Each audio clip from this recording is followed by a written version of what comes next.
Slides ಕೊಟ್ರ PDF ಕೊಟ್ಟಿಲ್ಲ ಇನ್ನು.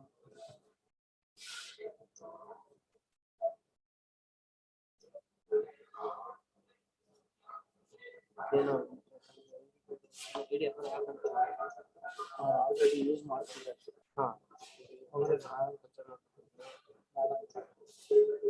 ಅವರ ಇಲ್ಲಿ ನೋಡ್ತಾ ಇರ್ತಾನೆ.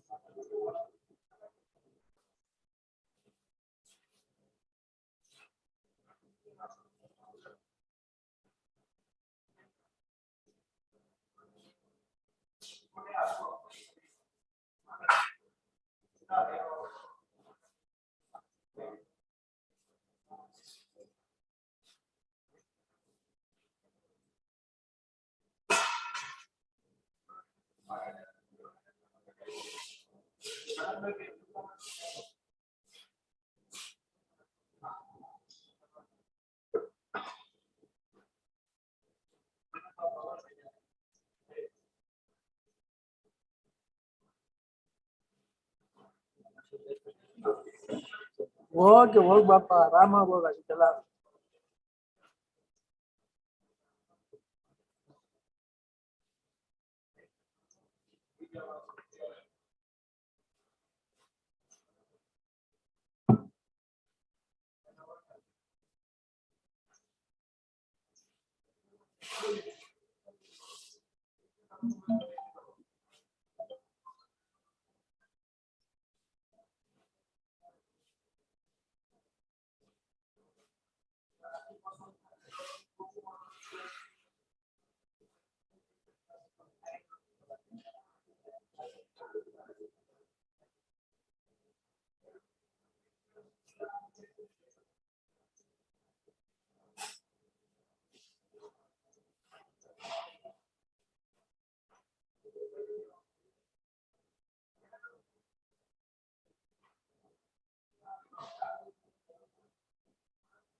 ಏನೋ ಮಾಡ್ತಿದ್ದಾನೆ.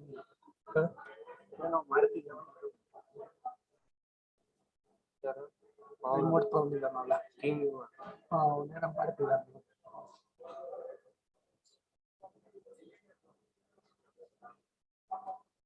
ಈಗ ಅವರೇ ಯೂಸ್ ಮಾಡ್ಕೊಂಡಿರಲ್ಲ, ಅವರೇ ಅವ್ರ ಕಂಟ್ರೋಲ್.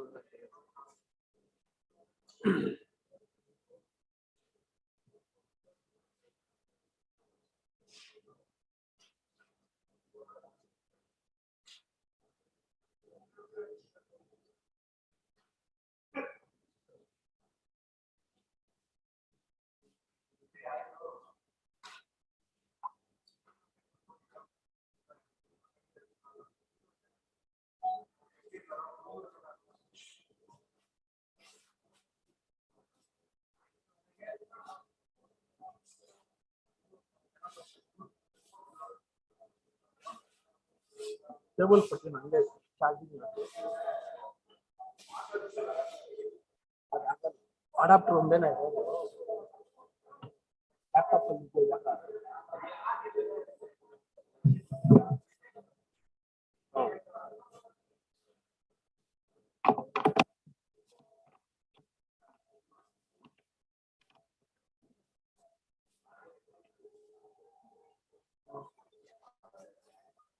ಆಪ್ಷನ್ ಡಿಸೇಬಲ್ ಮಾಡಬೇಕು. ನೆಟ್ವರ್ಕ್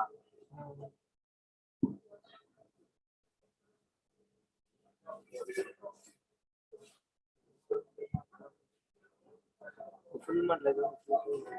ಇರ್ಲಿ ಅವನೇನೋ ಮಾಡ್ತಿದ್ದ ಮಾಡ್ಕೊಂಡು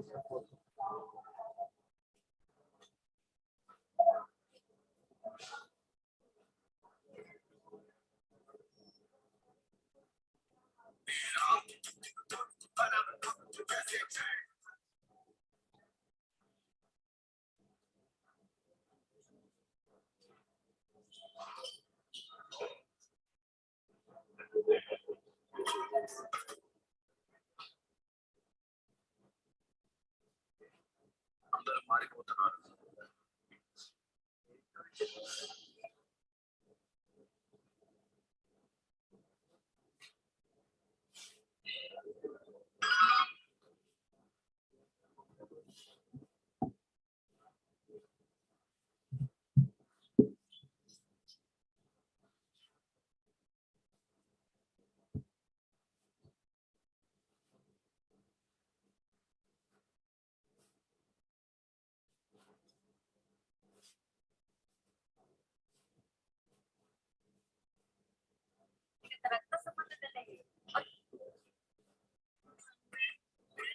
ఆలోచన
ಅಣ್ಣ ಅಣ್ಣ ಮೋನಿ ಹತ್ರ ಆಯ್ತಾ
young, fit, energetic, ನಿಮ್ಮಲ್ಲಿ ಓಡಾಡ್ತಾ ಇದ್ದಾರೆ ಟ್ರೆಡ್ಮಿಲ್ ಅಲ್ಲಿ, ಹೈ ಸ್ಪೀಡ್ ಅಲ್ಲಿ ಓಡ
ಇಷ್ಟು ಅಷ್ಟೇ.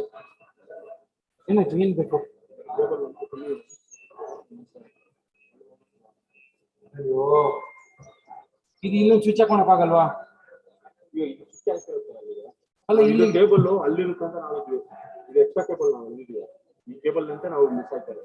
ಈಗ ಏನ್ ಮಾಡ್ಬೇಕು ಇವಾಗ? ಈ ಕೇಬಲ್ ಅಲ್ಲಿ ಇವಾಗ ಕೇಬಲ್ ಕಟ್ ಮಾಡ್ಬಿಟ್ಟಿದೀವಿ. ಇದನ್ನ ನೀವು ಅಲ್ಲಿ ಶಿಫ್ಟ್ ಮಾಡಿದ್ರೆ ಏನು ಮಾಡಲ್ಲ.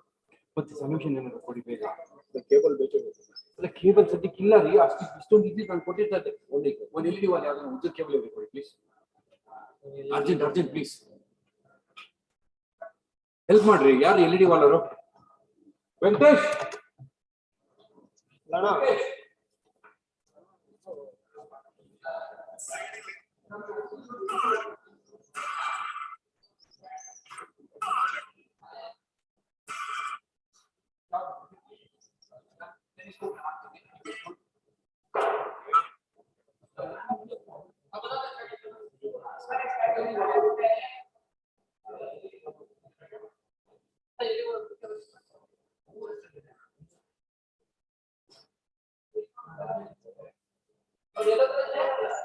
ಅವ್ನು ಫೋನ್ ಮಾಡ್ತಿದ್ದಾನ ಅವ್ರ ಓನರ್ಗೆ.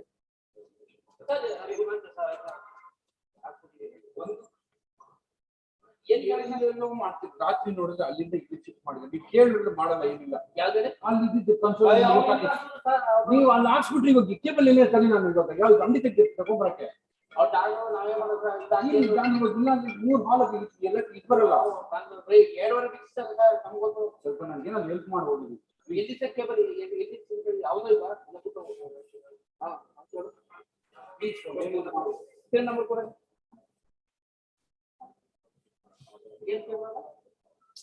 ಅಲ್ಲಿ ಸಿಗ್ನಲ್ ಕೇಬಲ್ ಅಂತ ಕೇಳಪ್ಪ. ಇದು ನರ್ಸಿಂಗ್ ಹಾಕೊಂಡು ಮಾಡೋದು. ಅಲ್ಲಿ ಆನ್ ಮಾಡಿ, ಅಲ್ಲಿ ಎಕ್ಸೆಲ್ ಶೀಟ್ ಇದೆ. ಅದು ಯಾವ್ದು ವರ್ಕ್ಶಾಪ್ ಅಂತ ನೋಡ್ಬಿಟ್ಟು ಅದಕ್ಕೆ ಜೂಮ್ಗೆ ಲಾಗಿನ್ ಆಗಿ ಜಾಯ್ನ್ ಆಗ್ಬಿಡಿ ಮೀಟಿಂಗ್. ಹಲೋ,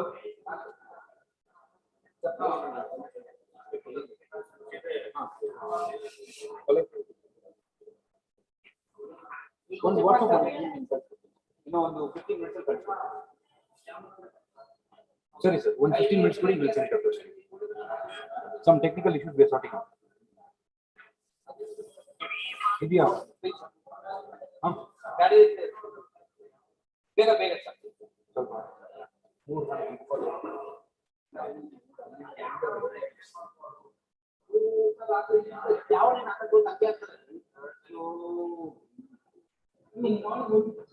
ಎರಡು ಬಂಡಲ್ ಹೋಗಿದೆ cable.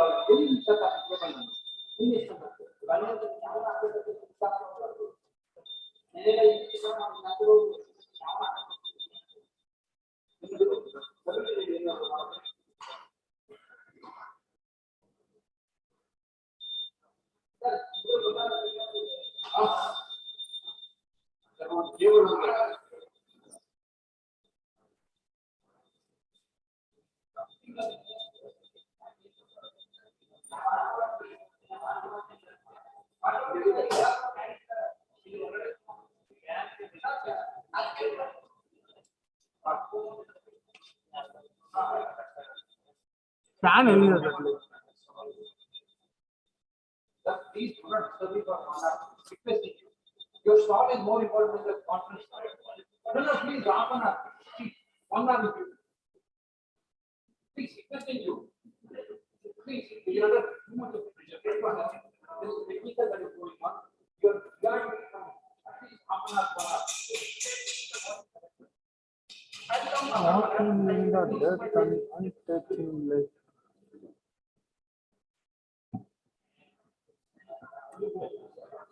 Jimmy, walking in the dirt and untouching light.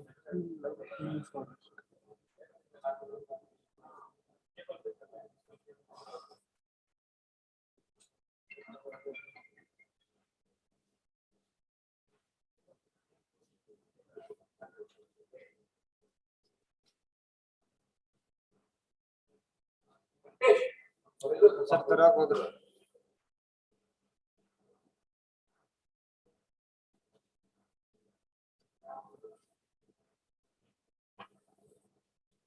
Wifi ಎಲ್ಲ ಕನೆಕ್ಟ್ ಆಗುತ್ತೆ. ನಾನು ಏನ್ ಕಾನ್ಫಿಗರ್ ಮಾಡಿಲ್ಲ, ಅಲ್ಲಿ ವೈಫೈ ಆನ್ ಮಾಡಿದ್ರೆ ಸೀದಾ ಇವ್ರು ತೋರ್ತೈತೆ ರೆಸಾರ್ಟ್ ಇದು.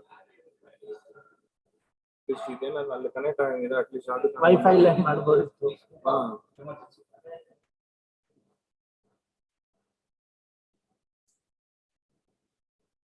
ಸರಿ, ಇಲ್ಲೊಂದು ಇದನ್ನೇನೋ ವೈಫೈ ಮಾಡಕ್ಕಾಗತ್ತಾ? ಅದು 3 ಸಿಸ್ಟಮ್ಸ್ ಕನೆಕ್ಟ್ ಮಾಡಕ್ಕೆ ವೈಫೈ ಮಾಡ್ಕೊಡ್ಬೇಕಾಗುತ್ತಲ್ಲ. ಅದಾದ್ರೂ ಮಾಡಿಲ್ಲ, ಇದಾದ್ರೂ ಮಾಡಿಲ್ಲ. ನೆಟ್ವರ್ಕ್ ಸಿಗ್ತೈತೆ ವೈಫೈ ಮಾಡಿದ್ರೆ. ಇದು 2 ಆಂಟೆನಾ, ಅದು 2 ಗಿಗಾರ್ಸ್ ಇದು. ಸರಿ ಡಾಕ್ಟರ್, ನಾನು ಇನ್ಫಾರ್ಮ್ ಮಾಡ್ತೀನಿ. ಯಾಕಂದ್ರೆ ವೈಫೈ ಮಾಡ್ಕೊಡಿ ಅಂದ್ರೆ ನಾನು ವೈಫೈ ಮಾಡ್ತೀನಿ. ಇದು ಸರಿ, ನಾನು ವೈಫೈ ಮಾಡಿ ಕನೆಕ್ಟ್ ಮಾಡ್ಬಿಡ. ಸುಮ್ಮನೆ ಇದು ಟೈಮ್ ವೇಸ್ಟ್ ಆಗ್ತಾ ಇರುತ್ತೆ. ಸರಿ ಮಾಡ್ಬಿಡಿ. ವೈಫೈ ಮಾಡಿ ಯಾವ್ದು 3ಕ್ಕೆ ಇಲ್ಲಿ ವೈಫೈ ಕನೆಕ್ಟ್ ಮಾಡ್ಬೋದು. ಹಂಗೆ ಮಾಡಿ ಅಷ್ಟೇ. 192.1.1 ಆ ವೈರ್ ಬರ್ತಾಗೆ ಇದು ಮಾಡೋಣ.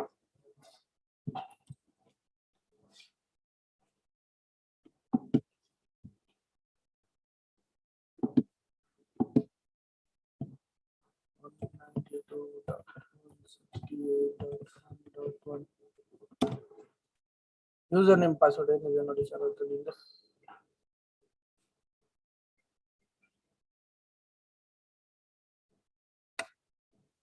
User name admin, SYRO, password S capital. 1 second. Password user name admin ಟೈಪೇ ಆಗ್ತಾ ಇಲ್ಲ. ಇದು ಲ್ಯಾಪ್ಟಾಪ್ ವರ್ಕ್ ಆಗ್ತಾ ಇಲ್ಲ ರೀ ಎಲ್ಲಾ ಕಡೆ. ಏನ್ರಿ ಮಾಡ್ತಿದ್ದೀರಾ? ಒಂದೊಂದ್ರಲ್ಲಿ ಪೆನ್ ಡ್ರೈವ್ ವರ್ಕ್ ಆಗ್ತಾ ಇಲ್ಲ. ನಾನೇ ಬರ್ತೀನಿ. ಇಂಟರ್ನೆಟ್ ವರ್ಕ್ ಆಗ್ತದೆ ಆ ಸೈಡ್ ಇಲ್ಲ. ಇಂಟರ್ನೆಟ್ ವರ್ಕ್ ಆಗ್ತಿದ್ಯಾ? ಅಲ್ಲ ಇಂಟರ್ನೆಟ್ ಹೌದಾ? ಇದೆಲ್ಲ ವರ್ಕ್ ಆಫ್ ವರ್ಕ್ ಆಗ್ತದಿಲ್ಲ. ಯಾವ್ದು ಯಾವ್ದು ಪಾಸ್ವರ್ಡ್ ಏನಿದೆ? S capital, S capital, Y Y R O R O @ ಸಿಕ್ತಾ? 4321 ನನ್ನ ಹತ್ರ ಇತ್ತು ರೀ ಎಲ್ಲ ಮೀಟರ್ ಎಲ್ಲ ಖಾಲಿ ಆಗುತ್ತೆ. ಏನ್ ಮಾಡ ಎಷ್ಟು ನಾನು ನೀನ್ ಡಬಲ್ ಟ್ರಿಪಲ್ ಹೇಳ್ಬಿಟ್ಟಿದ್ದೀನಿ. ನಿನಗೆ ಗೊತ್ತು ಹಿಂಸೆ ಆಗ್ಬಿಟ್ಟಿದೆ. ಇಲ್ಲಿ ಕಸ್ಟಮರ್ಸ್ ಕಾಲ್ ಮಾಡ್ತಾ ಇದಾರೆ. ಅವನ ಬಸ್ ಆಚೆ ಹೋಗಿ ಒಂದ್ 2 ಸ್ಟೆಪ್ ಇಟ್ಟು ಬಸ್ ನೋಡಕ್ ಆಗ್ತಲ್ಲ ಜನಕ್ಕೆ. ಸುಮ್ಮನೆ ಫೋನ್ ಇದ್ರೆ ಕಾಲ್ ಮಾಡಿದ್ರೆ ಒಬ್ಬ ಎತ್ಬಿಡ್ತಾನೆ. ಹಾ ಆಯ್ತಾ, ಆಗ್ತಾ ಇದ್ದ ಕಾನ್ಫಿಗರ್ ಮಾಡಕ್ಕಾಗುತ್ತೆ ನೋಡ್ರಿ. ಒಳ್ಳೆ ವೈಫೈ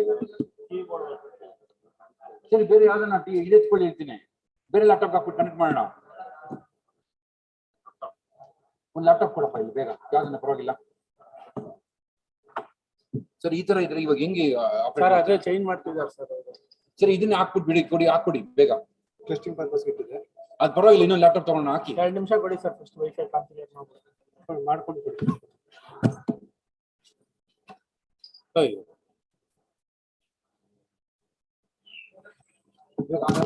ಎಕ್ಸೆಲ್ ಹಾಕಿದ್ರಲ್ಲ, ಓಪನ್ ಮಾಡೋದು. ಎಕ್ಸೆಲ್ ಓಪನ್ ಮಾಡೋಣ. ಯಾವ್ದು ವರ್ಕ್ಶಾಪ್ ಅದೇ ಓಪನ್ ಮಾಡ್ತೀರಾ? ಕನ್ಫರ್ಮ್ ಅಲ್ಲ? ಓಕೆ. ಈ 3 ಸಾರ್ಟ್ ಔಟ್ ಆದ್ರೆ ಸಾಲ್ವ್ ಮಾಡೋದಿಲ್ಲ. ಆ ಡಿಜೆ ರೂಮ್ದು ಕೇಬಲ್ ಬೇಕಾ? ಡಿಜೆ ರೂಮ್ ಅಲ್ಲಿ ಏನಾರ ಇಲ್ಲ. ಹಾ ಹಾಕಿದೆಯಲ್ಲ ಕನೆಕ್ಷನ್ ಚೆಕ್ ಮಾಡ್ಬೇಕು ಸರ್ ಅಷ್ಟೇ. ಅದು ಚೆಕ್ ಮಾಡ್ಬೇಕು. ಇದು ಒಬ್ರು ಹೋಗಿ ಅಲ್ಲಿ ಹೋಗಿ ಅದು ಹೋಗಿ ನೀವು ಅದೊಂದು ಸಾಲ್ವ್ ಮಾಡಿ ಅಷ್ಟೇ. ಅಲ್ಲೇ ಇದೆ, ಅವನು ಕರ್ಕೊಂಡೋಗಿ ಅದೊಂದೇ ಒಂದು ನೋಡಿ ನೋಡ್ಕೊಂಡು ಮುಗಿಸ್ಕೊಂಡು. ಅಲ್ಲ ಇದು 3 ನಾವು ಮಾಡ್ಬಿಡೋಣ. ಆಗೋಯ್ತು. ಎಲ್ಲ ಎಕ್ಸೆಲ್ ಹಾಕ್ಬಿಟ್ಟಿದ್ದೀನಿ. ಹೋಗಿ ತಕ್ಷಣ ಟಕ್ಕೋತಾರೆ ಅಷ್ಟೇ.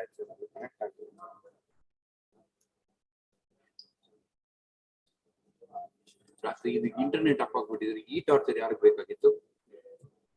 ಇಂಟರ್ನೆಟ್ ಬಂದಿದ್ದು ಲೇಟ್ ಆಯ್ತು.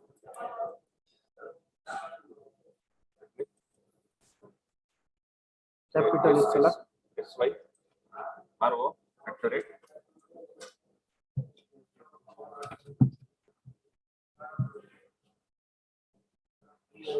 4321 $0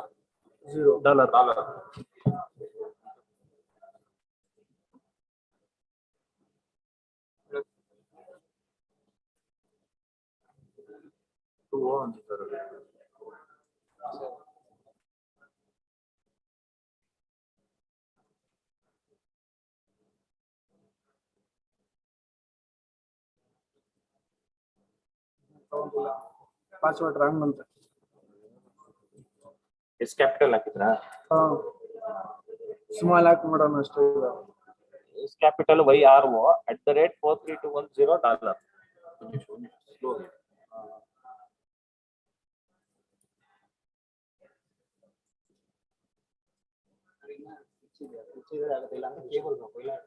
ಎಲ್ಲಿ ಅಲ್ಲಲ್ಲ ಸರ್, ಇಲ್ಲಿ ವೈಫೈ ಇದು ಮಾಡ್ತಾ ಇದ್ದೀವಿ. ವೈಫೈ ಮಾಡಕ್ ಟ್ರೈ ಮಾಡ್ತೀವಿ.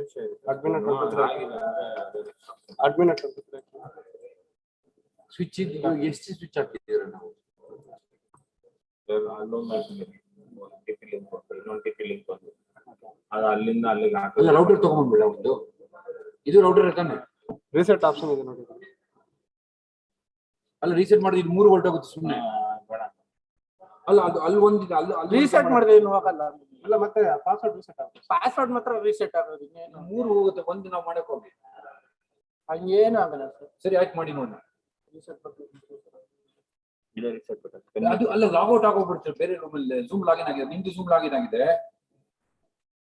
ಸರ್. ಇದು ಎಲ್ಲಿಂದ ಯಾವ್ದು ಅಲ್ಲಿ ಕನೆಕ್ಟ್ ಆಗುತ್ತಾ? ಎಲ್ಲ 3 ರೂಮ್.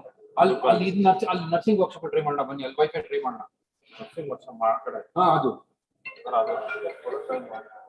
Signal ಎಲ್ಲಿಬೇಕಲ್ಲ sir. ನೀವು ಅಲ್ಲಿಂದ ಇದಂದ್ರೆ ಇದು ಹತ್ರ ಇದೆ, ಸಿಗ್ನಲ್ ಎಲ್ಲಿ ಬಿಡ್ತದೆ ನಿಮ್ಗೆ. ಮತ್ತೆ ಏನ್ ಅದು ರೀಸೆಟ್ ಮಾಡಿದ ತಕ್ಷಣ ಅಲ್ಲೆಲ್ಲ ಲಾಗೌಟ್ ಆಗ್ತಾರಲ್ಲ. ಲಾಗಿನ್ ಮಾಡಿಸ್ಕೊಬಹುದು ಇನ್ನೊಂದು 2. ಸರಿ ಆಯ್ತು ಮಾಡಿಯಪ್ಪ, ಮಾಡ್ರಿ ಬೇಗ. ಎಲ್ಲ ಕಾಲ್ ಮಾಡ್ತಾವ್ರೆ. ಹಲೋ ಎಸ್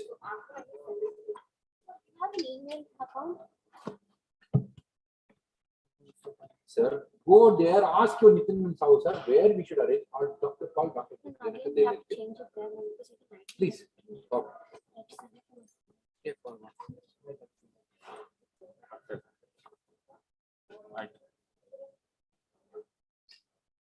ಅಲ್ಲಿ ಹೋಗ್ಬಿಟ್ಟು 2 ಲಾಗಿನ್ ಆಗಬೇಕು.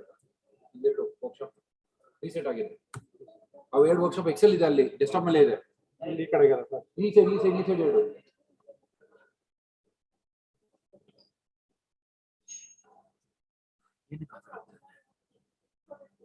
ವೈಫೈ ತಗೊಂತಾ ಇಲ್ವಾ? ರೀಸೆಟ್ ಮಾಡಿ.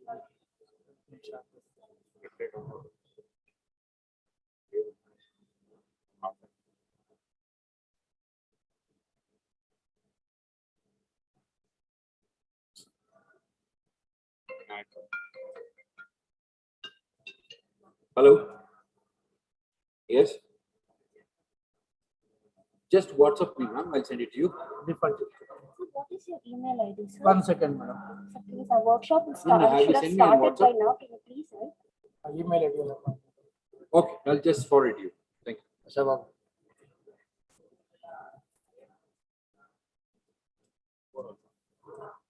What is your email ID, sir?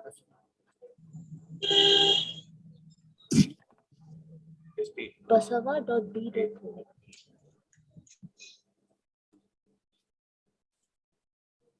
Yes, ma'am. Okay. SYRO. Yes, sir. Tell me. $.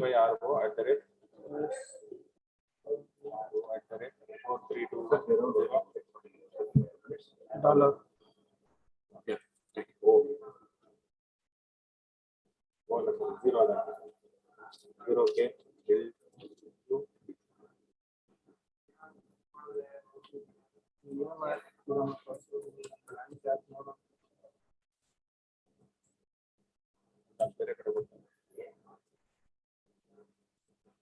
ಏನಾದ್ರು ಮಾಡಕ್ಕಾಗುತ್ತಾ?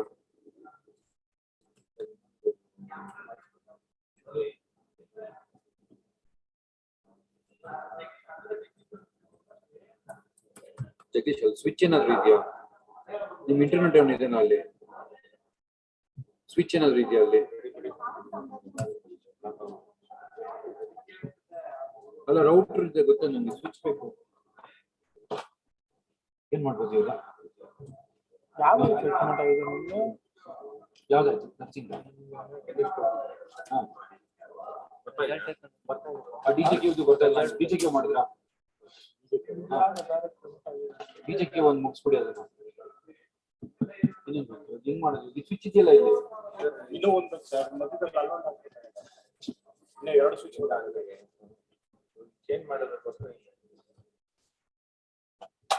ನೈಟ್ 2 ಗಂಟೆಗೆ ಚೇಂಜ್ ಮಾಡಿಸಿರೋದು.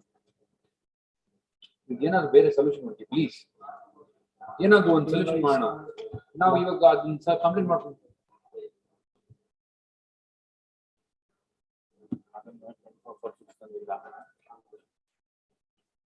ಏನ್ ಮಾಡ್ಬೋದು?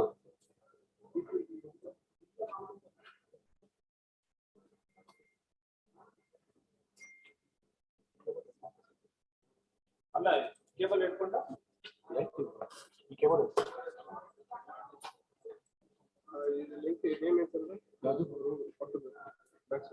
ಕ್ಯೂ ಇಂತಾನೆ QL1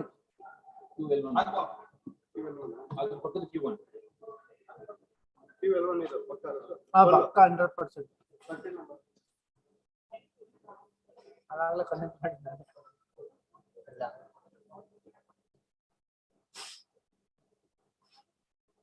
ಪಾಸ್ವರ್ಡ್ ರೀಸೆಟ್ ಮಾಡಿದ್ರೆ ಮೊದಲು ವೈಫೈ ಆಗ್ತಿತ್ತು. ಏನಾಯ್ತು ನಾವು ಪಾಸ್ವರ್ಡ್ $1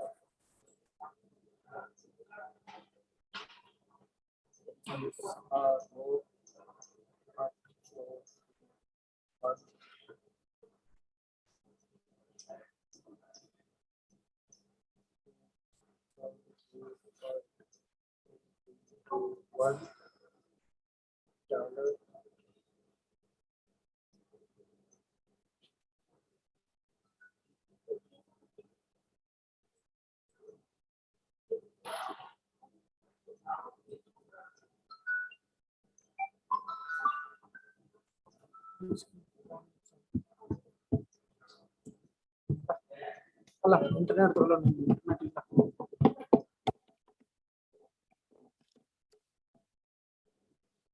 ಬ್ಯಾಕ್ ಹೋಗಿ ಏನಿದೆ ಯಾರು ತೆಗ್ದ್ಬಿಡ್ಬೇಕಾ? ತೆಗ್ದ್ಬಿಟ್ರೆ ಮತ್ತೆ ಏನು ಪಾಸ್ವರ್ಡ್ ಹಾಕೊಂಡು ಹೋಗೋದು.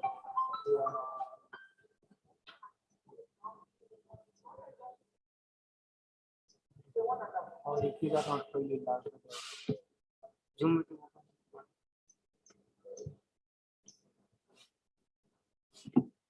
ಇಲ್ಲೇ ಇರ್ತೀನಿ ಸಿಸ್ಟಮ್ ಏನಾದ್ರು ನಾನು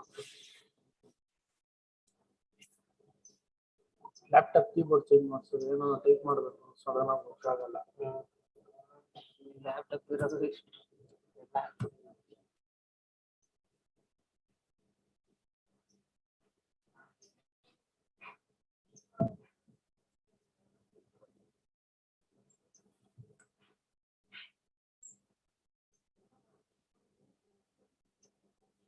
ಚಾರ್ಜ್ ಹಾಕಿ ಮೊಬೈಲ್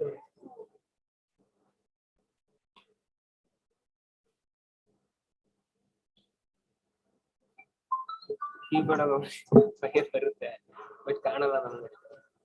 ಏನೇ ತೋರಿಸ್ತಾ ಇಲ್ಲ ಆಮೇಲೆ ಬರೀ ನಂಬರ್ ಮಾತ್ರ ವರ್ಕ್ ಆಗ್ತಿದ್ಯೋ. ಅದೇ ಇಲ್ಲಿ ಸ್ಕ್ರೀನ್ ಅಲ್ಲಿ ತೋರಿಸ್ತಾರ. ಇದು ಬೇರೆ ಹತ್ರ ಇಸ್ಕೊಂಡಿರೋದು ಬಾಡಿಗೆ ಎಷ್ಟು ಒಂದು ಸುತ್ತ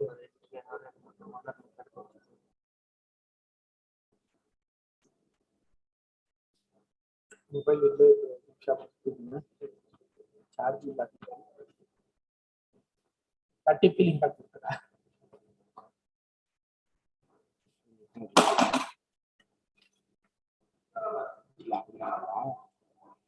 ಸ್ವಿಚ್ ಓವರ್ ಮಾಡ್ತೀರಾ?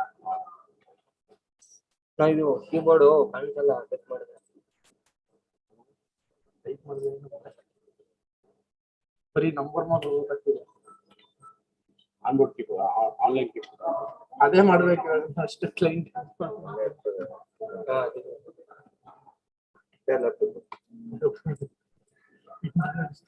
ಪ್ರೈಸ್ ಬಂದಿದೆ.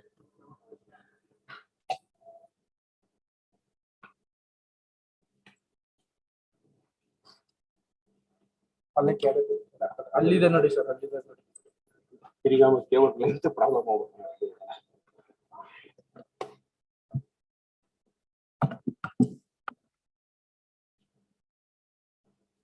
ಪ್ಯಾಚ್ ಕೇಬಲ್ ತೆಗೆದುಕೊಳ್ಳಿ ಅಷ್ಟೇ.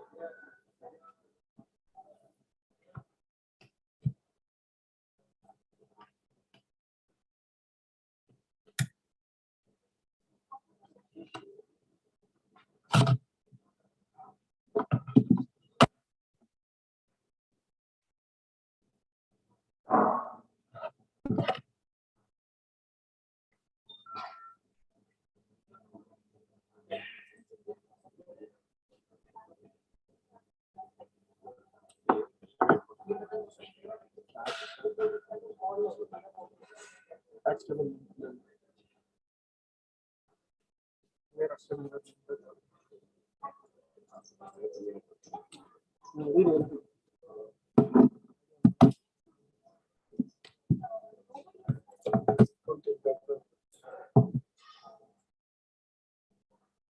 ಪಿಪಿಟಿ ಕೊಟ್ಟಾರಾ ಏನಿಲ್ವಾ ಏನು ಕೊಟ್ಟಿಲ್ವಾ ಪಿಪಿಟಿ ಕೊಟ್ಟಿಲ್ಲ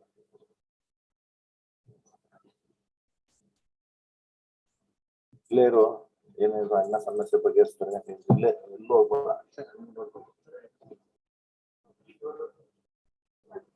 ಎಲ್ಲಿ ಸರ್ ಗೇಟ್ವೇ ಅಕಾಡೆಮಿ ಇರುತ್ತಲ್ವಾ ಗೇಟ್ವೇ ಅಕಾಡೆಮಿ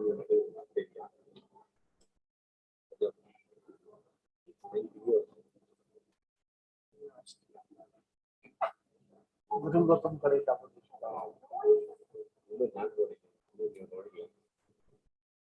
Gurul Gautam बुद्धि 100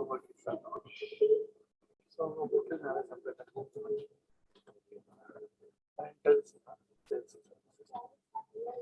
rentals ಎಲ್ಲ ಮಾಡಷ್ಟು ನಮ್ಮ ಮಕ್ಕಳ How?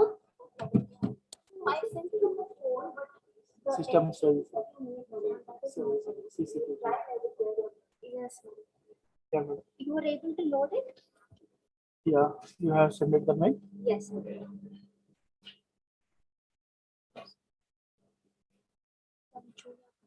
One second.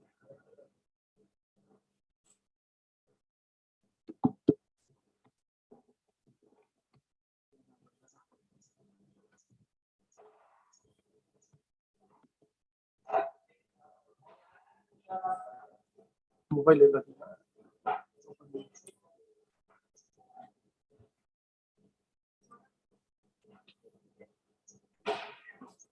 Sending you two mails, sir. Yeah, okay. You can send it. I will download it. ಈಗ ಅಣ್ಣ ನಮ್ದೊಂದು ಇನ್ನೊಂದು ದೊಡ್ಡ ಹಾಲ್ ಇದೆ ಗೊತ್ತಾ ಅಲ್ಲೊಂದು ಸ್ವಿಮ್ಮಿಂಗ್ ಪೂಲ್ ಹತ್ರ ಒಂದು ಹಾಲ್ ಇದೆ ಕರೆಕ್ಟ್ ಅವು ಕನೆಕ್ಟ್ ಆಗಿಲ್ಲ ಇದೆ ನಾನು ಸ್ವಲ್ಪ ಮಾಡ್ತೀನಿ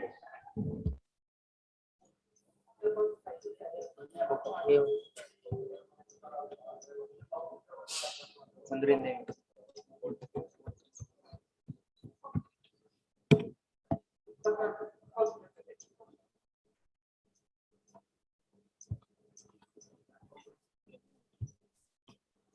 You don't have internet? Yeah, internet is working.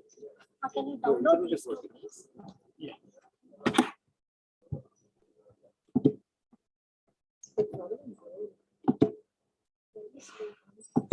Check hello check hello Ritesh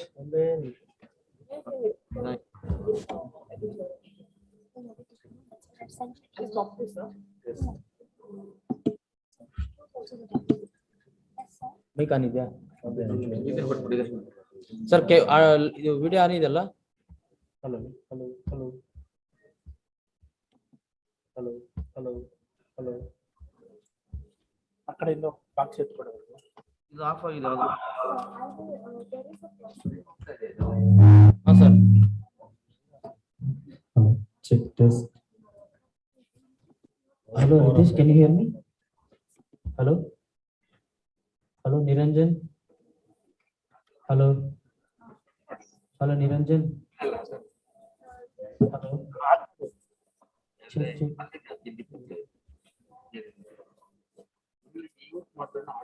no, sir, no, sir. ಈ ಕಡೆ ರಿಫ್ಲೆಕ್ಟ್ ಮಾಡಬೇಡ ಈ ಕಡೆ ಎಲ್ಲ ತೋರಿಸು ಈ ಕಡೆ ಎಲ್ಲ ತೋರಿಸು ತಿಳಿಸು Check. Hello, Ritesh?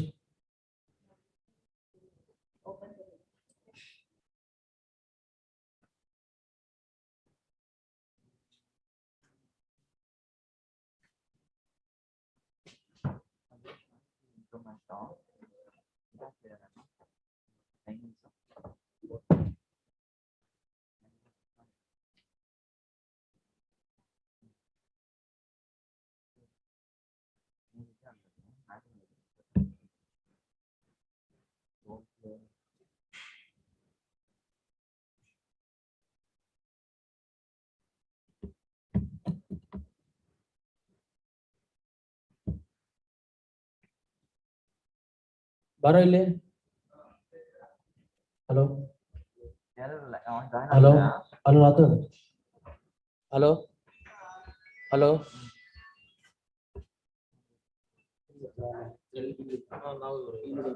ಇಲ್ಲಿದೆ ಪಾಸ್ವರ್ಡ್ ಇಲ್ಲಿದೆ. ಹಲೋ ರಾಥೋಡ್ ಇದು ಅಲ್ಲಿ ಒಂದ್ ಸ್ವಲ್ಪ ಚೆಕ್ ಮಾಡಕ್ಕೆ ಹೇಳಿ. ಮೈಕ್ ಟೆಸ್ಟ್ ಮಾಡ್ತಾ ಇದೀನಿ, ಮೈಕ್ ಟೆಸ್ಟ್ ಮಾಡ್ತಾ ಇದೀನಿ. ಕ್ವಾಲಿಟಿ ಮ್ಯಾನೇಜ್ಮೆಂಟ್ ಅಲ್ಲಿ ಯಾರು ಕೂತಿದ್ದಾರೆ ಒಂದ್ ಸ್ವಲ್ಪ ನೋಡ್ಬಿಟ್ಟು ಅವ್ರಿಗೆ ಆ ಕಡೆಯಿಂದ ಮಾತಾಡಕ್ಕೆ ಹೇಳಿ. Hello hello Rathod, can you hear me? Hello quality management ಯಾರಿದೆ ನೋಡಿ ಸ್ವಲ್ಪ ಬೇಗ.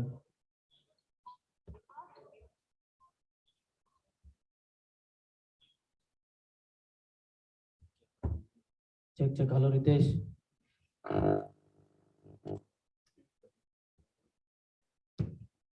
ಹಲೋ ರಿತೇಶ್. ಹಲೋ ರಾಥೋಡ್ ಅವ್ರೆ, ನೀವು ಅಲ್ಲಿ ಆಫೀಸಲ್ಲಿ ಇದ್ದೀರಾ? ನಮ್ಮ ಆಫೀಸಲ್ಲಿ ಅಲ್ಲಿ ಯಾರು ಕೂತಿದ್ದಾರೆ? ಅಲ್ಲಿ ಕ್ವಾಲಿಟಿ ಮ್ಯಾನೇಜ್ಮೆಂಟ್ ಅಲ್ಲಿ ನೋಡಿ. ಕ್ವಾಲಿಟಿ ಮ್ಯಾನೇಜ್ಮೆಂಟ್ ಅಲ್ಲಿ ಕರೆದ್ರೆ ಕೇಳಿಸ್ತಾ ಇಲ್ಲ ಅವರಿಗೆ. ಬೇರೆ ಯಾರು ಕೂರಿಸಿ ಮಾತಾಡ್ಬೇಕು ಮೈಕಲ್ಲಿ ಆ ಕಡೆಯಿಂದ.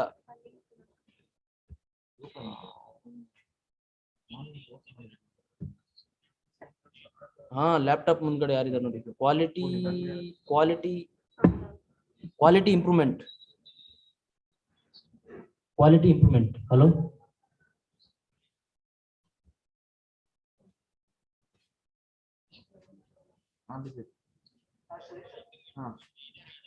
ಮಾತಾಡಕ್ಕೆ ಹೇಳಿ ಇವ್ರಿಗೆ. ನಾನು ಮಾತಾಡ್ತಿರೋದು ಕೇಳಿಸ್ತಾ ಇದೆ ನೋಡಿ. ಅಡ್ಮಿನ್ ಮ್ಯೂಟ್ ಇದ್ದಾರೆ, ಮ್ಯೂಟ್.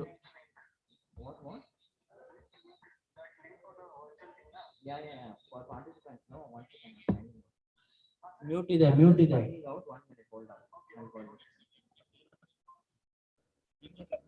ಮಾತಾಡಿ, ಕೇಳಿಸ್ತಾ ಇದ್ದೇನೆ ಮಾತಾಡೋದು. Hello can you hear me? ಕೇಳಿಸ್ತದೆ, ಹೇಳಿ sir. Sir, 2 participants already participants ಇದ್ದಾರೆ. ನೀವು ಆಡ್ ಮಾಡ್ತಾರೆ ಅವ್ರು. ನೀವು ಅಲ್ಲಿ ಅಡ್ಮಿಟ್ ಆಗಕ್ಕೆ ಹೇಳಿ, ಇದು ಮಾಡಕ್ಕೆ ಹೇಳಿ. ಇಲ್ಲ, ಬಂದಿಲ್ಲ ಸರ್ ಅವ್ರಿನ್ನ, ಯಾರು ಬಂದಿಲ್ಲ. ಯಾರನ್ನ ಬಂದ್ರೆ ಅಡ್ಮಿಟ್ ಮಾಡ್ತಾ ಇರಿ. ಬಂದ್ರೆ ಅಡ್ಮಿಟ್ ಮಾಡ್ತೀನಿ. ಕೂತ್ಕೊಳ್ಳಿ. Okay, thank you. ಕೋವರ್ಸ್ ಕೊಟ್ಟಿದ್ದೀವಿ ನೋಡಿ ನಿಮ್ಗೆ. ಅವ್ರು ಹ್ಯಾಂಡಲ್ ಮಾಡ್ಕೊಂತಾರೆ. ಯಾರು ಎಲ್ಲ ಅಲ್ಲೇ ಹ್ಯಾಂಡಲ್ ಮಾಡ್ತಾರೆ. ಅಲ್ಲ, ಇದು ಗ್ಯಾಪ್ ಹೀಗೆ ಇರುತ್ತಾ? ಗ್ಯಾಪ್ ಇರಲ್ಲ, ಅದು ಇನ್ನ ಅಡ್ಮಿಟ್ ಅವ್ರು ಆಗ್ತಾರೆ, ಇವ್ರು ಮಾಡ್ತಾರೆ.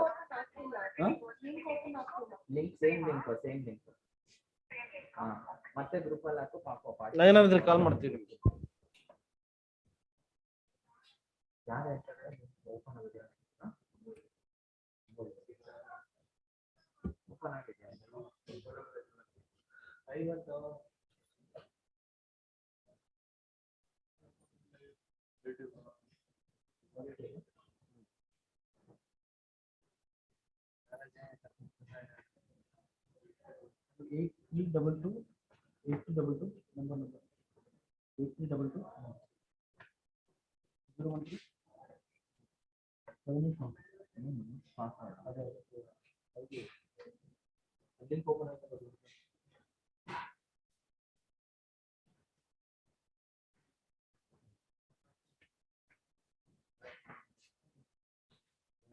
ಬಣ್ಣ ಶರ್ಟ್ ಹಾಕೊಂಡ್ಬಂದಿತ್ತಲ್ಲ ರಾಜವ್ರೆ, ಬರ್ತದ? ಗೊತ್ತಾಗುತ್ತೆ ನಿಮ್ಗೆ ಏನಂತ ಬರ್ತಾ ಇದೆ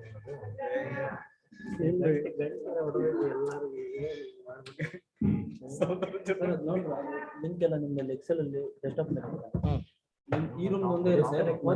ಅಲ್ಲ, ಡಿಸ್ಕನೆಕ್ಟ್ ಆಗೋದು ಬೇಡ. ಆಟೋಮೆಟಿಕ್ ಇಂಟರ್ನೆಟ್ ಹೋಯ್ತು ಡಿಸ್ಕನೆಕ್ಟ್ ಆಗುತ್ತೆ. ಆಟೋಮೆಟಿಕ್ ಡಿಸ್ಕನೆಕ್ಟ್ ಆಯ್ತು, ಇಂಟರ್ನೆಟ್ ಒಂದ್ ಸೆಕೆಂಡ್ ಹೋಗಿ ಬಂತು ಅಂದ್ರೆ ಜಸ್ಟ್ ಲಿಂಕ್ ಕ್ಲಿಕ್ ಮಾಡಿದ್ರೆ ಕನೆಕ್ಟ್ ಆಗುತ್ತೆ. ನಿನ್ ಕಲರ್ ಮೇಕ್ ಹಾಕಿದ್ ಗೊತ್ತು, ಎಲ್ಲಿ ಹಾಕಿದೆ ವರ್ಡ್? ಎರಡ ಅಲ್ಲಿ ಕಲರ್ ಮೇಕ್ ಎಷ್ಟು ಹಾಕಿದ್ನಿ ನಾನು? ಒಂದಕ್ಕಿದೆ. ನಿಮ್ದು ಇಲ್ಲಿ ತಂದ್ಬಿಟ್ಟದ?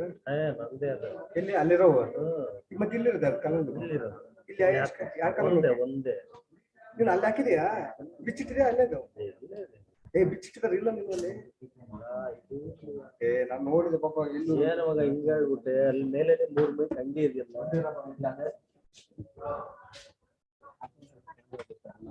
ಇಲ್ಲ ಇವ್ರು ಮೇಡಮ್ ಇದಾಗ್ತಾ ಇದಾರೆ ಆ ಕಡೆಯಿಂದ ಪ್ರೆಸೆಂಟೇಶನ್, ಅಲ್ಲಿಂದ ಪ್ರೆಸೆಂಟೇಶನ್ ಮಾಡ್ತಾರೆ.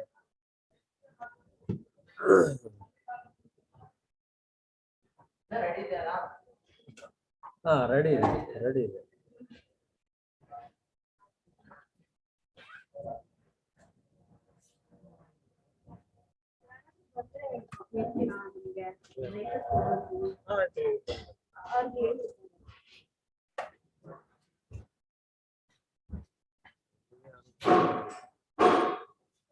ಫೋನ್ ಮಾಡಿ ಸರ್. ಅದೇ ಹೇಳಿದ್ನಲ್ಲ ಶಿಷ್ಯ ಬರ್ತಾ ಇದೆ ಅಂತ. ಎಲ್ಲಿ ರಾಜು ಅಂದ್ರೆ ಬರ್ತಾ ಇದೆ. ಅಷ್ಟು ದೂರ ಅವ್ನು ತರದೇ ಇಲ್ಲ ನೋಡಿ, ಎದುರುಗಡೆನೆ ಯಾವ್ದಾರ ಡಬ್ಬ ಡಬ್ಬ ರಾತ್ರಿ ತಿನ್ನಕ್ಕಾಗಲ್ವಾ ತಂದು ಅಲ್ಲಿಂದ ಗೋಣಿ ಚೀಲದಲ್ಲಿ ಹಾಕೊಂಡ್ಬಿಟ್ರು. ರಾತ್ರಿ ತರಿಸಿದ್ನಲ್ಲ ಅದನ್ನ ಎತ್ತಿ ಎತ್ತಿ ಎತ್ತಿ ಎತ್ತಿ ಮಣ್ಣು ಮೇಲೆ ಸುಟ್ಬಿಟ್ಟು ಎಲ್ಲ ಲೆಕ್ಕ ಹಾಕಿ ಎಲ್ಲ ಮಣ್ಣು. ಹಾ ನಿಂಗರಾಜ್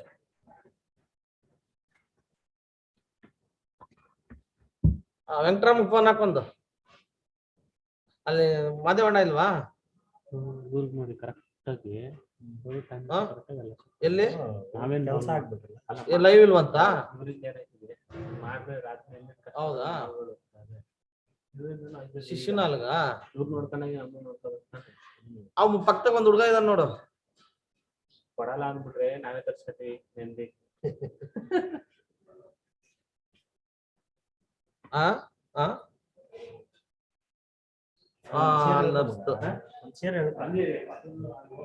ಅಲ್ಲಿ ಶಿಷ್ಯನ ಹತ್ರ ಕೇಳಲ್ಲ, ಬರ್ತಾ ಇದ್ದಾನ ಹುಡುಗ ಬರ್ತಾನೀಗ.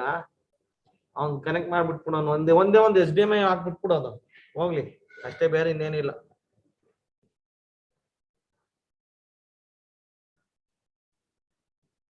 ಅಲ್ಲಿ ಏನು ಬರ್ತಾ ಇಲ್ಲ. ಅಲ್ಲಿ ಶಿಷ್ಯನ ಹತ್ರ ಏನಿದೆ, ಅಲ್ಲಿ ನಿನ್ನಲ್ಲಿ ಏನಿದೆ? ಹೌದಾ ಹೌದಾ ಪ್ರೆಸೆಂಟೇಶನ್ ಇದೆಯಾ? ಹಾ ಮತ್ತೆ ಅಲ್ಲಿ ಮೈನ್ ಅಲ್ಲಿಗೆ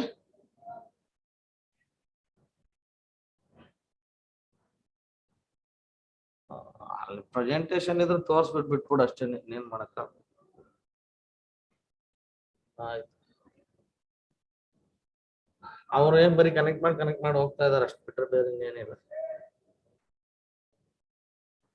ಅದೇ ಹೋಗ್ತಾ ಇರ್ತದೆ ಡೈರೆಕ್ಟ್, ಏನು ಮಾಡಂಗಿಲ್ಲ. ಏನಾದ್ರು ನೆಟ್ ಹೋದ್ರೆ ಇದಾಗುತ್ತೆ ಅಷ್ಟೇ.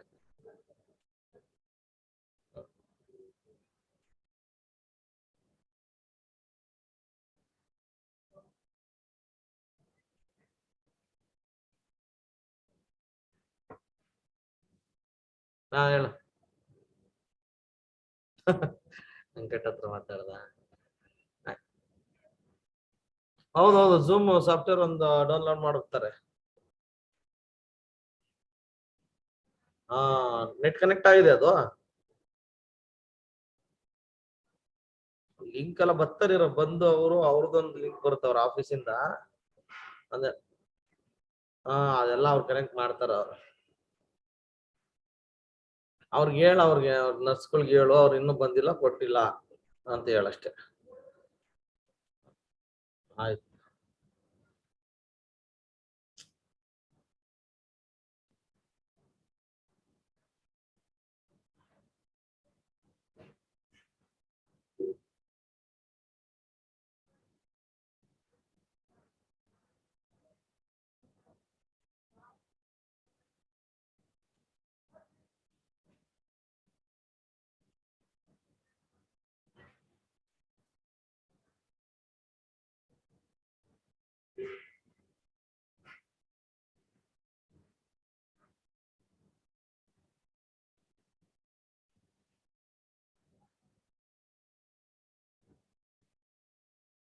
ನಿಮ್ದೆಲ್ಲಿದೇನಾ ಹಂಗ ಆಫೀಸ್?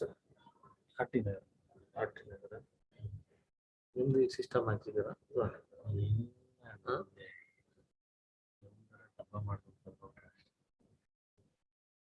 ನಮ್ದು ಆಡಿಯೋ ಎಲ್ಲ ಫ್ರೆಂಡ್ಸ್ ಇರೋದು ಬೆಂಗಳೂರಲ್ಲಿ ಆಲ್ಮೋಸ್ಟ್ ಗೊತ್ತಿರೋರೆ. ಅದಕ್ಕೆ ನಾವು ಸುಮ್ಮನೆ ಅದರಲ್ಲಿ ಎಲ್ಲ ಕುದ್ದಾಡೋದು ಬೇಡ ಅಂತ ನಾವು ಬರೀ ಮೆಡಿಕಲ್ ನಮ್ದು ಇದೈತೆ, ಫೈಬರ್ ಆಪ್ಟಿಕ್ ಲೈವ್ ನಿಮ್ ತರ ಏನಾದ್ರು ದೂರ ಇದಿದೆ ವಾಲ್ಗಳು, ಅದು ಬಿಟ್ರೆ video conference operation two way live up to 20 kilometre ನಿಮ್ಗೆ ಸುಮ್ಮನೆ ಇದಕ್ಕೆ ಕರ್ಸಿರೋದು ಅಷ್ಟೇ. ವರ್ಷ ನಾನೇ ಮೈನ್ ಅಲ್ಲಿ ಇರ್ತಿದ್ದೆ. ಆಗ ಒಂದು ಡಾಕ್ಟ್ರು ಎಲ್ಲ ಬನ್ನಿ ನೀವು ಅಂತ ಹೇಳಿದ್ರೆ ಸರಿ ಹೋಗ್ಲಾ ಅಂತ ಹೇಳ್ಬಿಟ್ಟು ಮುಂಚೆನೆ 3 ತಿಂಗಳು ಮುಂಚೆನೆ ಹೇಳ್ಬಿಟ್ಟು ನಮ್ಗೊಂದ್ 3 ತಿಂಗಳು ಮುಂಚೆತಿಲೆ ಬುಕ್ ಮಾಡಿದ್ದೇವನು.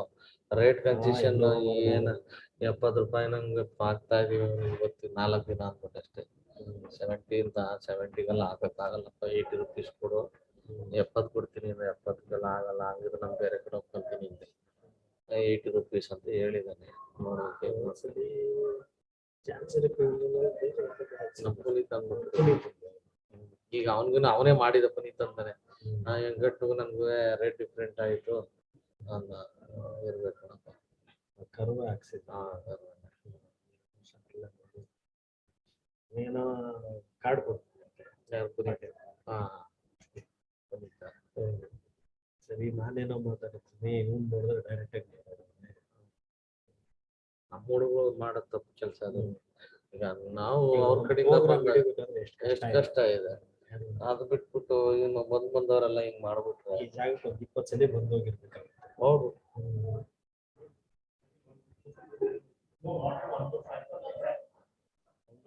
ಬರೀ ಆಪರೇಷನ್ಸ್ ಲೈವ್ ಈ ತರ ರಾಮಯ್ಯ ಹಾಸ್ಪಿಟಲ್ ಕಾಂಟ್ರಾಕ್ಟ್ ಇದೆ. ಎಲ್ ವಿನಯ್ ಆಗ್ತಾನ ನಮ್ಗೆ ಯಾರು ಶಿವು ಅಂತಿದ್ದಾನೆ, ರಂಜಿತ್ ಅಂತಿದ್ದಾನೆ. ರಂಜಿತ್ ಶಿವ್ ಆಮೇಲೆ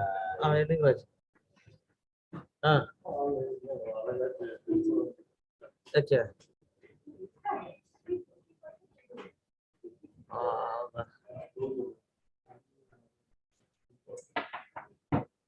ಮತ್ತೀಗ ಅಲ್ಲಿ ಅವನ ಹತ್ರ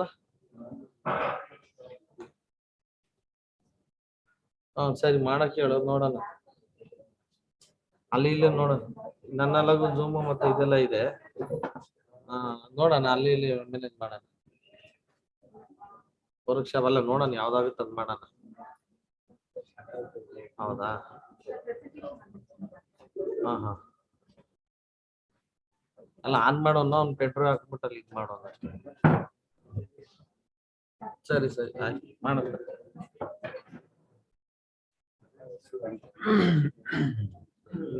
ರಂಜಿತ್ ಬಂದ್ಬಿಟ್ಟು ಇದ್ರಾಗ ಹೆವಿ ಜನ ಇದ್ನಾರ. Can you open the email to download the PowerPoint? Is the interconnection? Internet was Zoom connected. Zoom connected. Yeah, that's fine, but you're going to project from here only, no? Yeah. You have to download from that mail. Okay. Download the people. Pen drive option is better. No, nothing. You just freeze it and then go on to download it. You just put the tab, Zoom presentation, choose tab. Then it will see.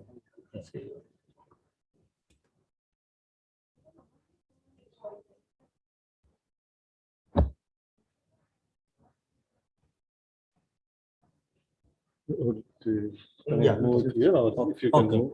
Yeah, thank you. Because I'm not able to see from there.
ಜಾಸ್ತಿ case ನೆಲೆಸೆ ನಮಗೆ ಅರುಣ್ ಗೊತ್ತಾ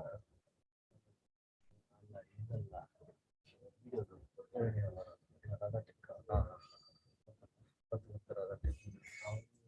ಇದಲ್ಲ ರಿನಾಲ್ಡ್ಸ್ಗೆ ಮತ್ತು case ಹುಡುಗಿ ಬರ್ತಾರೆ so ಅವ್ರ ಜೊತೆ ಜಾಸ್ತಿ ಅವರೆಲ್ಲ ರಿನಾಲ್ಡ್ಸ್ಗೆ ಸಾಲ್ಟ್ ಮೈನಲ್ಲಿ ರಿನಾಲ್ಡ್ಸ್ ಇರುತ್ತೆ ಆಚೆ ಕಡೆ ಬೇರೆ ಕೆನಾರು ಬಂದಿಲ್ಲ ಅದಕ್ಕೆ ಇಲ್ಲ ಮೊನ್ನೆ ಮಾಡಿರಲ್ಲ ಮೊನ್ನೆ ಅಲ್ಲ ಮುಂಚೆ ಎಲ್ಲ வந்துச்சா பாருங்க டெஸ்க்டாப்ல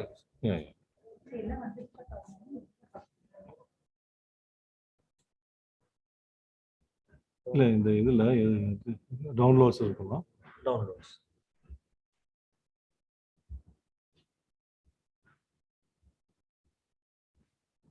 டெஸ்க்டாப்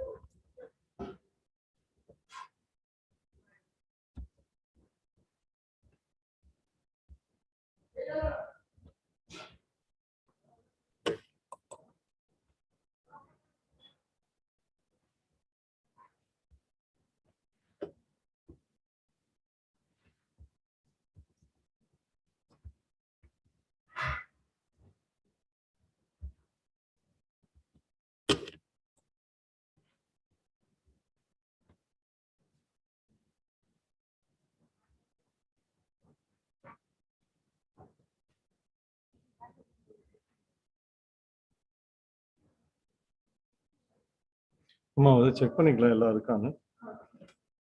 உஷா வந்து ஒரு பிபிடி 1 இருக்கு 1 PPT 5 உஷா PPT 5 இருக்கு. உங்களுக்கு 4 and 7 இருக்கு நம்மளுது 4 and 7 வந்துருச்சு. அப்புறம் ஒரே டாக் தானே. Okay analysing the problem. அது நேம் பண்ணி analysing the problem analysing the problem 1 Usha வந்து 1 ரீநேம் பண்ணலாம். process and outcome indicators வந்து குடும்ப பார்த்தா தெரியும் போது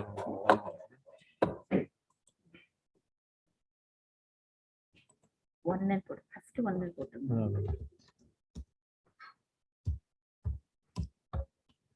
அனலைசிங் ப்ராப்ளம் 2 செட் இது வந்து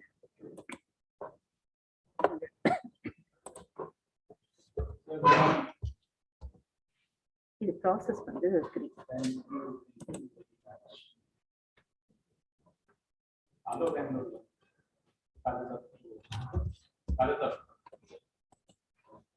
இது வந்து இது வந்து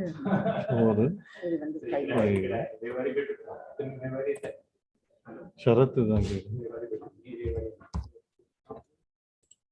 ஷரத் ஓபன் அக்ஷரம் அசோக்லாம் வந்துச்சு.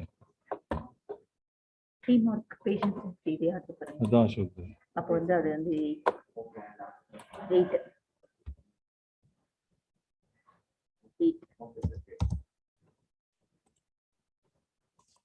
அது சொல்லுங்க. That was not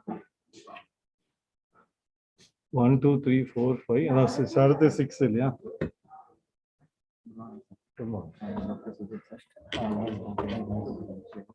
So and then after that I just to introduce the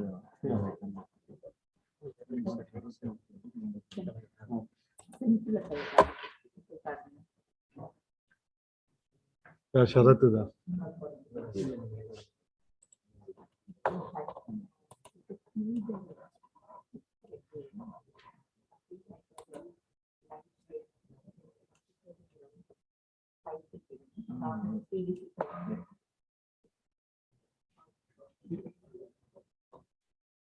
Sharad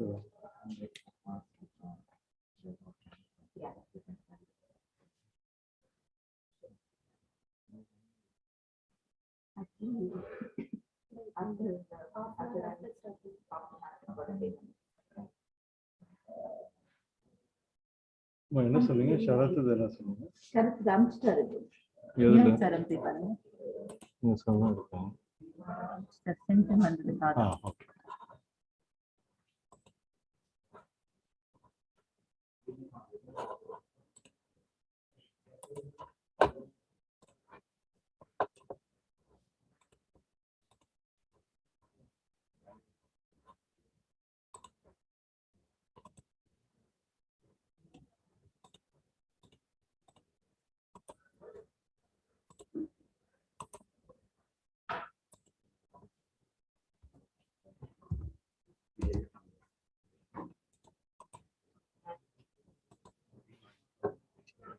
sir ಅದು ಬೆಸ್ಟ್ question.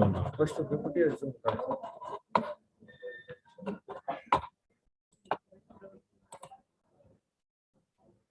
Thank you.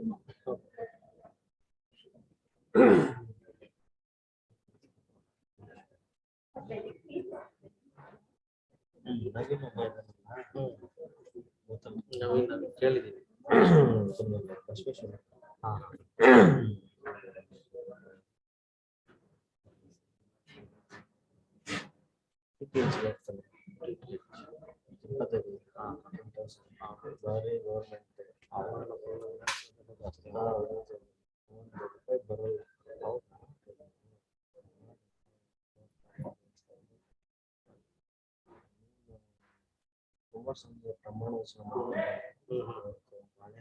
ಮಳೆ ಹೌದು ವಿಧಾನಸಭೆ ಮುಂದೆ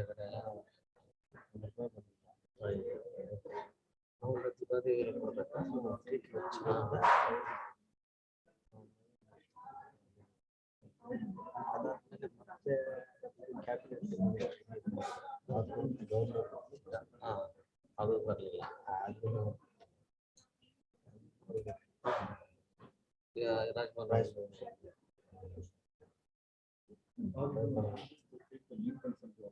ನಾವಂದ್ರೆ ಸೌಂಡ್ ಲೈಟ್ ಇದ್ದಿತ್ತು ನಾವು ಏನ್ ಮಾಡೋದು ನಮ್ಮ ಹುಡುಗರು ಅಲ್ಲಿ ಸರಿ ನಾವು ಹಾಕೊಂಡು ಎಷ್ಟು ವರ್ಷ ಅಂತ ಮಾಡೋದು ಸರ್ ಮಾಡಿ ಏನಾಗಿಲ್ಲ ಕ್ಯಾಶ್ ಆಗೋದು ಹೋಗಲ್ಲ ಯಾವ್ದು ಬಂದಷ್ಟು ಬರಲಿ ಅಷ್ಟೇ ಬರೀ ಒಂದು ಮಾತ್ರ ಮಾಡ್ಬೋದು ಎಲ್ಲ ಗೊತ್ತಿದೆ. ಯಾರ ಹೇಳಿದ್ರೆ ಇಷ್ಟ ಯಾರ ಕೊಟ್ಟಿದ್ದಾರೆ ಏನ್ ಹೆಸರು ಇಲ್ಲ ನೀನೊಂದು ಸ್ವಲ್ಪ ನಾನೊಂದು ಸ್ವಲ್ಪ ಹಂಗೆ ಆಗಿರೋದೆಲ್ಲ ಕಮ್ಮಿ ಮಾಡಿ ಅಪ್ಪನಿಗೆ ರೇಟ್ ಕೊಟ್ರಂತೆ ನಮ್ಗೊಂದು ರೇಟ್ ಕೊಟ್ಟ ಮಾಡ್ಕೊಟ್ಟಾರಲ್ಲ ನೋಡಿ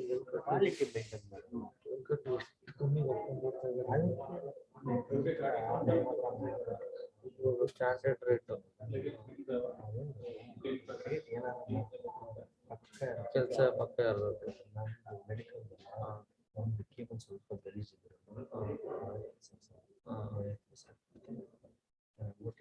ಹೌದು ಹೋಟ್ಲು ಅಲ್ಲೆಲ್ಲ ಇದು ಮಾಡ್ತಾರೆ ಲಿಕ್ವಿಡ್ ಕೊಡ್ತಾರೆ ಅದೆಲ್ಲ ಹಾಕಿ ವಾಶ್ ಮಾಡಿಕೊಂಡು ಇಲ್ಲ ನಾವು ಪ್ರೋಟೀಸ್ ಮಾಡಿದ್ದು ಮತ್ತೆ ಮೈಸೂರು DSS ಮಾಡಿದ್ದು ಯಾರು ಪ್ರೋಟೀಸ್ ಬರೋಲ್ಲ ಯಾರು ಅದು ಹಾಸ್ಪಿಟಲ್ನಿಂದ ಡೈರೆಕ್ಟ್ ನಾವು ಹಣೆ ಹರೀಶ್ ಗೌಡ್ರ ಅಂತ ಇದ್ವಲ್ಲ ಅವ್ರ ಜೊತೆಗೆ ಡೈರೆಕ್ಟ್ ನಾವೇ ಹಾಸ್ಪಿಟಲಿಂದ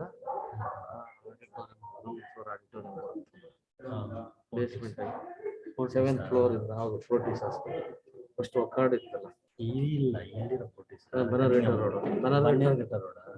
ಬನ್ನರ್ಘಟ್ಟ ರೋಡು ರಾಜಾಜಿನಗರ ಎಲ್ಲ ಮಾಡ್ತಾ ಇದ್ರು. 7th floor art operation ground floor ಇದು ಫೈಬರ್ ಆಪ್ಟಿಕಲ್ ಕೇಬಲ್ ತಗೊಂಡಿದ್ದು ನಮ್ಮ ಹತ್ರ ಇತ್ತು. ನಾವು ಹೇಳ್ಬಿಟ್ಟು ಓಪನ್ ಆರ್ಟ್ಸ್ ಇರ್ತದೆ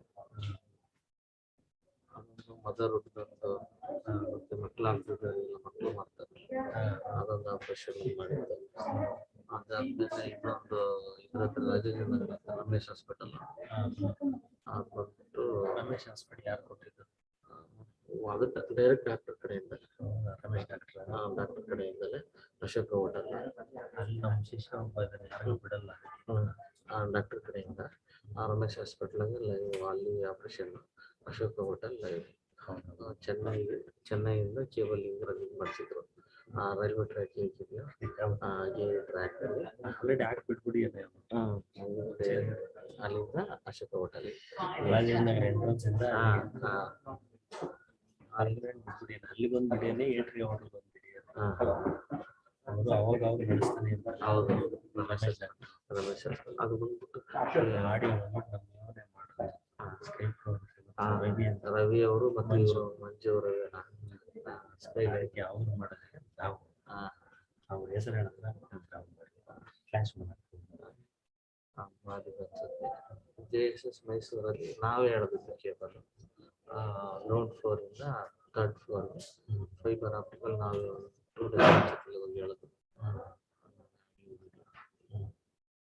ಇಂಡೋಸ್ ಕ್ಯಾಮ್ರಾ ಒಂದು ಔಟ್ಪುಟ್ ತಗೊಂಡಿದ್ದು ಔಟ್ ಕ್ಯಾಮ್ರಾ ಒಂದು ಸೇಮ್ ಕೆಳಗಡೆ ಬಂದ್ಬಿಟ್ಟು ಅದು ಎಲ್ ಇಡಿ ವಾಲ ಕ್ಯಾಮ್ರಾ ಮಾಮೂಲಿ ಇವನು ವೇಣು ಅವ್ರಿಗೆ ಕೊಡ್ತಾರೆ. ವೇಣುಗೆ ನಾವು ಇದೆಲ್ಲ ತೋರಿಸಿದ್ದೆ ನಮ್ಮ ಹರೀಶ್ ಫಸ್ಟ್ ಸ್ಟಾರ್ಟಿಂಗ್ ಯೂನಿಟ್ ಹಾಕಿ ಕ್ಯಾಮ್ರಾ ಕೊಟ್ಟಿದ್ದೆ ಅವರು.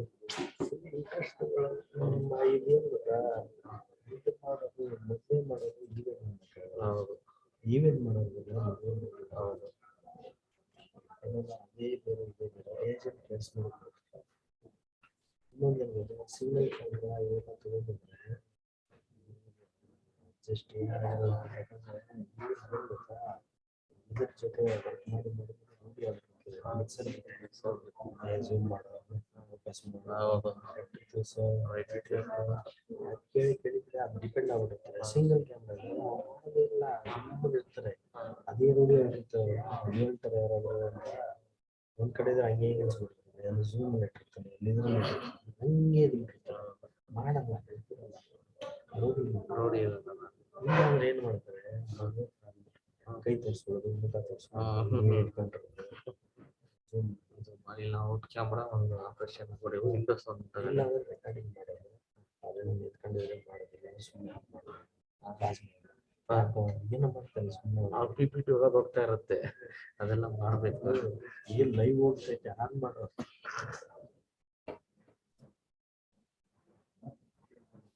ನಮ್ಗೆ ಲೈವ್ಗೆ ಯಾರು ಅಡ್ಜಸ್ಟ್ ಆಗಲ್ಲ. ಅವ್ರು ಮಾಡಿದ್ವಿ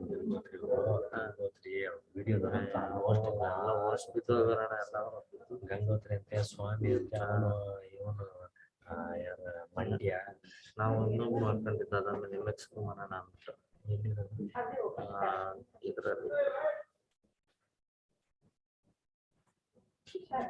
ಕುಮಾರ್ ರಾಜೇಶ್ ನಗರ ಅವ್ರು ಇದ್ ಮಾಡ್ಬೇಕು ಹೋಗ್ತಾ ಇದೆ ಲಾಗಿನ್ ನಾಟ್ ಎಟ್ ಇಲ್ಲಿಂದ ಎಲ್ಲ ಕನೆಕ್ಟ್ ಆಗಿದೆ ಅಲ್ಲಿಂದ ಲಾಗಿನ್ ಆಗಿದೆ. ಅಡ್ಮಿನ್ ಕಂಟ್ರೋಲ್ ಅಲ್ಲಿ ಇದೆ. ಅಡ್ಮಿನ್ ಇದ್ ಮಾಡಿದ್ರೆ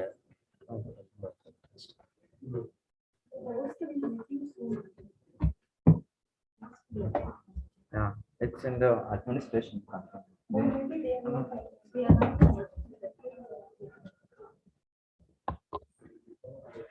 ಕನೆಕ್ಟ್ ಆಗಿದೆ ಇಲ್ಲ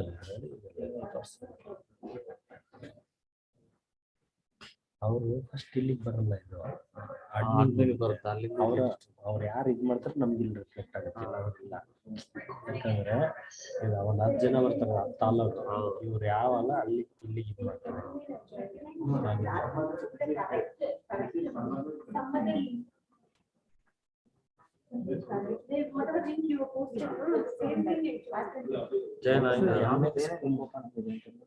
ಸರ್ ನಮ್ಮ ಹತ್ರ ಏನಿಲ್ಲ ಓಪನ್ ಇದೆ ಅದು ಓಪನ್ ಆಗಿ ಇಲ್ಲ ನಾವೇನು ಮಾಡಕ್ಕಾಗಲ್ಲ ಇಲ್ಲಿ. This is Dr. Prakash. We're just organizing the things that the online platform and things are getting sorted out. Now give us 1 or 2 minutes. I'm audible, sir.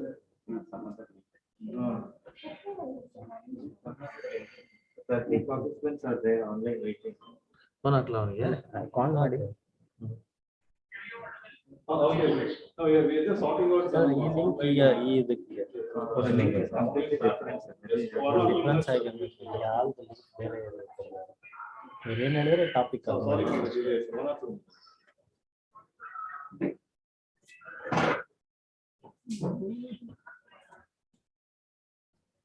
ಇದು ಸರ್ ಇದು ಡಿಸ್ಕೋಟೆಕ್ ಅಲ್ಲಿ ಇದೆಯಲ್ಲ ಡಿಸ್ಕೋಟೆಕ್ ಲಿಂಕ್ ಬೇರೆ ಅಂತೆ ಅದು. ಹಲೋ ಹೌದೌದು ಹೌದೌದು ಇಲ್ಲ ಲಿಂಕ್ ಏನೋ ಬೇರೆ ಇದು ಅಂತ ಹೇಳ್ತಾ ಇದಾರೆ. ಸ್ವಲ್ಪ ಬರ್ತೀರಾ? ಸ್ವಲ್ಪ ಎಲ್ಲ ಸ್ಟಾರ್ಟ್ ಆಗಿದೆ ಅಂತದ್ದು. Hello. Hello. ಬನ್ನಿ ಜಲ್ದಿ ಬನ್ನಿ. Hello. ಒಂದು ನಿಮಿಷ.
Morning, everyone. I'm Dr. Sujit Kumar, and I welcome you all to the annual convocation of NNF NeoCon 2021. We are so excited to see so many of the health professionals who have come out to the conference and the speakers who are dedicated to educating the next generation of health professionals. We strive to make this conference enjoyable and informative to everyone present here. Today, this pre-conference workshop will start with keynote speakers, which include health professionals who are pioneers in various fields with years of experience and who are eager to impart their wisdom. We hope you enjoy the conference and that you take the knowledge you learn today to use it to your better lives and careers. Thank you. And without much delay, I request Dr. Prakash sir to introduce our chairperson, Dr. Vikram Datta sir.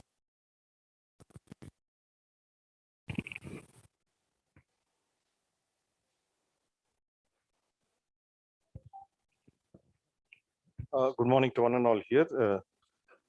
Thanks for giving me the opportunity to introduce Dr. Vikram Datta, sir. I think if you say QI, which will be, you'll never forget one person is Dr. Professor Vikram Datta. So he is actually the director and professor. He is the director. He's a director and professor in Lady Harding, Department of Neonatology. And then he is the president of the National Quality Care Network. He's the vice president elect 2022 National Neonatology Forum. He's a guest editor for BMJ Open Quality for South Asian edition. He's a member editorial board in the International Journal for Quality in Healthcare. an expert at the International Society for Quality in Healthcare. And then he's a lead national mentoring group and technical resource group lead, sustainable model for Lakshya. That's the government program. And then he's a member of QED, that is Quality, Equity, Dignity Working Group on the Ministry of Health and Family Welfare. So we are proud and we really feel honored to have you here in this workshop. And of course, he's a mentor for all of us also. And he's been with us guiding through how to conduct this workshop and helped us and guided us. And he's been of immense help to us. And without wasting much time, I think I would like to hear the words of wisdom from Vikram Datta, sir. Over to you, sir. Thank you so much for joining us in spite of your busy schedule. Thank you so much, Dr. Prakash, Dr. Sarath, and good morning to all friends in Bangalore and all NNF colleagues who have joined online. I think there was some last minute glitch which led to some of us joining into the wrong workshop, and that included me as well. And I think we will have more people joining as I continue to speak, and we will have some people on site also.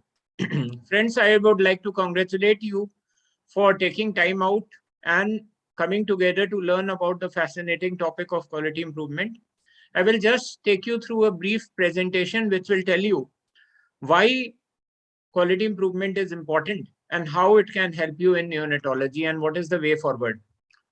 So if Dr. Prakash permits me, I would just go ahead with the presentation. Yes, sir. Thank you so much, Prakash.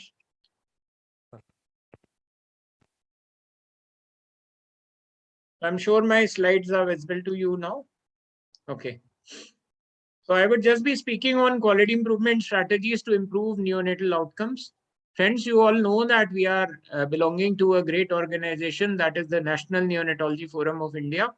And it is under the auspicious occasion of the NeoCon at Bengaluru today that we have all assembled to reiterate for the cause of the newborn survival. Now, I would just take you through some photographs. And if you look at these photographs, this is a classical photograph from some of the SNCUs or the special newborn care units, which have come up nearly 840 plus SNCUs at district headquarters. This is a typical scene which you see here, more than 2 to 3 babies lying on each of the radiant warmers. This is how most of our newborn babies still arrive at district hospitals through unspecialized transport ambulances in cold weather. This is how the babies are received at the community health centers and primary health centers. You can see cyanosed, hypothermic, often limp, not breathing, with a sketchy referral note. And this is a short video which will show you how these babies are transported from arrival to the special care newborn unit.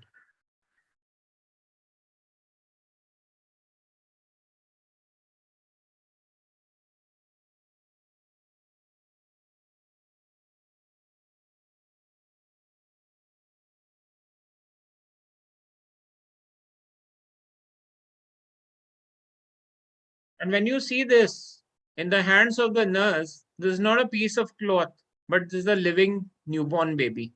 And you can understand the issues of patient safety, respect of the newborn, and what type of quality of care we are delivering to this newborn. Now, this newborn, when he goes inside the SNCU, you can see the condition of the baby: absolutely limp, absolutely pale, hypothermic, and look at the position of the baby and the various factors which will come into play. Now, if we get a newborn like this, then it becomes very, very important for us to make sure that this baby survives. Now, these are some photographs which are from medical colleges, the postnatal wards and the neonatal wards, as well as the labor rooms. And mind you, these are photographs from the medical colleges on a day of Government of India team visiting them. So you can understand the status of affairs subsequently. This is how most of the SNCUs or the district hospitals or the nursing units are delivering medications, including IV fluids, how the equipments are lying malfunctioned, and how IV fluids are being given. And these are the photographs from the doctor's duty room, the washing area of the newborn care unit, the changing area for the doctors and the nurses with the brooms and the inverter and the battery and the gowns all kept. And this is as recent as 7 days back during the time of the newborn week visits. Now, friends, by seeing these photographs, you must be wondering that what will happen to the neonatal outcome? Well, we are all worried for the neonatal outcome, and that is why we gather together in conferences like NeoCon, because we want to advocate for intact outcome. Now, there are multiple factors which affect the neonatal outcome. And if you are aware, Government of India has given 6 or 7 areas of concern which need to be fixed for you to have an intact outcome of your patient. The first is the service provision. Second is the patient rights. The third is the inputs, support services, clinical services, infection control, and last comes the quality management. Now, if you look at it, you can fix most of these parts by providing inputs, infrastructural inputs, etc. But how can you fix your support services, clinical services without having a good quality management? Now, why we are concerned about quality management is that the number of individuals who are dying because of poor quality of care is the largest in cases which are having cardiovascular disease. Whereas for us as neonatologists, the number of deaths of newborns which happen because of poor quality of care is second only to cardiovascular diseases. So friends, you can understand here that we are losing a large number of newborns because of poor quality of care. And 98% of this mortality is happening in low and middle income countries, of which India is a part. We are contributing to nearly 26% of the global newborn mortality. And mind you, if I aggregate all the diseases and all the clinical domains, then nearly 5 million people every year are losing their lives because of poor quality of care after reaching the hospital. They reach the hospital thinking that they would get an intact outcome, but they end up getting wrapped up in a shroud or in a coffin going for the cremation. So poor quality is now a greater contributor to mortality than non-utilization. And we need to focus on this. Now, when I talk about quality, quality varies according to various states. You're sitting in Karnataka right now. Let's focus on Karnataka. This is data from India Newborn Action Plan. You can see there is nearly more than 2-fold difference between your rural and your urban neonatal mortality. What does it mean, friends? It means that there is tremendous inequity in our country. As far as the health services are concerned, this is the line of equity, and most of our country, except a couple of states, are below the line of equity.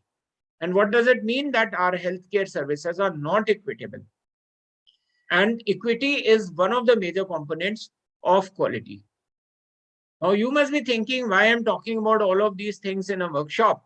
Well, it is to put the background very straight, why we need to understand it, and why the sooner the better. You may learn about fancy ventilation techniques. You may learn about fancy CPAP techniques. You may learn about fancy TPN. But remember, unless and until you can fix the quality, you'll continue to lose babies. And you may save maybe 5 or 10 babies in an ICU. What difference does it make for a country as big as India, or a region as big as Southeast Asia, or a planet as big as the planet Earth? Well, friends, unless and until we can fix the quality of care, we cannot prevent 75% of the preventable neonatal deaths.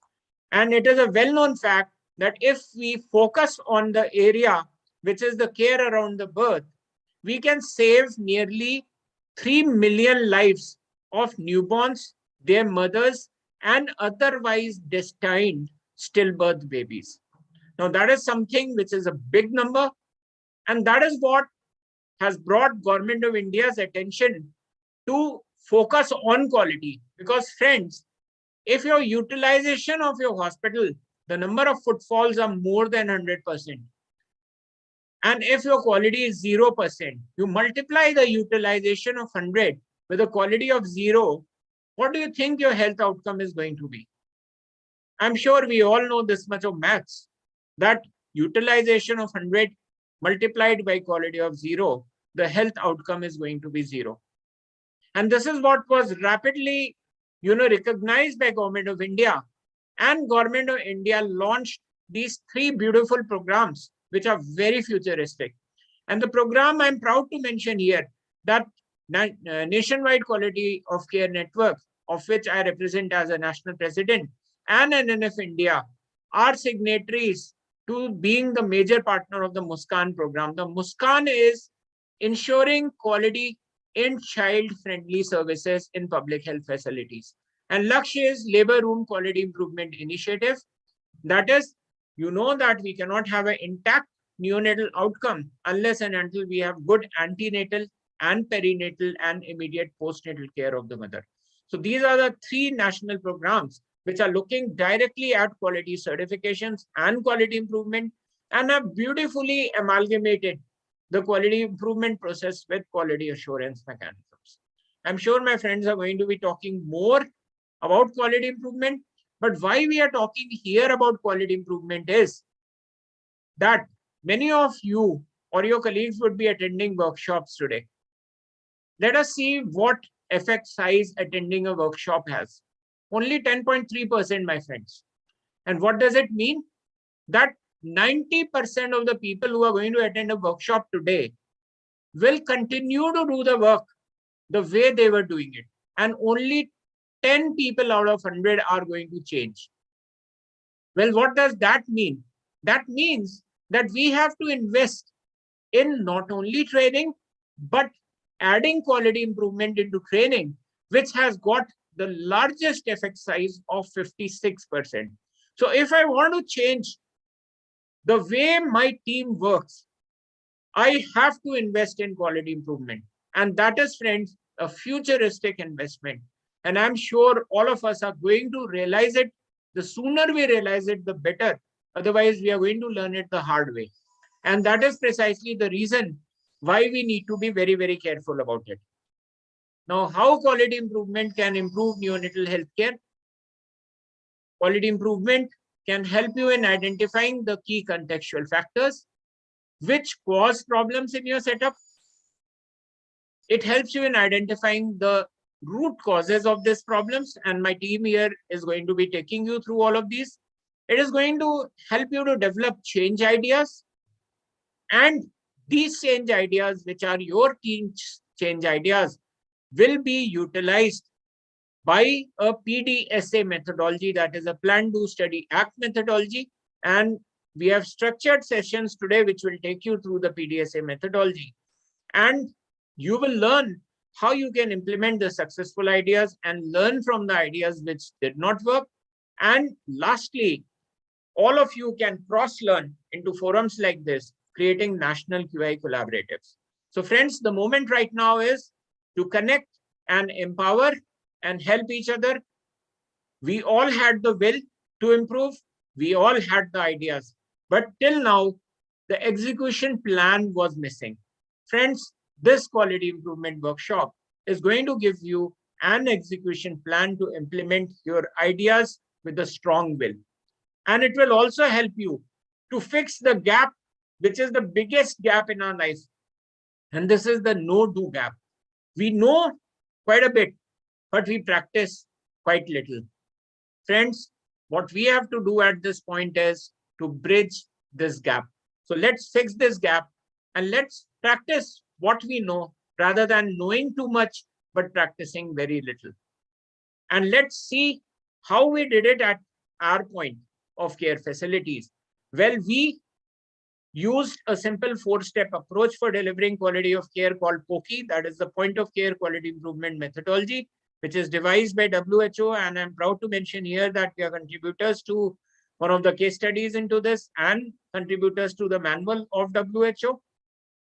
You have to add the clinical skill, and we added, you can see an online mentoring session which is happening here, and a physical mentoring session for the mothers and a counseling session. Then third is frequent on-site online coachings. And fourth is the BMJ open quality, that is the documentation and the dissemination. So whatever stories you learn, you have to document and disseminate for others to learn. So till now, we have touched 103 million lives across 15 states of India, and we currently work across the Southeast Asia regional network of WHO. We've touched over 1 million lives. We run a very successful partnership, both at the macro, at the meso level, and the micro level with the frontline facilities.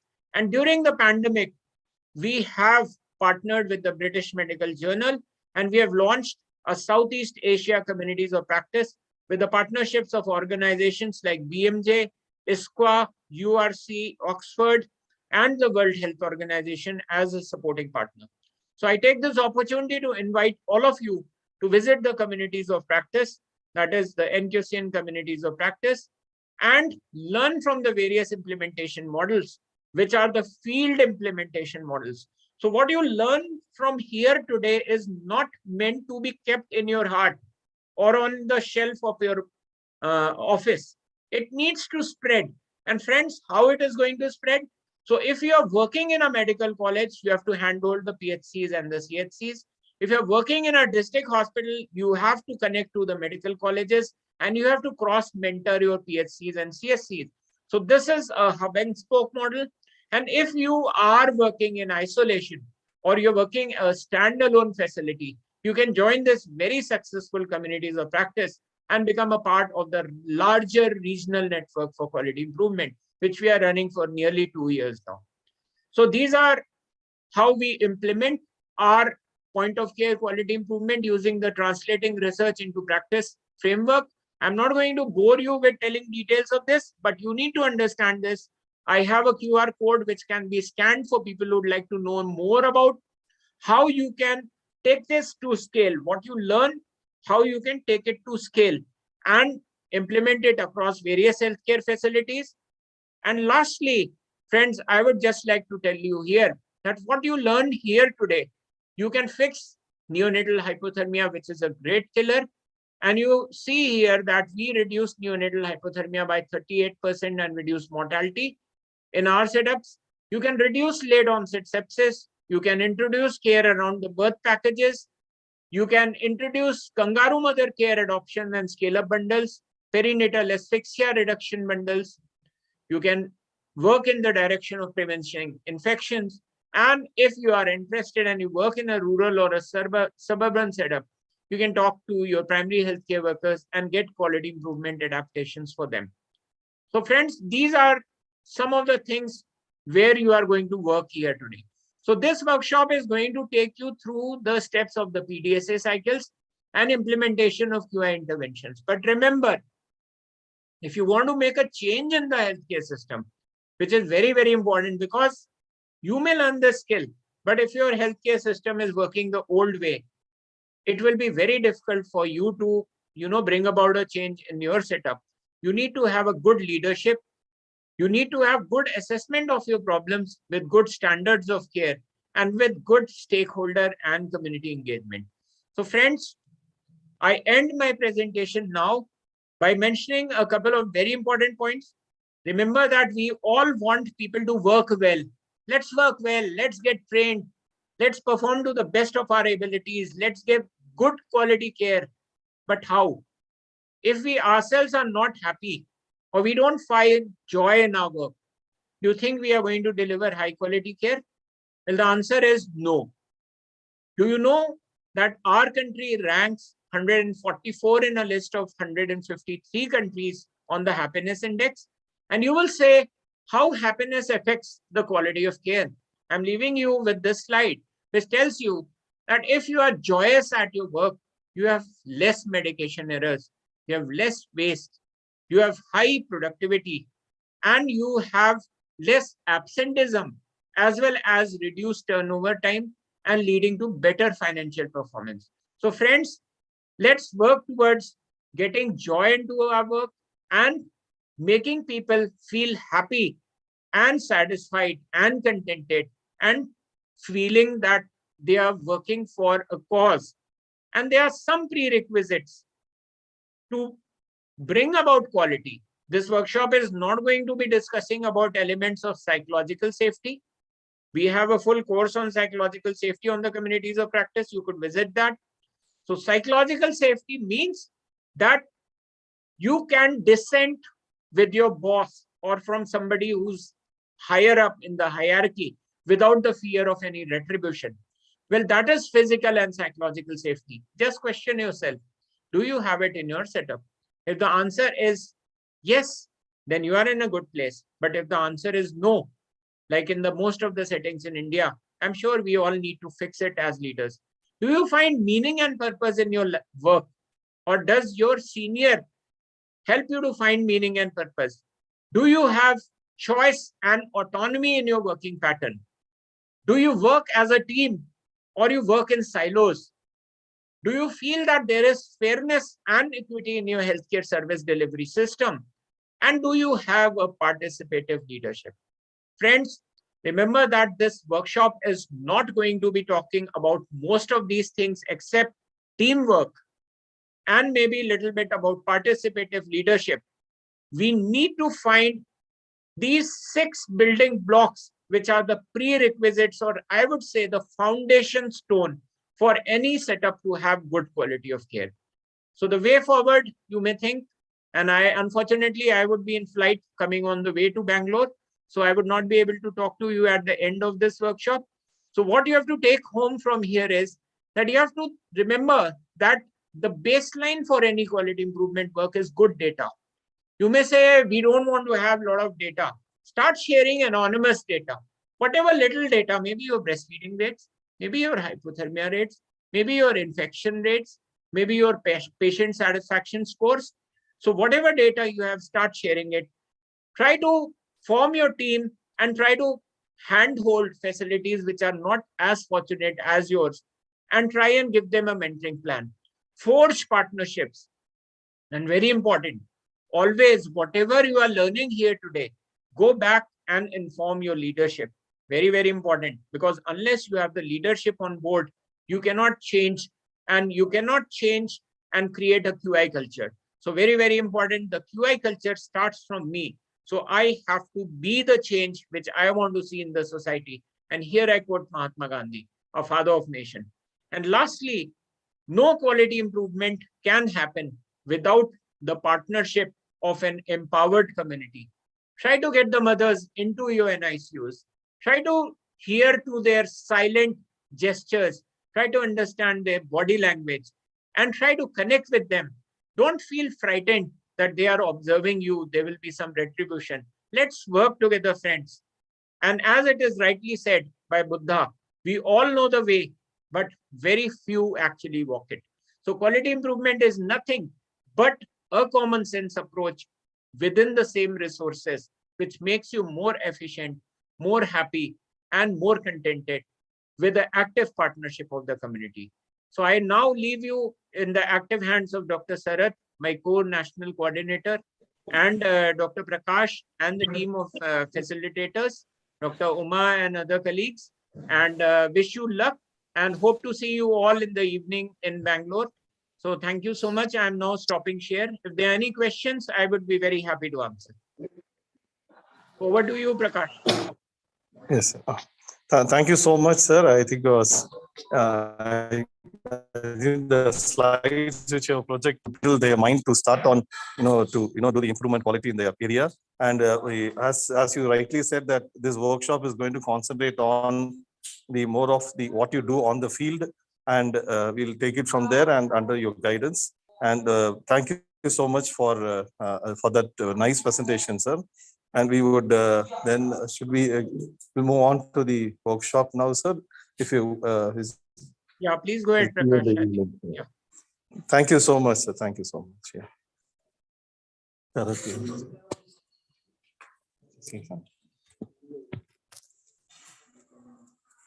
Thank you, sir. Thank you, Vikram sir, for joining on your busy schedule. And I know that you will be flying now. We'll be starting off the workshop with the role play. There's a power cut here. Probably give us 2 minutes. Again, we'll start off with the role play now once the camera starts in.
Yeah,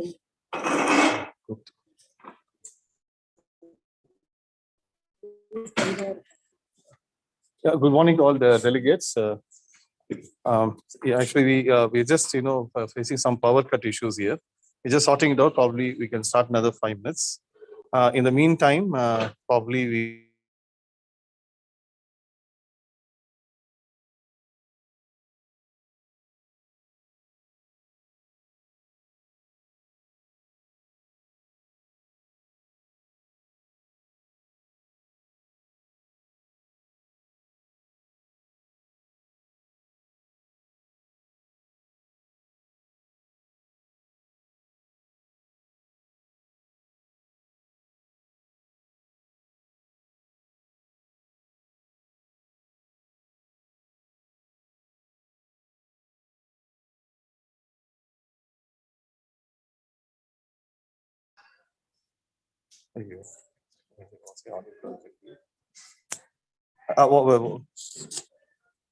Were I muted that time when I spoke? I'm not sure.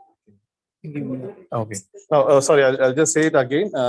We are just, so before we go on to the workshop, we will just start a small introduction session so that we introduce each other. And would you like to tell us the purpose of joining this workshop so that we can tailor make our teaching according to your needs? Can I request Dr. Amulya Manohar to introduce yourself? Thank you. Good morning, Yes, sir. Doctor. Yeah, you are audible. Please go ahead. Yes. So I'm Dr. Amulya Manohar. I work at Ramaya Medical College under Dr. Pradeep, and I'm a fellow here.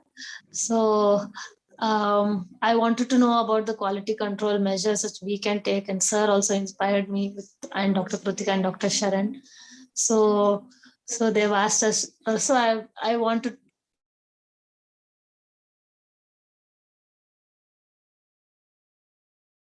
You're muted. Dr. Amulya, you're muted. So sir has asked us, it is good to know all these so that you can bring implementations when we start afresh in our setting, when we go to a different setup and when we have to establish our own NICUs. So for that, keeping that in mind and to bring about a good outcome for our neonates, for the neonates, because we also strive to we put everything our best for 700-gram babies. Yeah.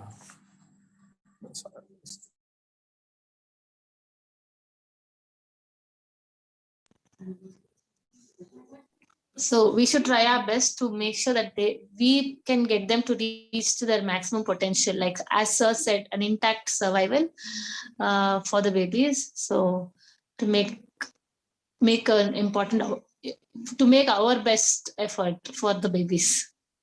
Yes. Okay.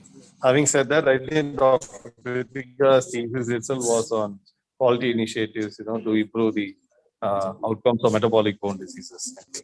Thank you so much, Dr. Amulya, for your introduction. Dr. Vikram, can I request you to say a few words about yourself and the purpose of joining this workshop?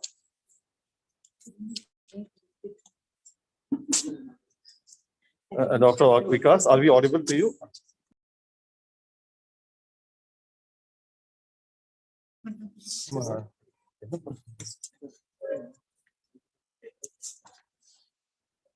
Dr. Vikas?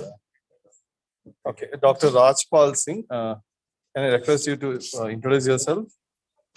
Thank you. I am Dr. Rajpal Singh from NTPC Vindhanagar, Singrauli, Madhya Pradesh. I am interested in quality because a little thing can change the life of a newborn. I have started a temperature monitoring at 1 hour at our hospital after attending the same quality workshop at Bangalore in 2019. I want to move from this workshop. Thank you. Thank you so much.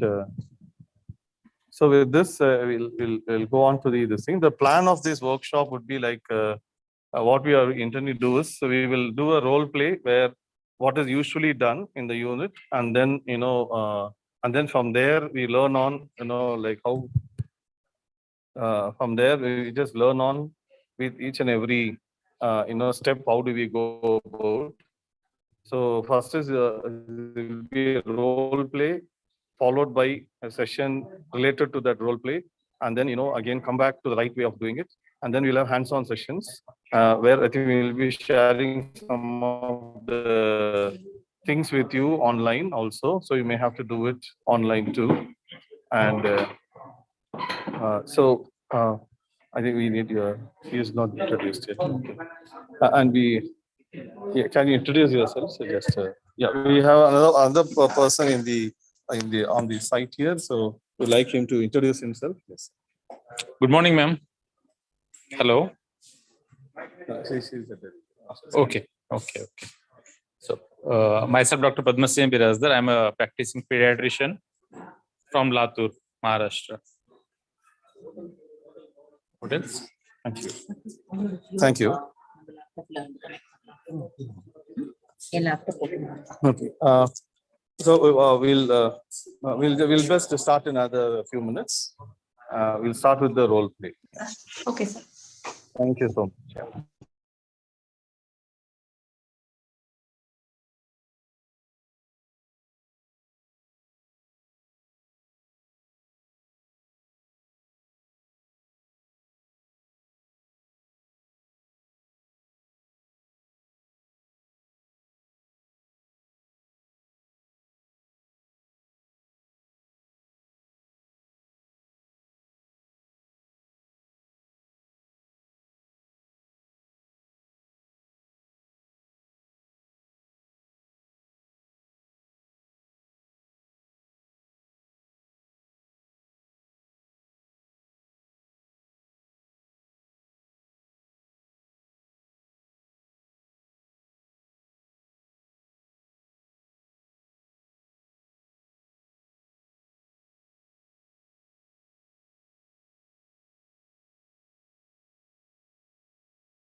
We are waiting with them, sir. Oh, They to will join. get Yeah, but they still can do that. This is on, link is on. No, but we are not the host. They need We are to not approve. hosts, the co-host are themselves able to host.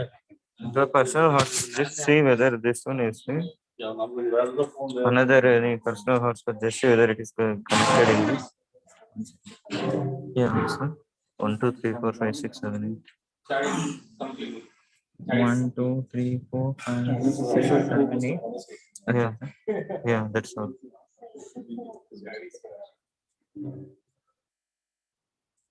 Oh, connected now. Just go to Zoom.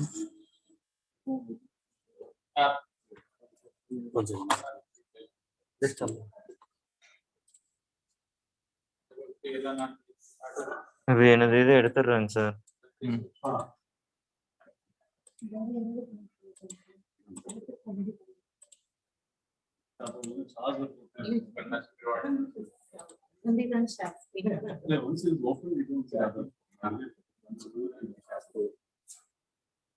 Camera is working. Camera is not working. Camera is working.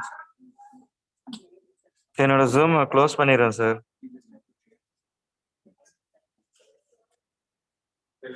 Still connecting.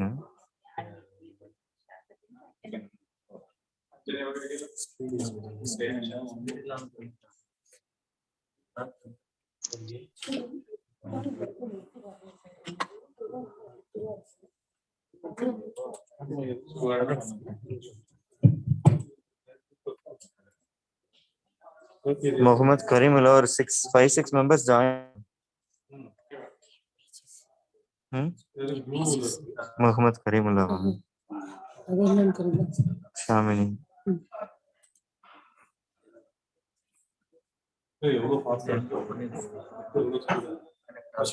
Not connected, sir.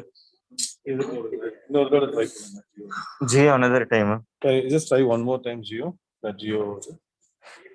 Maybe net is slow and then தெரியல போகவே மாட்டேங்குது அதுக்கு Blue line மேல. தான் இருக்கு. Yes, sir.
मावशी पण बदलली मावशी तिथं राहिली त्या पण बदलल्या मला वाटतं.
Okay, are we audible?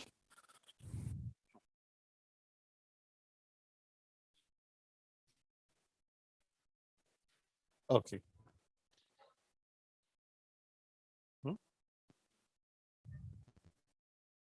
Are we audible now, the delegates? Can you hear us? Yes, you are audible. Okay, good. Thank you. Right. Yeah. Okay. How's the audio?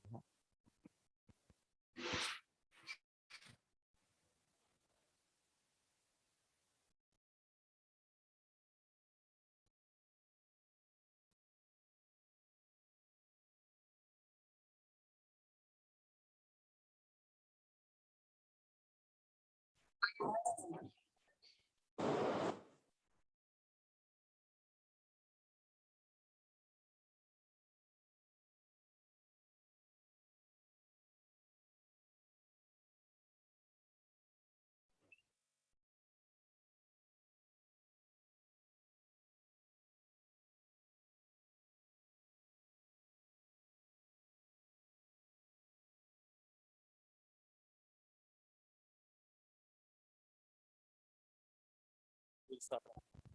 Right.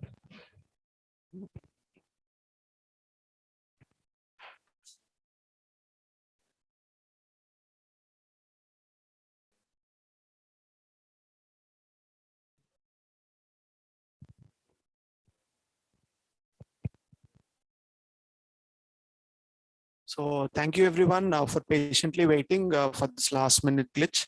So we'll start off with a role play. So the idea of this role play is to sensitize all the participants about how things work out in the NICU and how quality improvement can improve the working style in your unit.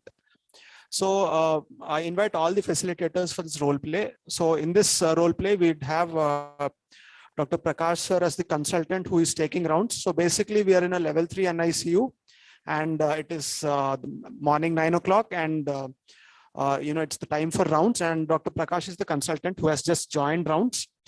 So Dr. Usha is the senior resident and she's exam going resident. She's a senior. And we have Dr. Sharath, who is the first year resident.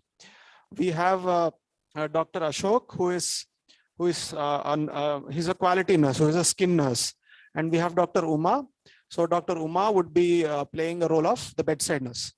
So the scenario is that we have a baby of N who was delivered yesterday night at 10 o'clock.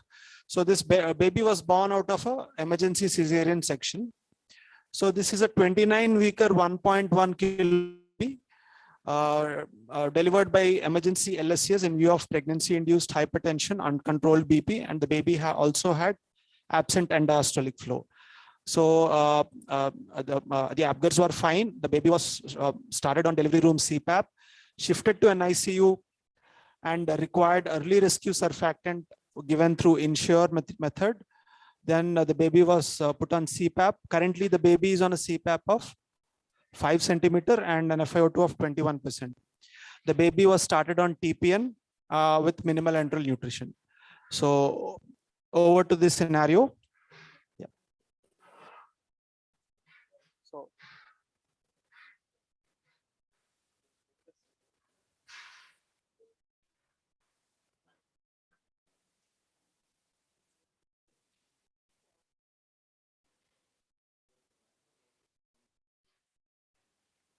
yeah.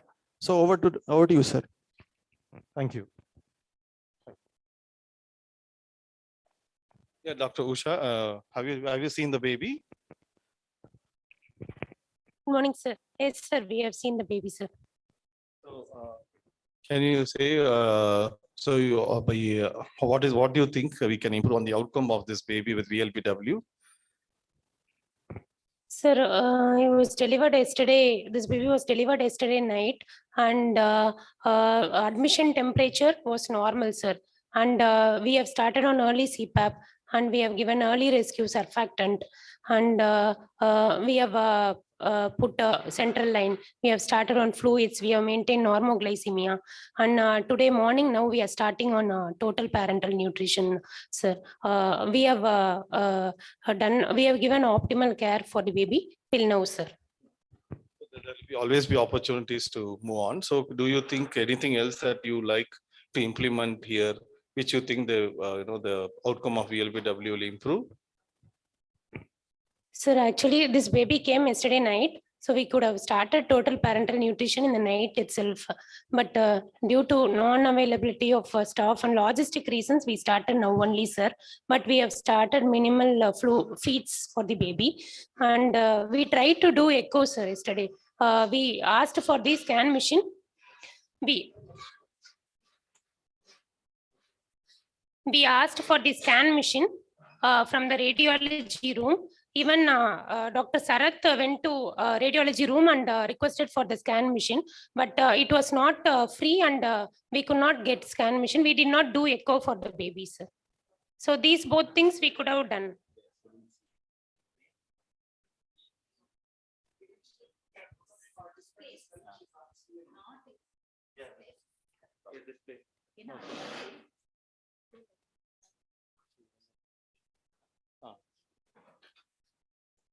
For this, we have given all the optimal care, sir. Baby came in the night, so maybe we could have started total parental nutrition yesterday night only, but due to non-availability of staff and resource limitation, we didn't start in the night. We started total parental nutrition now only, sir. And echo machine, we wanted to do echo for this baby as well, but echo machine, we called and asked the radiology room. We couldn't get the scan machine. Even Dr. Sharath went in person and tried to get the scan machine, but it was very busy in the radiology department. They didn't give the scan machine, sir. So both these things we could have done. That's what both of us feel, sir. Is there any preventive this thing you could think of in improving VLBWs? Sir, maybe what we could have done, these two things we could have done, and as such, prevention of prematurity would be the ideal one. If we could prolong the pregnancy for some more time, then all the complications could have been avoided, and that will be the ideal one, sir. And other things I told, these two things we thought we could have added on to the care of the babies. Okay, so yeah, I saw somebody coming in. Yes. Oh, you're the skinner. So hi. I'm seeing you for the first time. Yes. So what are you doing with the baby? I am the skinner, sir. I am here past 6 months, and hospital management has asked us to see the skin care. So we are taking an audit of all the skin injuries. So I'm just seeing this baby has got a nasal injury, sir. You only see, sir, what care these people are giving. What? Is there a skin injury? What, Dr. Usha and Dr. Sharath, did you not notice that? Where is the nurse of this baby? Oh, yes, sister, what is this, sister? What is happening here?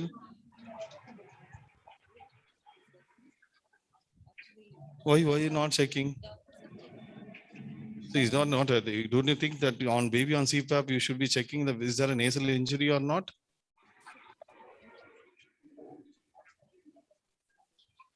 Is it so? What about you doctors?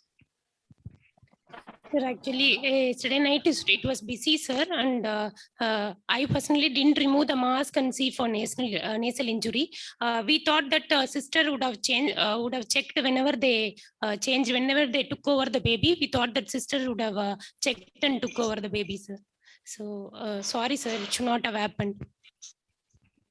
Morning we have seen only on the outside, sir. We did not remove the mask and see. And rounds were very busy and unit is very busy. So we thought nurse would have seen it. X-ray eyes to go through this thing to see the nasal injury. Okay, yeah, sister, I think it is your job to definitely see, and I think all the doctors should also see. I don't know, some of you do and you plan among yourself. I just don't want nasal injury next time. Okay, so I'm just going to be upset. I'm leaving this. I'll come and resume rounds after some time. Doctor, you could have seen, isn't it, doctor? Like we are taking care of 5 babies. How am I supposed to see all the babies? But it is basic nursing work that you need to look into the baby, right?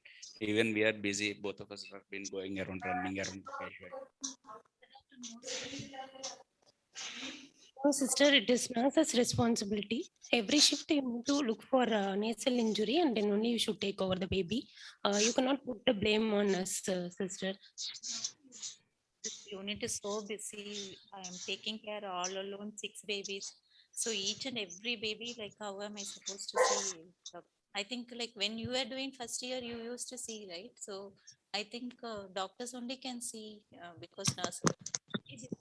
We have to give feeding. We have to do all the other instructions also you are giving.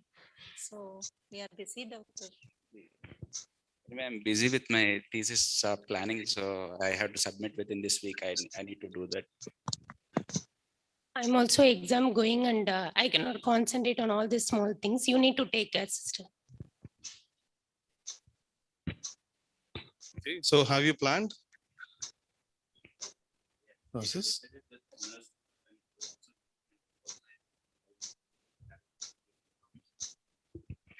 I'll also look during the rounds, and nurse will also have a look at all the babies. But I have to prepare for my thesis, so I have only a week to decide on the topics. So I need to really sit down and decide on it. Sharath, what we will do is, anyway, you're looking for your thesis, no? What you will do, that skin nurse is telling, there has been so much of nasal injuries in the past 6 months. So what you not arrived at the thesis topic, and sir is also very angry on you. So we will take the 6 months data, and then we will give education to the sister. We will ask them to check during every shift, and we will see in the coming 6 months how it is improving, how the nasal injury is coming down. Okay, so we can take it as a pre-intervention or post-intervention study, something like that. And you can finish off your thesis soon. In 1 year only, you can finish off the thesis. So that one you can tell and impress our HOD, sir. But will I have enough number of cases for that? Shall I go and get the skin nurse? She has all the data collected. He has been collecting for last 6 months. Initially, one more person, now a new person has joined, and he. Shall I get the data for you? In Sharath, Dr. Sharath, doctor will take care.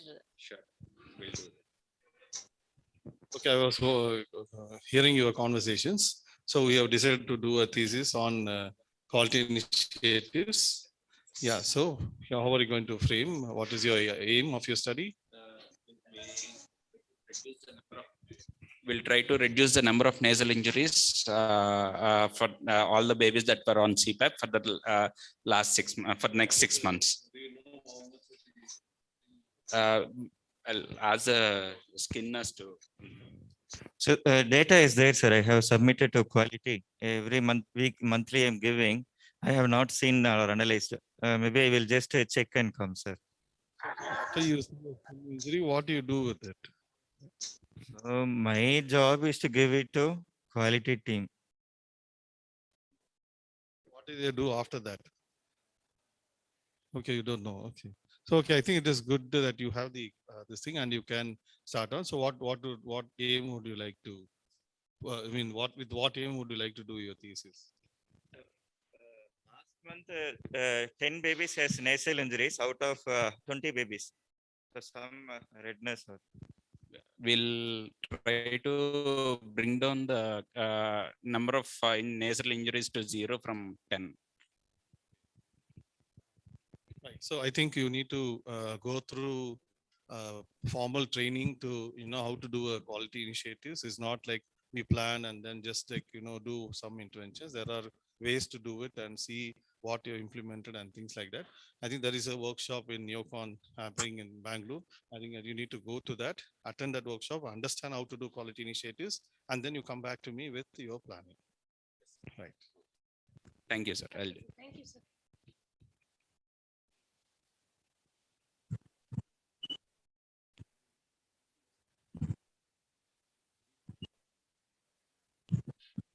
So all of you must have seen the role play. So what? So do you relate this to your unit? What's happening in your unit? So if any one of you could put in the chat box, if you have been exposed to QI, so what errors were the panelists doing here? So could anyone suggest, or you could just put it in the chat box so that we can read it out. So Chair, sir. Would you like to comment, sir?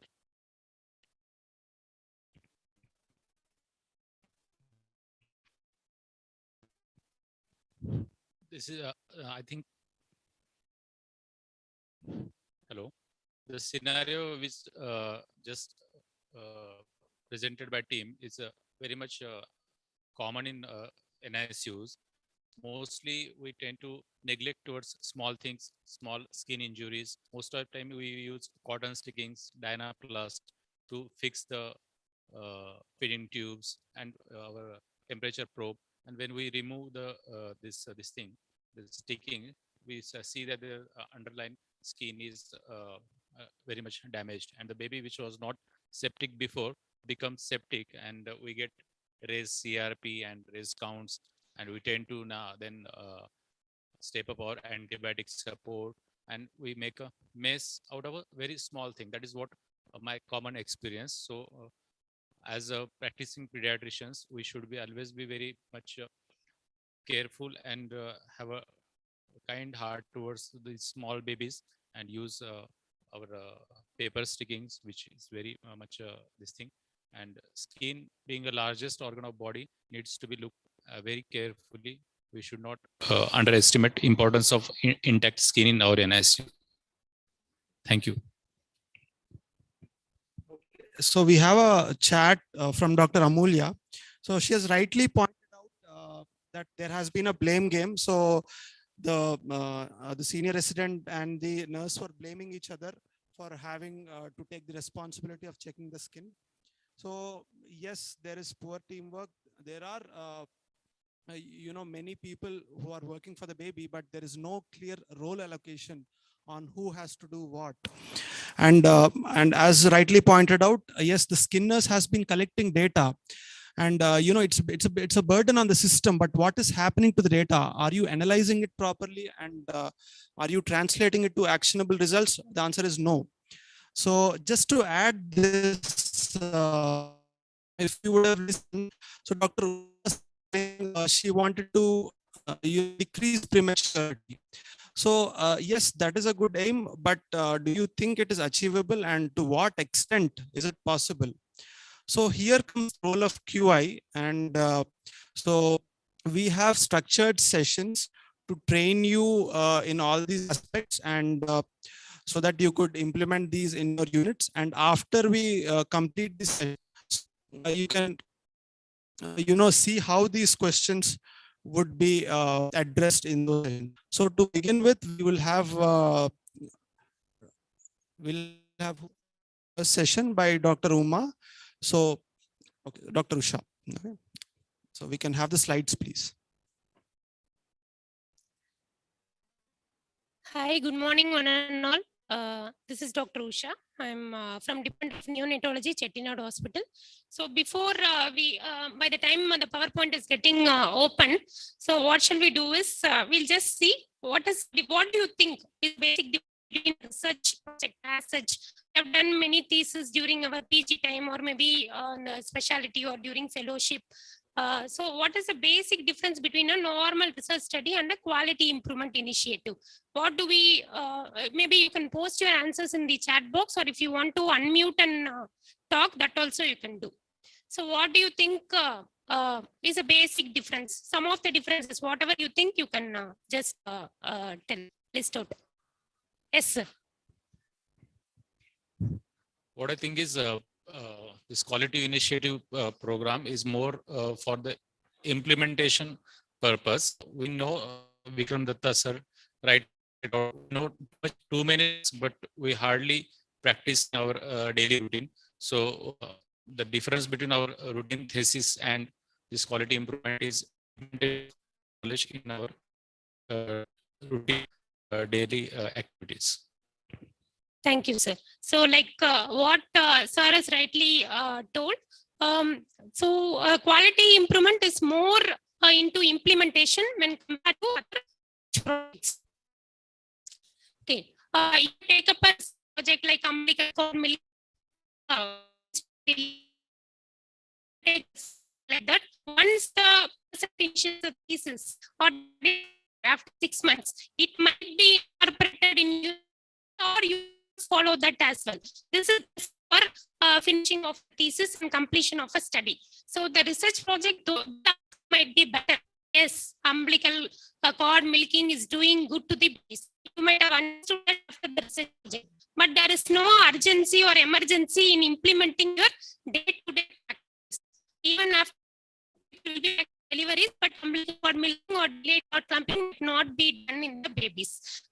So, but in a quality improvement, what we are trying to do is we are finding what is the problem and we are implementing a change.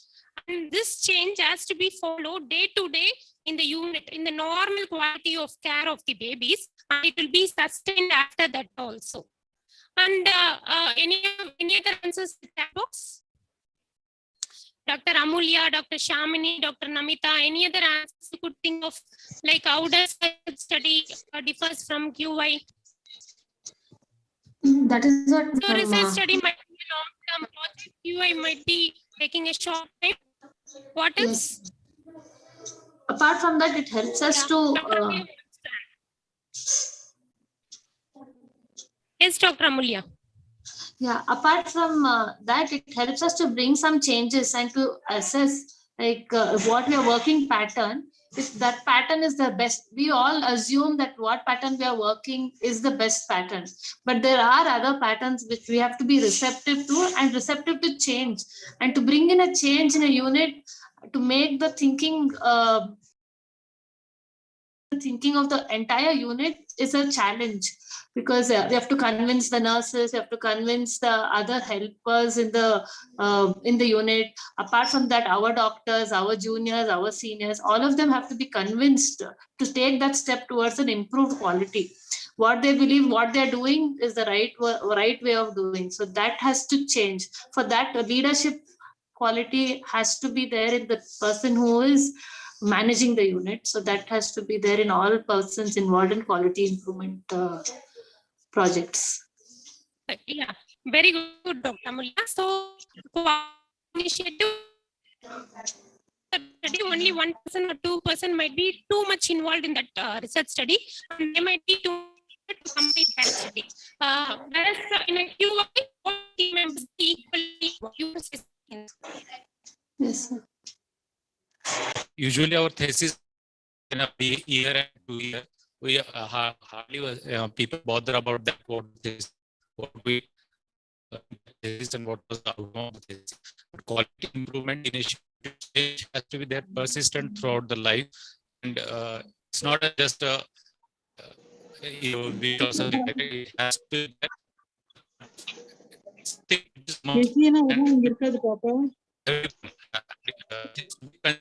consistency matters a lot.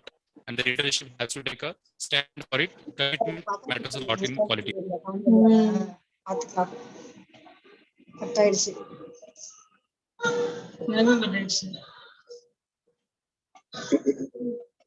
Dr. Shyamini.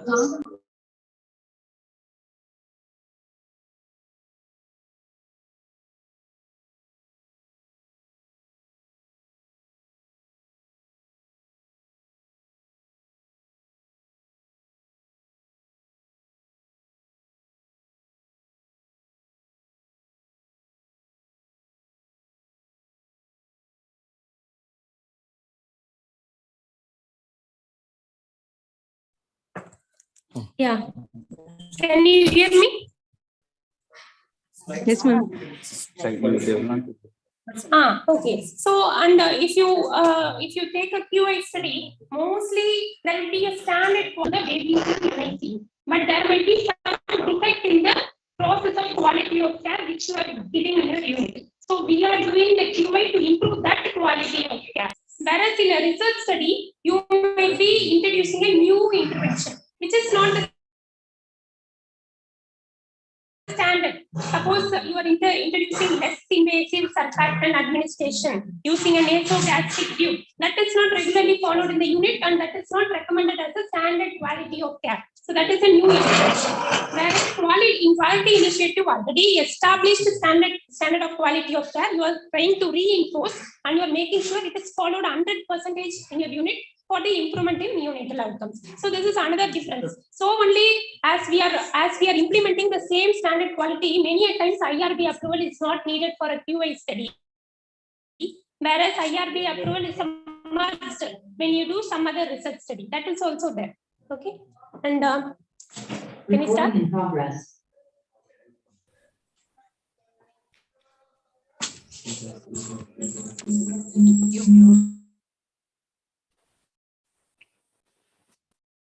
One minute, please. Yeah.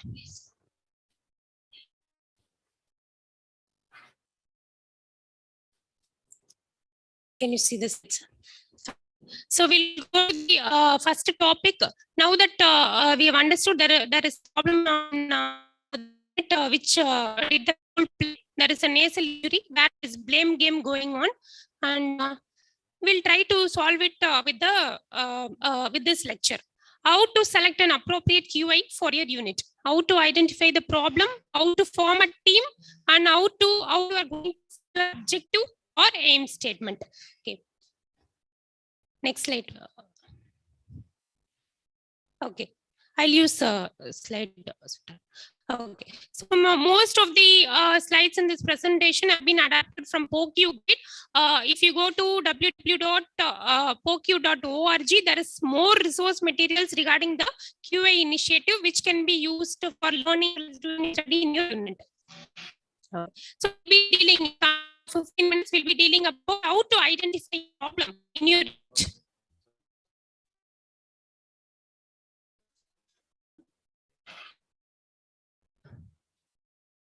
Is it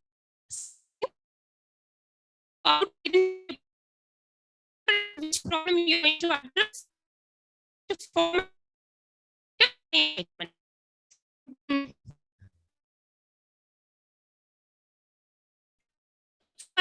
How to identify problems. We saw skin nurse came, a nurse who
Ma'am, we're not able to see or we're not able to hear, ma'am.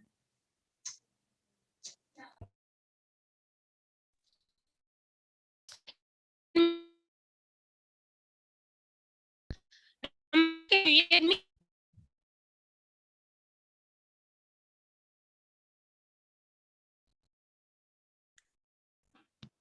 Voice quality is not good. Yes, sir. Your voice quality is not good. There is some problem, technical problem. There is some echo, sir.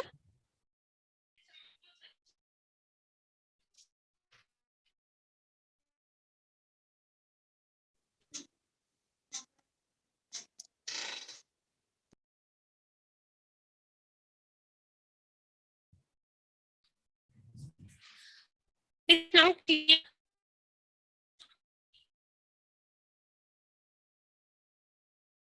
Dr. Amulya. Yes, ma'am, it's still very not heard very properly, ma'am. It's actually I think there's a lot of echo or it's very shrill, like a lot of disturbance.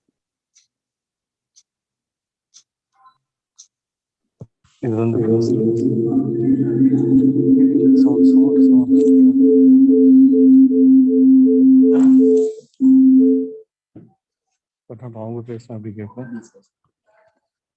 No. அதுதான் mic இதுல தான் connect பண்ணிருக்கு. அதான் but ஆனா கேட்கலன்றாங்களே. இதுவும் on பண்ணிருந்ததுனால இல்லம்மா இதுக்கு அதுக்கு சம்பந்தம் இல்லை. Ma'am, when you're talking on the phone, I think it is better, ma'am. இதுல இருந்து எக்கோ ஆகுது.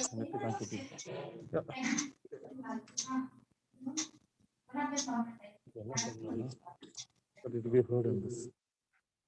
So we have to speak only here and do it only through this.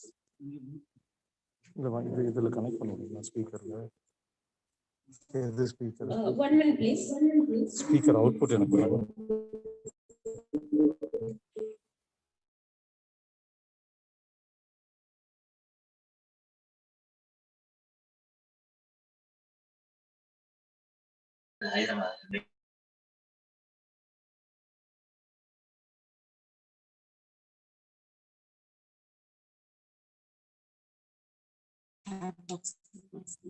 Is it better now? Yes, ma'am. I'll talk straight away from me.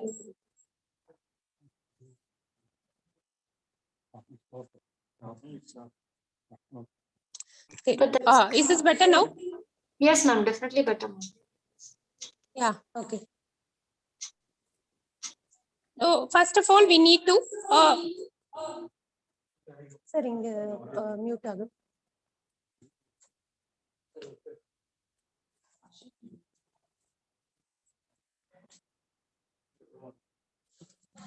Start the screen share. Yes. Okay. Sorry, we had some technical glitches. So first step will be to review the data to identify what is the problem. So we had our QA nurse who is showing his register where there were 10 babies who had nasal injury in the past 6 months. Next thing is how to prioritize which problems to work on. We had many problems. Our HOD sir asked what was the problems we are in, how we could have improved the care of the baby who was admitted yesterday night. I thought that maybe we could have started TPN in the night and we could have done an echo in the night. We didn't have the machine, so we didn't do the echo. But next thing is, and I told a very ideal plan, which is prevention of prematurity itself. And all these things I told, but we forgot to check for the nasal injury, which was identified later and which the child had currently. And we are going to form a team to decide on how to.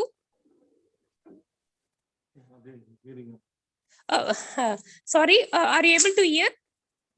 Yes, ma'am. Yes, ma'am. Okay, so we won't be able to hear if you speak. What you can do is, if you want to tell something, you can put in the chat box. And how to write a clear aim statement. Next slide, please.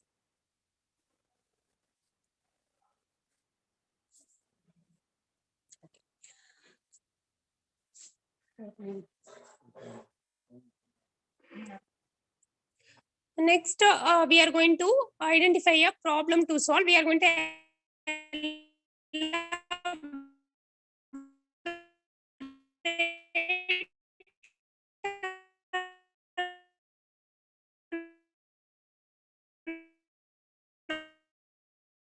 how to identify problems from the register.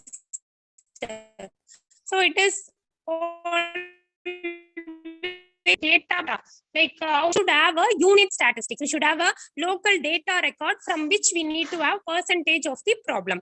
Second thing is, the problem should be simple and easy to change. I told that we will prevent preterm birth itself. Is it so simple? It is not simple. We need to give a proper antenatal care, follow up many morbidities mother will be having that we need to address. It is ideal, but it is a long-term project. We cannot solve it by sitting as a team of 6 or 8 members, and it is a long-term project. It cannot be taken as a QI problem. Next thing is, it should add this problem. If you solve this problem, it should be significantly impacting the patient outcome. Okay, I didn't do echo, I didn't start early TPN, but the baby is hemodynamically stable. It has not affected the outcome of the baby in any ways. 12 hours I didn't do echo, maybe I will do today. It has not affected the outcome till now. But baby has developed a nasal injury already. Already there is nasal injury. Maybe baby can have long-term cosmetic deformity also. So it is going to have a significant outcome. Does not need any new resources. You need not, to address the simple issue of nasal injury, you need not recruit so much of nurses. You need not buy a expensive equipment in order to solve the problem of nasal injury. Next slide, please. So we need to identify a problem which is fitting into all these criteria, and it is not a rare event. Suppose I am doing ECMO for a baby once in a year. I cannot identify a problem where to decrease clotting in the ECMO circuit. I cannot identify that problem to be taken up for a QI study, because I am going to do ECMO once in 2 years or once in 1 year. So implementing that might not have significant impact on my unit baby's outcome. And next thing is short turnaround time. So if this you do for the first 2 days when the baby is on CPAP, if every shift you are checking, if you are putting an appropriate mask, yes, you can see the outcome. By the time you remove CPAP, you can see whether there is nasal injury or there is no nasal injury. So it should have a short turnaround time. Your change and the outcome should have a short turnaround time. So you can see whether it is working, whether whatever change you have implemented has improved the quality of care in your baby.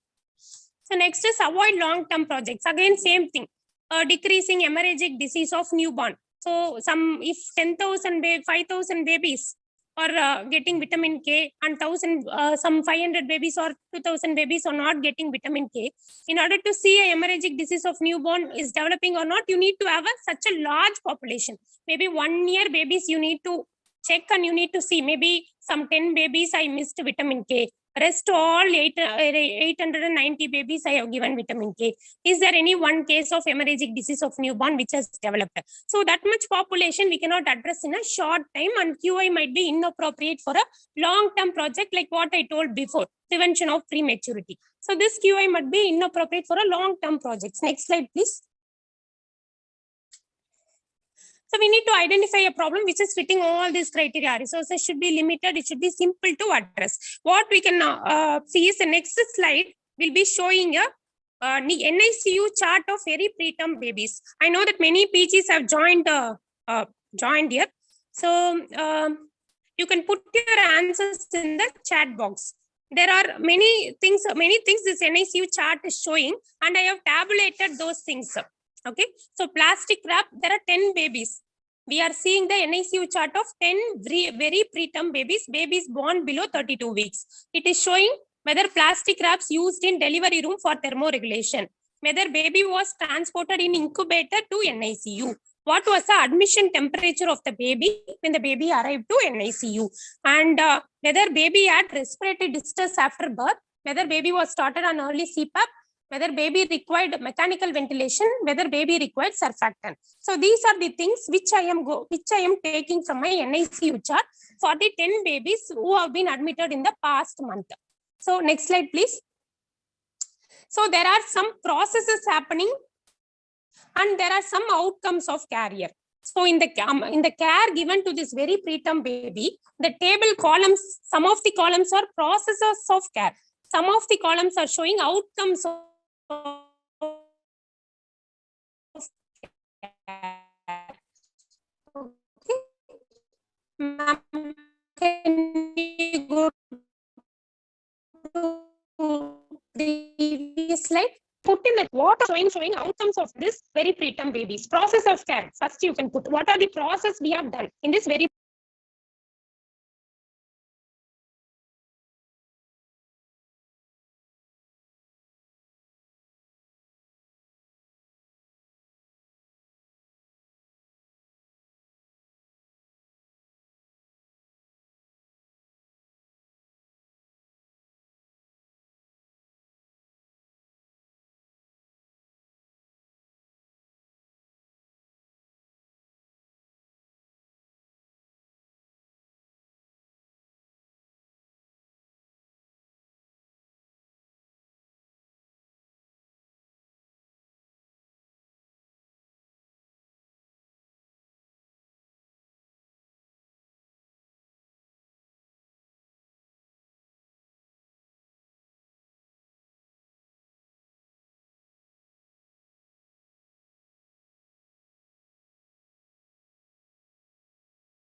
Can you hear now?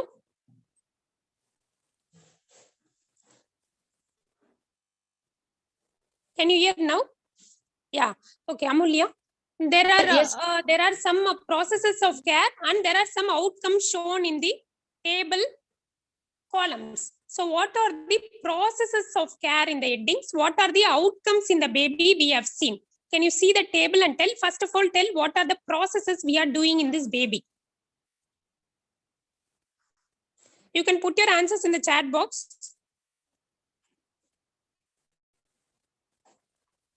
Or you can unmute and speak also. Plastic wraps, ma'am. Plastic wrap, yes. Here also participants told clearly that putting a plastic wrap will be a processes of care. Then? Yes. Then transport in an incubator. Using a transport incubator. Shifting the baby in the transport incubator is a process of care. Next. Early CPAP initiation.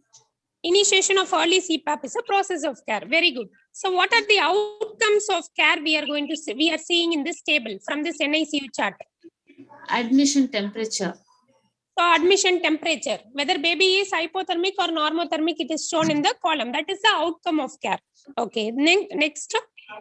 The respiratory distress. Need for mechanical ventilation and need for surfactant are outcomes. Or outcomes. Okay. So now we will see the what is the percentage of babies who have received this process of care. So all babies are less than 32 weeks. How many among less than 32 weeks? 1, 2, 3, 4, 5, 6 babies have been wrapped in plastic wrap after delivery. So what is the percentage?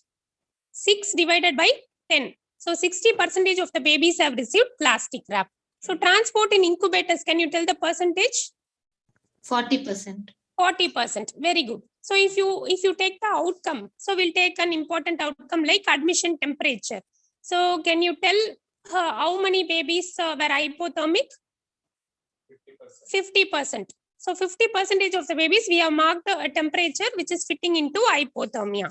So this is how we have collected that only 60% of the babies are receiving plastic wrap and 40% are transported in incubator and only 50% of the babies are normothermic and 50% were hypothermic at admission. So these are the problems we have identified. Maybe you can check early CPAP was initiated only in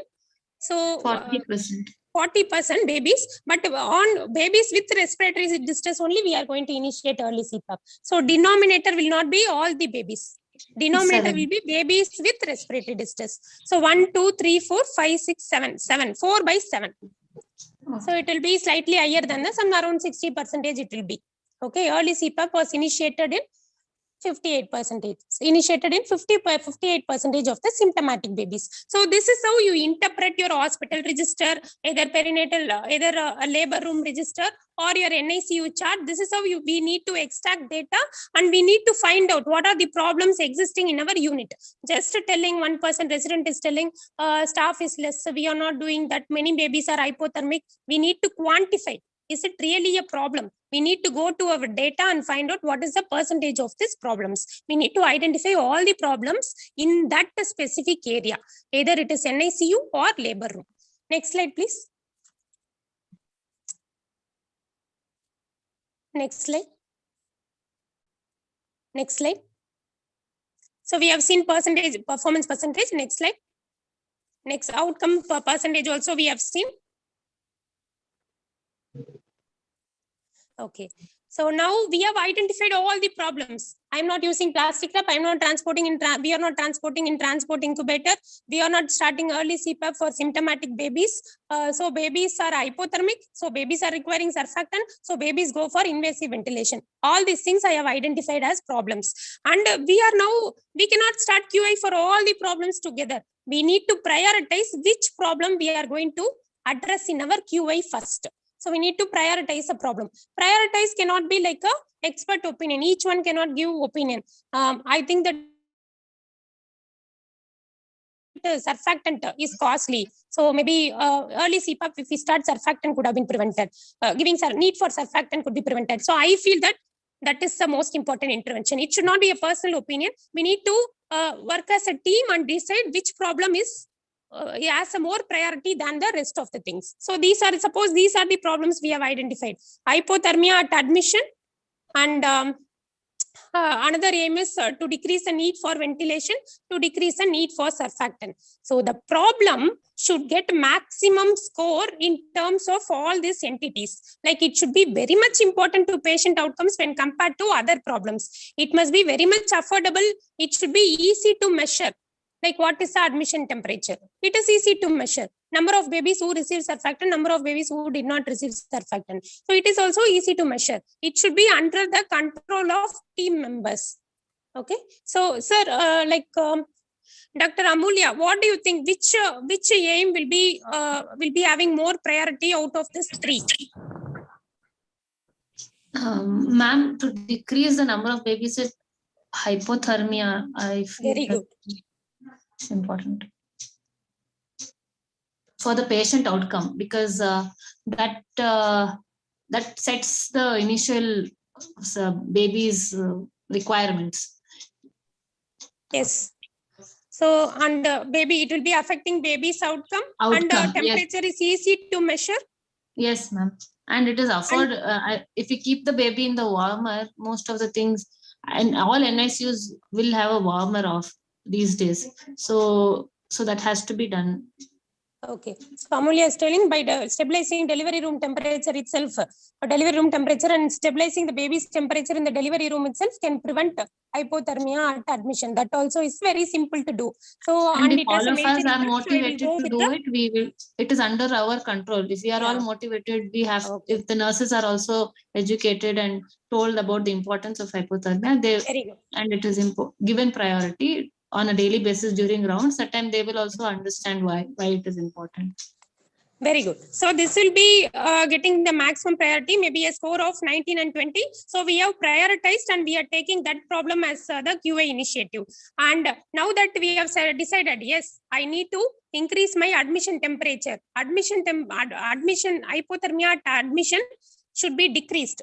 This is my primary problem. This I am going to address by using a QA initiative. Okay. So next we need to form our team. Team members should have all the people, right from top level to bottom level. All the category of people should be in the team. And we need to look for volunteers. We should not, like our thesis, we should not pull someone into the study. They should be volunteering and they should be very much enthusiastic to be involved in the study. And they must be involved in the baby care. They must be either in the labor room or NICU, or they must be a resident or consultant in charge. whoever, or a biomedical person who is in charge for maintaining a transport incubator, all those things. So these people should be involved in the baby care in some point of time, and they must be influential. So the staff or nurse whom you are selecting must be able to tell to other sisters and convey that maintaining temperature is very important. This changes we need to do, how important it is, because it is going to affect the baby's outcome. This every shift you need to follow this. So she must be capable of convincing the other team members.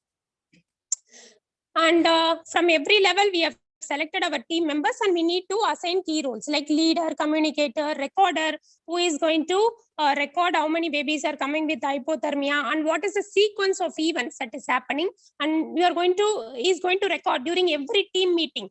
First, the team will meet, know what is the problem and how to form a aim statement.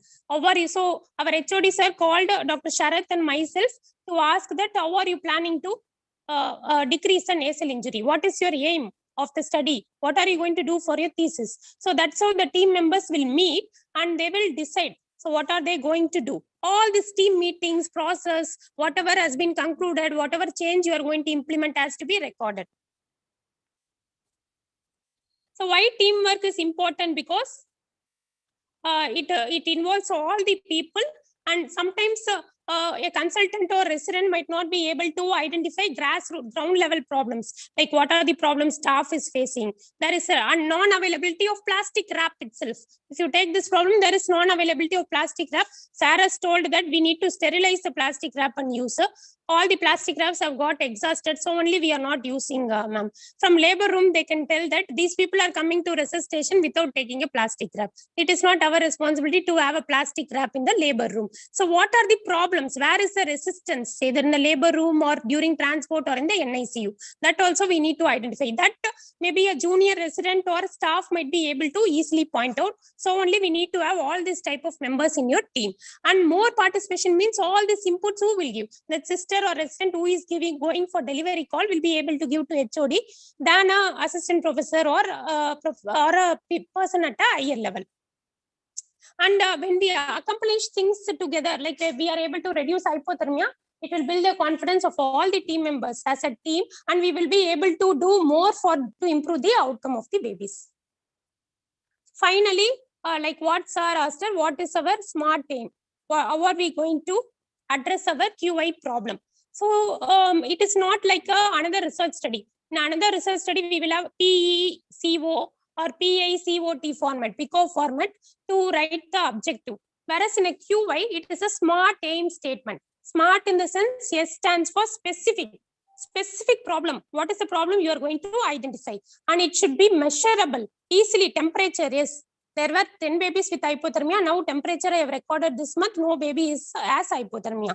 And it should be achievable. You must be able to achieve that. And it should be relevant to the problems which are existing in your unit. It should be realistic and it should be time bound. Okay, hypothermia, yes, now baby is coming from the delivery room to the NICU, your process ends. And NICU, you are measuring a temperature. So it is very much time bound, and also time bound in the sense, if you are going to reduce hypothermia to 10% or to 5% in your unit, by what time you will be able to achieve? What time period, either 1 month or 2 months, what time you will be able to achieve this target of 5 or 10%? By 1 month, I will be able to achieve this, and I will be able to say that all my babies are normothermic at admission. So what is your time frame for implementing the change and improving the outcome? Okay, so it should be specific, measurable, achievable, relevant, recorded, realistic. It should be timely. You cannot take a neurodevelopmental outcome which you are going to assess at 3 years, 4 years. That cannot be taken as a QI project. You need to mention your time frame by which time you are going to achieve the decrease in hypothermia to a specific level, either 10% or 5%. Okay, so this is an example. We prioritized our problem. No, our problem was hypothermia at admission. I saw from the register that it was 50% of the babies who are coming with hypothermia. So I wanted to the specific is percentage of babies with a low temperature, and measurable. Measurable in the sense, yes, temperature less than 36.5 degrees Celsius. Achievable. Yes, it is achievable. By simple interventions, this hypothermia can be prevented. It should be relevant. Yes, it is very relevant because NICU has so much of load. Admission temperature is going to increase the mortality. It is very much relevant to my unit where 50% of the babies are having hypothermia at admission and timely. So between 15th in 6 weeks from 15th December to 30th January, I will implement the change and by 30th January, I will decrease my hypothermia to less than 10%. So these are this is an example for smart aim. So here they have put a aim statement like our aim statement, which we told to our HOD to establish skin-to-skin contact after delivery in low-risk mothers who are admitted in labor room. So is this a good aim statement? No, we have not told from what percentage to what percentage we are going to improve and by what time, either 1 month or over 6 weeks, you are going to achieve this 100% skin-to-skin contact or 90% skin-to-skin contact. So next statement gives the aim statement in the smart aim format. So to establish skin-to-skin contact after birth for at least 1 hour from 0%, which is existing at present in my unit, to 50% within 4 weeks. Okay, so this is a ideal aim statement. So thank you. We'll go on to the next continuation of the role play. Any doubts you can put in the chat box, please. Or you can unmute and answer as well.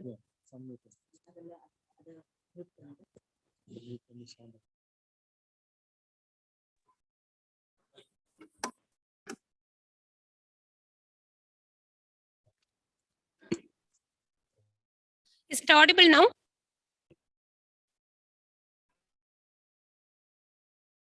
Shamini, is it audible now?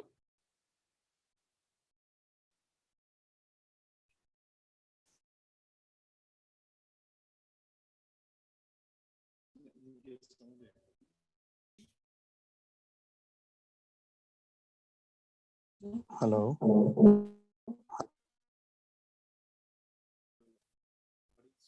Yeah, you can unmute and speak. Is it audible now? Yes, ma'am. Okay. So any doubts you can unmute and ask, or you can put in the chat box as well.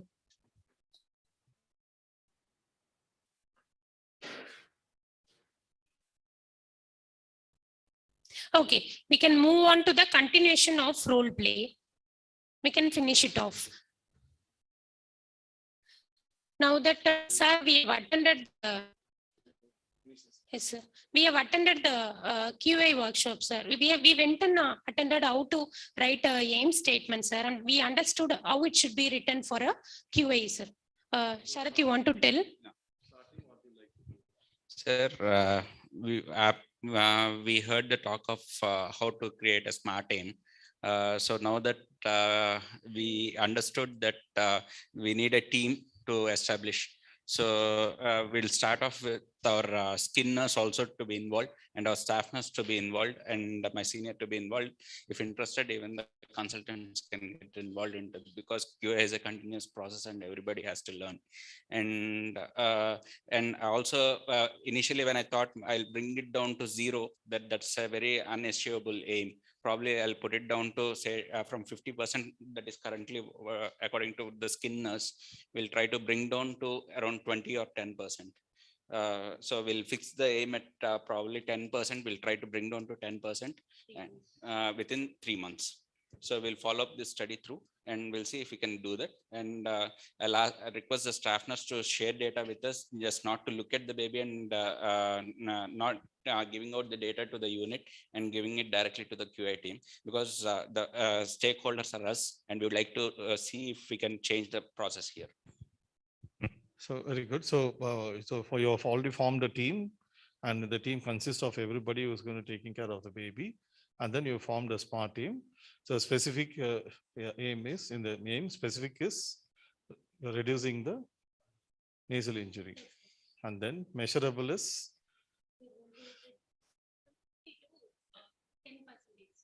okay. Achievable. It is achievable. We think it is achievable, sir. Is it relevant? Yes, sir. So many babies have had a nasal injury. Skin nurse is telling so many babies have had nasal injury. 50%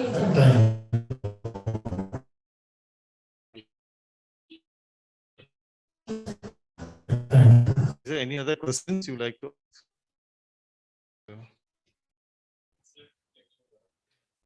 Thank you. Thank you. Okay. Yeah, we'll start the game. I think the game we have to be part of the team anyway. Yes. Yeah. So what we'll do is, in the meantime, I'll try to rectify this.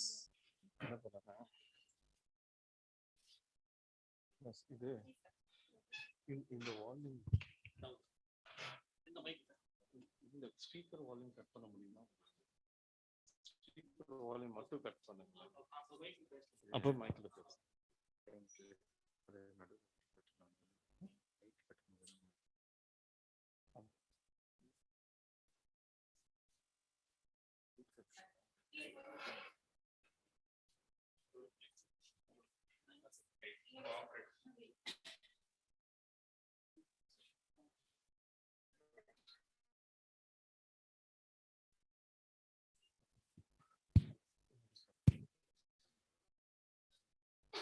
No. எனக்கு don't want speaker. I don't want to.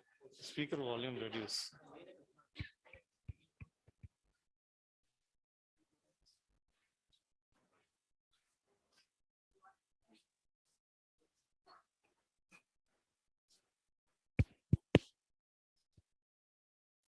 Oh.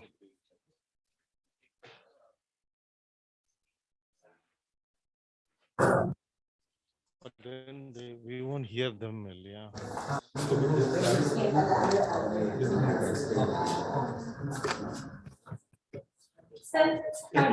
Can you hear us? Able to hear us? Yes, ma'am. Is it clear? Any echoing? Minimal, ma'am.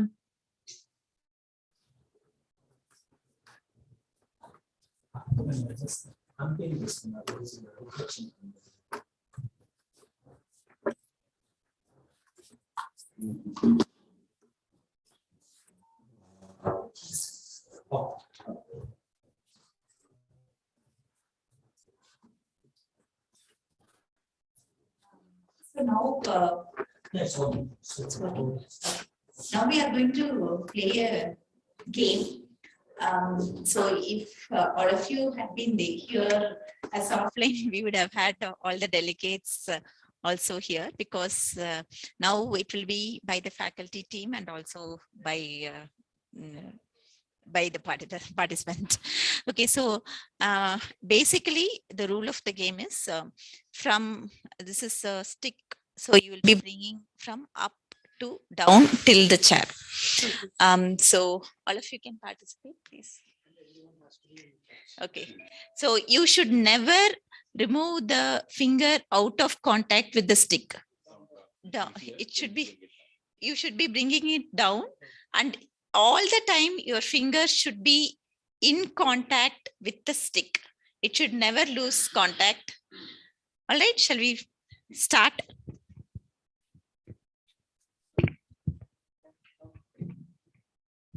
Shall we start?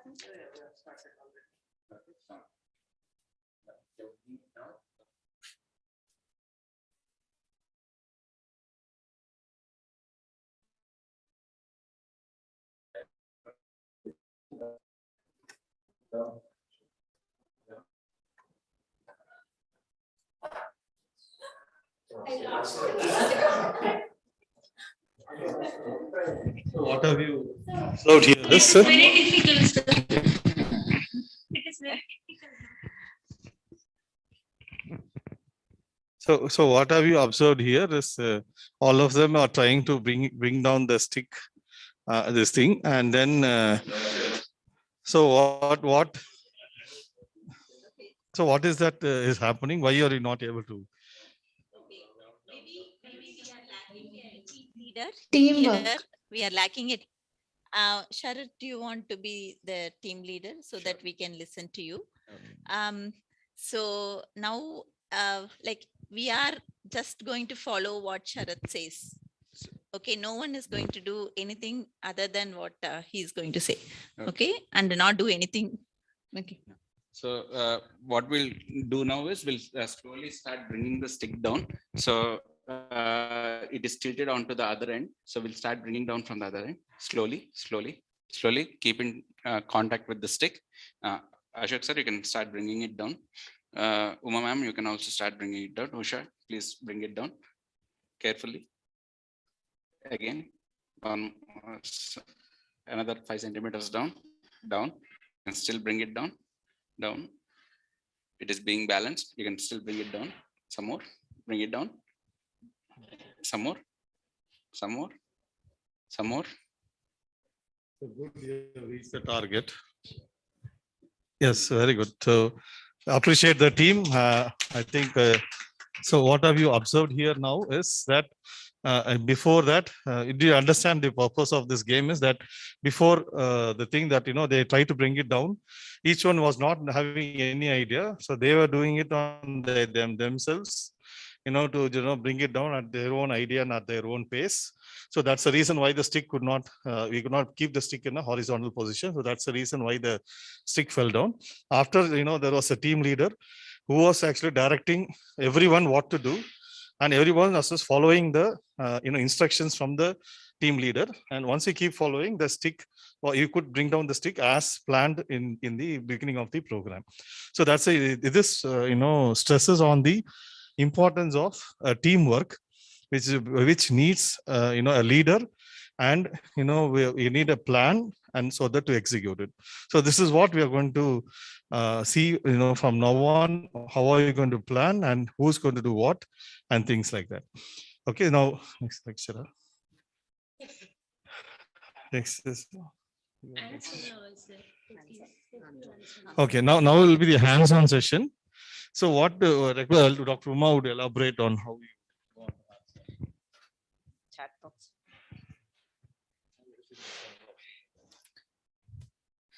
So basically,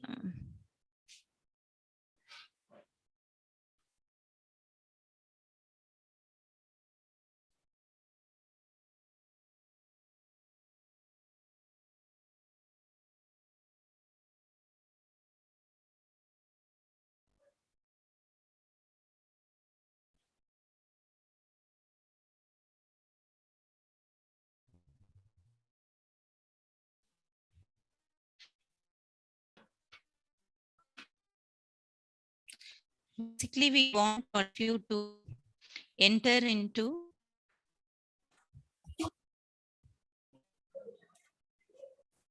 it's there in the chat box. You can click on the chat box. So you can click on the chat box that will make you enter into this POQ website and register yourself.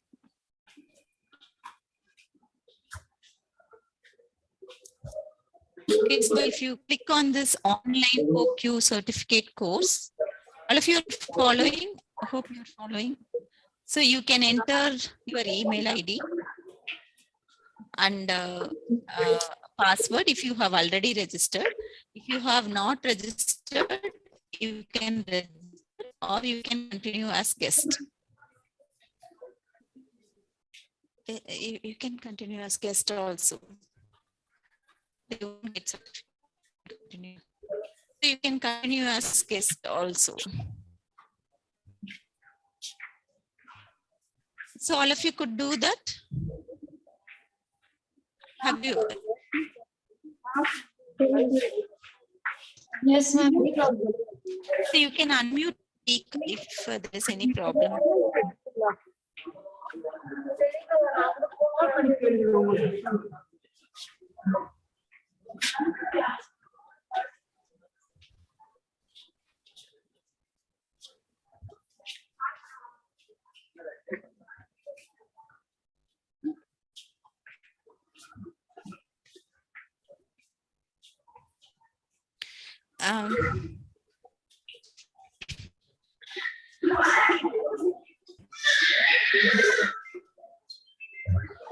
Okay. So Dr. Amulya, Dr. Vikas, yes, were there in the online Shamini. Are you able to reach till this step? Put in the chat box whether yes or no. Yes. Have you reached?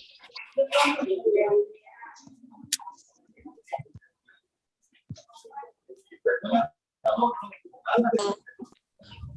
good, good. So you can give your laptop to him, or he can do it from here. Okay, so we are clicking on this learn 4 steps of care. Okay, so that will open up this page of step 1, step 2, step 3, and step 4.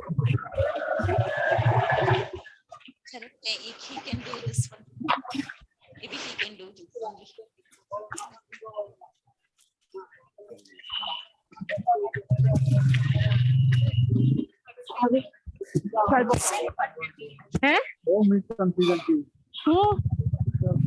Okay, so we are going for the step 1 now.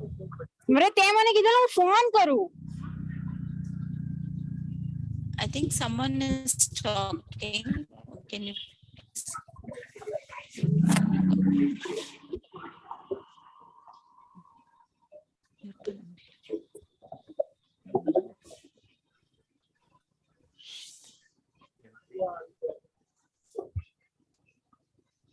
Okay, okay, we want to start.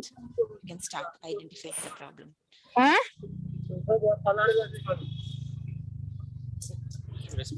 No, no need. You just have to do yourself. Just. Ma'am, do we do the thing? Do we continue, ma'am? Do we enter?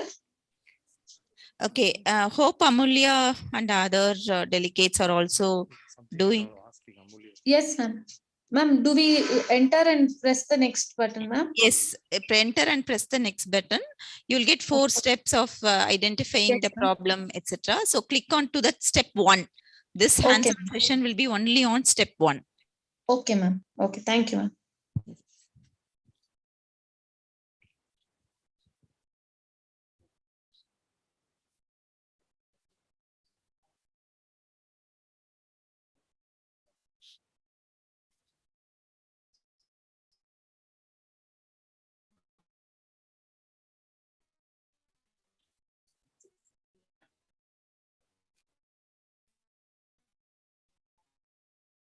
This one.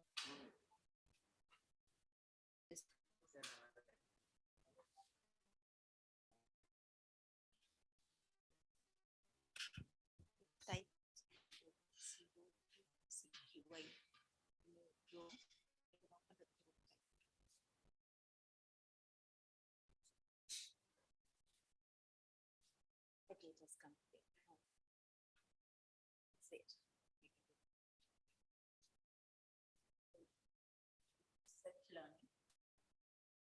Step 1 is identifying the problem. Should I? Ma'am, we answer the questions, ma'am. Yes, you have to. That is a learning. Step 1 is a learning objective. So how to review the data, how to prioritize, how to form a team, and how to write a clear aim statement. Okay, ma'am. Out of which, like we have come only up till, yeah. How to write a clear aim statement. Yes. Okay.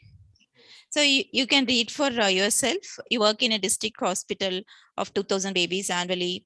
A single nurse works in the labor room, and a nurse in charge is there as well. And a doctor manages the labor, but they do not have like blood bank facility, so they cannot handle emergency. So usually babies and mothers are kept and they are discharged at 24 to 48 hours. So they have huge lot of data and they want to look into their data, how it is.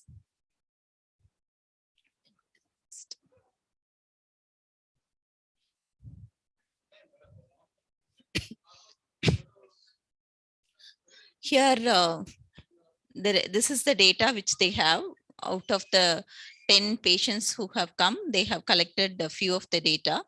On your left hand side, you are getting the question Q1 and Q2. So what you should be doing is you have to answer that Q1 and Q2.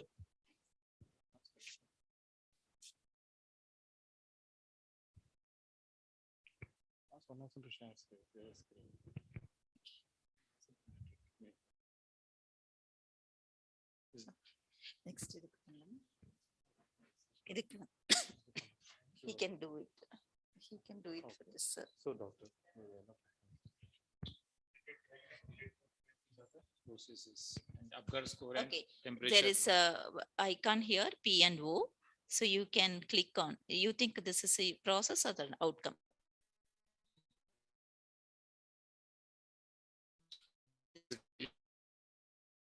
Tonic given at one, is it a process or outcome? Process. Okay, so process, you can click it. Like that, you can go on.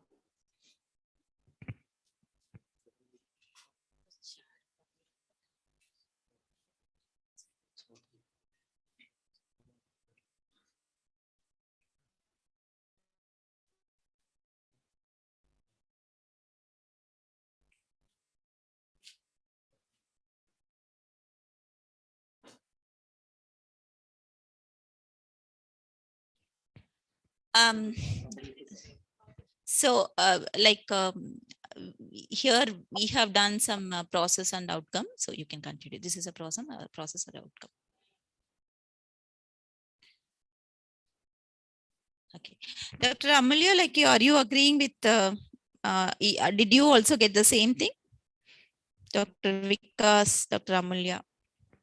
Ma'am, I'm not able to down. Oh, it's not opening yet. It's still loading. Okay. What about others? Ma'am, unable to load, ma'am. Yes. Still loading. Yeah. Anyone has got up to this stage?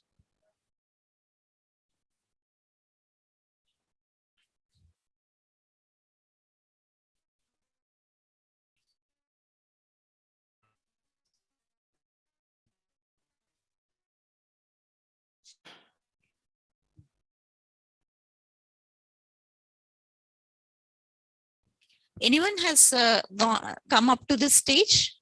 No, ma'am. I have not yet reached one. Okay, anyone, I'm asking who has reached it. Dr. Vikas, Dr. Shamni.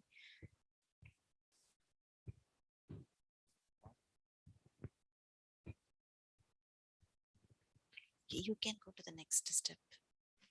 That's fine. You can go to the next step. Okay, so you just have to calculate the percentage performance and fill it.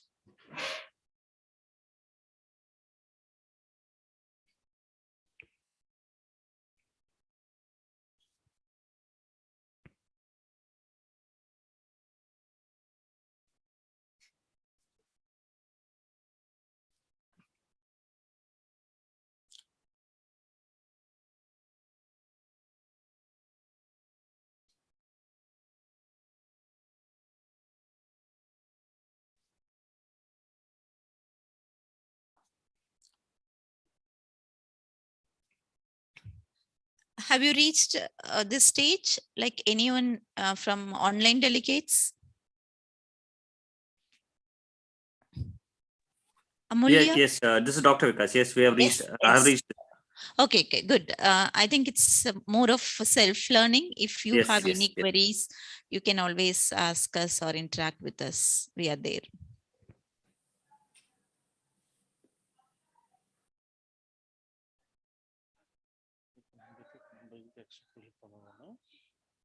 See what the spinners was doing.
just can go through.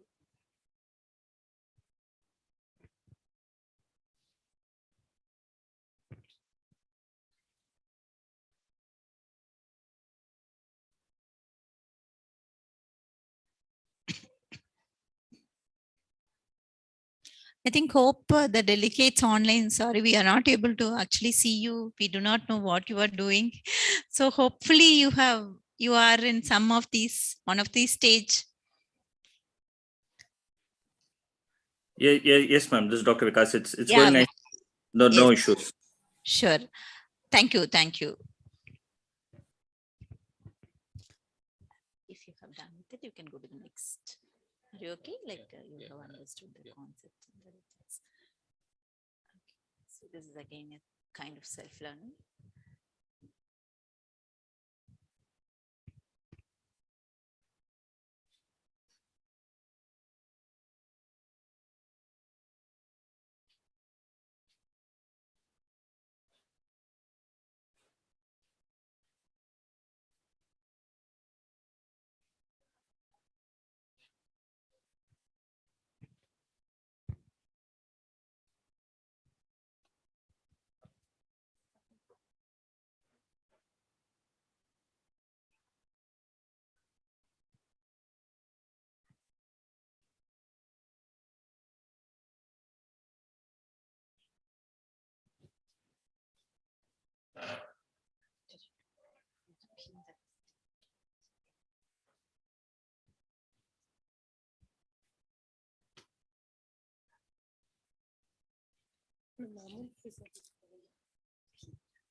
Others, have you come to this stage? Dr. Vikas has identified. Amulya, Ma'am, I'll just get back, ma'am. I'm trying it on another system if it's possible. okay.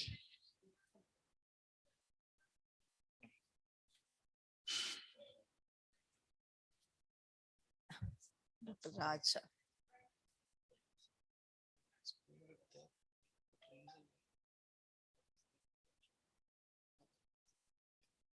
They are going to do the hands-on.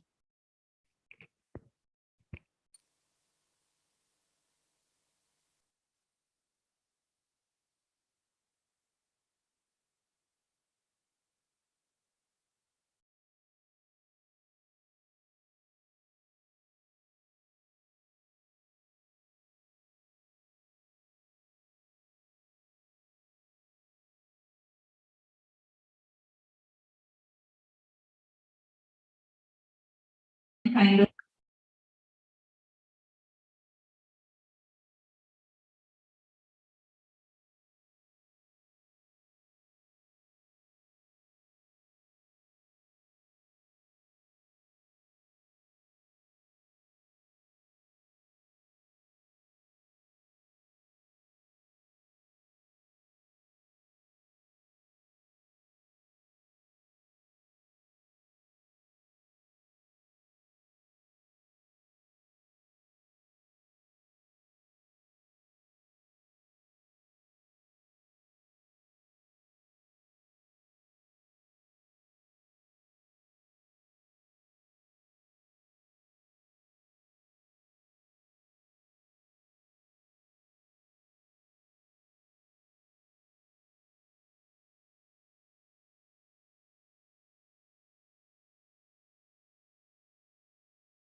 Ma'am, can you do the slide share, please? Because it was easy to see and do it on my phone.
Hello, ma'am. We lost the screen share.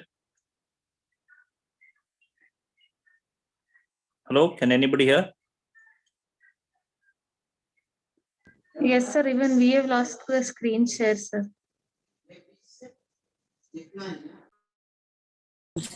Yeah, okay. We are just giving time for you to just fill in up. No, we lost the net connection. We are just reviving it. Can you please keep doing that? Thank you. Yes, yes, yes. Thank you. Have you completed step one? Till you reach till smart aim. So you can keep moving on and you reach smart aim. Complete step one. You can go on to complete step one.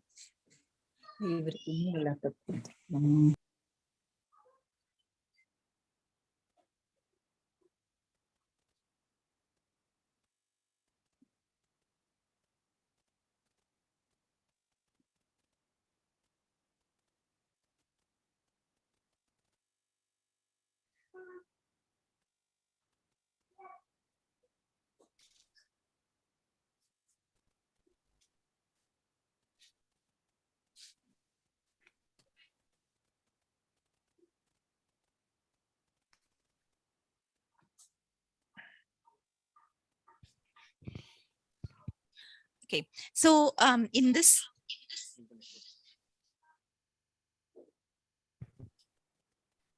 particular chart,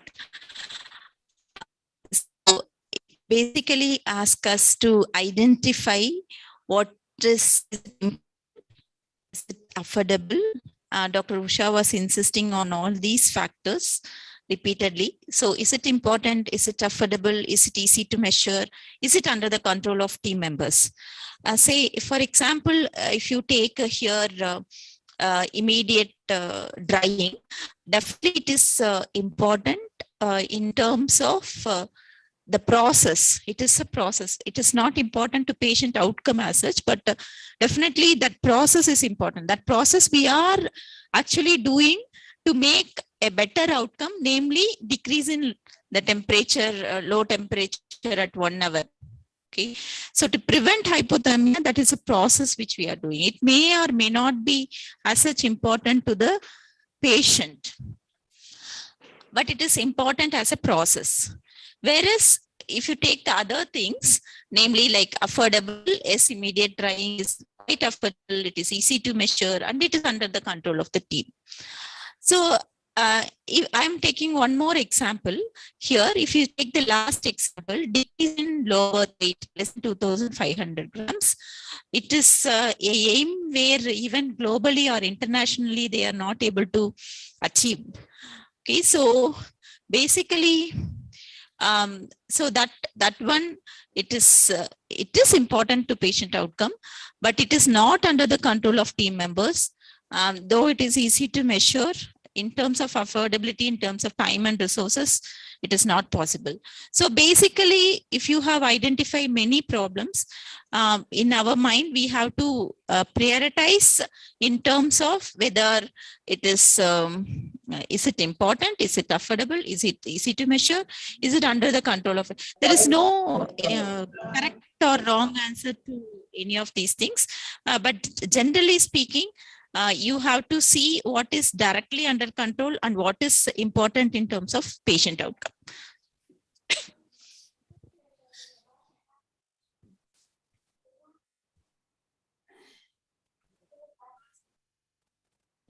So being a like website where you can access anytime, we request the faculty team request all the delegates to do in your own pace and complete this task of all the 4 steps.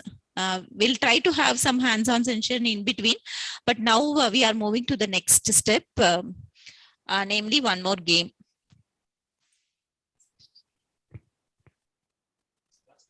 Yeah, you can put it last one and then we can move on.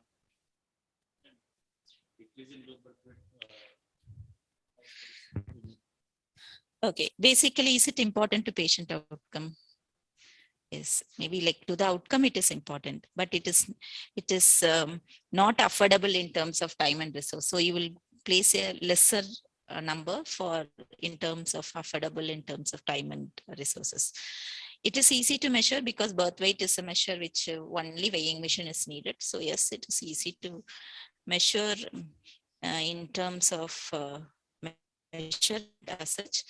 But maybe under the control of team members, no, it's not at all under the control of members because reducing the low birth weight, so we can give or something. So each and individual STEM, you will be seeing how important it is to patient outcome, how affordable it is, and how is easy to measure, and whether it is under the control of team members. It is like prevention of prematurity, prevention of low birth weight disease. Yeah. So it requires a long-term project with many members, maybe national or local projects. Okay, choose a cap. Which one do you think should be done immediately? Maybe immediate drying, delayed cord clamp. Okay, so anything you can choose. It depends on what's your priority. Probably temperature will have a long-term impact, will have an impact, more impact on the outcome because mortality and morbidity it will affect. Yes, delayed cord clamping, immediate drying as a process measure is also important. But if you're not able to maintain temperature itself, then we cannot go to other intervention like delayed cord clamping.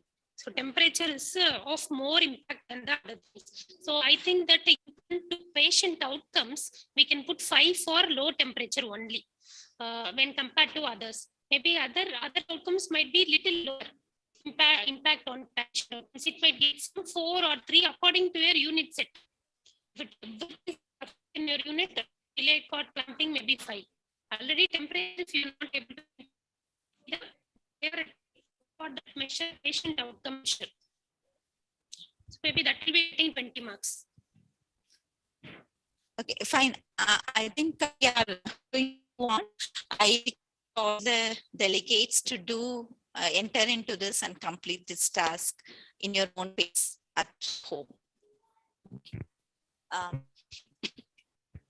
So we are moving on to the next session. We want to hear.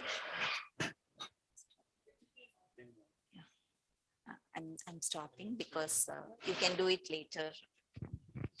Other delegates online, we are kindly complete this task at your own pace. And there are like many explanations given in this POCU website. So I think it is more of self-learning. So we are moving on to the next session.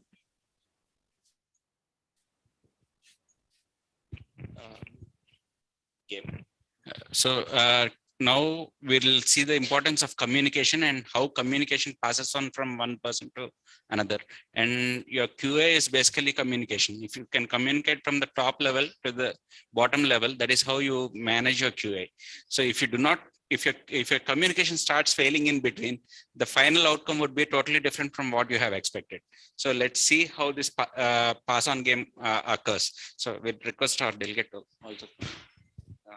So I'll just explain how this works. So so Dr. Usha will give a shape or something, and she'll inform Dr. Uma about the shape, and Dr. Uma will be writing on the backs of each of us. So finally,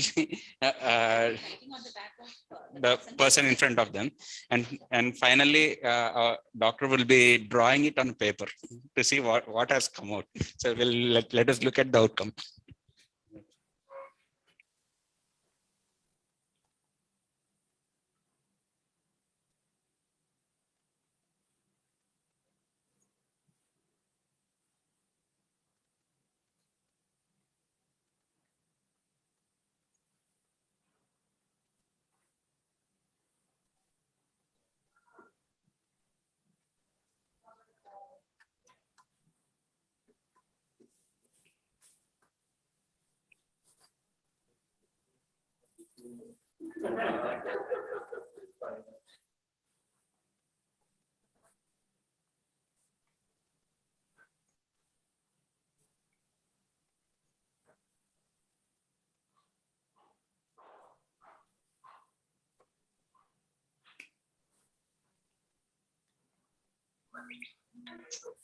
Not able to hear, sir.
Sorry, am I audible?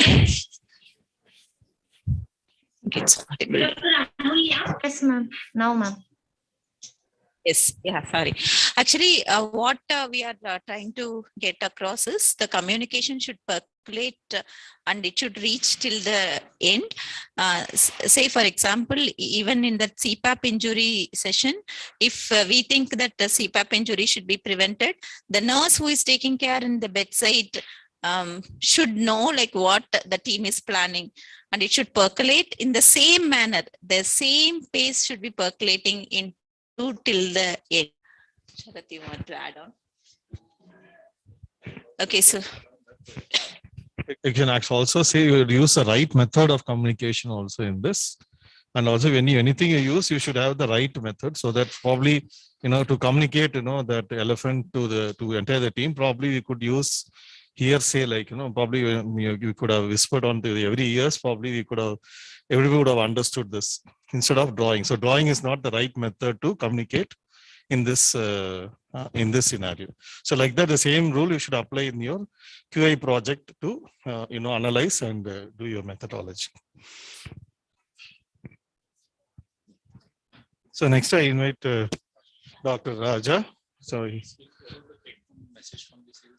communication, basically. communication and the right methodology. Yeah, to say till the end.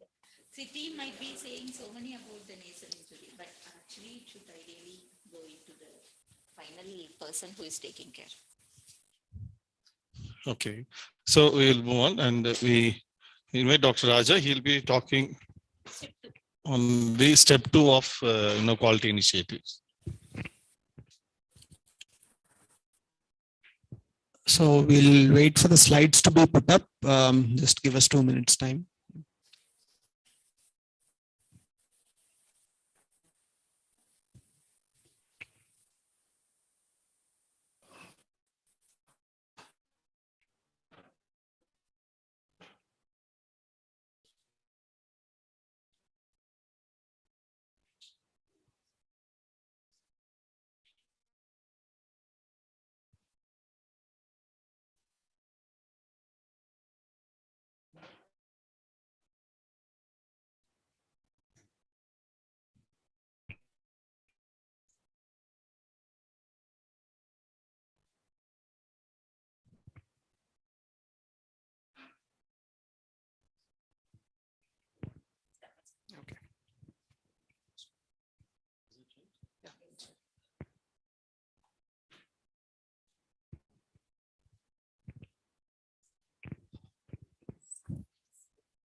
It's okay. I'll ask for the slide to change.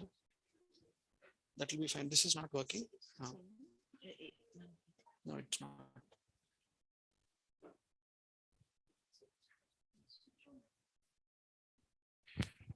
Right. So are the slides visible to the all the delegates, online delegates? Not yet, sir. Not yet. Okay. Let us check. I think we have to share the screen.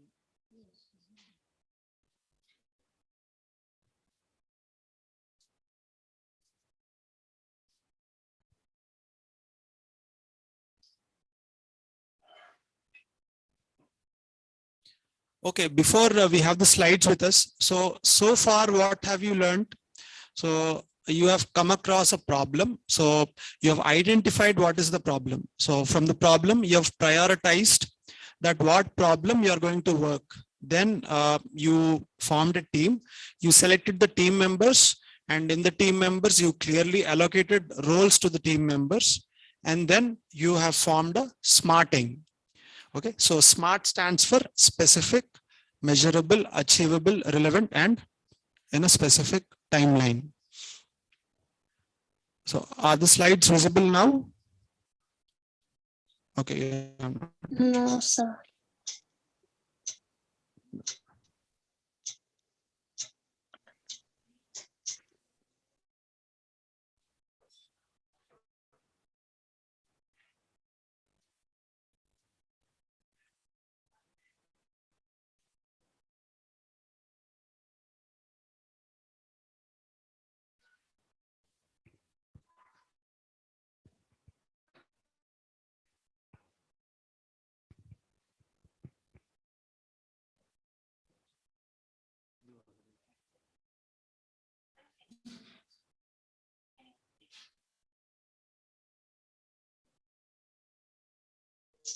Yes, sir. Okay, thank you. Thank you. So let me go to the first slide.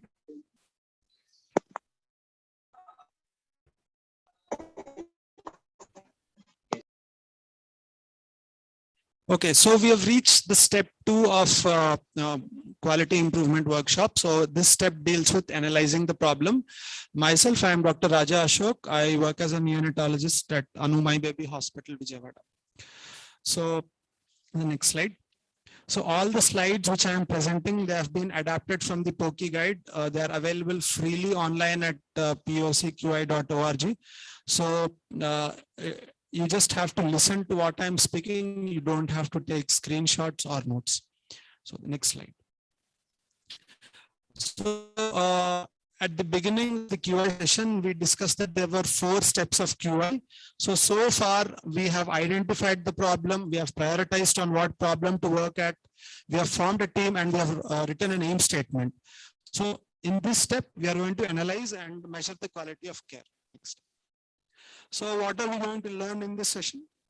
So we are going to learn the tools for understanding the process and systems of healthcare. And we are going to learn how these tools can help you identify the possible solutions to reach your aim. So why is analysis important? So basically, for example, if you are sitting in an OPD and you are treating a case of fever, you are basically just not treating fever. You are not worried about the symptomatology, you are worried about the etiology. So the same thing applies for healthcare and quality improvement also. So when you analyze a problem, you want to reach, you want to reach about what are all the causes that lead you to the problem so that you can address them. So analysis is a very important and integral part of quality improvement initiative. So you have to explore. So analysis lets you explore in detail all the possible causes of the problem that you have identified. And it helps you focus on what are the problems that are within your control. So these tools that I'm going to discuss, they're going to give an opportunity for everyone in the team to contribute to understand what exactly is the problem. And it helps you understand that is what is happening with the system at present and what are the possible solutions that can be identified. So I'll be discussing 4 tools for analysis. They are the fishbone, the 5 whys, the Pareto principle, and the process flow chart. So the first tool that I'll be talking about is the fishbone. So fishbone allows you to identify all the possible contributing factors that are leading towards a problem. So why do you get this name as a fishbone? So fishbone, because once you draw this diagram and once you have completed analyzing using the fishbone tool, fishbone literally means the skeleton of a fish. So when you, in the next slides, we would be seeing that once you put on the diagram, it would basically look like a skeleton of a fish. So fishbone analysis is basically categorized under the following headings. So we broadly have 4 headings under fishbone analysis, and these broad headings are basically the levels of healthcare, the systems of healthcare. So who are all involved in healthcare. For example, you have people, you have places where you are working, the procedures or the practices that you are following, and the policies. So in people are those who are involved in providing the care. So which involves doctors or nurses. So these people may not know what they are doing, what is the correct method of doing it, or they might be doing it wrong. They in fact might not have formal training of what they are doing. So this is a system of healthcare. Next thing is the place where you are working. It may not be conducive, or you may be unfamiliar with the place. It may not have the proper equipment. So that might affect the quality of care to the patient. Next is the procedure or the practices that you are doing. So the practices or the procedures that you are doing, you might be doing it in the wrong order, or you might be repeating unnecessary steps contributing to poor quality of care. And next, the policy. Hospital may not have a policy at all about the problem we are talking about. 4 basic headings of fishbone. Next slide.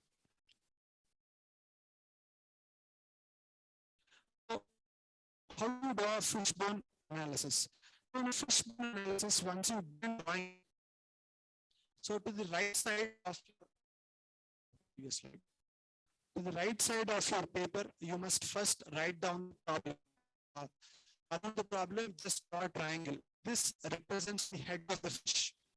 So the problem is on the right side of your screen, and that resembles the head of a fish. From the head, you draw a horizontal line. That is basically the spine. And from the spine, you have again lines that are coming out from the spine. All these 4 that discuss the categories, the policy, people, place, and procedure. These are the systems of healthcare. So from these lines, again, you have other lines coming up. These are basically the bones of the fish. So I've labeled them as major influence and minor influence. So for example, if you have people contributing to a problem, so one of the major influence in the people is that they have no knowledge of the procedure that they're doing. Sometimes you identify quite complicated causes. So in them, you need to also put in minor influencers. So in the next slide, I'll try to give an example and try to make you understand better.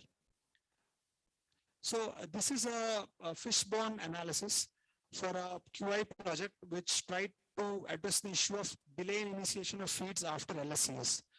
So to the right side of your screen, what you can find is the head of the fish. And there they have clearly written the problem that there is delay in initiation of feed after LSCS.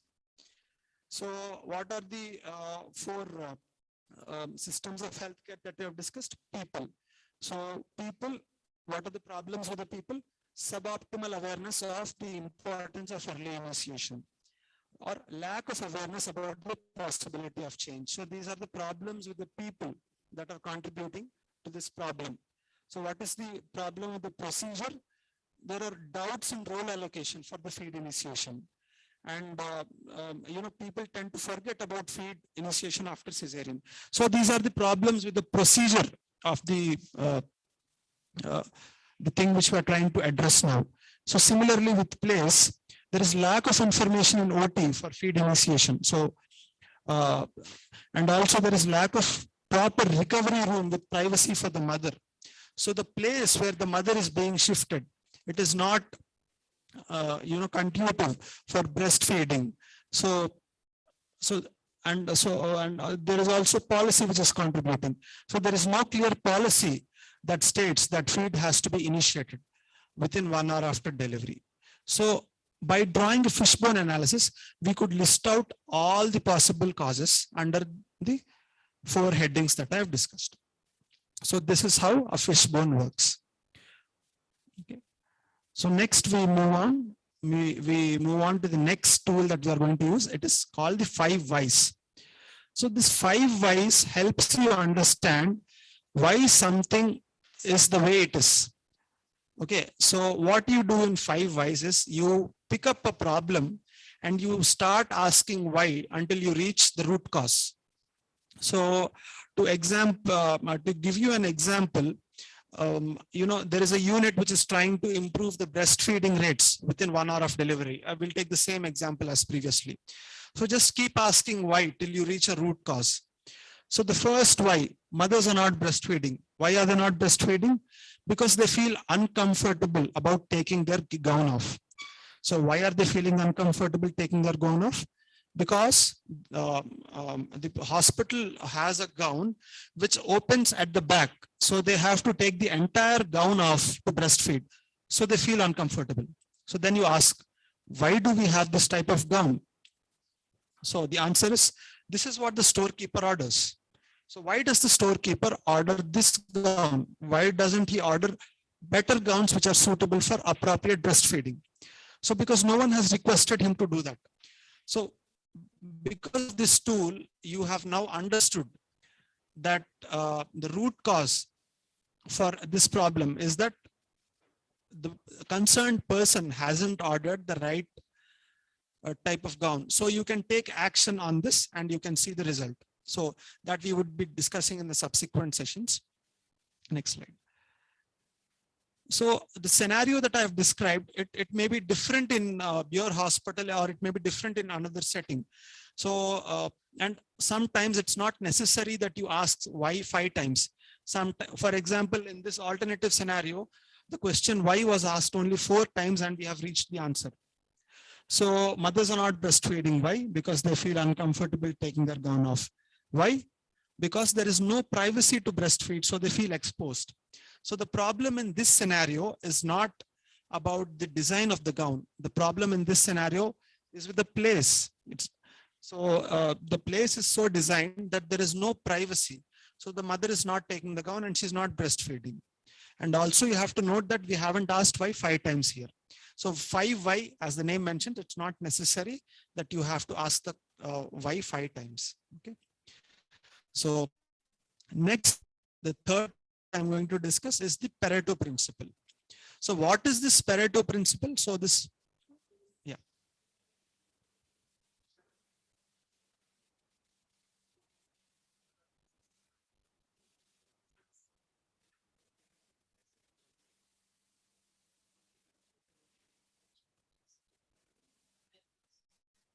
Sure.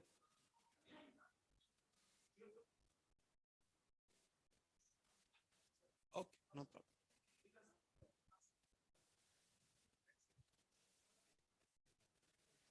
COVID certificate.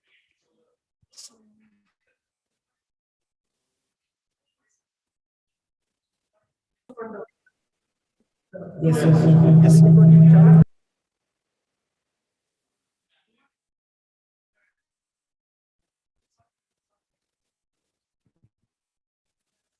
Okay, we can continue. So till now we have discussed what is fishbone and what is 5 why. So we have reached the third tool, that is the Pareto principle.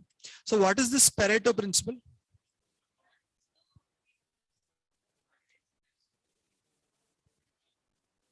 Okay, can we continue? Yeah. Okay. So the third the tool that we are going to discuss is Pareto principle. So what is this Pareto principle? So basically Pareto is the name of a person. He was a Italian economist. So what he discovered studying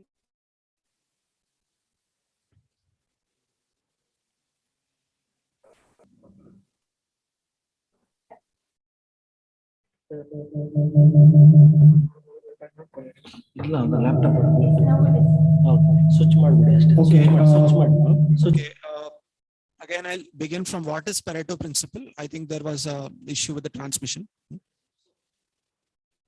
Now it's okay. So what's Pareto principle? To begin with, Pareto is the name of a person. Pareto he was an Italian economist. So he was studying the economics of Italy, and he discovered that 80% of the wealth of Italy is held by 20% of the people.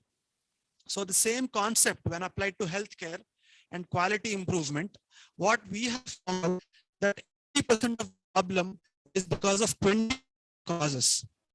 So if you can address these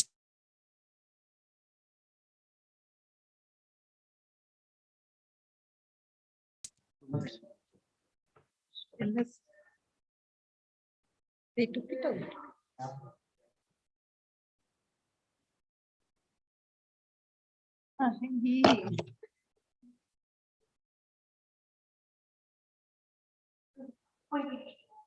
Yes.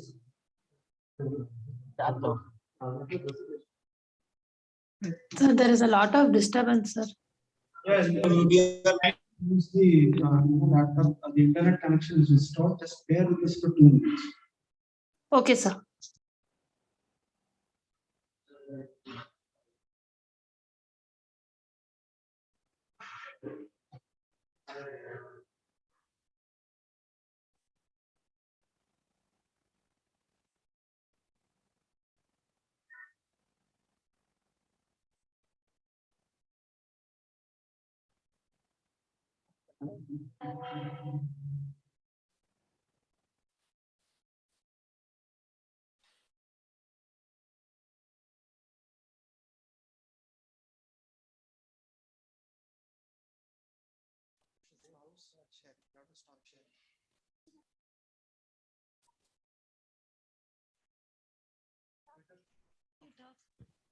Right. So are the slides visible? Yes, sir. Yes. The audio is fine. Yes, sir. Yes, yes. Okay. So you're getting echoes. So whoever is not speaking, kindly mute yourself.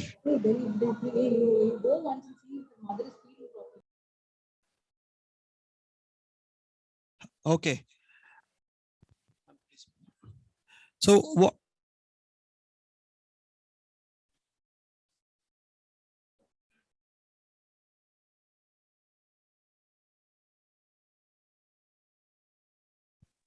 Okay.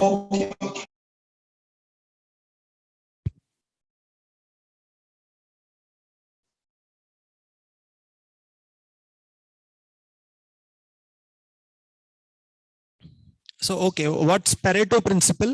So Pareto is actually a name of a person. He is an Italian economist who studied the economics of Italy. So he discovered that 80% of the wealth of Italy is held by 20% of the people. So when we extrapolate this to healthcare and quality improvement, we have found out that 80% of the problems that we face is because of 20% of the causes.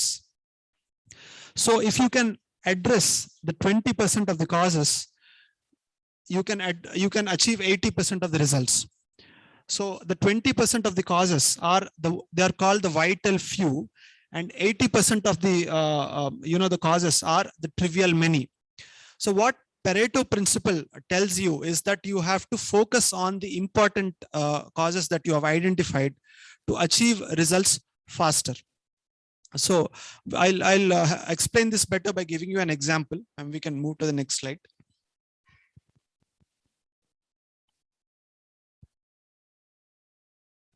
So this is an example of a a Pareto principle medication errors. So this is a unit which is trying to find out the causes of medication error. So they have found out about 10 causes of medication error, like prescription error, improper storage, dilution error, while being labeled wrong, misused dose, wrong dose, expired medicine, and so on and so on and so on. So if you can see prescription error, improper storage, and dilution error, these three causes contribute to 80% of the causes of medication error. So if you can focus on these vital few causes, you can address most of the the causes of medication error, and you can reach your aim faster. Next. Next. So this is how actually a Pareto chart is represented. So on the x-axis, what you have are the causes of the medication error. So as I've described, prescription error, improper storage, dilution error, so on. And on the y-axis, you have the percentage of that error happening. So you have prescription error, which is happening 45%, improper storage, that is 20%, dilution error, that is 15%. The line that you see and the numbers on top of it, they are actually the cumulative frequency. For example, prescription error contributes to 45% of the medication error. So the second cause, improper storage, the cumulative frequency is 65 because 45 plus 20 of improper storage, 65. Dilution error, the cumulative frequency is 45 plus 20 plus 15, so 80%. So as you keep on adding up the cumulative frequency, you keep joining those lines, you form a cumulative frequency polygon. So this line keeps going up, and it reaches the top. So after you make this, you have to draw a line from this 80% down. So when you do this, you realize that 80% of the problem of medication error is because of the first three causes. That is 30% of all the causes listed. That is prescription error, improper storage, and dilution error. So these three causes are the vital few. So if you can address them first, and if you can focus on these problems first, these causes first, you can achieve your aim faster. So these are the vital few, and the rest are the trivial many. Next. So the next tool in quality improvement is process flowchart. So how does a process flowchart help? So process flowchart, by drawing a process flowchart, you are trying to see how a process is done, or how an activity is being followed in your unit. So the best example for this is birth of a baby. So to start drawing a process flowchart, you must first identify what is the beginning and what is the ending. For example, if you're taking a labor room scenario, the beginning is the baby being born, and the end is the baby leaving the labor room. So in between all this, you just list out the steps that are happening. So you identify the steps of the process as these are done at present. And then you just have to link these steps with arrows showing direction. So after you do all this, what you are going to see is you're going to review the steps that you have put in. So you are going to see, are you doing all the steps correctly? Are you missing some steps? Are you repeating some steps unnecessarily? Or do you have to reorder these steps? So by putting a process flow chart, you can identify all these problems all these causes to the problem that you're trying to identify. So there are certain rules on how to draw a flow chart. So the beginning and the end is always represented by an oval. Okay. So when you're doing an activity or a task,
Okay, is the audio audible?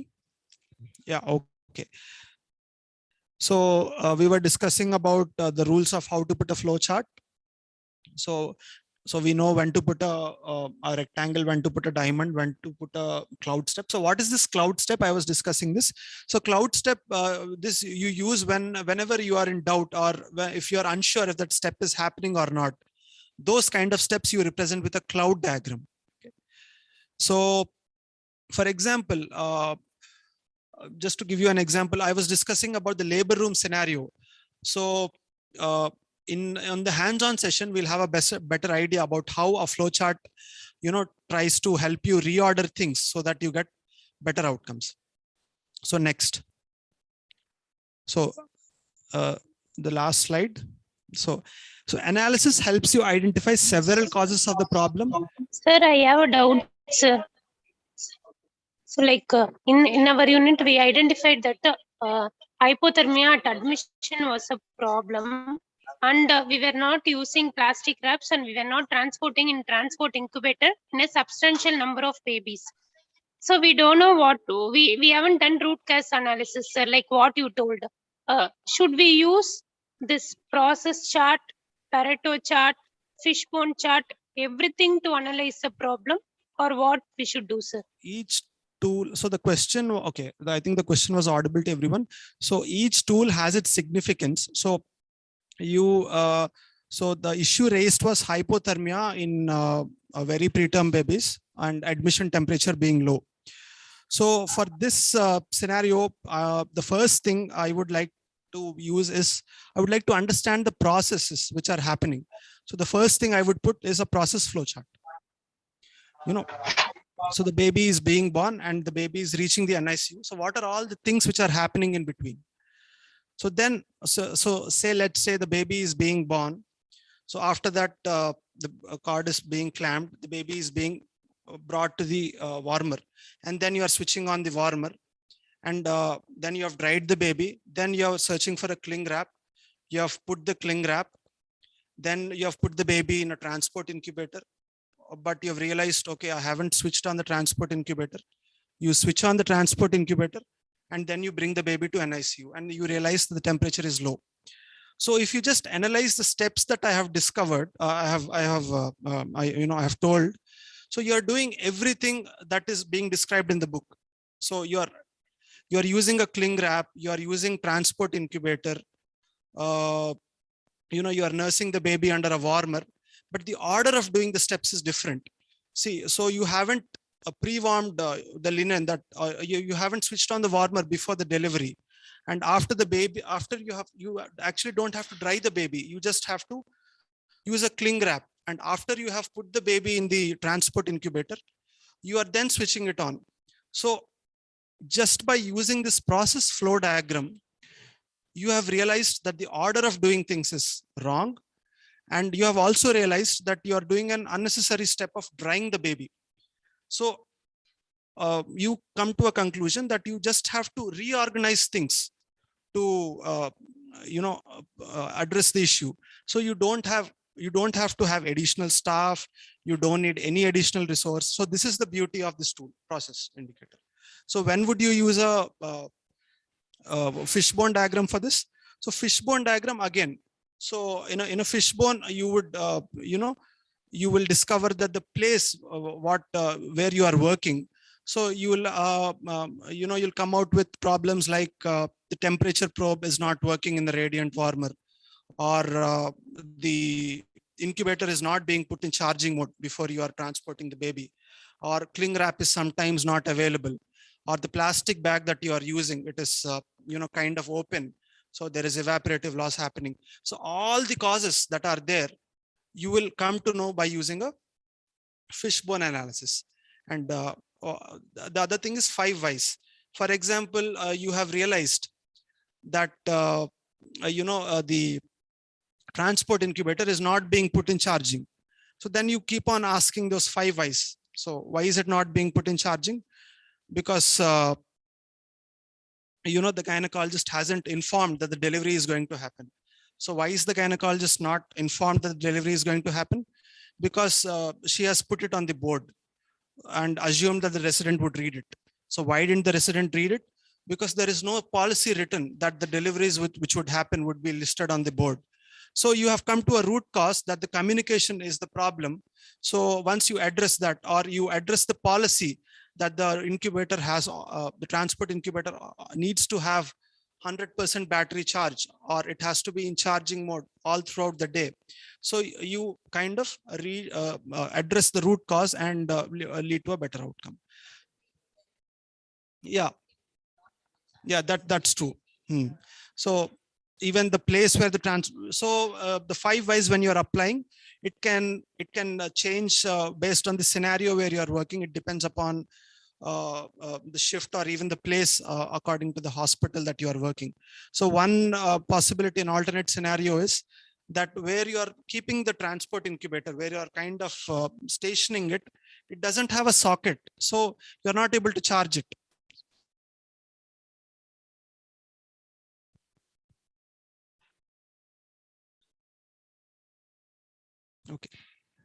Okay, the audio is audible.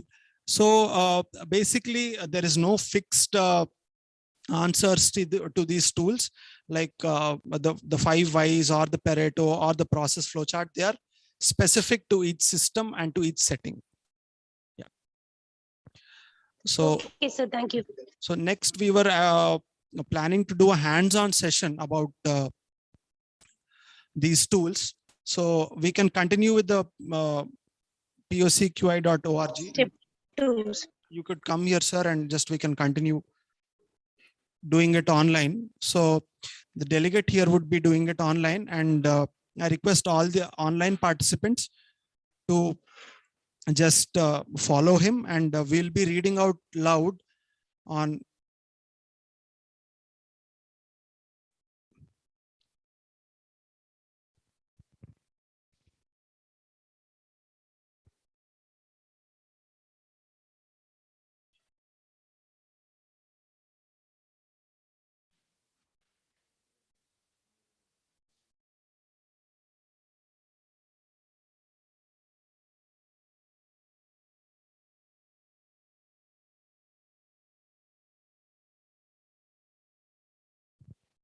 So if any of you have started using that POCQI, the online training module, you can move to step 2. Okay. Yeah, we are just trying to reach up, to the step 2 part. So we're just randomly clicking these. So just ignore these steps.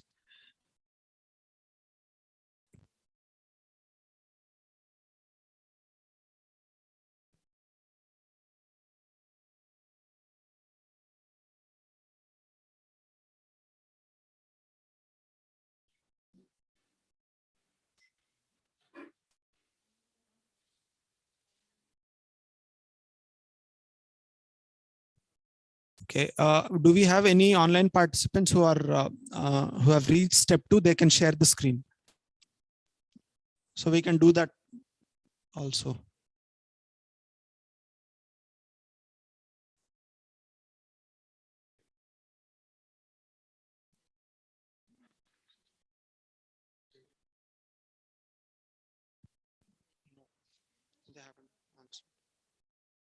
Okay, Dr. Vikas was telling that he had completed.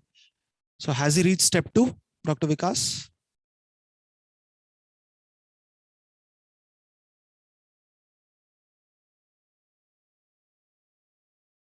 Hello, can you hear me? Sorry, I've already reached step 4.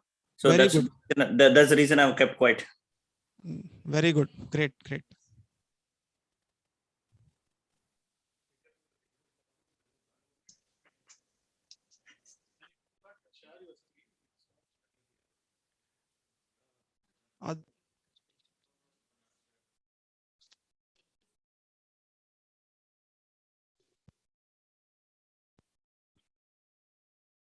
So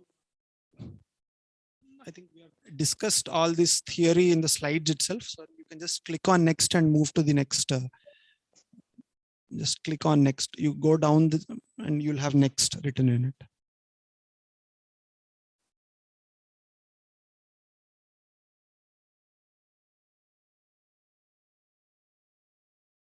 Okay, we have finished this also. Next, next, next, next. Okay, so this is a maternal scenario. This would be applicable for obstetricians. So because this is a neonatal workshop, we are just skipping this. Okay, so we have reached the newborn care flow chart. So, sir, you want to read out loud what you're thinking so that the other delegates.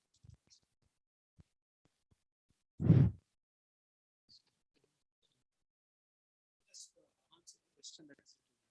Just read this out and just tell what you're thinking. Reducing neonatal hypothermia, the team is not sure why so many babies are getting cold. So they decide to use a process flow chart to describe all actions to care for the babies and see if they can identify what is making the babies cold. So we have a newborn care flow chart. So the delivery happens there, and is there any complication? So there are no complications. So cord is cut. The baby is moved to baby cot. Baby is being weighed. Weight is done. Vitamin K is administered. Baby is being wrapped. Yeah, the baby is handed over to mother, and breastfeeding is started. Breastfeeding started. Temperature is taken at 1 hour of life. Now just carefully see if this order is correct or if you want to change some things so that the temperature at 1 hour will be. See, is the order correct? What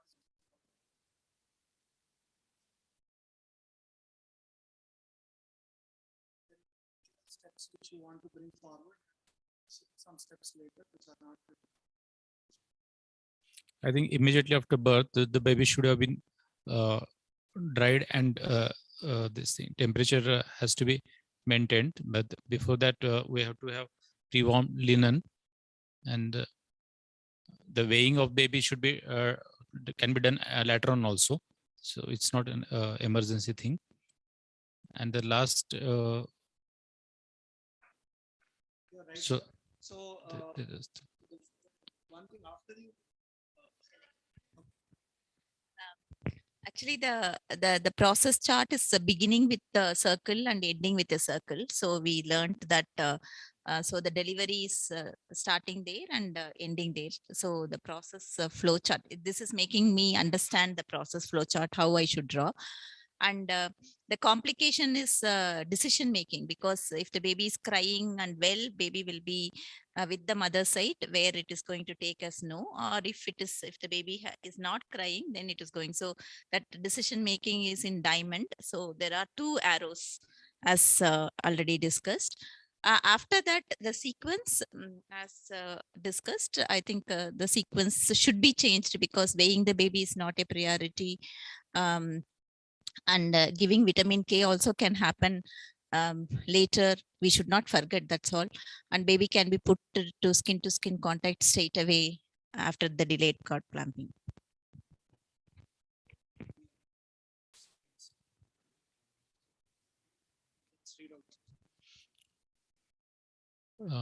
So based on the newborn care flow chart, what do you think could be some of the problems contributing to babies getting cold? So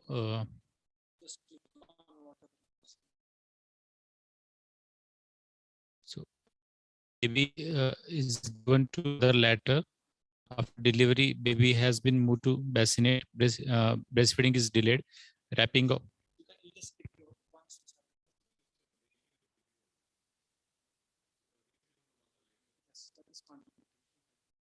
Yes.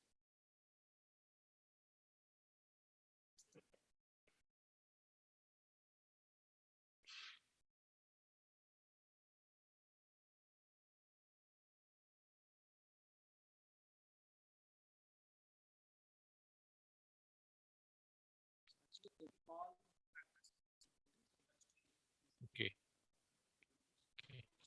That's fine.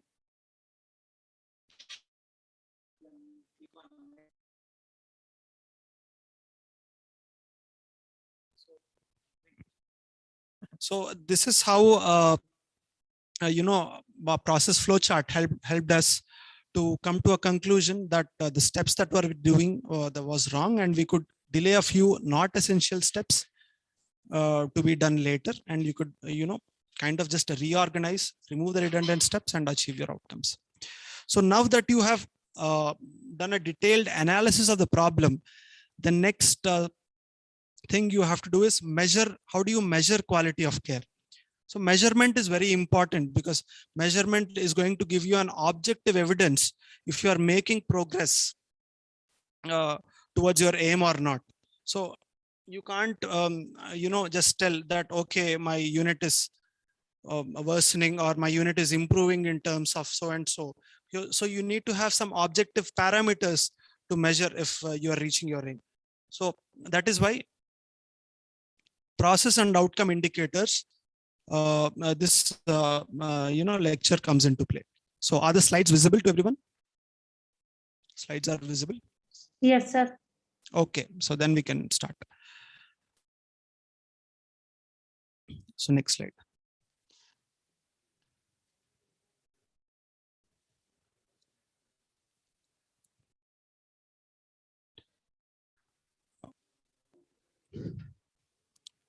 Okay, so all these slides have been adapted from the POKI website. So we are in the second step of learning QI. So what did we do so far? We have listed out all the problems. We have prioritized the problems. We have identified team members. We have written a smart aim. We have analyzed the problem thoroughly. We have used 4 tools for analysis. I mean, we could use 4 tools for analysis. What are they? The fishbone analysis, the 5 whys, the Pareto principle, and the process flow chart. Now, the next learning is, how do you measure quality of care? So in this, we are going to learn about how to develop indicators for process and outcome of care, and how to use indicators to progress of track improvement. Next slide. So why do we actually need to measure? Because you need to measure whether or not we have an improvement. It helps us to know if we are progressing in achieving our aim. Is there a problem? Okay. Measurement is important because data needs to be objective, because it helps you to communicate with others and among the team members. And it helps us to compare about how we are doing over time. And it helps us to make comparisons with other units that are trying to achieve something what we are trying to achieve. So it is very important to have an objective parameter to see if you're reaching your aim or not. Next.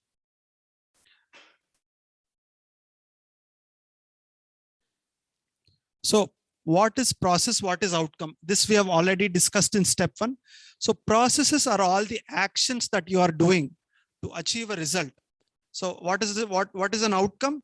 So outcome is something, it is actually the result of all the activities or the processes that you have done. For example, you want to decrease sepsis in your unit. So you want to improve the hand washing rates, hand hygiene rates. So washing your hands to prevent infection is a measure of process. And the incidence of infection in the patients is the outcome. Next.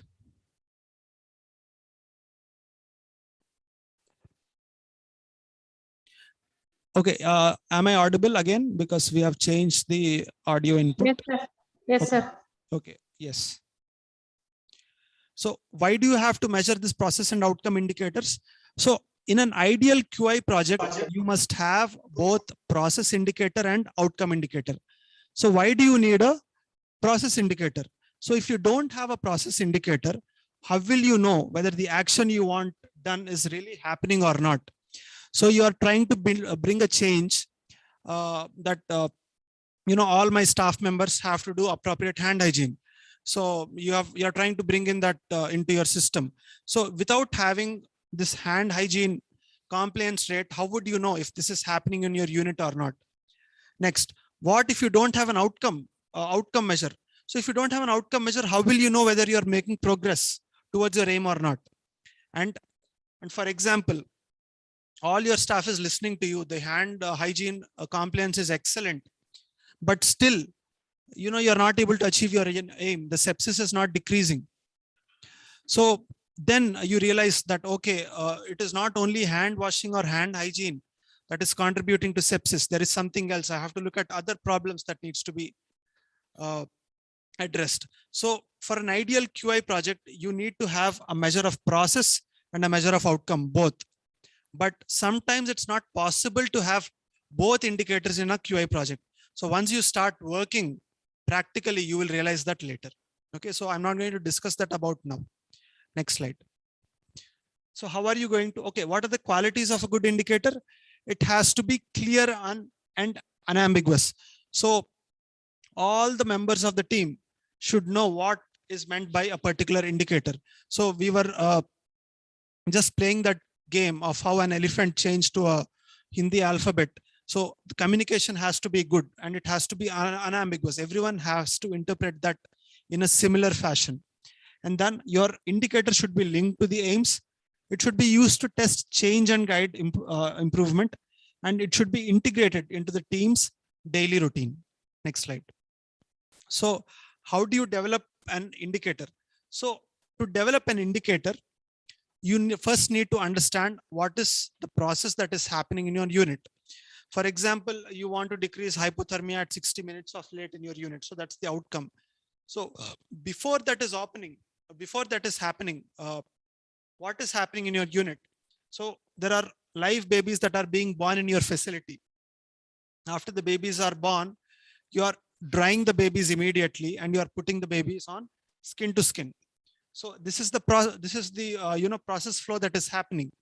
So for developing a process indicator, so or in fact an outcome indicator, what would be the denominator? The denominator would be the number of live babies being born in your facility.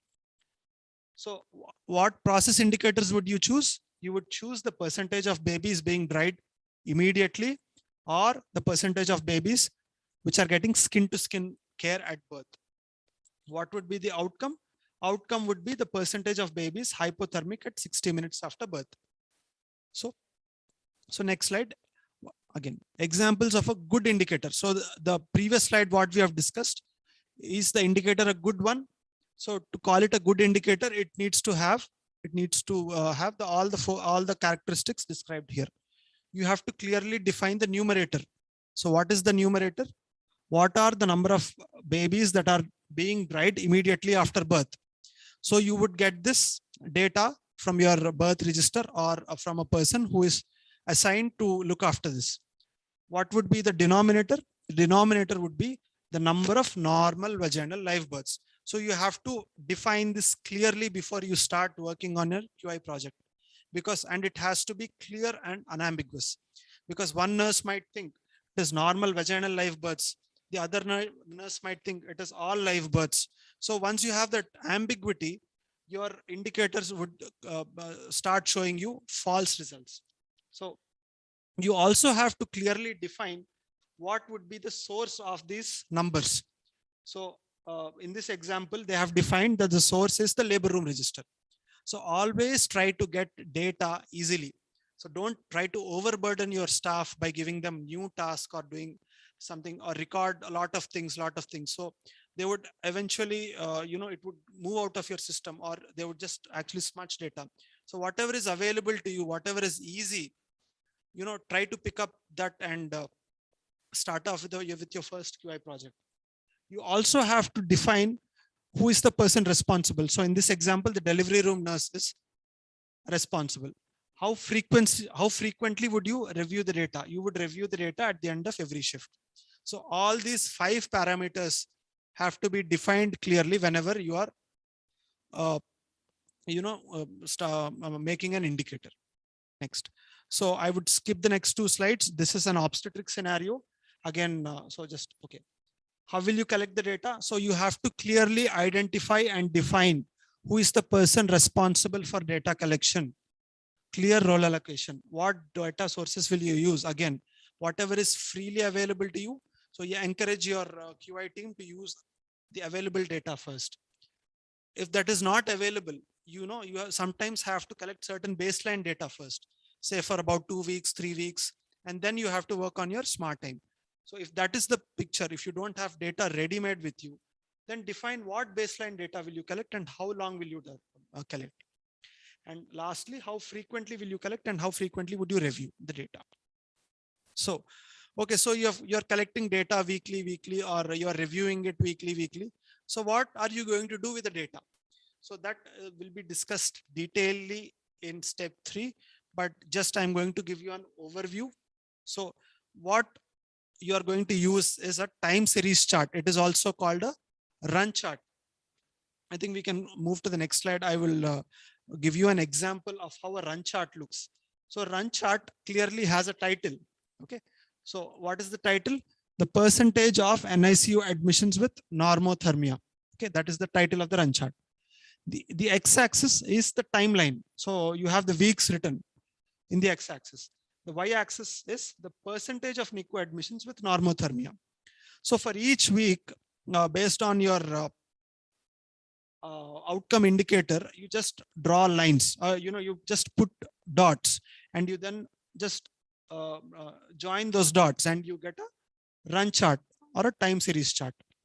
So if you actually focus and if you identify something has changed after week 5, so that all babies coming into NICU are normothermic, they are maintaining good temperature. So it is important to include annotations in the run chart. So what are annotations? Annotations are, they are just, putting an arrow and writing down what you have done. So for example, at the end of week 1, what you have done, I think, let's say you have introduced right quality cling wrap, but it didn't work. At the end of week 3, say you have switched on the radiant warmer before the baby came, say that didn't work. Week 5, you have ensured that the transport incubator is working, and then you see the result. So these annotations are important to be included in the run chart because it helps you understand what what you are doing, has it resulted into effect or not. That you would subsequently, we would take an extensive lecture about how to do a PDSA and how to interpret a run chart. But this is just a glance of how you have to interpret the data that you have collected. So the last slide, the key tips: looking at data over time is critical. Frequent measurement, daily or weekly, is better than less frequent measurement. Actually, the frequency of measurement depends upon the event rate. That again, in the hands-on session, we'll try to give you a better picture of that. Only collect data that you're going to use. Don't overburden your staff by giving them tasks to collect endless data, because if you're not going to use it, there is no point in burdening your staff of collecting endless data. Okay, if possible, try to use the data that is already recorded in your health facility or that is easy to collect. Okay. So after completing this, we'll again move on to the hands-on session. So again, if you could come here, we'll just complete that. It'll take 5 minutes, and then we can proceed further. Probably move to step 3. So any online delegates have something to ask? Okay, let's open the chat box and see.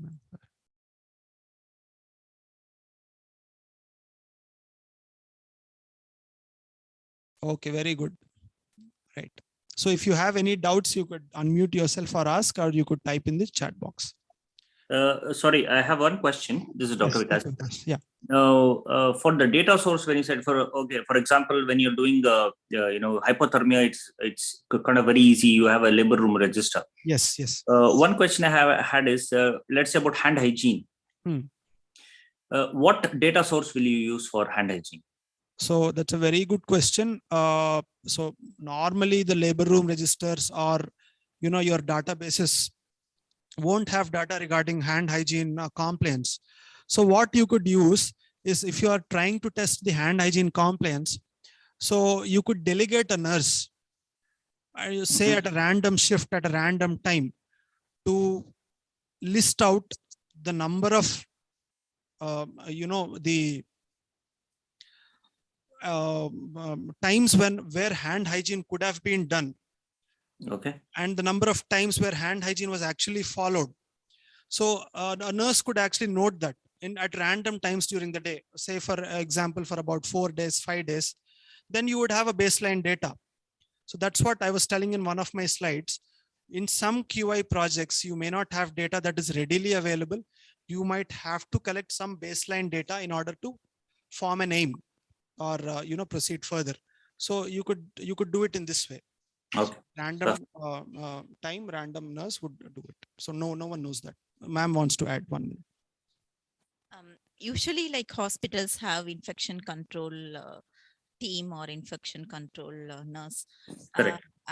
Actually, instead of like overburdening the NICU nurses itself, we can always take help from ID team, like infection control team.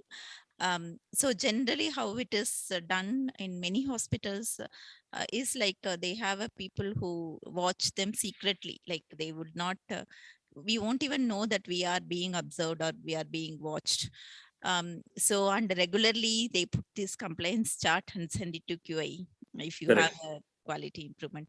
As Dr. Raja was mentioning, some of the QI, it will be ready-made, available data sources will be available. Some of the QI, we might have to just tickle a bit, like in the sense, this instead of overburdening the NICU nurse, if you have a team like that, if you can get, they will also be happy because it is their main job.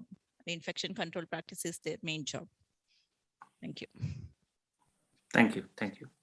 One more example is you could use video surveillance if you have it in your unit. So you could just review your CCTVs, sit in your room, pick up random times in the day, and just you could note down about if you have hand hygiene is being.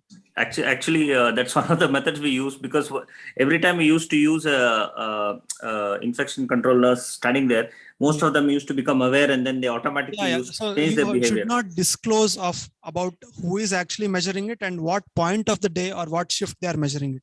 So if you know the infection control nurse actually comes to your NICU between 8 to 10, so 8 to 10 everything will be perfect. So correct. There's no point in it's like leaking the secret. No, that's not done. So fine. Any other doubts? Is that okay, Dr. Vikas? Yeah, perfect. Thank you.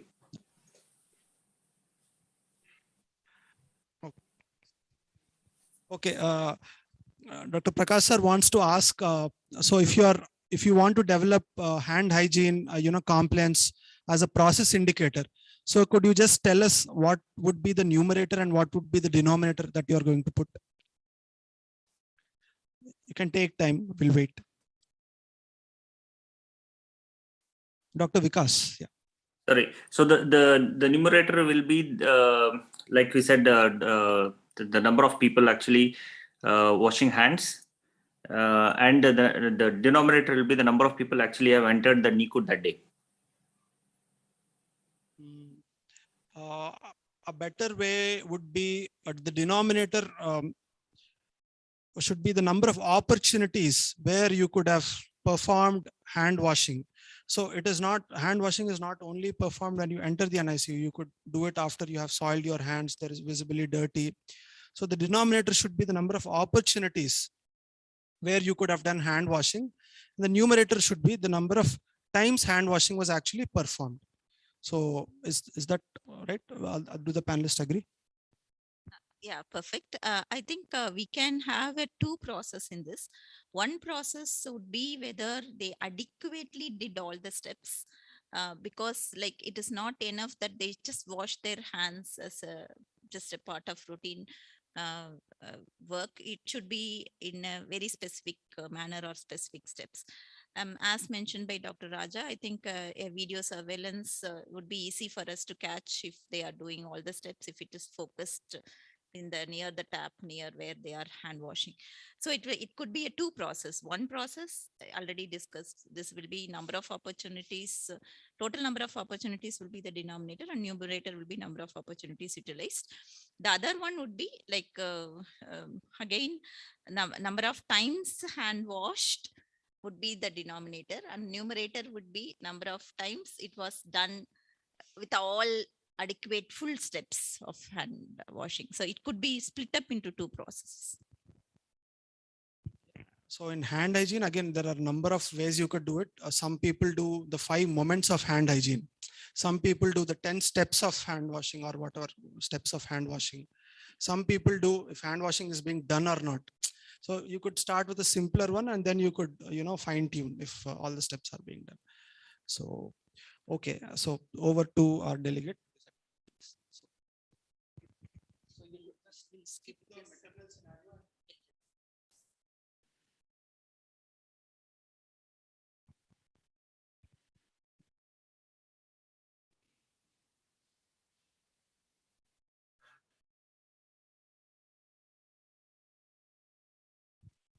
Actually, meanwhile, I wanted to ask one query, which is not related to actual the stuff. What should be the ideal procedure after immediately after birth of a baby? We cut the cord, cut the cord, and should the baby be immediately given to mother on abdomen or to be dry? Should be prior baby should be dried first and then given to the mother, or should be given to mother for skin to skin contact and then dried? So this is a non-QI related question. So what he's asking is just what are the steps of a normal baby being born? So once a baby is born by a vaginal delivery, baby is, vigorous, crying, everything, no other risk factors. The first thing you do is put the baby skin to skin on the mother's abdomen, between the breasts. You just put it there. You could do the initial steps there. You could dry the head, dry the body, remove the wet linen, put a pre-warmed linen on the baby, let the mother hold. So then you could, after the specified your unit policy, you could just cut the clamp. There you do a delayed cord clamping, let's say 60 seconds. So then you cut the clamp. Then the baby stays skin to skin on the mother till the time the mother is shifted out of the labor room. In fact, skin to skin contact, the guidelines say they have to be kept for 1 hour, and you have to initiate breastfeeding while the baby is on skin to skin contact only. Vitamin K can be given while the baby is on skin to skin contact only. You can delay weighing, so weighing is not a priority. So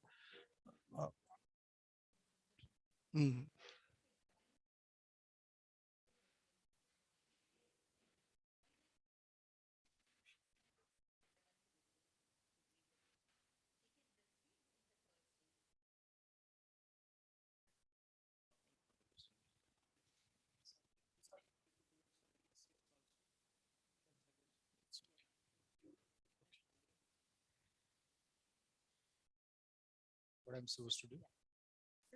You can define the component of outcome measure.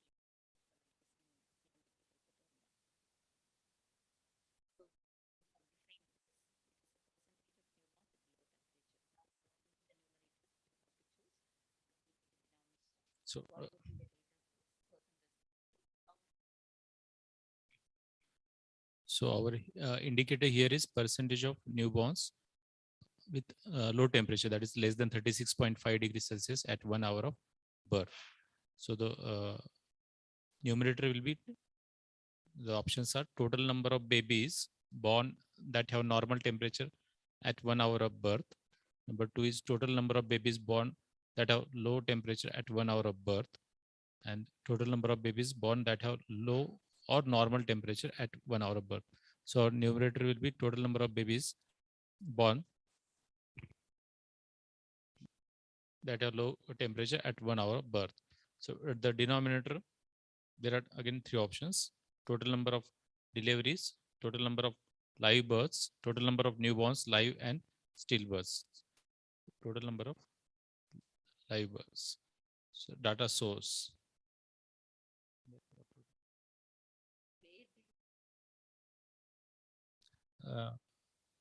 Labor room register. Okay. Labor room register.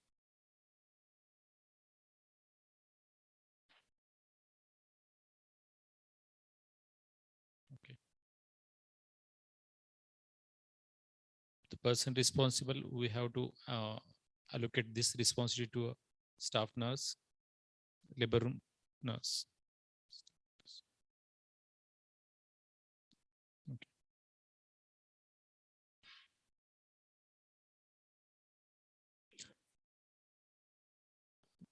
frequency once a week, once in 2 weeks, once a month, or once in 2 months.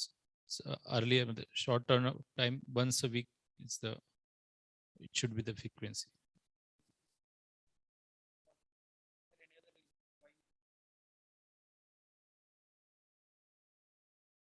If we are not meeting our aim, then we can have retrospectively, what is going wrong.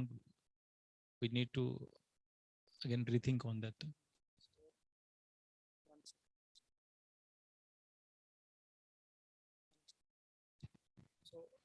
Do the online delegates have to add anything or any queries that they have?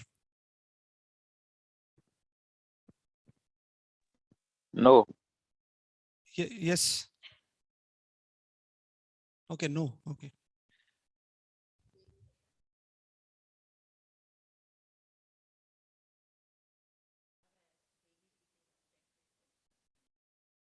I think most units won't have 1 hour temperature written in it. So probably case sheets would be having it. Case sheets usually have temperature recordings at 1 hour, but you could just collate them in a separate.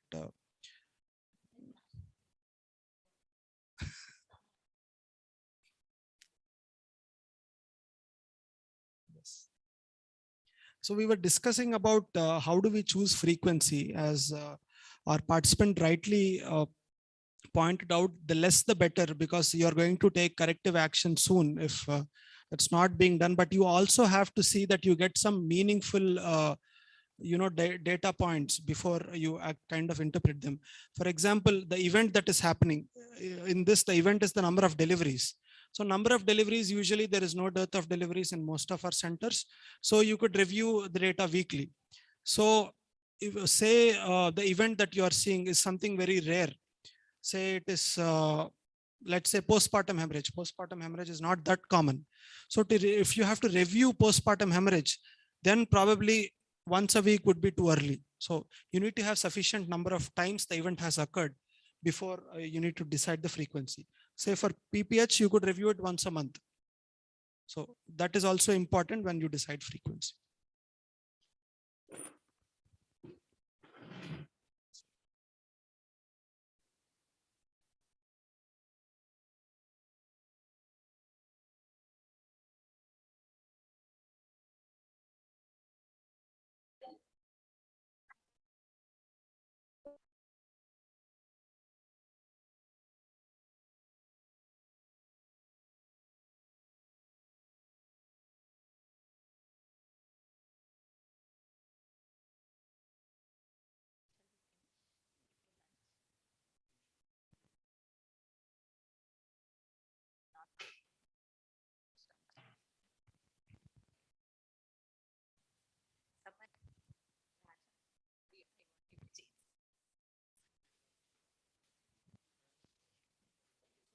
You can go and sit, sir.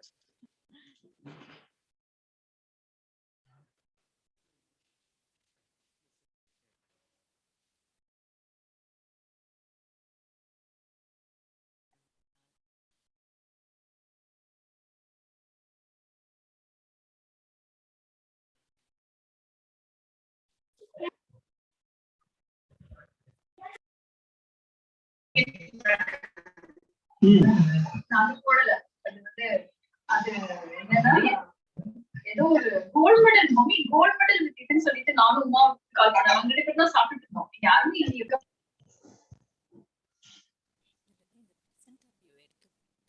அது வந்து அந்த annual day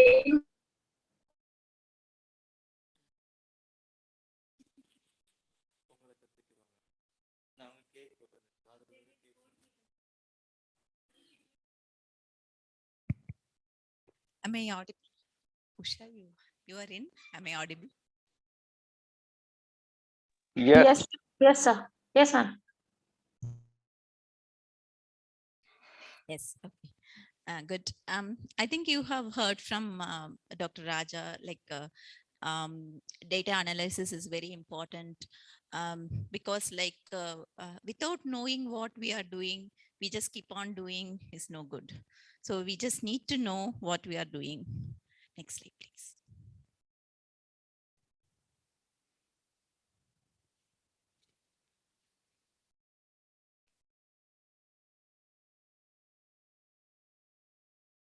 Okay. So it is important that data measurement, it is critical for QI because based on that, like we will be kind of changing the outcome as well as the process. Next slide, please. Okay, I think Dr. Usha already discussed briefly in the morning, like how a routine research would differ from a QA research. The same thing would hold good for data analysis also. I think most would be familiar with at least the basic stuff, chi-square or independent student t-test, etc., which you do generally for a quantitative analysis. Whereas here it is different, and also it is different from other healthcare measures. So here the data analysis, QA data, one point which all need to remember is it is measured dynamically over time. Okay, so it changes from time to time. And also to evaluate the reliability of the process as well as the impact of the outcome, we need this QA data. Next slide, please. Okay, so here is an example like where there is a measure done before and after an intervention. So before the intervention, some event, say for example, there is a infection which is happening in 1800 newborn babies, and after some intervention was made, and it changed to 3 newborns and 3 infection in 100 babies. So so looking at this bar chart, it looks quite impressive, and the intervention has worked. But like you have to question yourself whether it has really worked. If you see the next charts, so in this particular thing, you see over a period, like so the intervention happened somewhere. Okay, in this A part, you have an intervention after which there is a fall. Maybe it is also a little bit getting sustained, so it's good. If you say chart B, it has nothing to do with the intervention. Automatically, things are happening.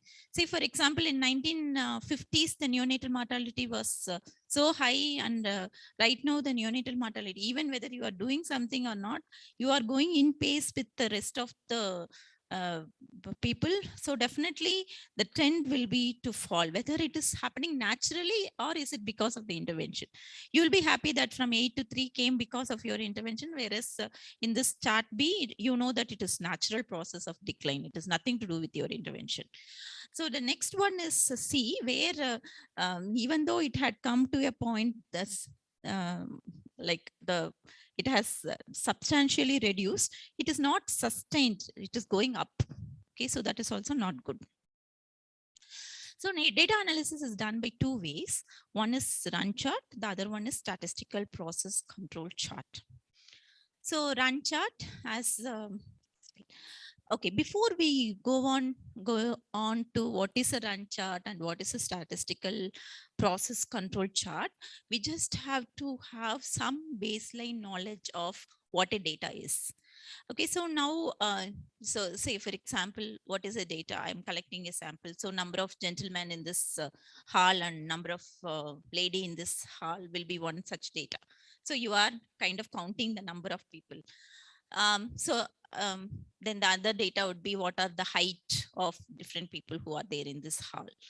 The other data will be how many of us are hungry now.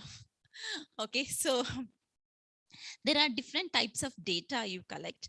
I'm sure like many of you would be familiar with the data of a quantitative analysis. Like quantitative studies, you will know the data. Here,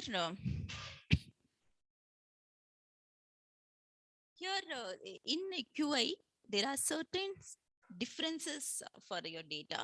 It is classified as either a continuous data, where it is like say time to initiate breastfeeding, time duration of cord clamping, so something like a continuous variable, or it could be a discrete or an attribute data. In your discrete data, again, there can be a denominator or there need not be a denominator. Say, for example, if it is a proportion, okay, so a number of male getting infected, so male and female are proportions. So you, or it can be a dichotomous yes or no answer. Okay, so it can be like that, or it can be just a number of falls, number of needle stick injury. So where you do not know your denominator, you cannot say number of accidents. You do not say as denominator as people who are having not having accidents. It's nothing like that exists. So it is only the number of event which is happening. So that is second type. And the third one is rate. Say, for example, number of times you have infection in your unit, and you are saying that number of times you have number of catheter days. Say, for example, you want to calculate CLABSI, it will be number of times you had infection divided by number of so 100 catheter days, something like that. So it will be rate.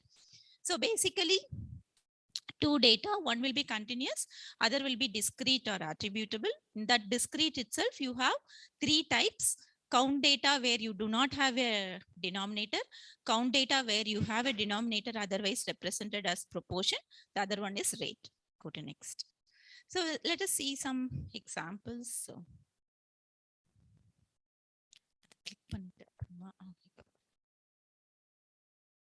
okay, so this count data, number of falls, number of falls, number of needle stick injury is called as count data. Rate based data is number of incident per 1,000 or 100 days. That will be rate based data. And classification is proportion, percentage of infection, etc. would be proportion. Next. Okay, so you want to answer like NEC percentage of NEC. We can say that percentage of NEC in the unit. It is a dichotomous, right? Yes, no. NEC is present in this baby or there is no NEC. Then again, BPD is yes, no, BPD. So that again is a dichotomous data. Time to clamp cord, continuous variable. Medication error. Okay, so rather than yes or no, maybe we can put it as number of times the medication error has happened. It's a discrete attribute where there is no proper denominator. Number of CLABSI per 1,000 catheter days. Rate. Excellent. Next. Run chart can be used for three things.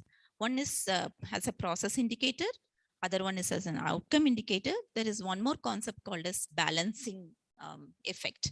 Okay, so in the zest of doing a QI, you should not be overdoing certain things. Say, for example, you want to reduce hypothermia, you should not land up in hyperthermia. So that will be the balancing effect. So for that also, you can put the run chart so that you keep the balancing effect under control. So you should be very thoughtful. You should define all these things in the beginning itself. So what is the process you are going to measure, how you are going to measure, outcome what you are going to measure, and what is the balancing effect you are going to measure. Next. So basically, run chart shows a manner in which a data points vary over time. An annotated run chart means you have some explanation how these data points behave and whether the solutions you want to test the PDSA, whether it is the annotations are going to give you an answer to this. So basically you are going to annotate in same terms of represent in the run chart itself certain measures. We'll see what it is. Next. So I think benefits we discussed, it will help us. It will help us to go in which direction we should do. Next. Okay, this slide I want to concentrate. So there are you should have a title. Okay, you can put in the top itself what is the numerator and what is the denominator, and your x-axis will be always a time. like what is the frequency of collection of your data? Like it can be weekly or it can be daily or it can be monthly, whatever it is, that will come in the x-axis, and y-axis will be based on what data it is, whether it is a count data, rate-based data, or proportion or continuous data would come in your y-axis. Okay, next. So there are something called as run points. That is nothing but if you see this red dot and the blue line joining. So whatever is the red dot or the run points, right? So to make it very obvious, it is made in two different colors in terms of like red color and blue color. So they are run points. So at least for you to have a median, you should have 10 run points. Otherwise, you cannot construct a run chart. To begin with, you should have a 10 points. You can use median when the data points is less than 20, and you could switch over to mean if the data points is becoming more than 20. Other than that, if you see there in the bottom line, there is something called a stretch goal. Okay, so this is what I have got, but this is what I want to achieve. Okay, so that will be drawn at the end as a stretch goal. So this red line is the median line. This median line you will get for these 10 data points. Okay, so what is a median?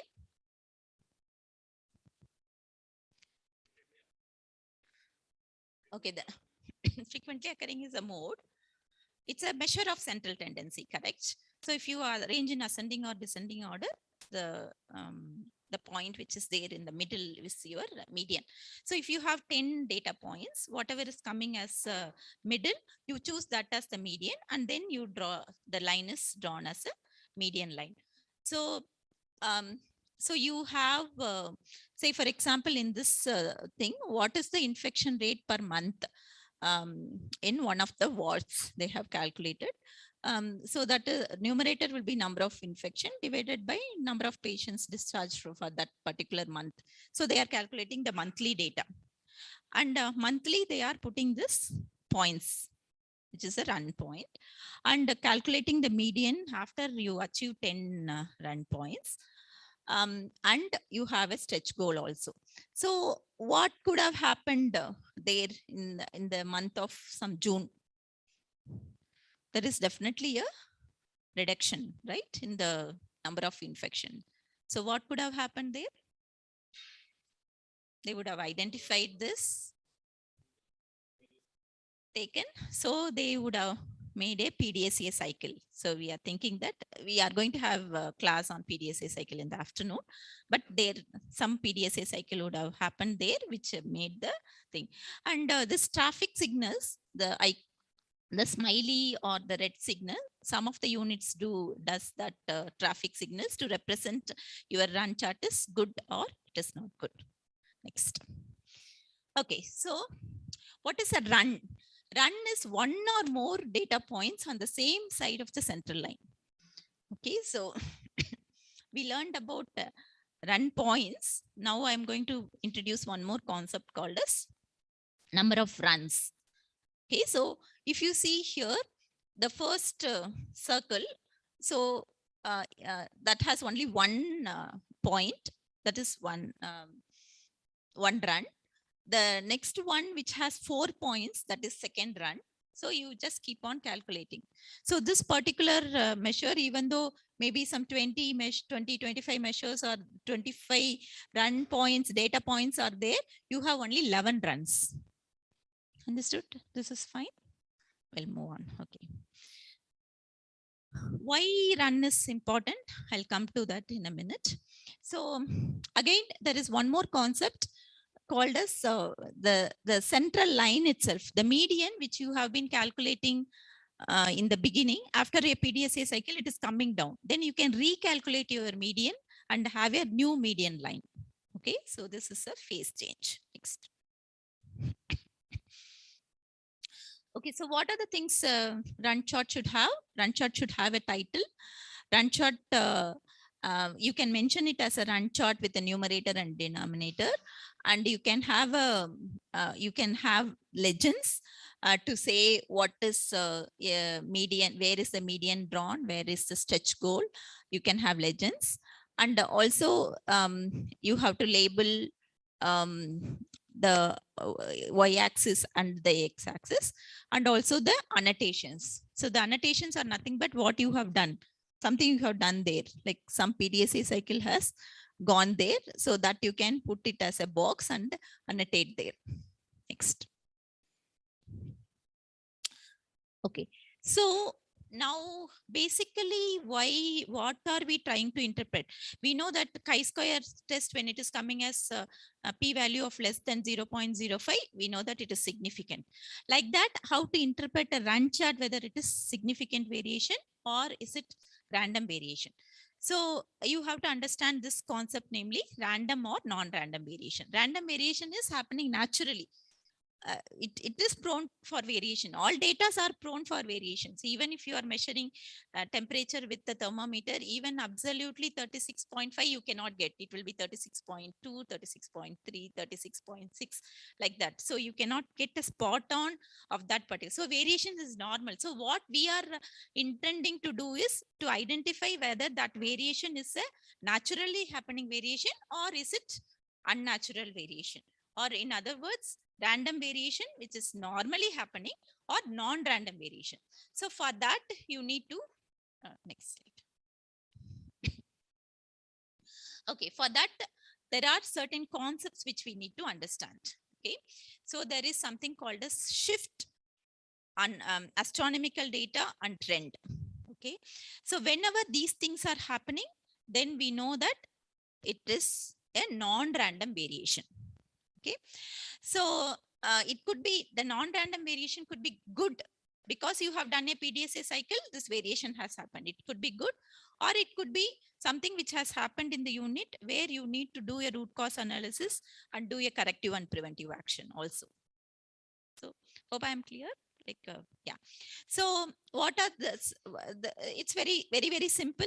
If there are more than 6 points above or below the central line, it is called as shift. Trend is either 5 points or more than 5 points in same direction, up or low direction is trend. And astronomical data is like way above. Astronomy is like star, looking at the star, way above the line is astronomical data. Okay, other than this, you will be taking as non-random variation when whenever you have too few runs or too many runs. There are specified charts for that to say whether there are too few runs or too many runs. Next.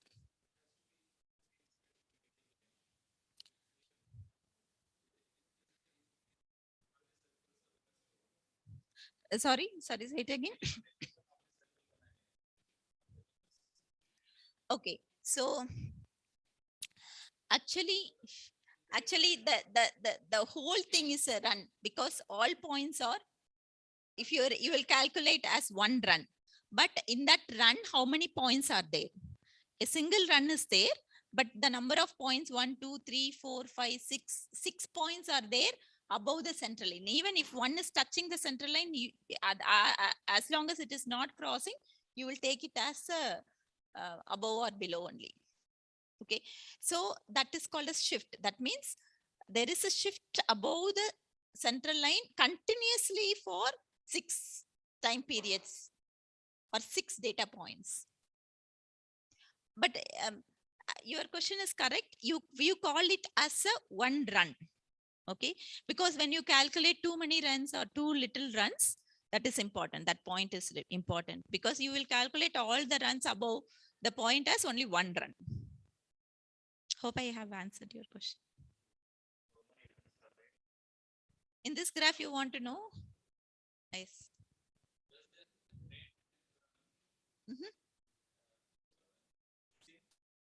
They are not the same. Trend will cross the midline. It will be in one direction, upwards or downwards, whereas shift will not cross the midline.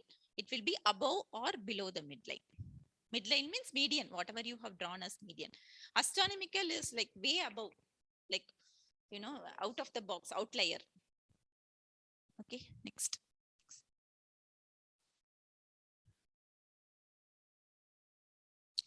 Okay, so that completes the run chart. Okay, so what we learned from run chart is there is x-axis, y-axis, title. There are some data points which will be there. When you will call that as a significant. Okay, like chi-square test, it is very simple. P-value less than 0.05, you know that it is significant. Unlike that, in the run chart, you have to specifically look for whether there is a shift, there is a trend, or there is an astronomical point, or there are too less runs or too many runs. So those are all becoming significant or non-random variation. You need to look why non-random variation has basically happened when you are analyzing. Okay, so next we are going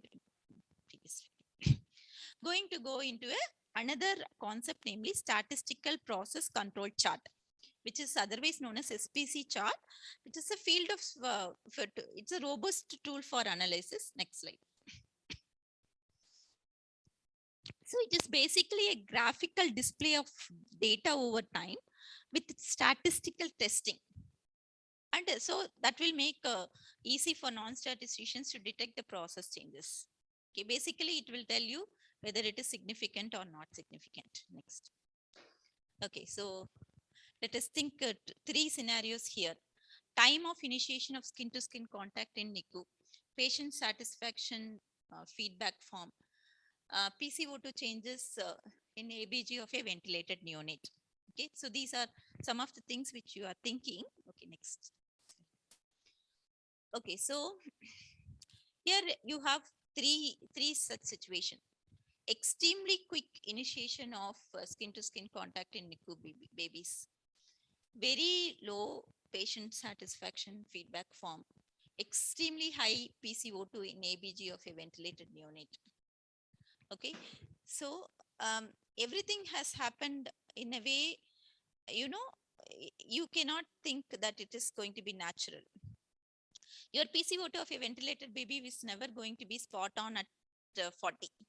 It will vary, like it will vary to 45, it will vary. But however, you will not react for any of those things. When will you react? Whenever there is an extremely high value, you will be looking for a cause. This is we are doing day-to-day life. Dope will be doing. We'll be checking for dope, isn't it? So whenever there is extremes, you will be checking for a cause, right? Whether how it has happened, what is the how you can correct it, how you can prevent it. You will be looking at it, right? Okay, next. So how do you know whether there is a significant change or not? When there is a significant change, you look at whether event is with a little control or it is a controlled event. Okay, you don't have a control over it or you have a control over it. And of course, no significant change, it is natural, it is inherent variation. Okay, so go back. Which one do you think you have a control over it when you are running your NICU? Which one do you think like you do not have that much control over it?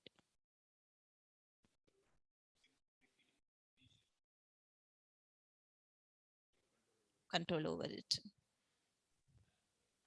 Feedback, patient satisfaction feedback. Okay. It depends. Yes, exactly. So very low is because COVID. We are not allowing the parent to enter inside and we have restricted the time. Okay, so you cannot control a naturally, or there is some flood which has happened, which has changed something. You do not have a control over it. So it depends on what it is. Okay, so you have to analyze to know whether you have, but you are right. Like extremely high PCO2, yes, you have a control because the ventilated baby is under your care. Okay, next. So that's why I brought all this is because why they termed it as control chart. So there is a process. So the process control chart, they named it because they want to think whether there is something controlled and you are going to change accordingly. Next. Okay, like how you understood in the run chart, random and non-random variation. In your SPC chart, you have to get familiarized with one more terminology, namely common cause variation and special cause variation. Common cause variation is a natural variation, whereas special cause variation is unnatural owing to causes not as a part of usual. It could be intended or non-intended. Again, the process could be stable with only common cause variable, or it could be an unstable process when you are charting with a combination of special and common cause variable. Next. Okay, so this is they are just plotting it. Time to get to work daily. Okay, till 19th. Okay, so 30 minutes average one person is taking. Suddenly they are there's something they dug the road for 2 days, which made the person go late for the work because it took an unusually long time. After that, it normalized. Okay, even though it is very high, because of some natural process, it has normalized. So you have to not only interpret based on, so once if you are analyzing why that happened, then you will be able to come to a conclusion. Yes, it is an acceptable thing because it came back to normal, or it is not acceptable. Next. Okay, next. So you know that this is a mean of a normal Gaussian distribution, 50% this side, 50% that side, and one standard deviation will be this side, and 2 standard deviation, next 3 standard deviation. Okay, something very similar, but the standard deviation here used is not the same as that of when you use for a quantitative data. You made it into a site and you calculate a mean and your upper control limit and lower control limit, or plus or minus 3 standard deviation. You are plotting it. Okay, next. Okay, so basically it is a run chart with control limits. You have 2 control limits, namely upper control limits and lower control limits. Next. You saw that for a run chart, you need 10 data points. For constructing SPC chart, a minimum of 15 to 20 data points is needed.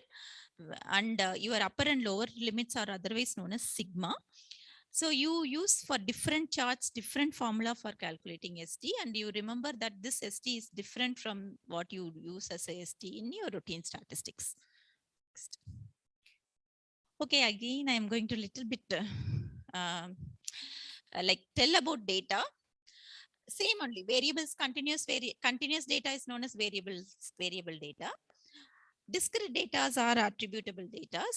This attributable data can be as a part of proportions where you call it as defectives, or it can be just a defect occurrences only. There is no non-occurrences. There is no non-occurrence of needle stick injury. So it is only a defect. Why you should understand this? Because depending on this only, you will be selecting which SPC chart to use. Next. Okay, so when it is a continuous data, you will use a chart called as X bar and S chart. The beauty of this is you have one something similar as run chart or SPC chart with upper and lower control limit for mean, one for standard deviation alone.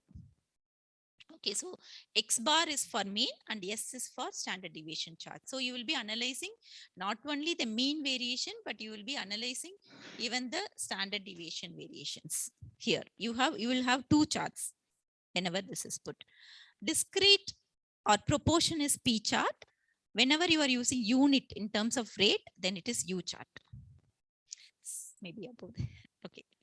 I just want for completion's sake to have this so that having attended a QA workshop, you should at least know that, okay, these are all the statistics existing, and run chart is something very, very easy. We can use in day-to-day practice. We are going to have some hands-on session post-lunch for run charts.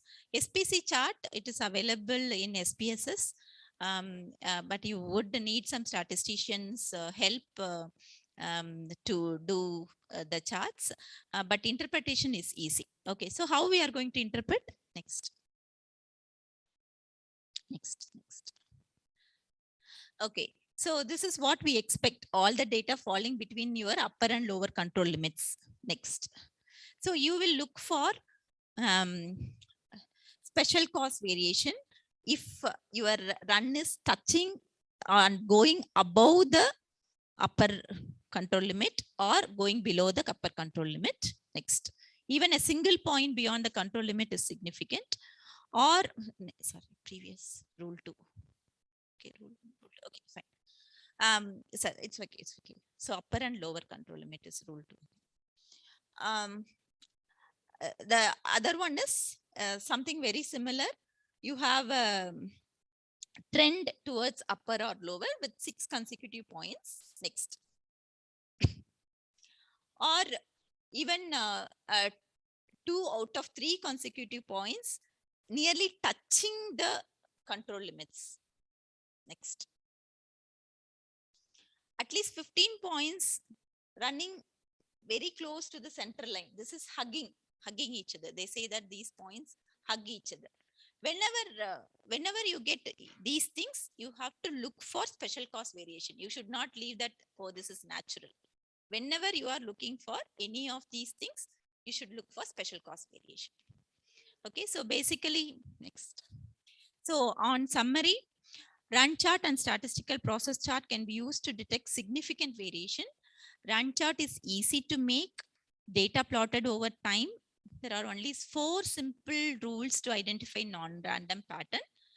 Whereas SPC or Shiver chart is little complicated. You have a upper and lower control limit, which is otherwise known as sigma limit, and you have a set of rules to identify special cost variation as discussed, either hugging each other or a trend up and low, or very near the control limits, or even one point crossing the limits. I'm happy to answer any questions.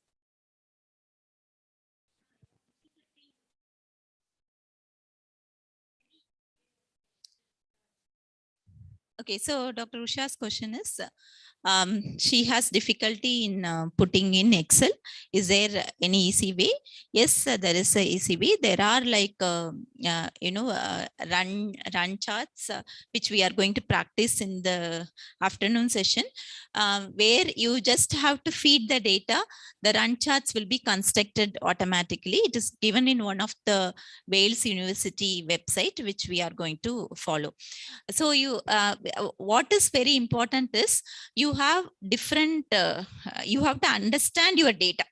That is the only thing you need. What data you have, whether your data is continuous data, whether your data is a rate data, whether your data is a proportion data, or your data is just a count data. If you understand what data it is, you have to choose that particular Excel and fill in your data sheet under the run chart, including your median, including your points will be calculated automatically. But as a team, you should be able to identify whether it is a non-random variation or whether there is a special cost variation and act accordingly.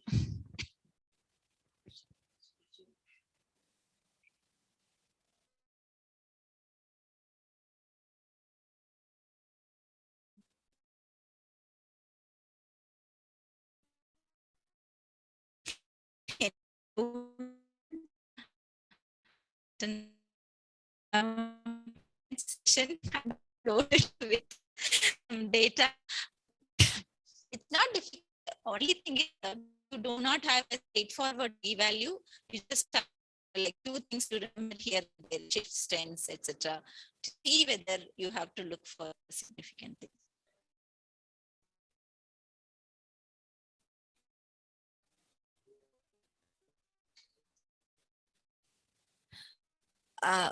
Okay, can I know that all of you are there in the WhatsApp group?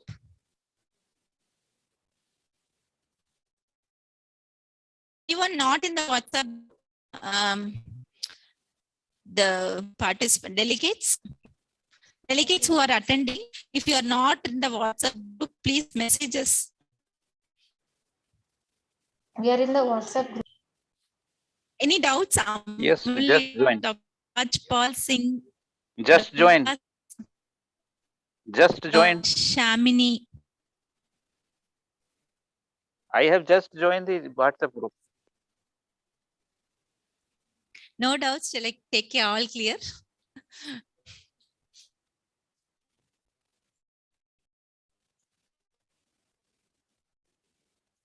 Yeah, template.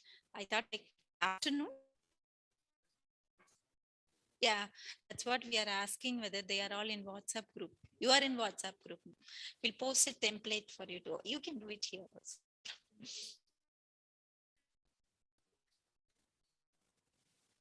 இதுல send பண்ண முடியுமா sir? Document send பண்ண முடியுமா?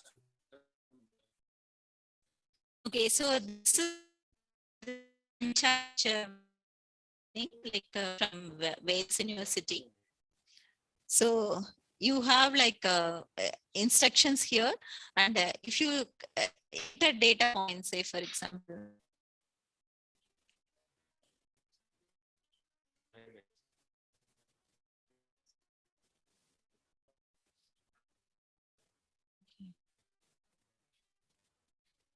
Afternoon. Okay, afternoon we will do it as a hands-on. We are going to put the link in the chat box. Please click the link and you can open.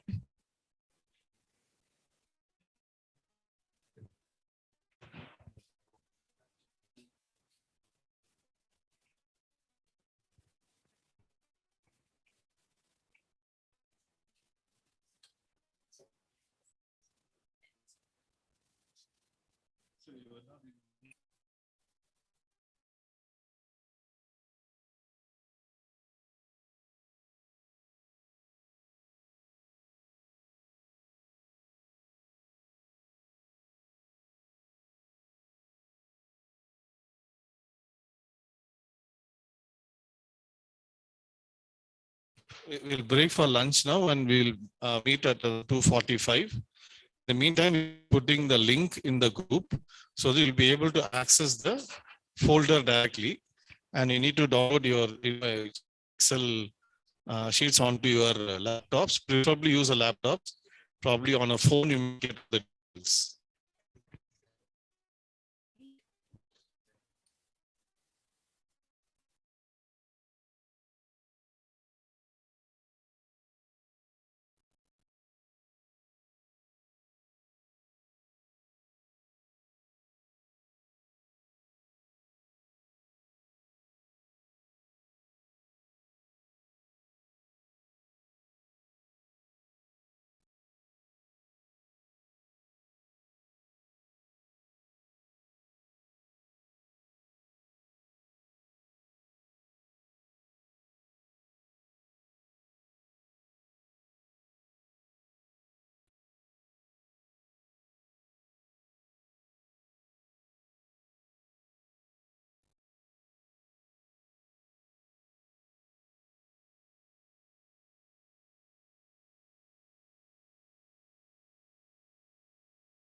Excel sheet. Excel sheet, ma'am, ಇಲ್ಲ PDF ಇಲ್ಲ ಅದನ್ನ run chart. PDF set of Kaparma.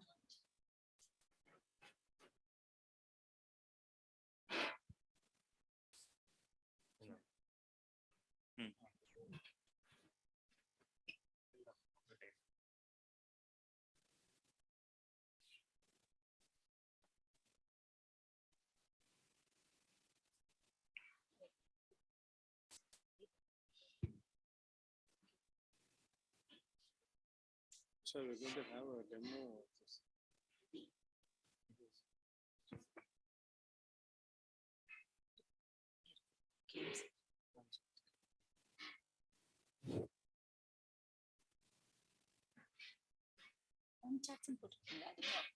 அதான் unshot சொன்னார். Unshot.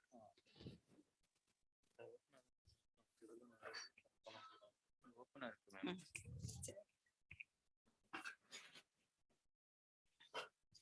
So we are going to have a demonstration of how to do the run chart.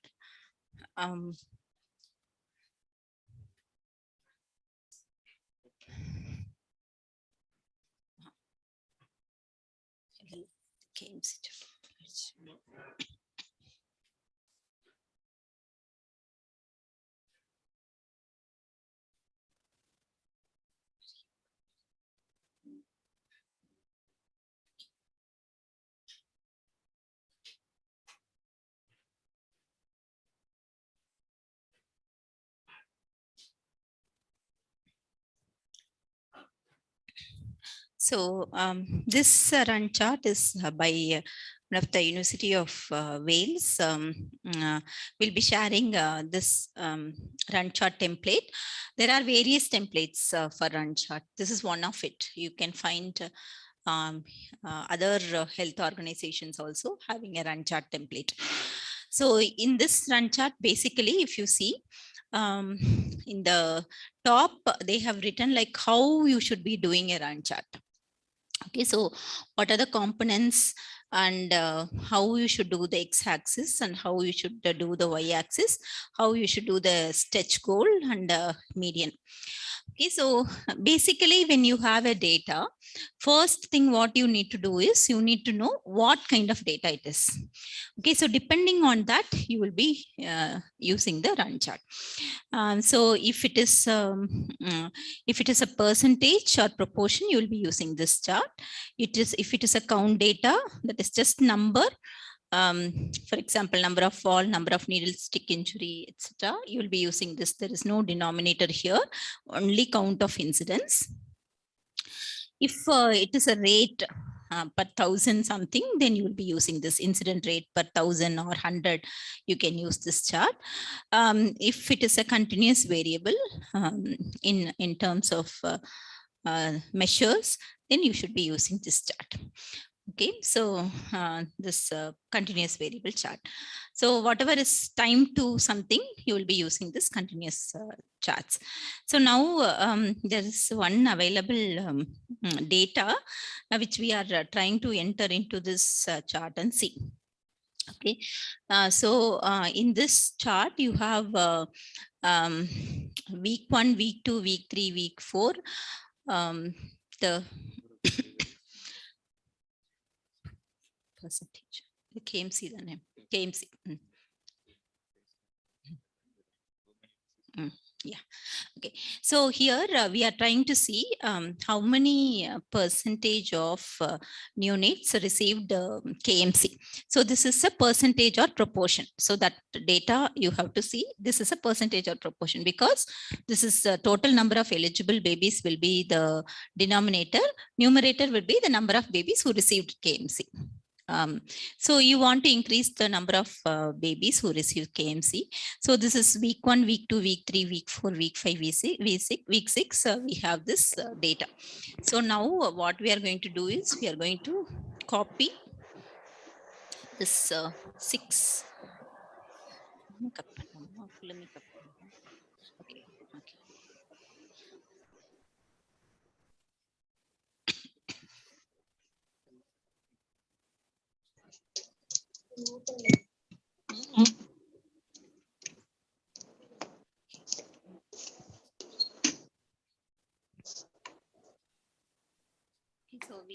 copying this and we are choosing the run chart. So which one should this be?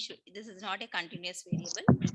This is not an count or rate. This is not a count data. So the eligible thing will be this percentage or proportion. So we know this week 1, week 2, week 3 should be in the x-axis. So you choose the number and paste it. So whatever. So this has come as week 1, week 2, week 3 here. The next thing what you should be doing is the numerator and denominator. Okay, so as soon as I entered this week 6, so it has come here in the run chart as week 1, week 2. So for baseline, to represent that as baseline, here it is written as BL. The next thing would be, this is the denominator, number of eligible babies. So you copy the denominator.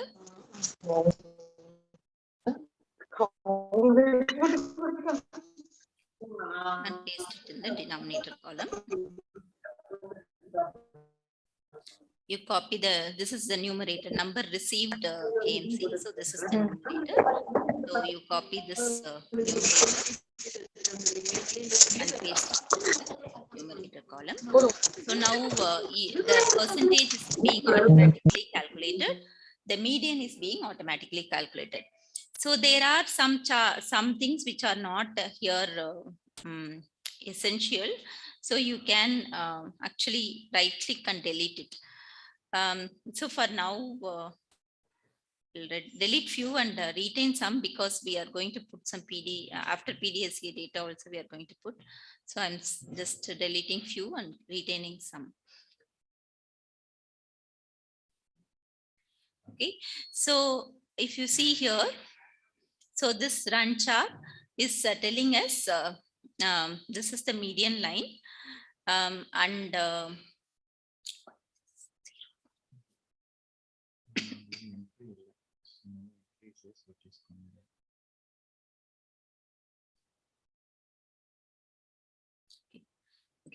fine. So you forget about this particular line, we'll sort it out later. So just concentrate till this week 6. So here you can see that this is the median and you have not yet put the stretch goal. Can you say like what should be the stretch goal here, doctor? The stretch goal means how much you want to achieve. So previously we were giving only KMC for 45% of eligible population. So how much do you want to achieve? Yeah. Okay. So you want to achieve 100%. That is good. But sometimes like your goal of like from 40 to 100%. You know. So why we are saying is when it is 100, it is good to have a stretch goal of 100%. Your team should not get demotivated that you did not achieve that goal. Sometimes you can do it in a stepwise manner. You can 80%. Yeah, maybe yes, 80%. So here, where should the desired direction of the data? The desired data should be up. So you can put that the desired data should be. Okay, so the desired data direction should be upwards, and this is the green one is the stretch code, the red one is the median, and your data is the blue line. Okay, so now you know that you have to achieve 80%. So we are going to do some PDSA at this point at the 6th week. So we have the data. Okay, so I am going to copy after this PDSA.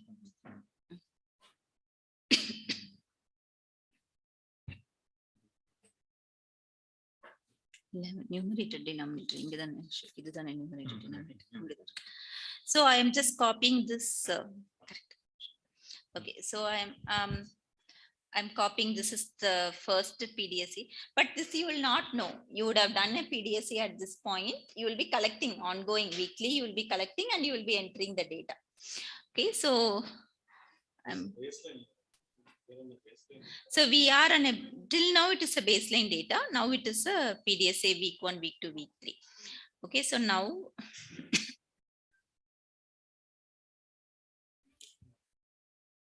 PDSA we have conducted at this point. Like we have not finished PDSA. We are saying just for the run chart purpose, PDSA is done. Okay, so number delivered, this will be your denominator.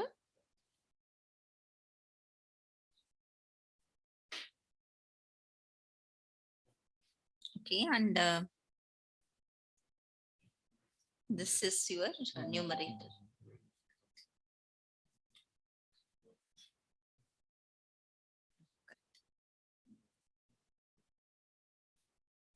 We will randomly put some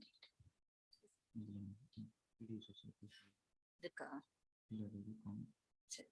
No problem. Okay, we'll put some data. So now these among these 15 babies we achieved for 12. Among this 20, let us say 14 we achieved. Among this 24 will put us 18, and among 19 we achieved for 14. Okay, so let us now look at this data. Okay, so now forget about this fall.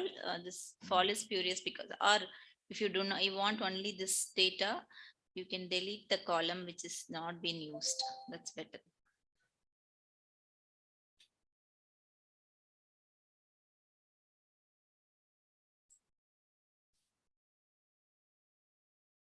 Okay, so now we have got this particular data where this is your median and this is your PDSA cycle in the initial days, and after your PDSA cycle, the percentage has gone, and sometimes it is even touching the stretch goal.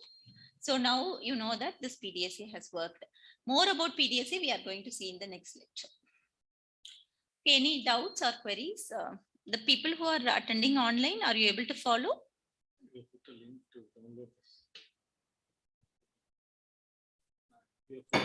Yes. Yeah, thank you. So Amulya, Vikas and Shamini, you are able to follow. Yes, no issues. Okay, so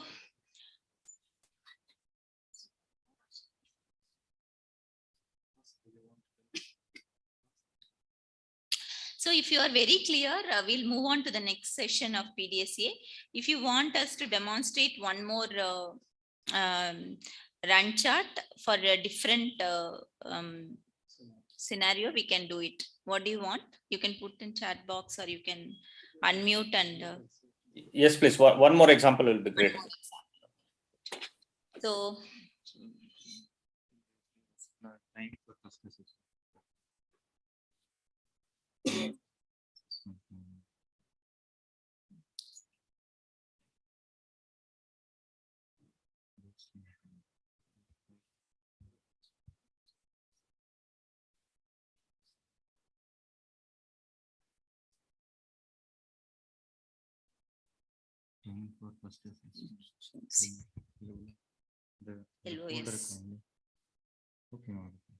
LOS. Okay, so now we are choosing late onset sepsis. So we know that late onset sepsis generally would be for a rate. Okay, so now we have baseline which is collected for a few months. Okay, so this is a baseline data. So this is for the month. So I'm copying the baseline data and I am putting in this Excel. So now what should we choose? So this is not percentage or proportion. This is not count data. So this is rate of data for rate, isn't it? So now I'm copying that in the x-axis. Okay, so this is asking only few data. So now I need to know what is the incidence and what is the days or line days or whatever. So I need to go back to my original collected data And I know this is the number of late onset sepsis. So I'm copying this number of late onset sepsis.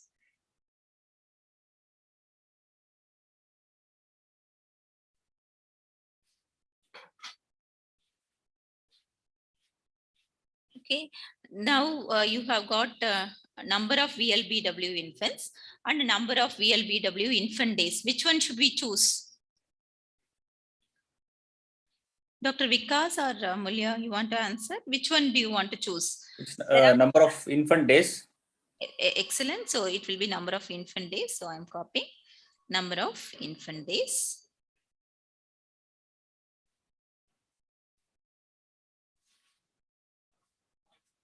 Okay, so these are the only two datas we need. Okay, so this one is automatically calculating what is the rate per 1,000 occupied days. And let us see what would be our stretch code.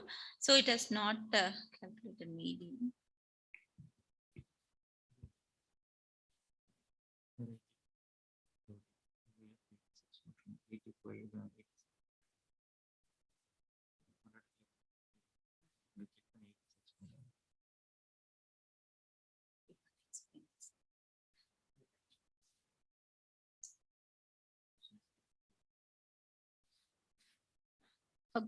Okay, so here, like, because we have not deleted the rest of the columns, it was not coming. Now we have chosen for this alone, so the median is calculated. So now let us move on to the chart. Okay, import number.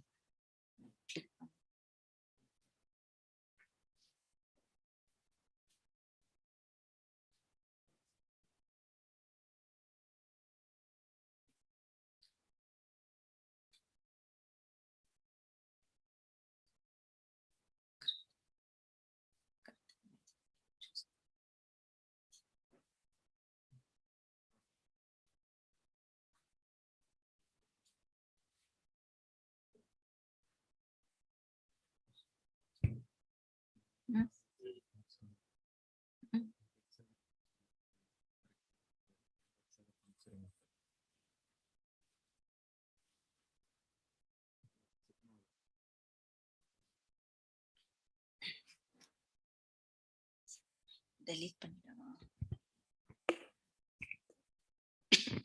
One second, it's sorting it.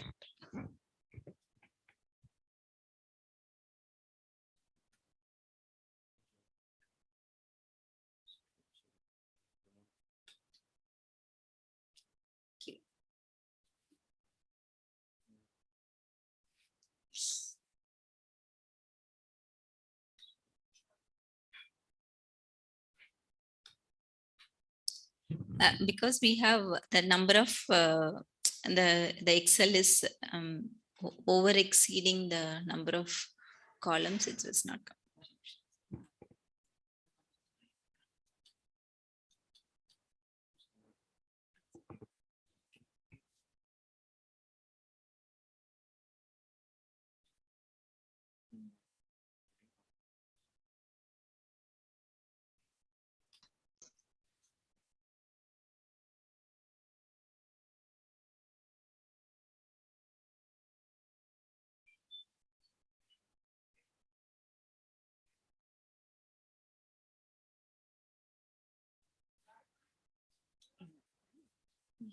Only this one child include without median to show them.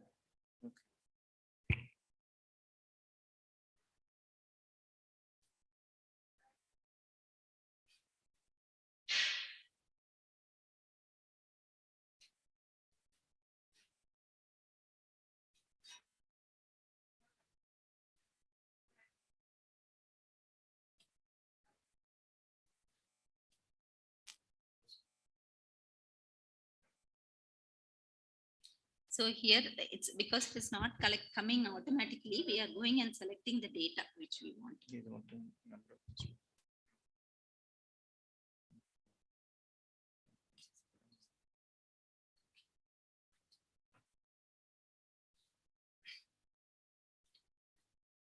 So this one is showing that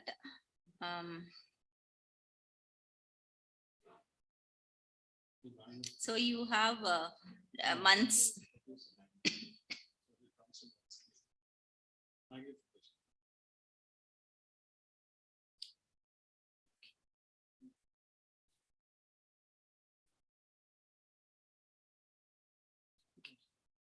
Okay. So this is rate per thousand. So this is a run chart. So here you have got the for different months. It's coming as occupied days.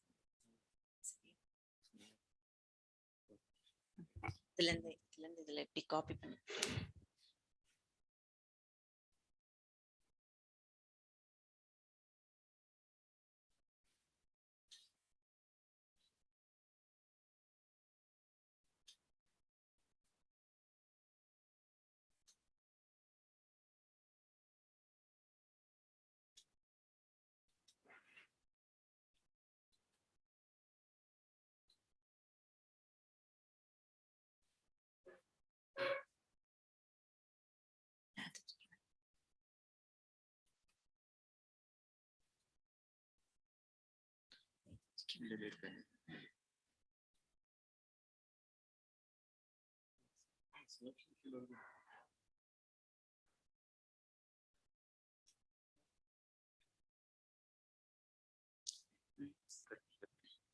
Delete between there and there. Okay.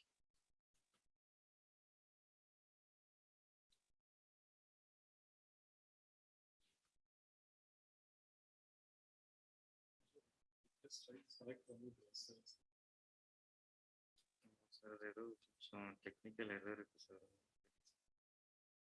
Okay, why don't we try the other chart? Right. Okay. Actually, some technical glitches which we are not able to solve. I'll demonstrate some other chart here. We'll just put some numbers. For them. Time for first to see the correct work.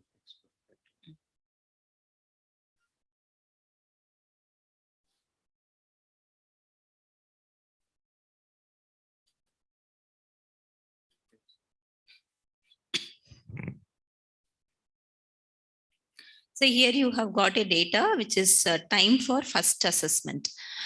So time for first assessment will be a continuous data. So we are going to copy the baseline on the continuous data. So you go and choose the continuous data.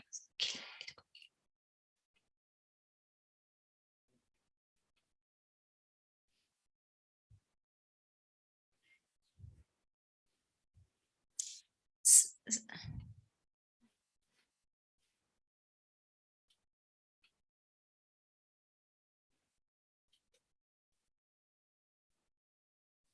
Different days. Okay, so you have for every 5 days time of first assessment. For every 5 days, this is a time taken for initial assessment. For the initial 30 days, is a copy paste.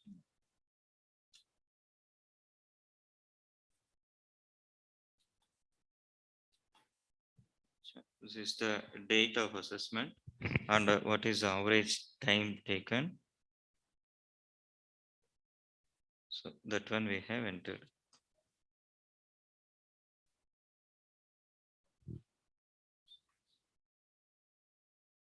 Yes, sir.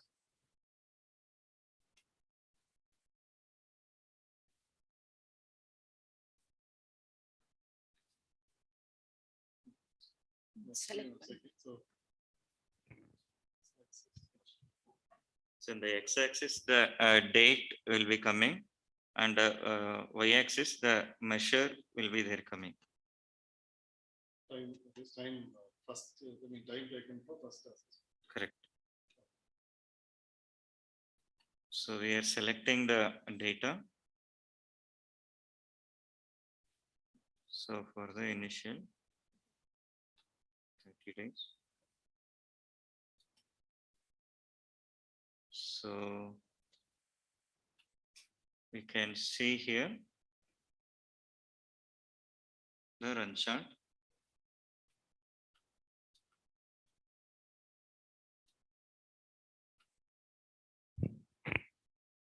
So you can see in the y-axis, there is the average, that is the time taken that is being displayed from the time of first referral in the labor room or in the ER.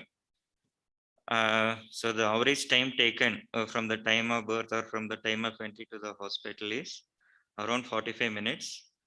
And you can see in the different run points, that was some days 35, some days it was even 1 hour. So for that was the time taken for initial assessment.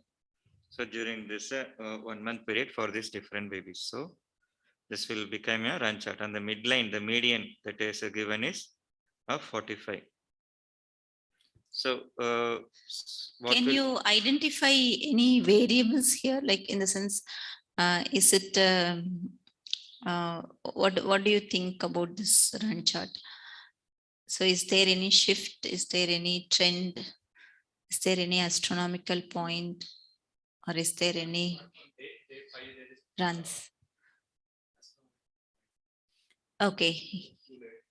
Yeah, so at one point there is, so we are kind of putting this as an acronym STAR. STAR is for shift, trend, astronomical point, and runs, which is too few or too high. So here, yes, you have got one possible astronomical point. Any yes.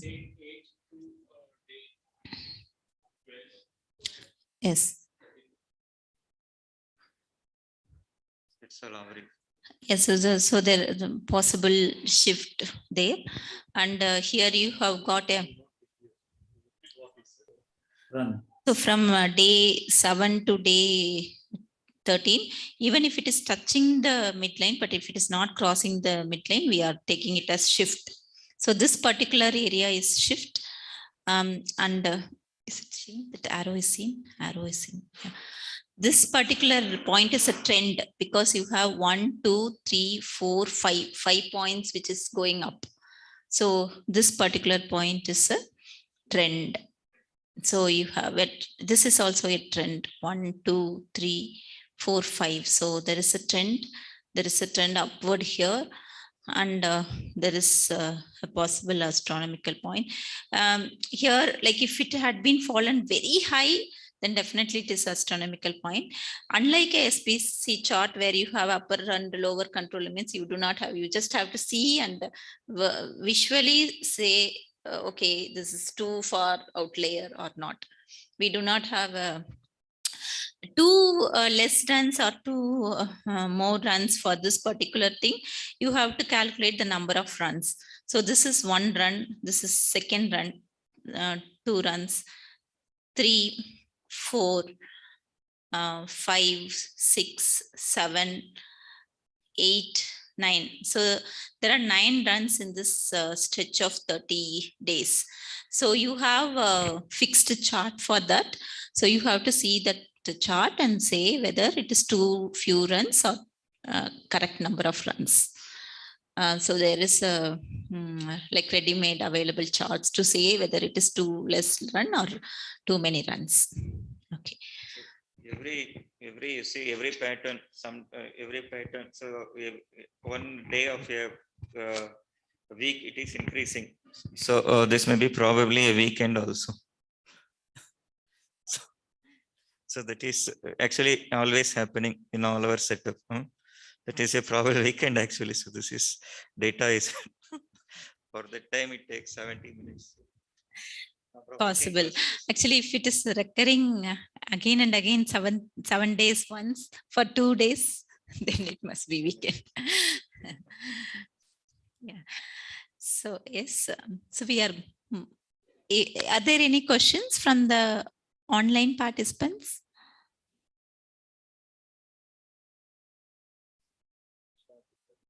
This data sheet is being shared in the group, WhatsApp group, and also in the drive we have put. You can take it from the Zoom chat box. WhatsApp. So if there are no further questions, we are moving on to the next session, namely role play for PDSA.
Okay.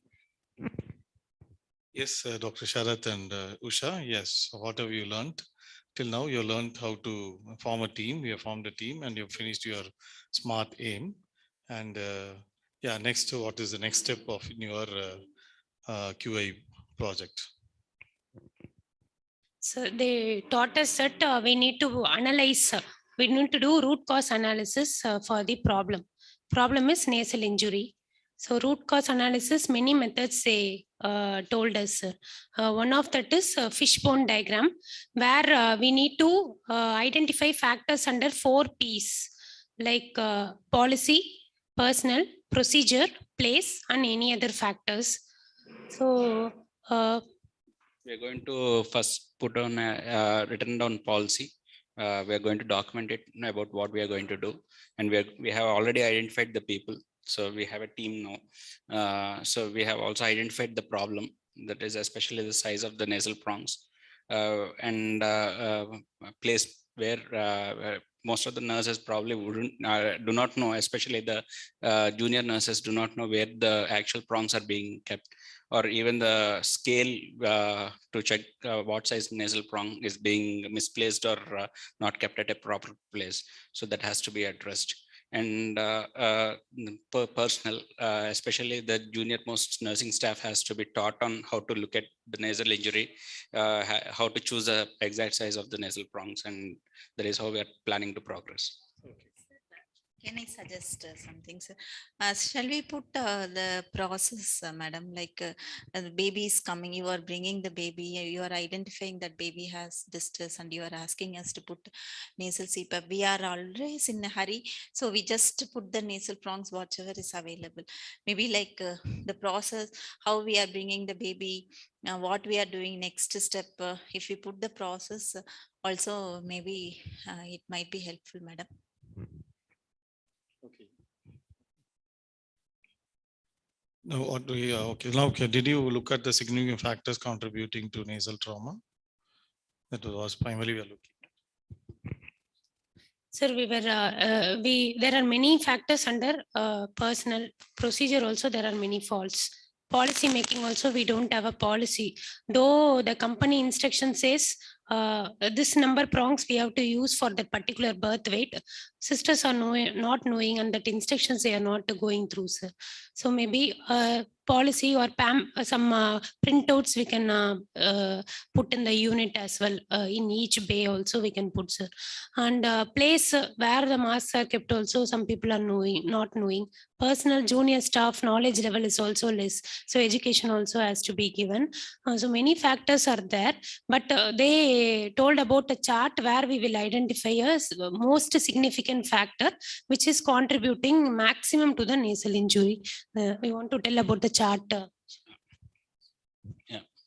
As we have seen, currently the nasal trauma issues has been identified. Out of this, we found that the x-axis being the nasal trauma and the y-axis being different reasons that we have been talking till now.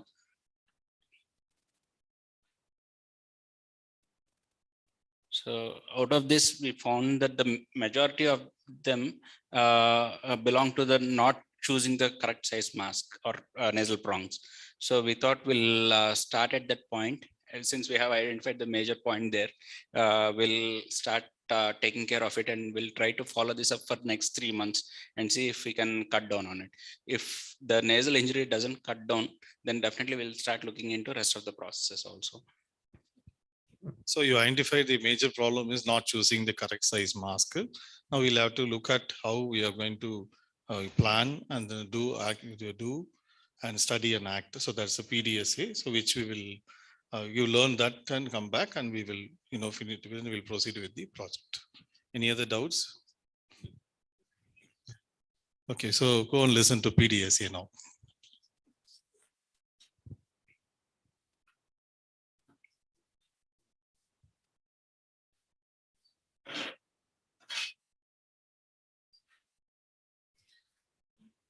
So we have done the analysis and we have identified many factors. Pareto chart was displayed where selection of appropriate mask was not done, which is leading to the nasal injury, most important contributor. But how to go about? There are many reasons for nasal injury. How to go about? When to have a team meeting? We are starting now. So how to see whether whatever change we wanted to implement, whether it is happening or not in the unit. Because all of us are in different shift and are not present during all the time. So how to monitor this, when to have a team meeting, how to see whether implementation is going on smoothly. So learning objective of this session is how to have a team meeting and decide on the ideas about what to change to reach our aim. That is to our aim of reaching the nasal injury, decreasing the nasal injury from 50% to 10%. How are we going to decide on implementation of this change? That is by planning a plan, do, study, act cycle. What change we are going to develop and how we are going to test that particular change. For using appropriate mask size, what change we are going to develop and how are we going to test whether it is working properly or not. So we are planning as a team, doing, we are testing, and we are learning from the PDSA cycle. That is studying what is the result of the change, whether it has decreased your nasal injury, whether it has decreased your hypothermia, or whether it has increased your breastfeeding rate. So what has happened after implementing the change? And if desired effect is not happening, what are we going to do after that change? So all these things we'll be seeing in the subsequent slides. First of all, we need to develop change. We have identified what is the most important contributor. So we'll take a morning example where admission temperature of the babies are less. More babies are having less admission temperature. That is hypothermia. And we have identified many causes like plastic wraps are not used in the procedure. And personal, there is no knowledge among sisters or residents that plastic wrap has to be used for thermoregulation in less than 32 weeks. And place, yes, the transport incubator is not shifted properly, and it is not kept in charging for pre-warming in the labor room, or it is not pre-warmed before shifting the baby inside the incubator. So there are many lacunae we have identified. So we are going to sit as a team. Yes, we are having more babies with hypothermia. These are the lacunae we have identified, and based on the analysis, which change we can make. So why there is the plastic wrap is not used properly, why the baby is not getting transported in an incubator, all these things we are going to discuss as a team. And why do you think using this, bringing about a particular change will make people to use more plastic wraps for all the babies? How it will make the people to use plastic wraps for all the baby? How it will make to follow 100% compliance in shifting all the very preterm babies in transport incubator? So how the change will make them do all these things so that admission temperature is maintained? And if at all we do all these interventions, this change, how it is going to improve the admission temperature? Next slide. So there can be different categories of changes that can be brought about. So one of the category is improving the knowledge or skills that will come under personal. No, we identified for nasal injury, for not using plastic wrap, for not giving skin to skin contact. The major reason was they did not have knowledge that baby has to be put onto the abdomen and skin to skin contact has to be given, and plastic wrap has to be used for less than 32 weeks. So we need to increase the knowledge of nurses or healthcare professionals who are involved in this, and eliminate waste. Sometimes like what Dr. Raja told, the charging point is not there for the incubator, or dry towels are not there for immediate drying of the baby over the abdomen. Towels are kept, or only one towel is available, or drying towels, 2 towels are not there in the mother's side. It is kept in the warmer, but it is not there in the mother's side. If it is in mother's side only, we can easily, without difficulty, the one labor room nurse can dry the baby and put the baby on another dry linen. So there can be this distance, walking for a distance, availability, non-availability near the patient. All this can be reason for not doing the change. And reassign tasks. Sometimes like we had a morning, we had a blame game. Like resident is telling sister has not seen the nasal injury, and sister is telling it is the responsibility of the resident. So we can reassign the task, and we can tell them like every shift, sister has to see for nasal injury before taking over the baby, and has to document the nasal injury scoring in the NICU chart.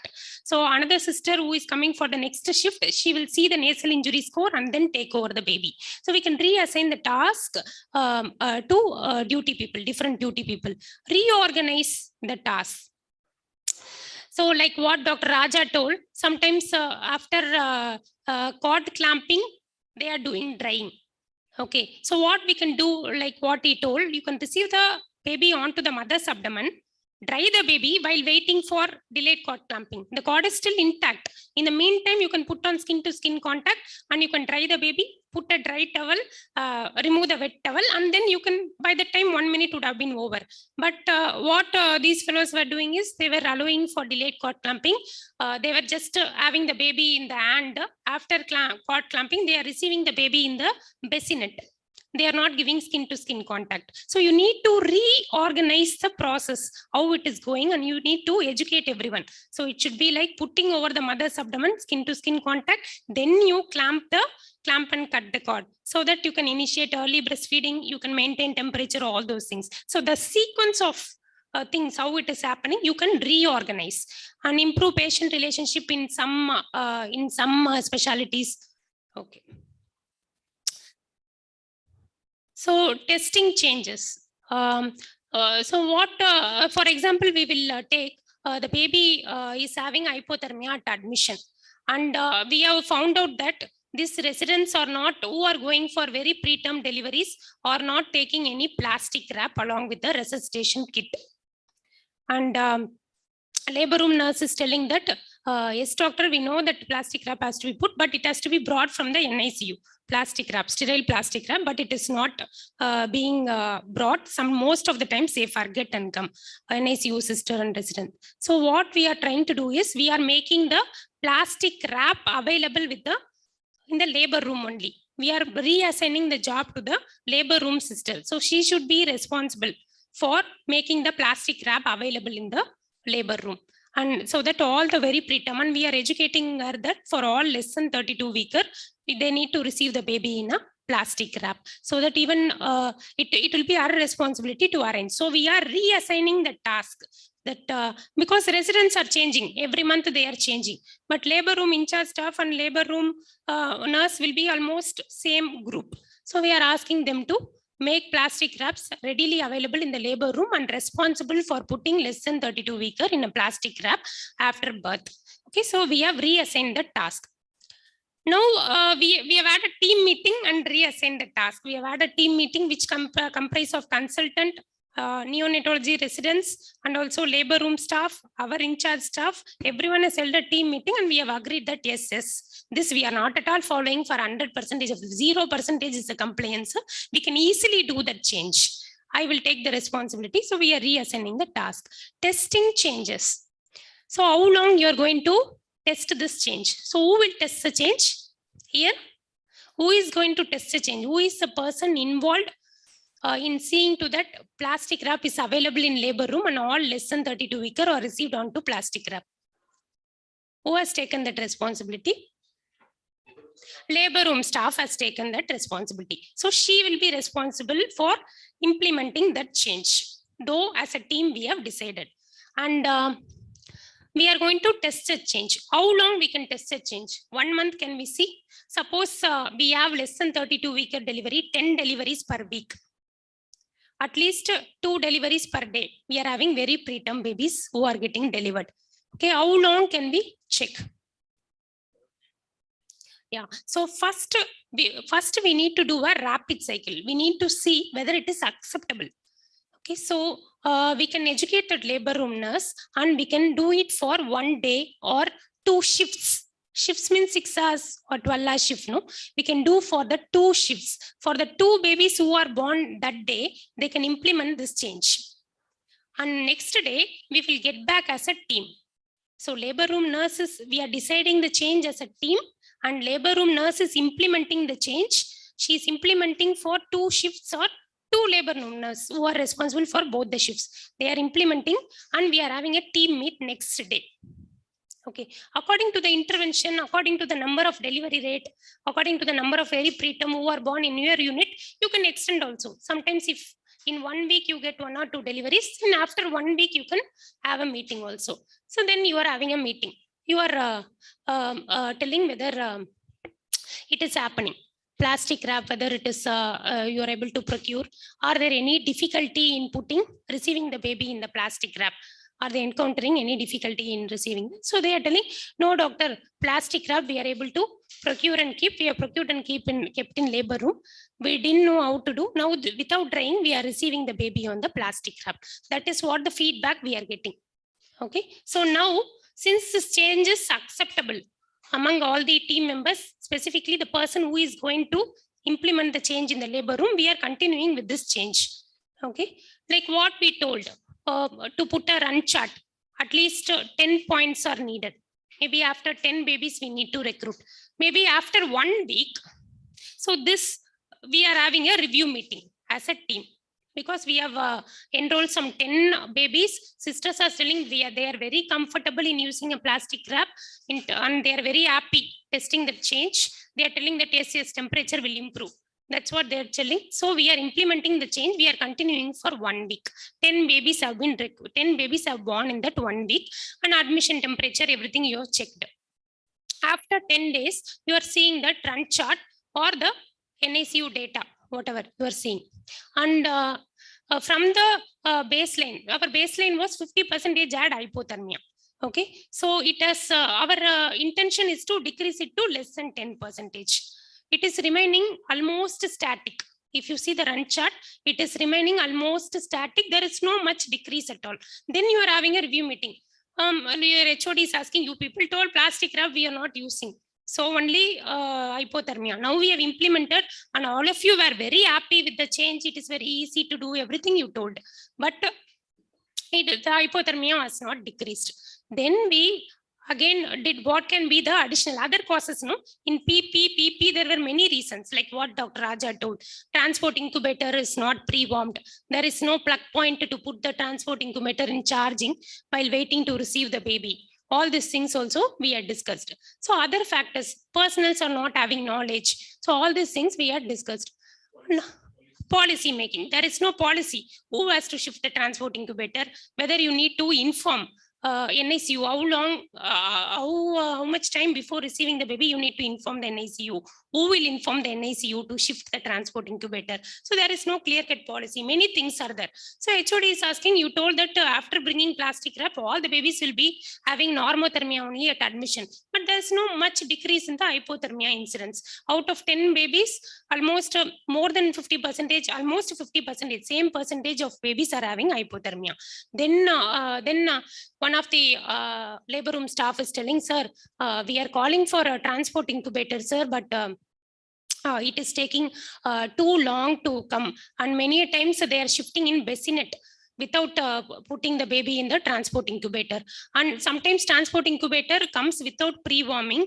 And here also there is no plug point near the, there is no other plug point near the warmer to put in the pre-warming mode while awaiting the delivery of the baby. So these are the problems. So the next problem what they are highlighting is transport incubator availability, and pre-warmed transport incubator is not available.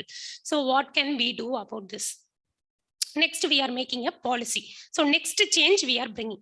So one PDSA cycle might not be enough to bring the desired change. That is 50% to less than 10%. We did first PDSA. We planned for a change, which is plastic wrap availability, reassigning the task to the labor room nurse, and we did that also.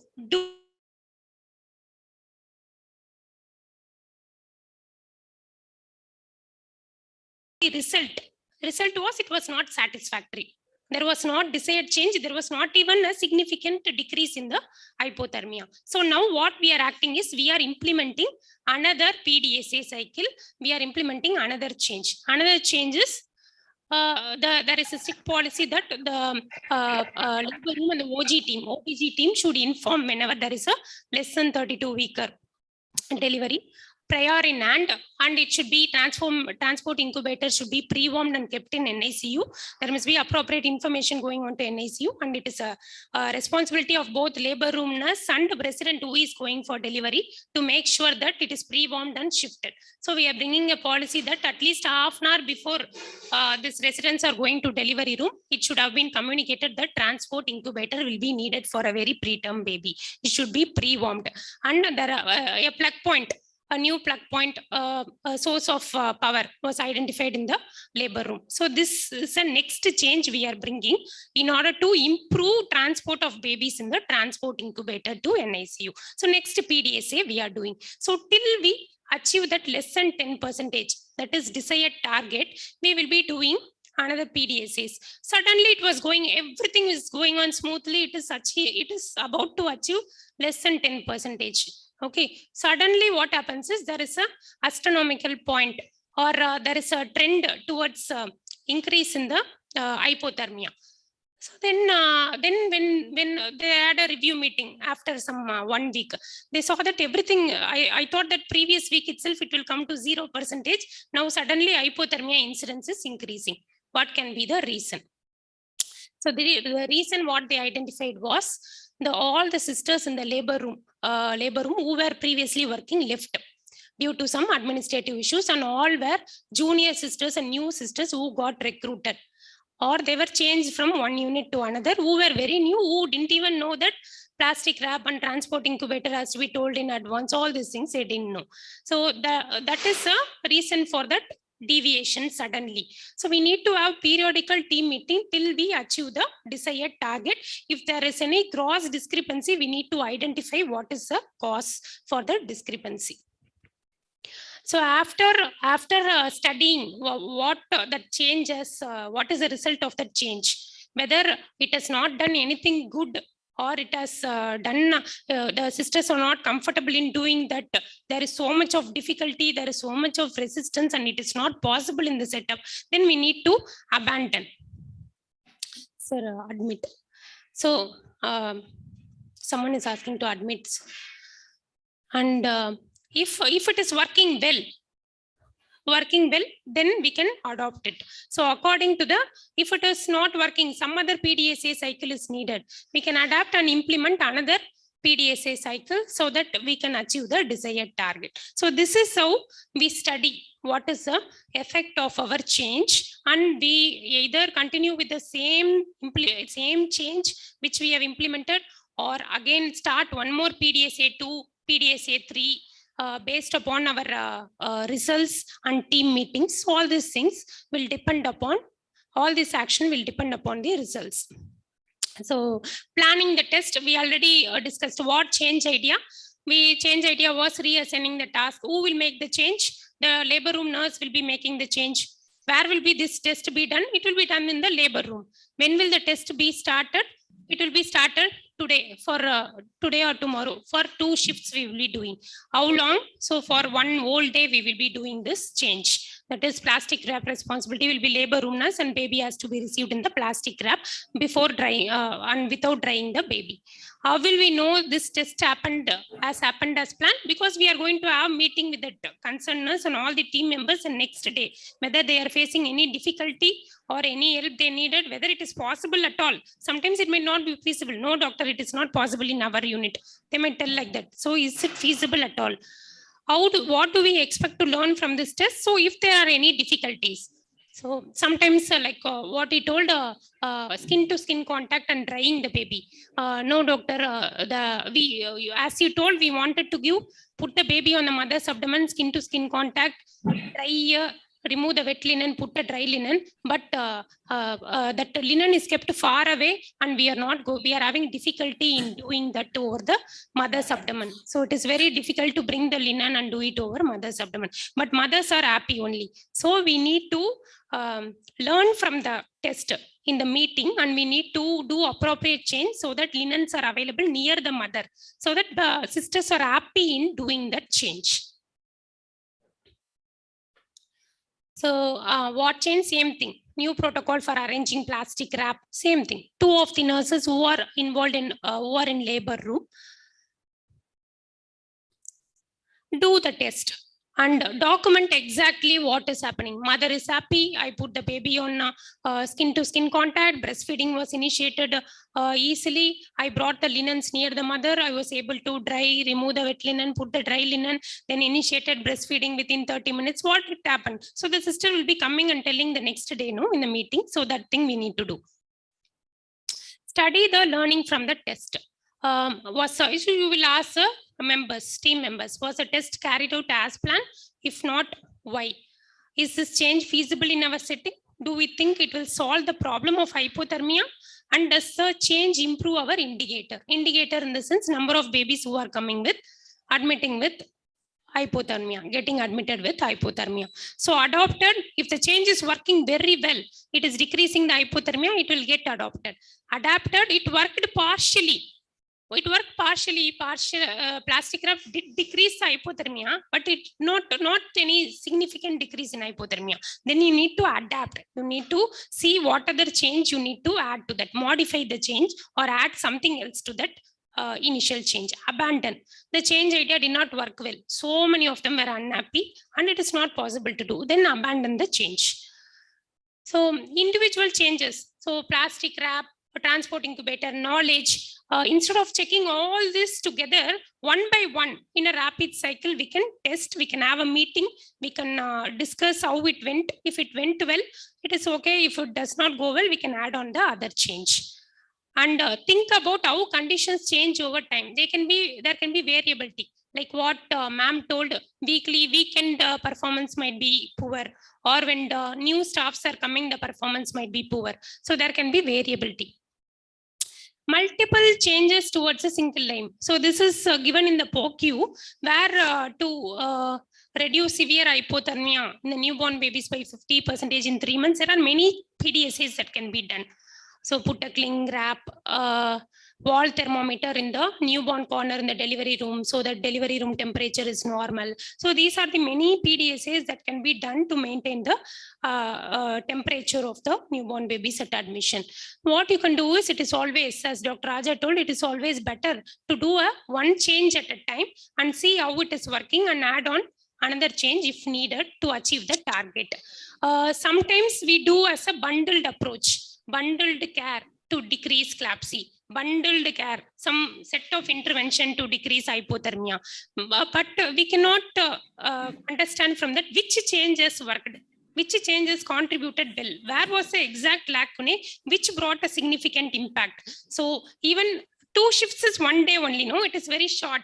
So we'll be able to, or 1 week also is very short. What is better is we can do rapid cycles and we can do one change at a time, which will be better than putting multiple changes in the same time in a QI. So while testing changes, it will be easy because only 2 labor room nurses involved. But when you are going to that 1 day only, you are you are going to test. That 1 week you are going to implement the change in the labor room. So that one day will be easy because the 2 labor room nurse who is in our team is going to test the change. It is rapid cycle. Only 2 shifts they are going to do. 2 shifts, they might find it comfortable. But when doing for a prolonged time, they might think that no, doctor, procuring, getting plastic wrap, checking whether it is sterile, using for the baby, that and all is very difficult on a long run, they can tell. And tolerance for failure is high. Even if they are checking whether they can give skin to skin contact and they fail, they come back and say, yes, doctor, linen was not available near the mother, so we failed. They won't take it seriously. Maybe if linen is available, we will be happy to put on dry, do immediate drying in term babies. That's what they will tell. So while testing changes, when there are a few members in the team who are involved, the resistance will be less and tolerance to failure is high, and all the team members will think of some changes which will improve the project. Okay, so this is, we are having a post test after the whole session. So since one of the question is on donor median model and it was put in the agenda, I just wanted to sensitize the participant. Donor median model, there are many models for evaluating quality of health care, and this donor median model is one of the things. It is just a modification of this plan, do, study, act. What are the components for evaluating health care in a unit? Okay, so structure measures. What are the resources which are needed to implement the change? Process measures. Structure, process, outcome measure. There are 3 measures in donor median model for quality of care. Structure measures. What are the resources and structure you are needing to implement the change? Process measures. What are the changes that has to be done in the process to bring the desired effect? Outcome measures. How the outcome is improving. The another thing I wanted to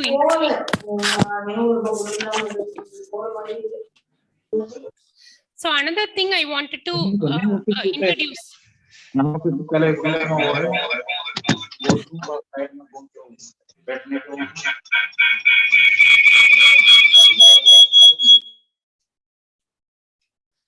So another entity I wanted to introduce here is just for all of you to know, any QI project should have something called as balancing measures as well.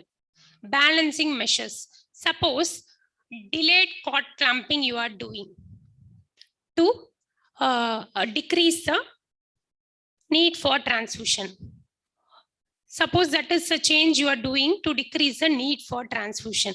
We'll keep it as an example. What unexpected adverse outcome that can happen to the baby? So we are doing it in a good faith that it will bring a good change. Baby will require decreased transfusion. Some other unexpected adverse outcome. Yeah, polycythemia and jaundice, nothing comes without a side effect. So that can also happen to the baby. So we are putting a run chart to see the compliance of delayed cord clamping. We are putting a run chart to see proportion of babies requiring transfusion. Okay. Similarly, we can put a run chart to see the balancing measures. How many babies, adverse effects. Balancing measures is unexpected adverse effect because of the change we have introduced. So balancing measures, we can have number of babies with polycythemia or jaundice. There can be some unexpected side effect which we did not expect. So that also can happen. For that, we need to put the balancing measures. Suppose in nasal injury, like what we are playing in role play, no? Nasal injury, sir is telling you people are continuing CPAP for an indefinite period. So only nasal injury is happening. All these interventions we have done, but still we are not able to reduce the nasal injury to less than 10%, because than the needed time, more than the needed time, you people are simply continuing our CPAP. So we need to wean CPAP as early as possible. That's what sir is telling. What can be the balancing measures or unexpected outcome, adverse outcome that can happen when we are weaning the baby early from the CPAP?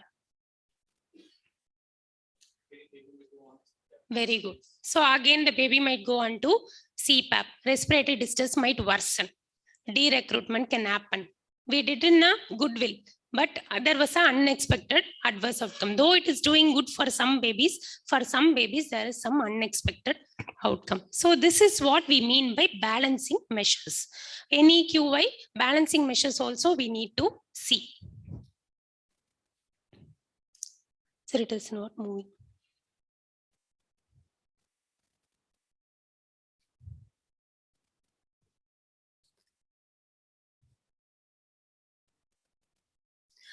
So we have implemented a change. We have decreased our hypothermia, admission hypothermia to less than 10%. Shall we leave it off like that? Shall we stop with that? We cannot stop with that. We need to sustain the same. If you're if you're a little bit loose and you're not doing the same changes again and again after 1 month, the hypothermia incidence will become 50%. So whatever changes we have implemented in the quality of care of the baby, that should be continuing. That changes should be happening. How we will know that changes are happening? Like what we planned during PDSA cycle, we planned some changes. No, how we can ensure that changes are happening consistently in your unit? By the outcome, whether babies are having hypothermia or not. So whether this decrease in the hypothermia is lasting for a prolonged period, even after this QA project is over. It's not over in the sense PDSA, developing and testing changes are over. You have achieved hypothermia. You're going to leave in that month, or you are going to consistently follow for 2 or 3 months. Okay, so we should always have a period to check sustenance of the changes. Whatever improvement you have achieved, whether that improvement is sustaining after your PDSA cycle for a definite period of time, say 6 months or 3 months, you need to do. If you're just leaving it and again hypothermia is going to 50%, then whatever knowledge we gained as a team, whatever we learn from each other, learn from the change, everything will go waste. So we need to sustain the same changes and same improvement in the outcome. So sustaining improvement is very important part of QI. So we need to motivate the team. We need to give some positive reinforcement like certificates for the nurses who are involved. And we need to project. Projection is important. No, anywhere projection is important. We need to put run charts outside the unit, outside the department. So this much we have done QA project. We have achieved hypothermia of 0%. Which is in line with the international standards. So there is no hypothermia. We have done a successful QA project. Run charts. So if you put run charts, it will be motivating for your team as well. Whenever they are entering NICU, they are seeing, oh, previous month it was 50%. Now after QA, we are working well, it has decreased to 20%. So next month we will achieve the target. There is some positive reinforcement by displaying all those, your successes, your team successes, everything. And identify some new ways, simpler ways, innovative ways to work, where all the changes can be done even more easier. So all these things will ensure that these changes will not go off like that with this batch of resident. It will be continuing with the team. How much ever member changes, it will be continuing in the unit. So to sustain improvement, you can document the flow, exact flow, and you can teach the people new ways or simpler ways to work. You can allocate job responsibilities, and you can give ownership, like what we gave to the labor room nurse. No, we can give ownership to someone. And senior leaders, they will think, before 5 years and all, we didn't receive in plastic wraps. What you people are telling? Plastic wraps might not be that much important. Some senior persons can tell like that, but it should not be like that. From top level to bottom level, everyone should be working towards improvement of the outcome. Yes, there is a change. It has been clearly proved that when they use plastic wraps, it is improving. It is decreasing the hypothermia. So we also need to follow that. So they also need to adapt to the new change and understand the significance of the change.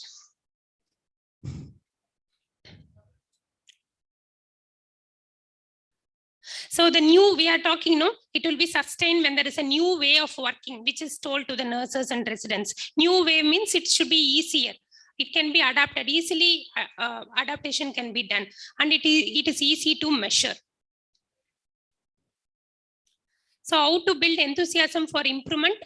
So first project, we should not be so much ambitious. Select a difficult project. select some more important projects like hypothermia, simpler changes which can be done, so that success of the first project will lead your team members to be more confident, and they will be coming up more and more QA project. Like starting TPN earlier can also be your next QA project. Once this nasal injury is prevented, yes sir, we have addressed successfully prevented the nasal injury. Now next we should go for a QA for giving TPN as early as possible to the baby. What are the changes we can do for that? So team members will be very much positive when there is positive outcome from the previous QA project. And build your team. Obviously in a QA project or in any unit, we cannot work alone, and seek guidance whenever there is some deviation. Whenever you are doing all the changes, but you're not trying to get, you're not getting the desired outcome, and you are having so much of resistance from some part, or you're not able to get a particular resource, seek guidance from other QA mentors. And even if it is at the top level, they should be self-learning and improving themselves. And document your work so that you can share with the other hospitals or in forums what you have done, how you have improved the outcome of your babies, and display your progress as I already told. So key to success, the local champion, a leader who respects others and who is willing to take ideas from others and build up as a team, and incentives. Whenever some QA project there is a success, or whenever there is improvement in outcomes, incentives like what we told, no, we can not only monetarily, they can give some certificates or so, which can encourage the sisters to actively participate in the QA project. And mostly there should not be so much of personal aspiration. It should be like how to improve the outcome of babies. The whole team should work towards improvement of outcome of the babies, and build up a positive attitude among your team members. So that's it regarding step 3 and step 4. Any doubts you can put in the chat box.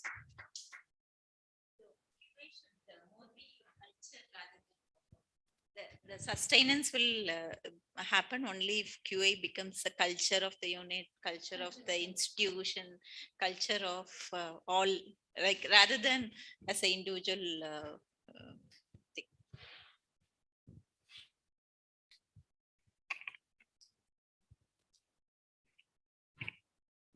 Here for hands on. Okay.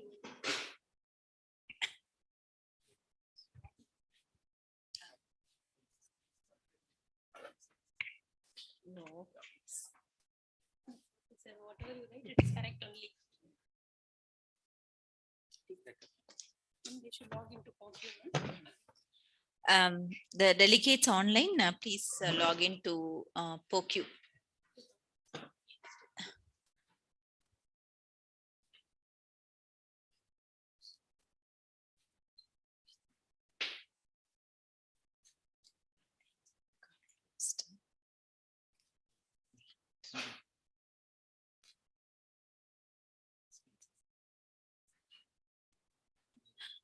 Coming from me.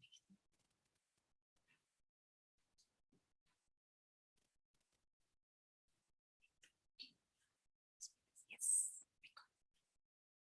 Okay. Online, please go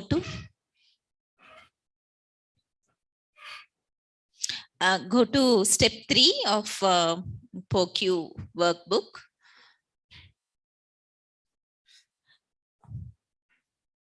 So here they are giving 2 options. So we are choosing newborn health. So this is how to do a PDSE and what you learn from PDSE.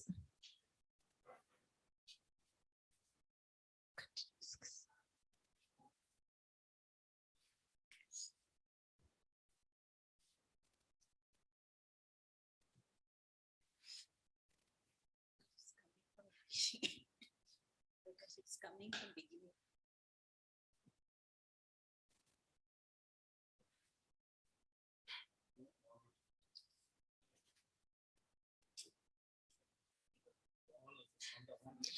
Online, Amulya, Dr. Vikas, Dr. Shalini. Are you all there? One of you, can you share your screen? Yes, you are ma'am. in step three. Actually, I finished all of it, so I will not be able to But not share able to share. because I Who already has I got the done up to certificate step also. 2 can share? Anyone who has done up to step 2? Amulya?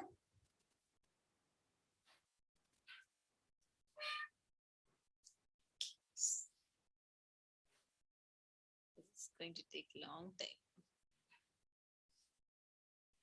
It came actually. Step 3 only came suddenly.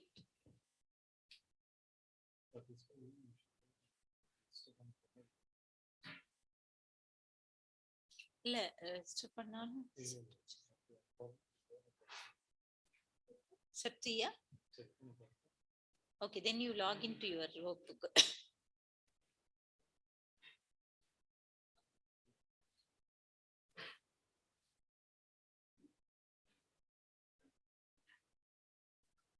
இது வேற ஒண்ணும் allow பண்ண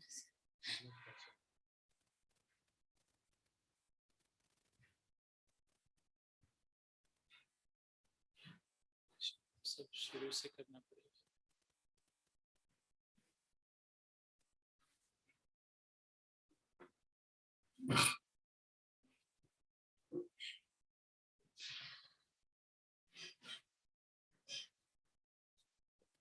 Do's and don'ts of NSU इसके बाद में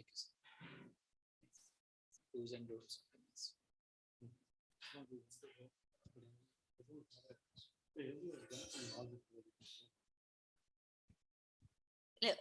You used to stay?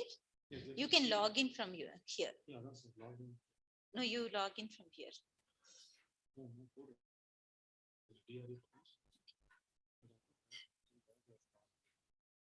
You are saying step 3, right? Yeah, please.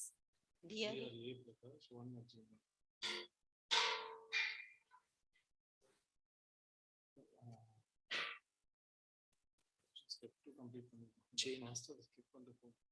Fill in.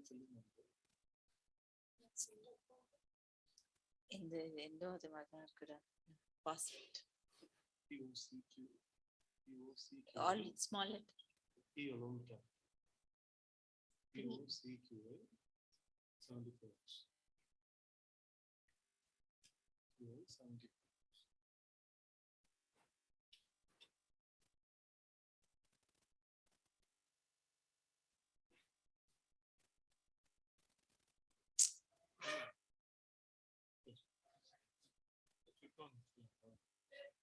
This one now. Then it will come only. So first is just open the second. You need to do this. So Bobby, then I've not completed something in step 1 itself. No, it's yours only. That's what I'm not have completed step 1. Go to open the step 1 and complete that. அது complete பண்றது நான்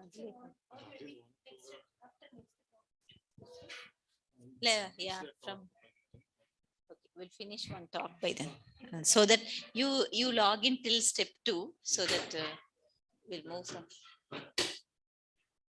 next.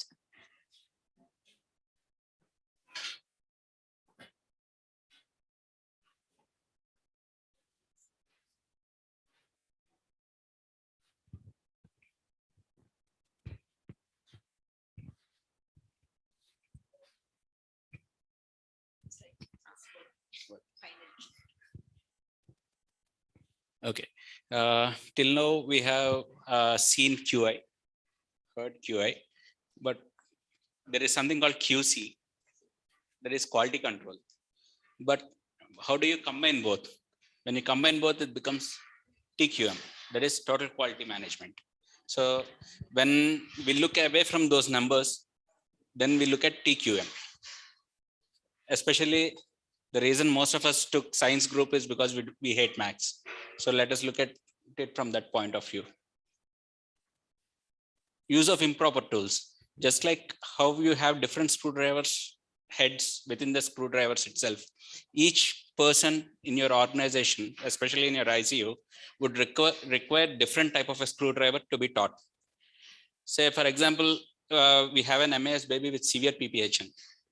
the baby is on INO with HFO with 100% O2, and even minimal of noise would definitely drop the baby's saturation. And what would you, how do you teach all the people, especially all the stakeholders in the NICU?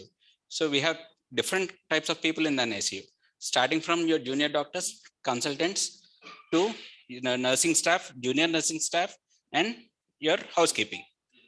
But how do you teach QA for everybody? How do you make sure that this baby comes out safe? So this is where you need to have a strong leader. So you need to have a eagle's eye view to look at the problem from a different angle and say, this is what assign roles, and say, this is how you need to do for each thing. So I teach only up to nursing staff, and I leave out the housekeeping. She starts cleaning and suddenly drops a bowl down. Now who's responsible? So the baby crashes again. So everybody has to be taught the quality management. So always use a proper tool to teach your staff. So the next one is lack of continuous improvement processes. So this will allow a service to stagnate. Once a service stagnates and the other hospital starts improving its services, automatically you'll lose business, right? So it involves discovering the deficiencies that exist and reducing the number of errors that get delivered. And the continuous improvement program can decrease costs by especially decreasing errors. So as you decrease your errors, you don't have to pay indemnity. You can cut down on indemnity, as well as you can actually cut down the cost of covering up things. So you don't have to cover up anything. So make sure, teach everyone, and it's a continuous process. So that if you look at your ICUs, especially when you get new staff, suddenly the sepsis rate rises. Suddenly the NEC rate rises. So why do you think that happens? Is it just because only of the nursing staff, or is it because of a higher cost? When you look at it from a different angle of view, it is always because of the higher process, because we fail to teach them to hand wash. We fail to teach them how to take care of this baby, especially to use sterilium at every point of care. So these are the points that you need to understand when you think of continuous improvement processes. So everybody has to be taught, every rounds have to be in that way, and every point, every nurse, every staff has to be taught this basic processes. Again, when you stop listening, the workforce will become disengaged. Especially if you look, say, when I go for rounds, the first thing I do rounds is with the nurses rather than the staff, because they are my ears and eyes of the unit. So that is how you need to even start listening from them. And they're the ones who spend a lot of time with the babies rather than the actual doctors per se. So then the rounds with the doctors continue. And this is how the productivity increases and the attrition rate starts coming down. If I start saying only I listen to my doctor, and if I stop listening to my nurse, the critical points are the things that I'm going to miss. If you even consider your junior staff who are working, especially doctors, they look at the baby and they always fail to turn the baby. But as nurses change diaper, they look at the back, they turn the baby, they give a bath. So this is where you need to start inculcating a habit of learning from nurses. Never say, I have learned everything, I know everything. Start learning from your nurses, start learning from your housekeeping. Even they help you a lot, especially when they discard things. And they, you would see that there are some units where undocumented medicines keeps going on. You would have definitely experienced it. But how do you go back, especially if you're not on a night duty, or if you haven't done a night rounds, how do you go back and look at it? So you give them a task to say, okay, if I see this extra in these things, you let me know. So that is where you'll learn what is happening in your unit throughout 24 hours. And when you take all of them into confidence, automatically your quality improvement comes in naturally, and you'll be able to run your hospital at a basically the peace of mind increases. Little time allocated to testing. As Usha said, that once everybody comes to an opinion, I know what I'm doing. And if, okay, I'll do it for a very short period of time, and I'm convinced that this works. And if I start moving into it, definitely that's a mistake on my part. Never do that, because always take everybody into confidence. Probably you may be doing it, but the other person may not be able to do it. The staff may not be able to do it.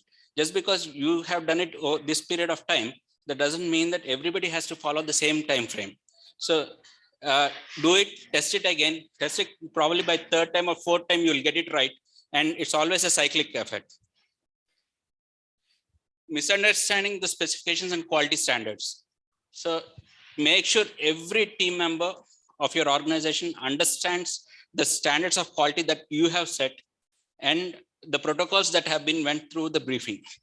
And do inspection team rounds. See, inspection team rounds are never always one team. Make sure the team rotates.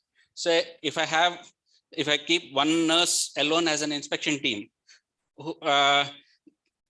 the people who are very close to that nurse probably would be left out during the complaint registry, and rest of them would be getting most of the incident reports. So make sure the cycle takes place, and the inspection team rotates on its own. Doing the process manually. Now we are in an age of internet. We have Internet of Medical Things. We have HMS softwares that have come in, the hospital management softwares that have come in, and most hospitals are running HMS. And currently with IOMT, every device can be connected to the internet, and all the documentation can be given digitally. So once you have it, your data is very easy to be analyzed. If you go for morning rounds, probably by 10 o'clock, you would find that the whole case sheet, monitoring sheet would be filled with the same numbers, right? This would be the most commonest scenario in every unit. So how do you curtail it? Probably you should put somebody else to look after it. But over time, again, it becomes a routine. And data will be lost, data will be manipulated, misspelled. So all these things would create an unnecessary confusion in the whole thing.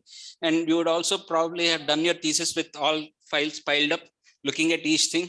And after 10th file, okay, next 20 files, okay, let me write what I need. So that's a very common thing that happens. So this is where a cloud-based system where you can access all the data together, and it is right in front of you, and you can easily analyze the data. Do not stop listening. So once you stop listening, your organization is bound to fall. So listen from even patients, because the patients are your customers and their complaints matter most. So once you make sure that the complaints are addressed, the quality improvement automatically starts coming up drastically.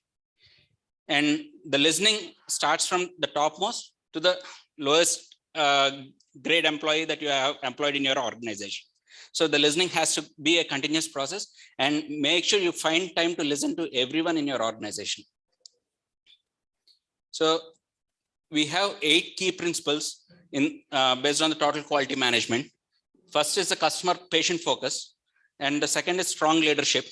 The third is involvement of people, and process approach and system approach, and continuous improvement, decision making based on facts. Do not listen to one person and take a decision, and make sure the decision has been based on everybody's inputs, and creating value for the hospital, its clients, and its suppliers. Thank you.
Is the screen shared?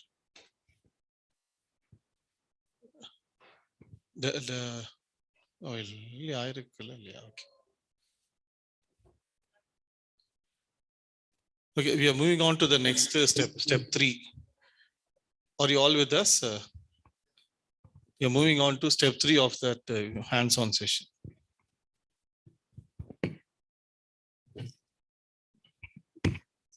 Yeah, next. Read the scenario. Okay, basically to reduce hypothermia based on the analysis, what changes actually analysis.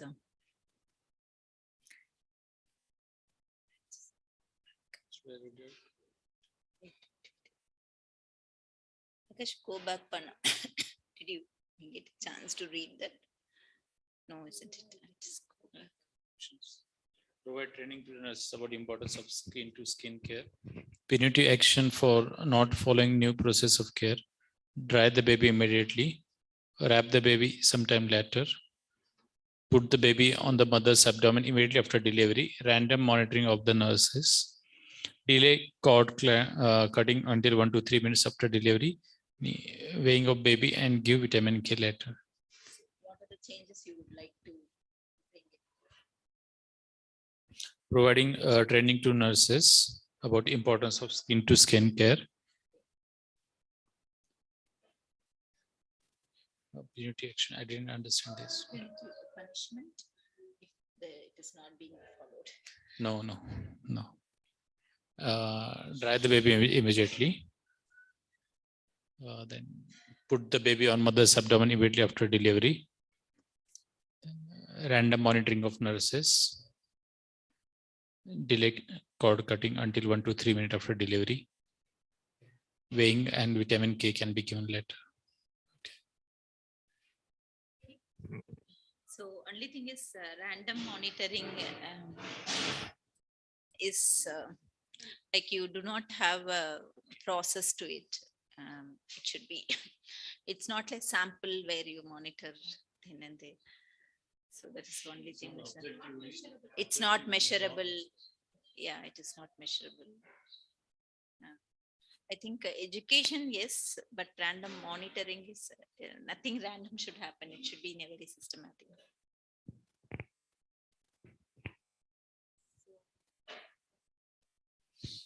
The team realized that some nurses did not know how important it was to keep babies warm. They also used the flowchart to identify that some problems with the procedure of caring for newborns.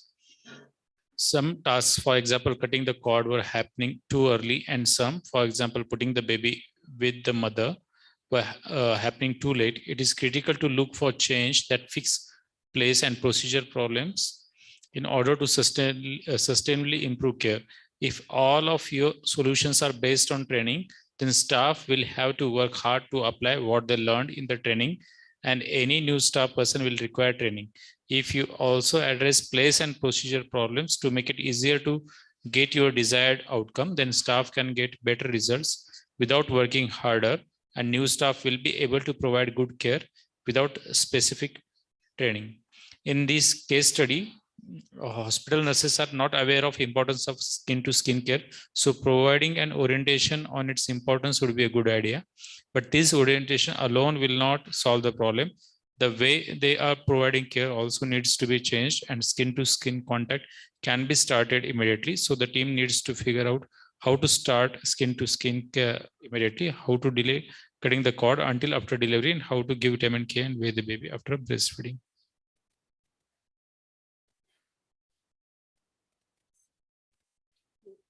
Decided to do this following. Yes. So we decide to follow the new steps of care. That is, put the baby on mother's abdomen immediately after delivery and keep the baby there while doing the other activities. Dry the baby and clean his or her eyes and cover with a dry towel. Cut the cord only after 1 to 3 minutes. Encourage breastfeeding as soon as possible. Leave the vitamin K and weighing until after breastfeeding has started.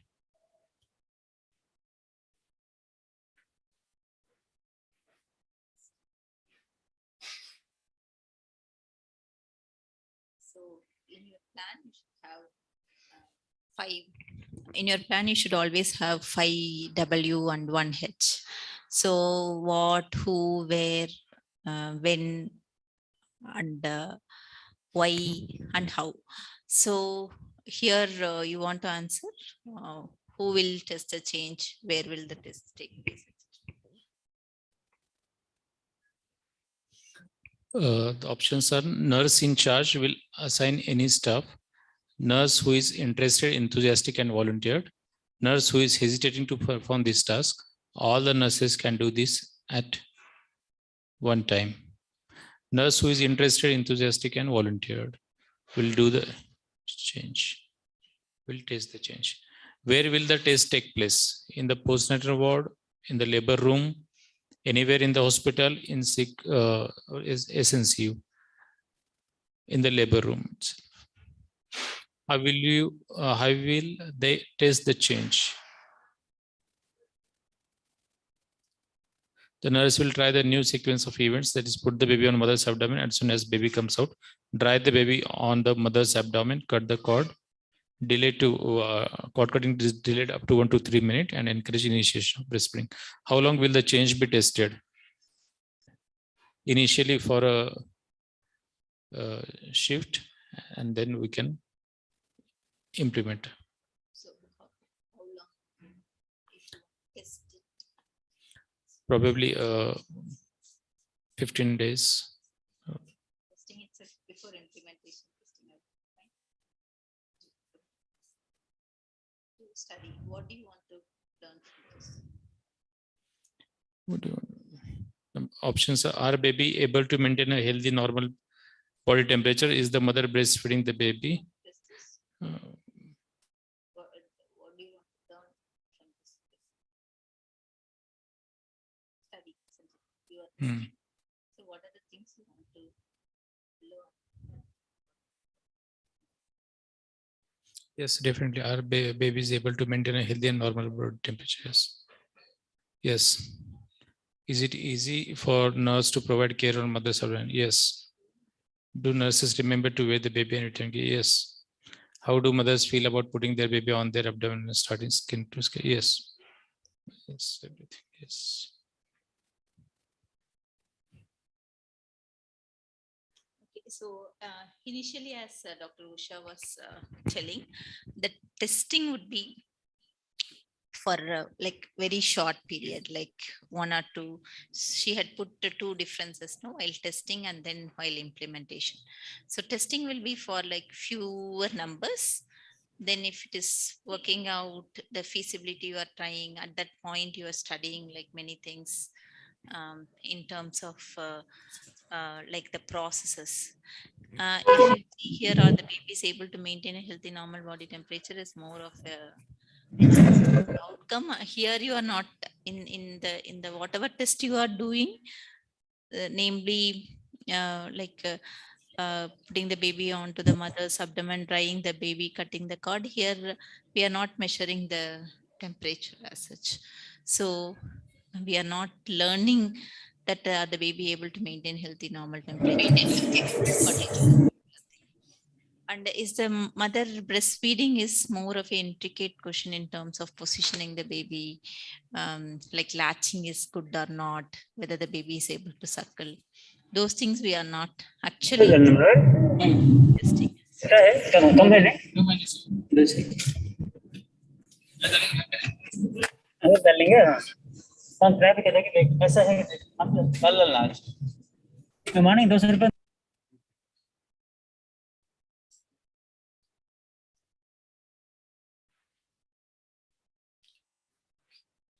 Okay, fine. Shall we move on? Act. So action is like you can adapt this, or like you think that this is not going to work at all. And so those are the actions which you will be taking in your PDS.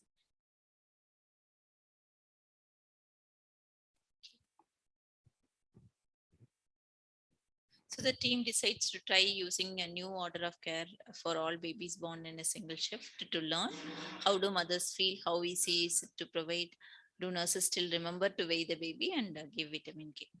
Okay. So one of the nurses kind of enthusiastic, and the nurse is learning the following. Both mothers were happy to receive the baby. Drying the baby on mother's abdomen was more difficult than doing it on the bassinet, etc. We discussed this briefly in the. What should the team do next?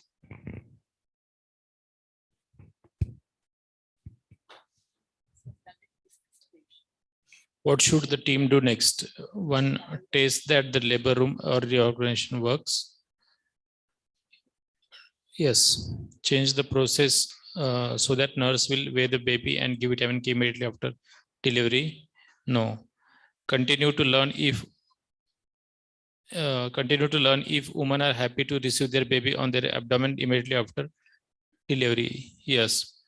Arrange the heater in the room. No.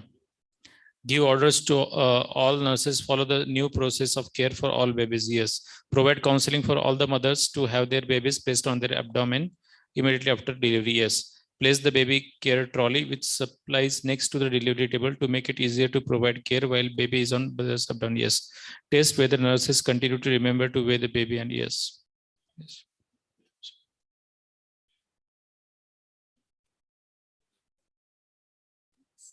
Next. थोड़ा wrong हो गया ना उसमें madam एक तो ठीक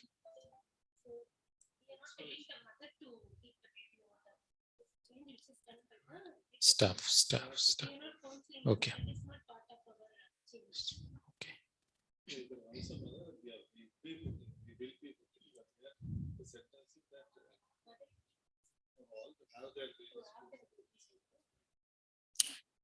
yeah, mother are actively taking their babies in this sentence, but we are giving them. Okay. But we should prior counsel them, no? Before putting. Put the baby over the mother's abdomen. That's what nurse is going to tell. And you can tell the mother to initiate breastfeeding. But it is not part of this change. This change is only putting over the abdomen into skin contact. Give orders to all the nurses. So here also we are doing testing it to that nurse only, that the 2 shifts nurses only we are doing. We are not giving orders to all the nurses. Only when we are implementing the change, we are finding PDSA is okay, acceptable, then we will give orders. Give orders to all the nurses. Okay. Okay. Those who are online, did you got this point? So here we are only testing in very few babies.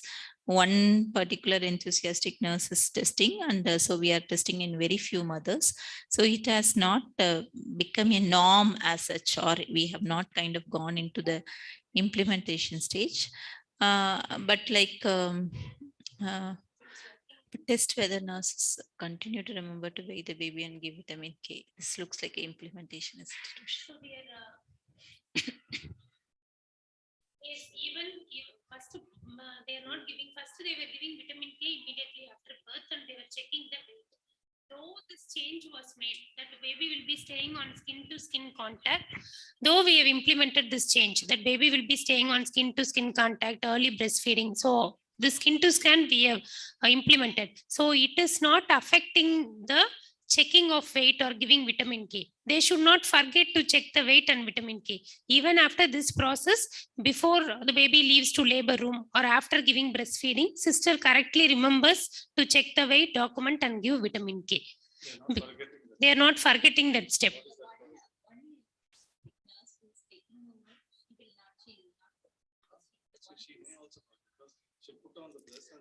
Because we have told her that change only, since both the shifts they are very much keen in putting on skin to skin contact, they might forget giving vitamin K because they are used to weigh the baby immediately after birth and vitamin K. But even after implementing this change, reorganizing the task, balancing measure. But in process, usually in outcomes, we will tell balancing measure. It is something similar to the balancing measure. Process. We are in the process stage. So. My query is like whether at this stage whether they have kind of started implementing. It looks more like they have started implementing. They're coming back. PDSA they have done. PDSA they have done. What should that name? See, wait. The previous portal. One of the nurse will volunteers to test it during the next shift. Okay, so this is only at the end of the shift. Yeah, okay, fine. Not implementing it.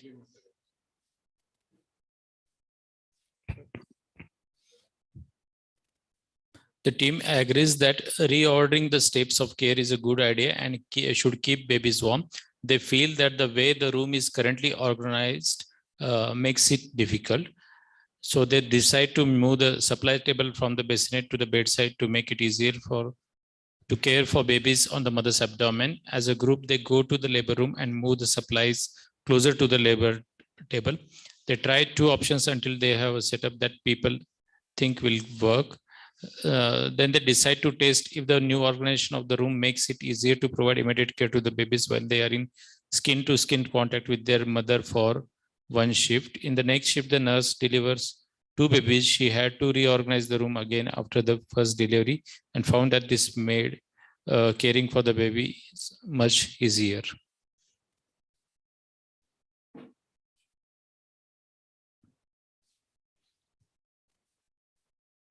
Select the changes that the team in the scenario has tested so far.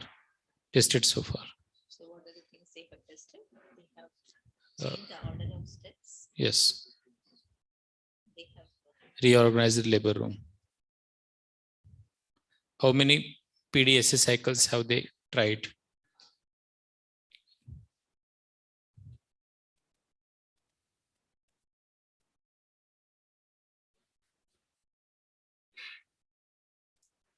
Okay. 3.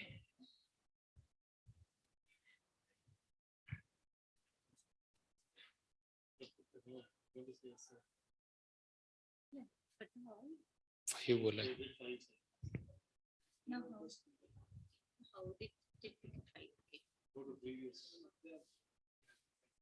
The team has carried out following PDSA cycles. One nurse tried the new process of care in her shift and delivered the 2 babies. The team tested a new arrangement by moving their supply table near to the labor table without any delivery. The team tried one more option for where to keep the supply table. One nurse tested the new arrangement in her next shift to see whether it was easy to provide care to newborns. She reorganized the room again after one delivery.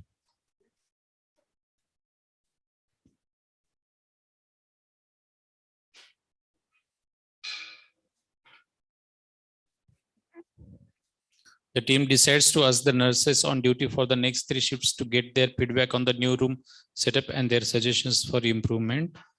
At the end of the 3 shifts, they have made a few more small changes in the room setup and also involved in the cleaning and maintenance stuff so that they also know about how the room should be set up. 8 babies were born in those shifts. 6 of them had normal temperature at 60 minutes. This is much better than the baseline data. The team members hold a series of meetings for other labor room staff who have not been involved in the project to discuss the new way of working, show them how to care if the baby is on the mother's abdomen after delivery and share the data showing improvement. Other staff members start caring for the babies after doing this way as well.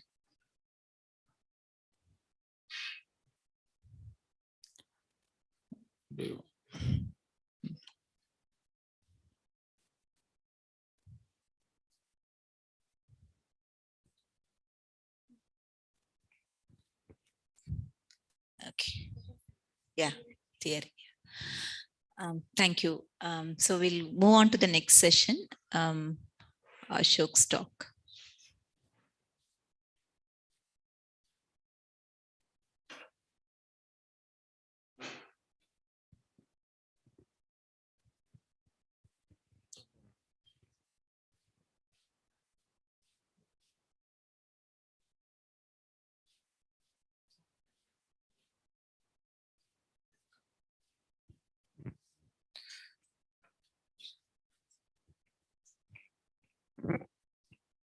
So, good evening, all. So, in this session, we will see quality and patient safety is a continuous teamwork. So, we all know quality is important and improvement is needed. And it is a continuous team effort. All the team members, team statistics, that all we have learned. So, during our medical educations, we are learned, we are taught only what to do, what to do, what to do, what to do, but how to do. That becomes just a practical application and field work. So those aspects, maybe in the new NMC curriculum, they are improving in communication and other things starting from UG. So maybe how to do, how to apply. So knowledge is there, but how to implement it, that also as a doctors, I think it is important for us to know rather than those managers or other HR teams. We should also know how to manage. So that becomes little more important for us. So what I mean by quality improvement in healthcare. So quality improvement in healthcare just means, so it is the continuous effort of everyone. So it is just all our healthcare professionals as doctors, nurses, or who are involved in direct care, but also of the patients, family, and researchers and educators. They are all providing continuous efforts how to improve the quality of healthcare system. So this will lead to a better performance. So of these two things, so the first one is a very big roller coaster ride, and second one is hospital. So which is safer, do you think? So which is safer and lesser scary? Okay, so you think hospital. So those who are in chat box, you can add. So the roller coaster ride, the studies they have shown that is there is only chances of death is 1 in 1 lakh. Those who go for ride. So they have some safety measures. The death is only 1 in 1 lakh. So that's what they have provided. So some events are reported every time. Yeah, maybe you will see. Yeah, that's correct. Maybe. Yeah, so that's also is there. Correct. Yeah. Yes, I understand that is there. But you can see some other statistics what they have published. Maybe you will feel really surprised. So you can see in US. So what does it read?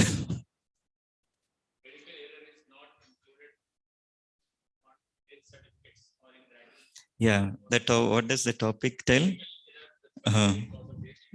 Yeah. So that is the third leading cause of death next to cardiovascular, neurological. The third leading cause is medical errors. So it is there. So the problem is it is underreported.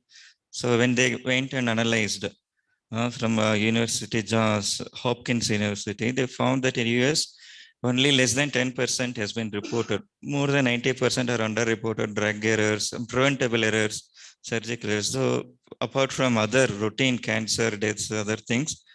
So this becomes as a third leading cause. So there is always a scope of improvement. So that maybe we can check. So how does this all the quality improvement start? So where did it start from?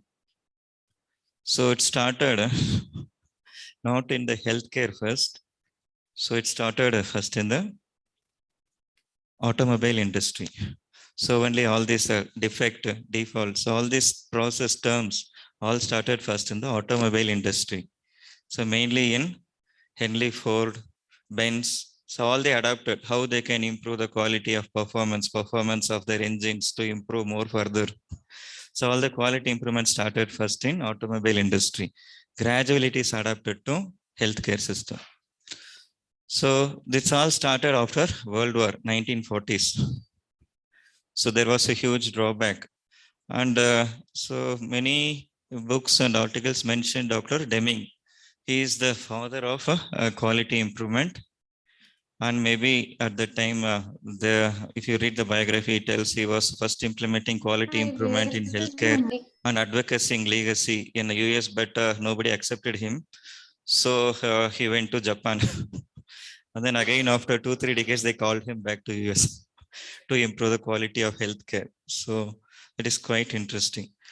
If you see any this one keyword chart, that's what we were discussing, that control chart, all this keyword chart. So all these were invented in 1950s, 1940s, and now we are again implementing in healthcare just to improve the quality of care. So all these things are invented, not new. All these are old. And this keyword chart,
kindly wait for one more minute.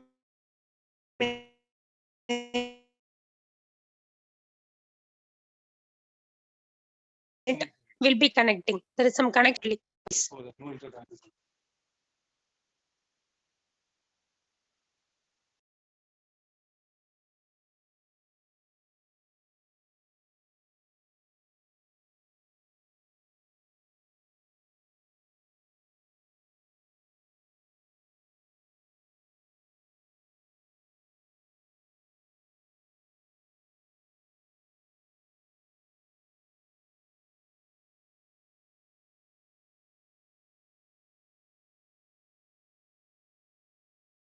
Sir, you want to continue talking?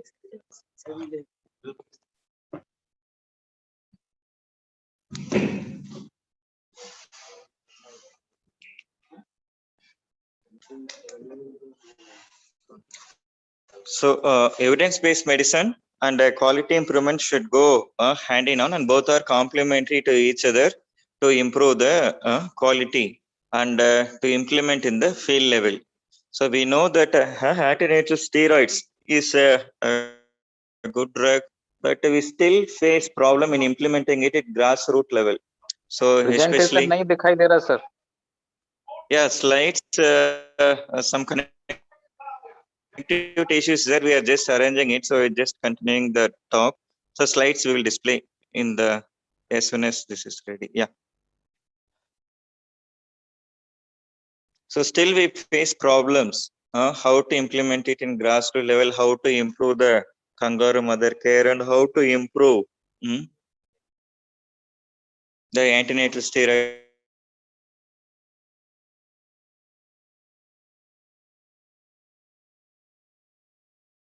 coverage. So all these things will continue. So evidence-based medicine and QA should go hand in hand.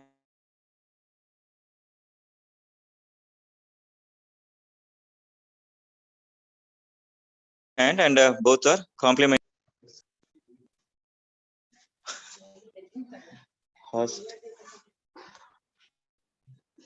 So hospital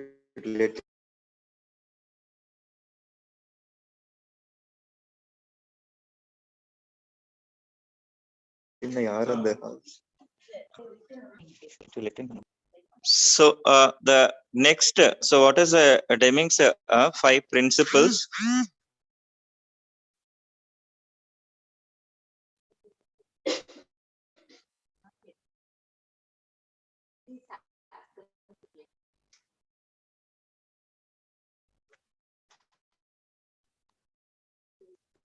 So what are the first principle? Evidence-based medicine is to understand the science. So that is how it is in our case. Science, quality improvement. It is not a science of the medicine field, but it is science of the process. So how to implement it, how to go about it, and how to further improve it. So that is the science of how to improve in process. So who has a major stakeholder? So it is the government, and they should be again more promoting. But what is more important? So who should be voicing out to bring about the change? Yes, healthcare providers and advocacy. So maybe we as a doctor should be only the first leaders and foremost leaders to improve the science, quality improvement. So we all know Pareto principle also. Yeah. So next thing, the Deming's second rule is, so all the data should be measured. So if you are telling, so there is no antenatal coverage, so only all babies are dying and baby mothers are not receiving. So they should have data, documentation, so a proof. So somebody may tell, I don't have any ROP in my unit. So that does not mean it's a fantastic unit. So it just means if you ask how you don't have any ROP, I don't screen at all. So that becomes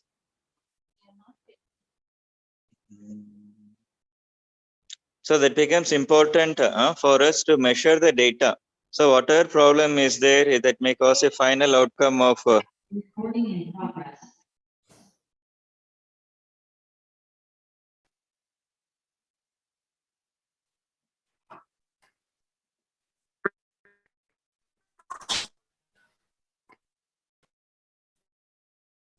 Okay. So the second principle is you should be measuring the problem. So if you are not measuring the problem, that there is no that is not happening. That's what finally happened. Finally, the outcome blindness will be there continuing, but the problem is there is no measurement. So data should be there collected. Whatever process should be there, that should be completed. So that's what this one. So the next third rule is managed care. So managed care, that does not mean all the healthcare personnel should be managed. So that is the doctors or nurses. So they should be managed. It does not mean that they should be managed, but that means, so we should, as a healthcare professionals, doctors, we should manage how to process and deliver the care. So that is the very important process. So as you saw in our this one also, all the data, everything was there, but nobody was looking at it and nobody was analyzing it. So it is, as a healthcare personnel, we should look at our data, compare our data if our possible, to see whether we can have any scope in improvement with other units. Yeah. Audio is not there. Okay. So we should look at how to improve on in the process of care. So we should be able to check the right data at the right place at the right time and interpret it correctly and go about. So this is the fourth important step.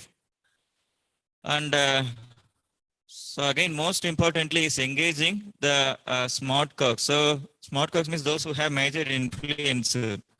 So who will have major influencer in improving the healthcare? We as doctors or neonatologists to improve the newborn, or pediatricians to improve the pediatric care, we should only voice out. So those, we are only more influential and we are committed to healthcare. So we should voice out with our data and then improve QA for a better improved care. So QA is a teamwork. So that's what we understood. That has immediately you can see your result and you can be happy. And if your approach is not working, you can choose another approach. So that is a teamwork of implementing. So effective teamwork in care is being challenged nowadays. Previously, healthcare is not much well versed, or more technologies, outcomes may not be available. But in the present time, it is becoming complexity. Each time attended by 4 or 5 doctors from different specialties. Look at ROP, hearing screening, another team has to come. So screening is important, ROP is important, radiology has to come in people. So it is just one man job. So all person has to improve. So it is a team.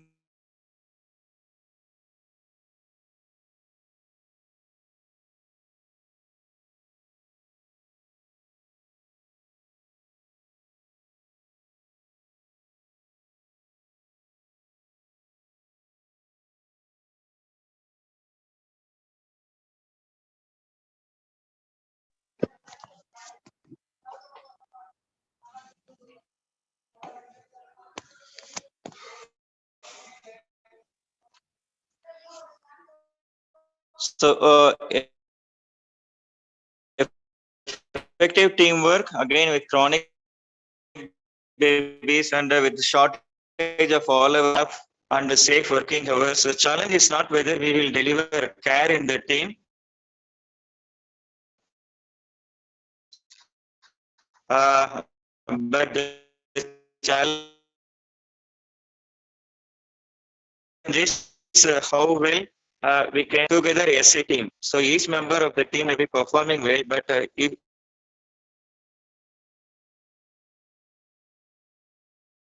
individually, how baby we are not missing on advanced care. It's a cycle, and the team stands for together everyone achieves more. Next slide.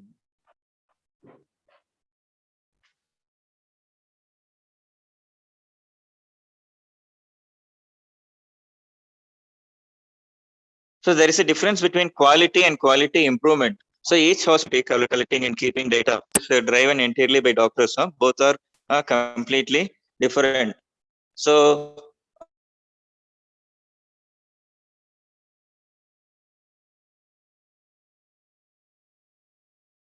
understand that also. So quality standards, they may be just collecting and improve which area we can improve.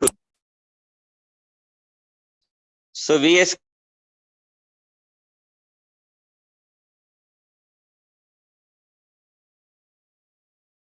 clinicians should be of care and SCB. QA also should be incorporating the team skills that maybe in the NMC, the UG and the PG curriculums, those things are being incorporated. So it has been shown in some studies also that may result in better understanding of the students of the problems, and maybe in your many persons they can perform with the patients and the patient care in the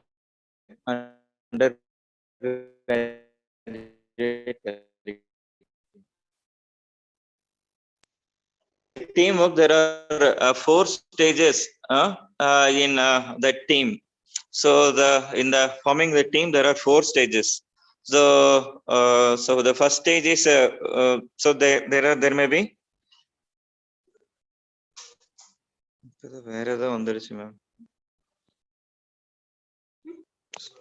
a screen has come, but some other screen. The mail or the okay.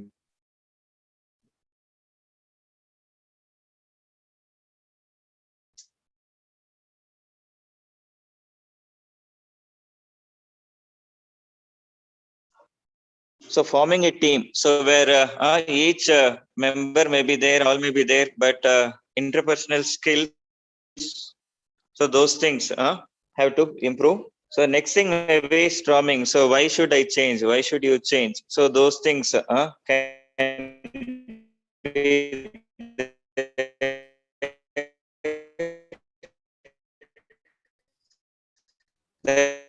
conflicts can be there between that becomes an important. So first thing maybe team form team members. I will not change, you will not change. So those things can be there. Then there may be a stage of norming. There can be open communication between the team members, and they should find a open conclusion. So what will work and what won't work, they should be able to do. And finally, they should be performing. So all teams, teamwork starts from forming the team. So with discussions, healthy discussions, they may be arguing, storming, and they should come to conclusion and they should perform towards reaching the goal. So that should be the idea of the teamwork. So if those things are there, so we will have the benefits. So of improved team benefits, patient care.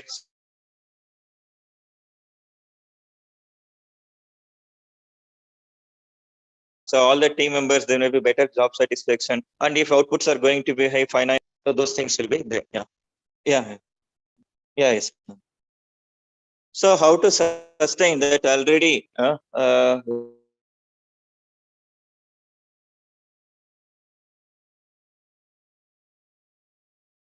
Usha has told us a common purpose and shared ownership should be there, and measurable goals should be there. So whatever is there, there should be measurable goals. So effective leadership should be there. So there may be difference between if I am telling so to perform it in the nursing care and if nursing care. So there should be effective leadership. Yes, we already discussed that should be individual team members.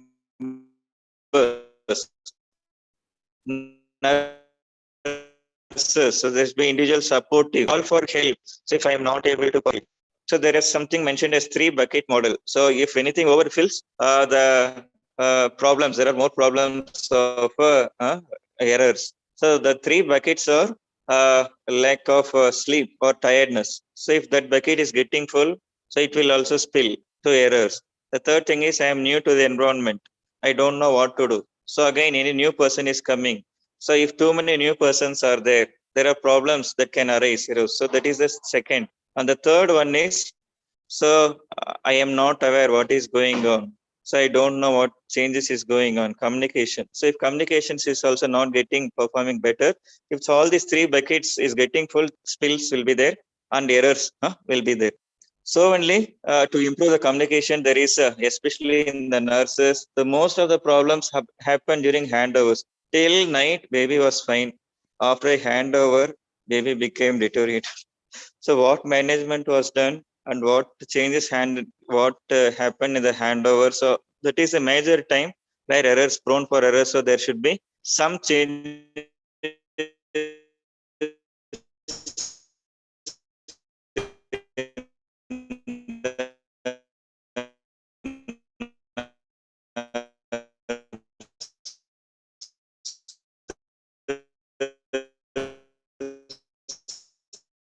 and doctors to make so some of the effective steps so that maybe so many of the union how maybe what is the patient action and repeat. So yes bar, so there may be iPass button, so all these things maybe you can search on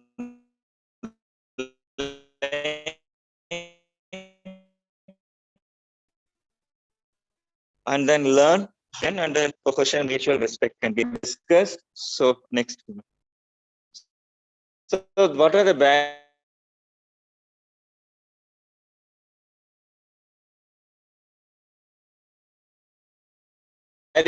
So especially under hierarchy. So it is chief professor. So all the hierarchy that again maybe there's still in our system and instability of the system. System is constantly changing. So that also becomes happen.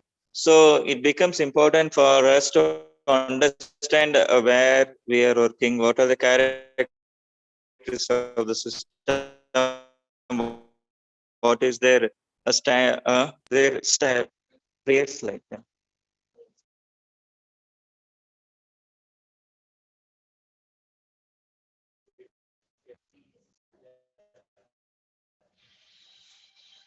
Usha mentioned projection and all these things. So these are the barriers. If everything is changing, and management also should be supported.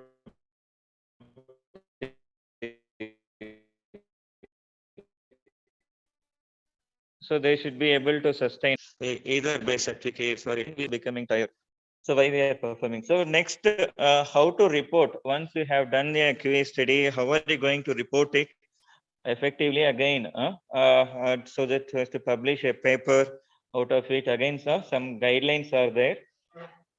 So that is called square guidelines. So that may be little bit different. Previous slide, ma'am. This may be a little bit different from our usual trials. So that is called SQUARE, stands for Standards for Quality Improvement Reporting in Excellence.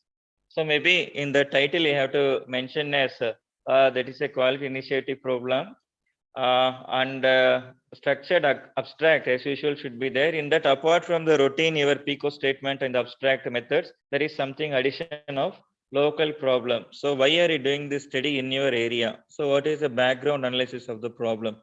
So and what is the importance and rationale that you have to address this issue? That maybe they are coming in your introduction. Next slide, ma'am. Yeah. So in your methods also you have to explain upon like your PICO statement you are doing. You have to explain how are you forming the team and who are there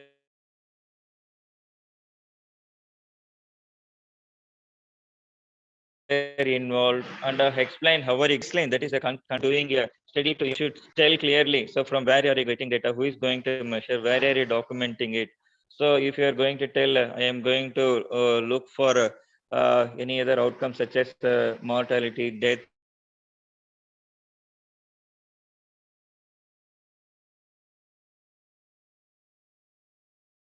so it should be all clearly defined till what is interventions in the PDS that you should see, and results when you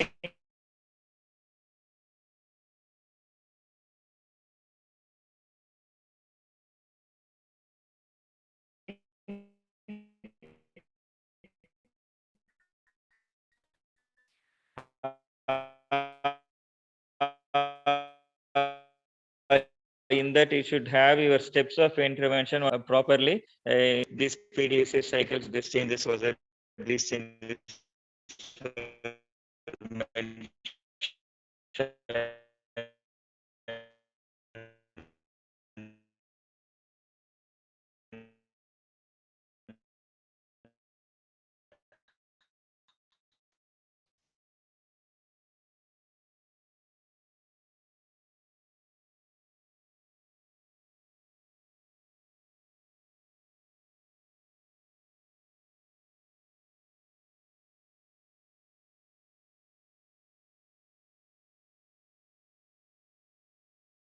So again, you can have to.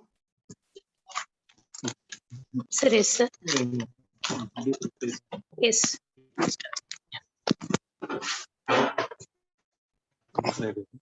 It is not so. So in the discussion, you have to compare with other studies. So QA studies, that one you can retain, and internal validity and external validity of the study maybe you have to discuss, and with the funding ideas. So finally, so the question may be arising. So what is the level of evidence? So a level of evidence that is entirely evidence-based medicine. But QA, we are looking at not at the science of medicine, we are looking at the science of the process, how well we can deliver the and address the issues. So what is the level of evidence for a QA team?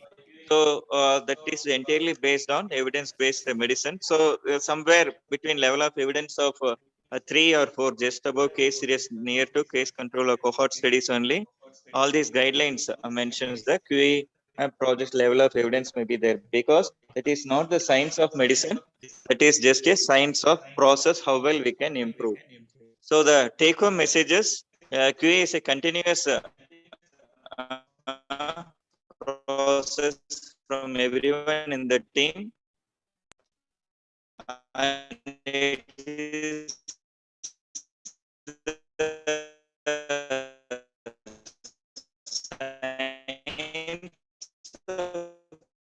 the process, the science of medicine. It is science, and we should have a data management very important in your QA team. And we should understand what are the strengths and barriers of the team, so as to sustain whatever goals we have reached. And maybe you can look at Square 2, so to publish your QA data. Thank you.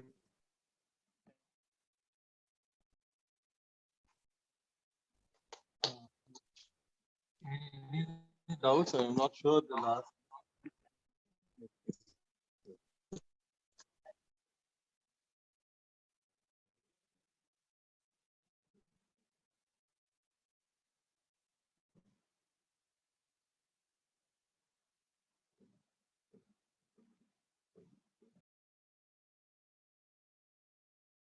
What do you want?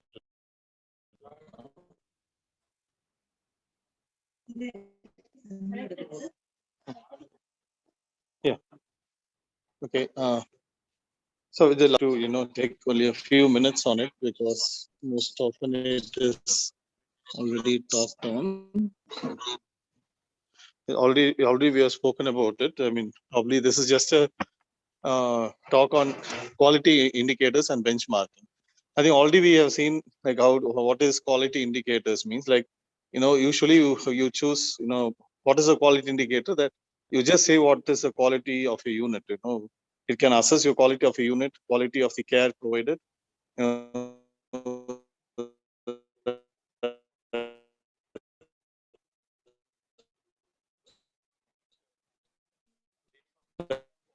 It's your one of the quality indicators. It can be for the nation, it can be for the unit, it can be for the hospital. So you can have different. Okay, is that clear? So suppose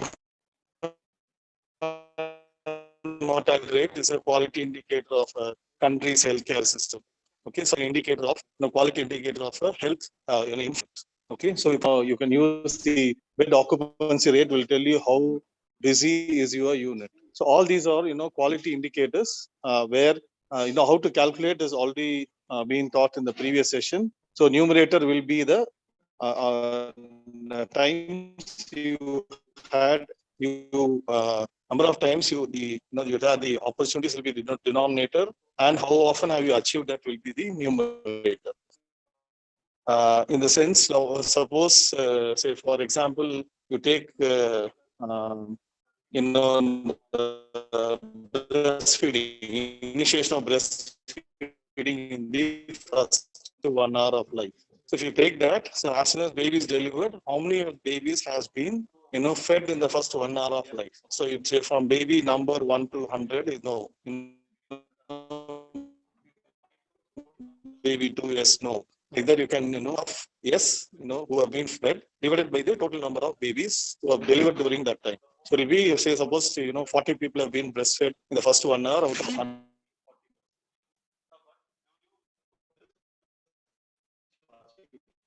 100, it will be 40%. Now, but do you appropriate, or can it be, how do you know that you've got a rate, you've got a health indicator telling that, quality indicator telling that my initiation of breastfeeding, is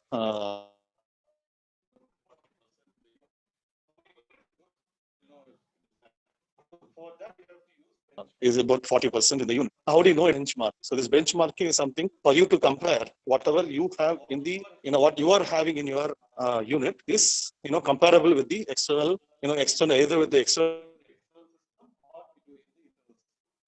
So benchmark can be two ways. One, you have internal system or in the internal system.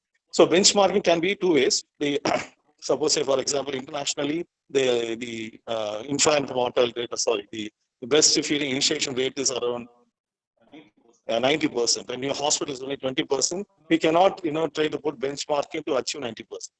No, so initially you can just, have it, 30% and, from 20 to 40% and try to achieve that 40% and keep, show to that it should not go below, below 40% for initiation of breastfeeding. So that is your benchmark. So whenever it goes below, it means you have to definitely go on to look into the root cause analysis, and you have to do a corrective action and preventive action. Now this is slightly different. This is also a way of initiating a quality initiative. This is also a way to do a quality improvement program. But this is one of the ways that you may choose a topic to do a quality improvement. But then the quality indicators are basically for you to look at does the indicator really reflects the importance of the unit, and also it is going to reflect the quality of care in the unit. So, and also the way you choose and the parameters you choose as numerator and denominator is very important. Like for example, CLABSI, if you want it catheter associated bloodstream infection, central catheter, central line associated bloodstream infection. In that, the numerator will be number of babies who develop, but the denominator will be the catheter days. You cannot take this number of babies with the central lines, because every day when the line is in, that is actually poses a risk for infection. So the rate will be, that's how universally it is compared. So you also have to have the same numerator and denominator to compare it with the system with these standards outside. So that's about your the benchmarking. There are various ways to do it, and you got preventive quality indicators. You got something inpatient quality indicators, and then patient safety quality measures. So all these are all things which you can preventive means that anything you have say for example auditing your hand washing. Hand washing is one of the preventive measures you are taking up. So those things can be audited, and the same thing with the numerator denominator will be the same. And if it is ready, it goes below the benchmark, then we will have to do something about it. So benchmarking is nothing but you select a value which can be comparable and it should be sustainable in your unit. And once you achieve that for a long time, then you have to now improve on your benchmark until you reach the minimum possible standards which is comparable to your to international it is comparable. And then what you have? Yeah.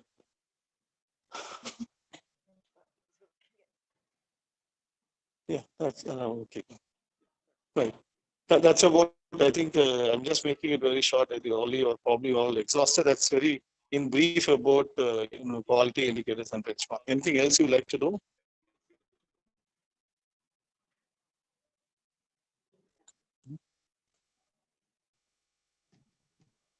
Yes, every from online, anything specific you would like to know? So we with the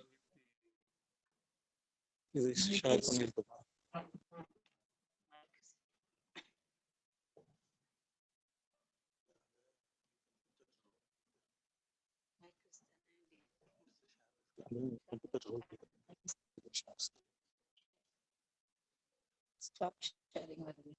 Stop.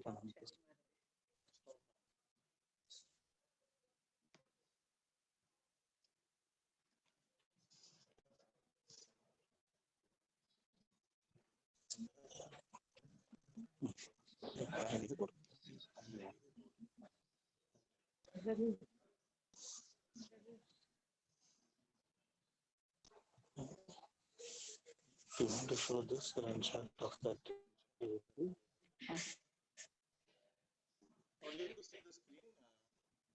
Are you able to see the screen?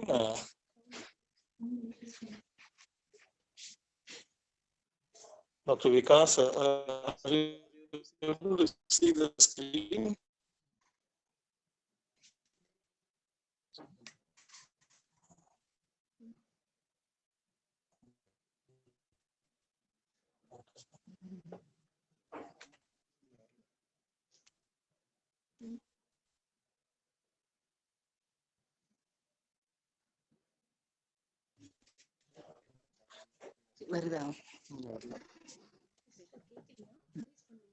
Somebody sharing the screen.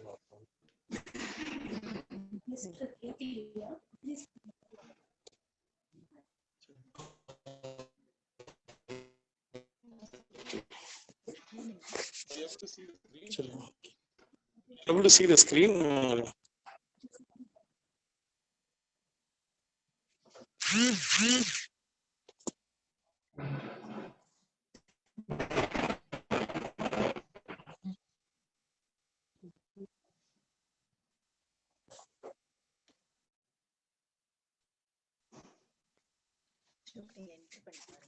Screen share.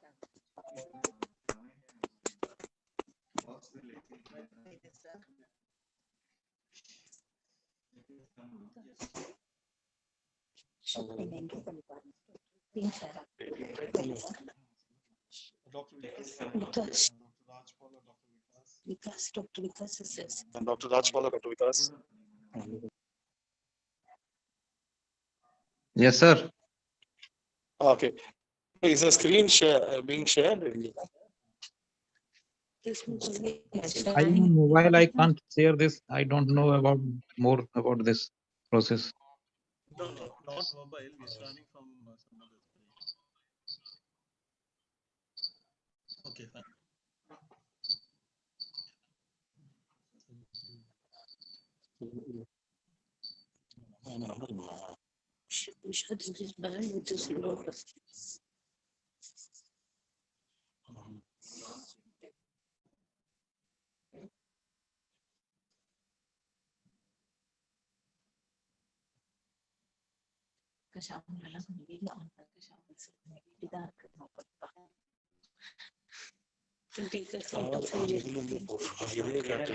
Hello, what I'll do is I'll show you. We'll let you soon. Okay. Okay, as a completion, I thought we will show you this. No, you all waiting. They should post it. Let you in. Okay.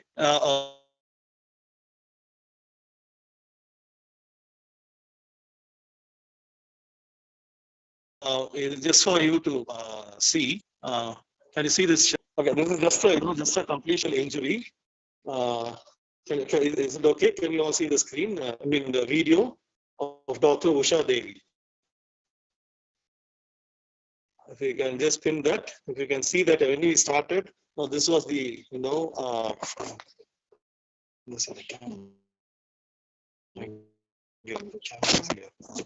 so this is the first cycle. For the previous 3 months, so we are having an now this is the way we had the nasal trauma, okay, and then we can see that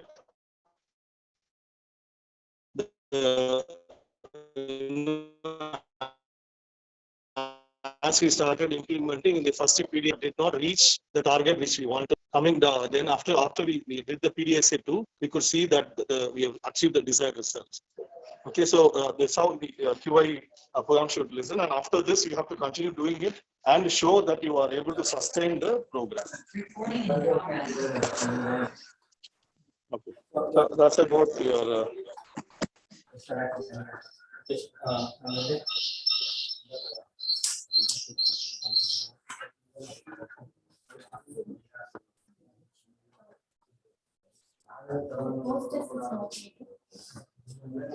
So I'll wind up with the post test. Lost it enough. So just can you log into myquiz.org. myquiz.org.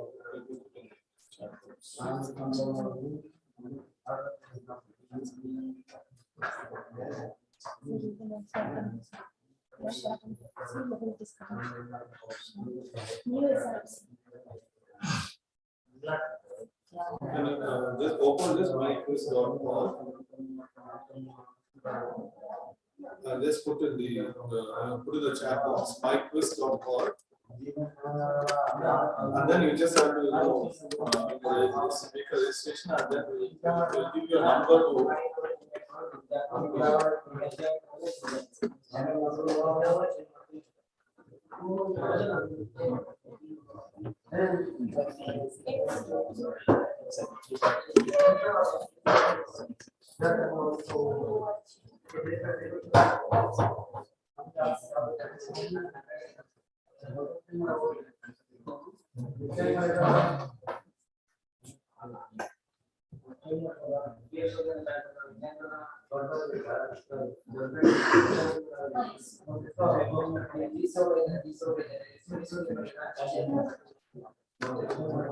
So can you please enter this number 795 072. Log into myquiz.org, which is there in the chat box, and enter the number 7950.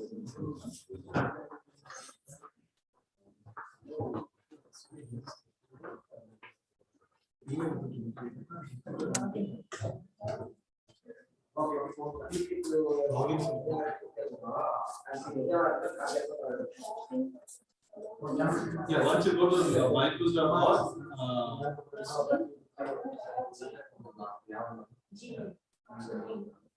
I'll put one more link in the Gmail.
Please.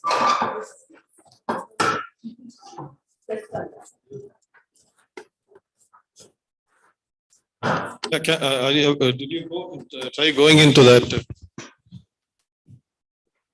Try going into the myquiz.org, and so you have to log in and then go through your email login and then enter this number.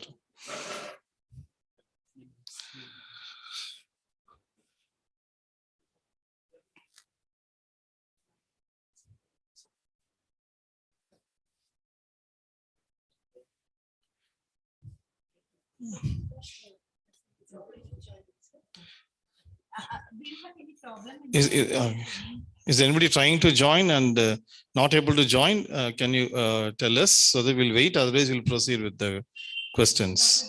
We are trying. Please wait. Yeah, just a minute. Yeah, we'll wait. No problems at all.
Sir, we have login, but next feature we cannot find what to do. Logged in? We have logged to my quiz. After that, myquiz.org, yeah.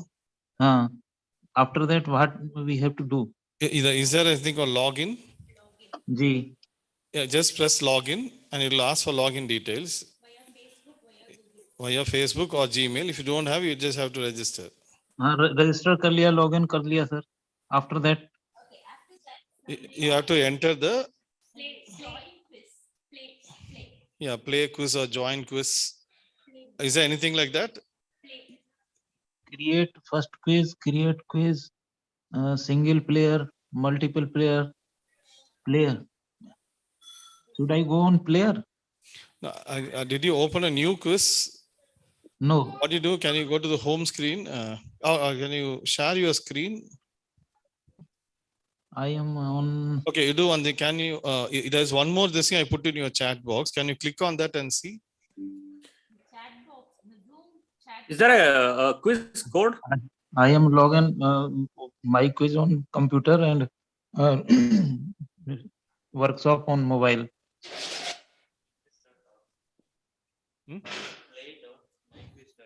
Okay, can you you do this? Can you put play dot? I mean, in front of that myquiz.org, you put play dot prefix play dot to myquiz.org. G. Okay. So as soon as you put that, they'll ask for a quiz code. Yeah. Yes. What is the quiz code, please? Play quiz dot. Number is 795072. I repeat, 795072. They'll move to that screen. They can't see this. Play quiz नहीं आ रहा sir. Play. No, play dot myquiz.org. Okay. Play dot myquiz.org. G. Yes. Quiz code.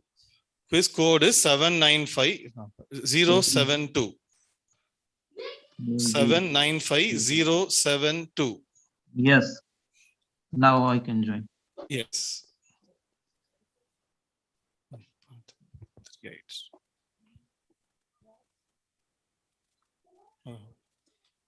Have you joined, Dr. Vikas and Dr. Yes, Ram? yes. Yes. Yes. Okay. Sir. Yes. We can see you joined. Yes. So we'll be starting the quiz, and you can, answer that. It's a multiple choice questions. Yeah. Yes, sir.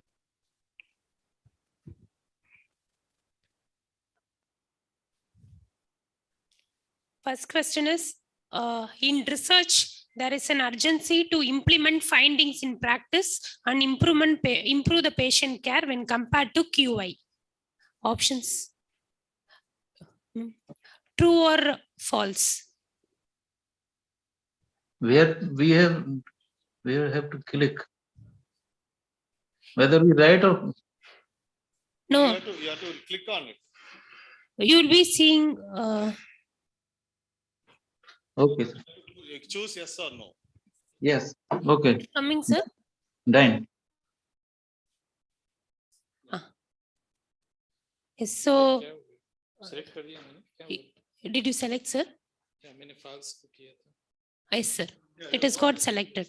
So most of you have selected true, but as we already saw in usually what is the difference is in research there is no urgency in implementing the findings. Research study, it just you make some change, you complete the study, but whether you are going to implement the findings or not is doubtful. But in QI, you are implementing the change to be followed regularly in the unit care practices and to improve neonatal care. In research, either you can implement or you might not implement whatever change you are doing. So it is false. QI only you mandatorily you need to implement. So it is better to address all the identified problems in the unit simultaneously. This is true or false?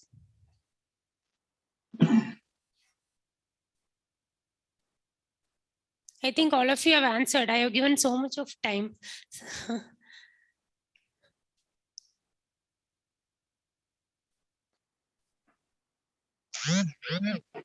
As all of you have rightly pointed, we need to prioritize the problem, and we can address only one problem at a time, which is of high priority. So what is this diagram showing? What is it? Either it is a process chart or fishbone diagram or Pareto chart or 5 whys chart. What is shown in the screen? What is this diagram?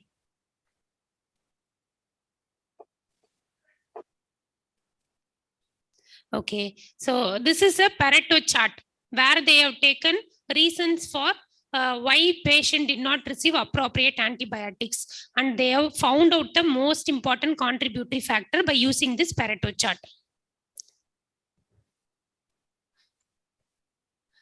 So conducting a QI for improving iron stores at 8 months of age by doing umbilical cord milking at birth, is it appropriate or it is not an appropriate study for a QI?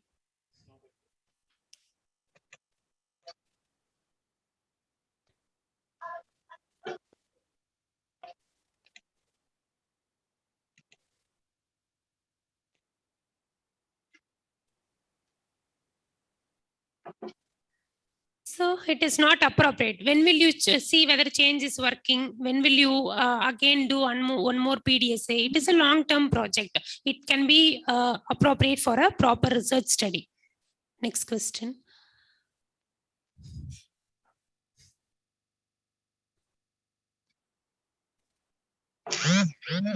Donor-Bedian model for measuring quality care consists of structure measures, process measures, outcome measures, balancing measures, all of the above.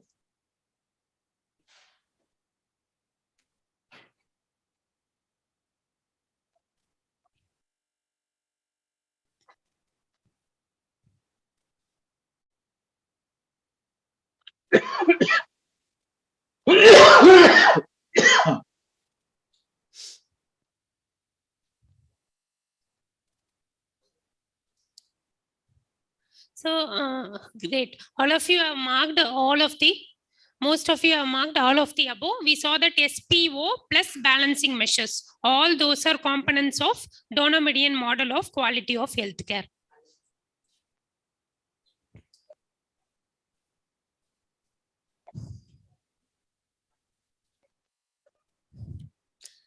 Fishbone diagram is used for the process flow, for finding out the root cause analysis, to find the effectiveness of the PDSA cycle, to find the balancing measure, for which we are using the fishbone diagram.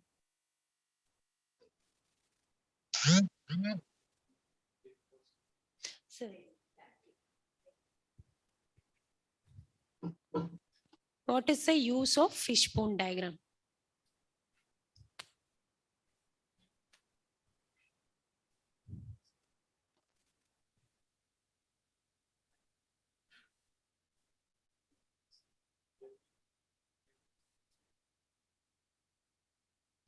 So as all of you have rightly answered, it is used for the root cause analysis of the problem.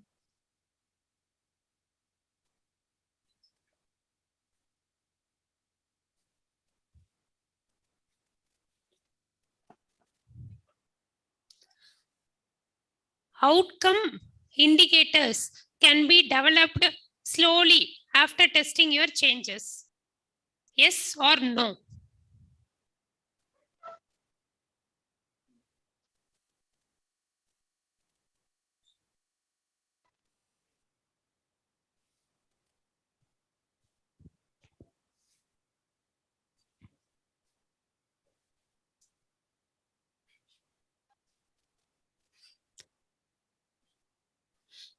Great. Like outcome indicators should be well defined before implementing or testing your change, so that you will know whether it is what you are going to measure, whether compliance percentage or outcome percentage.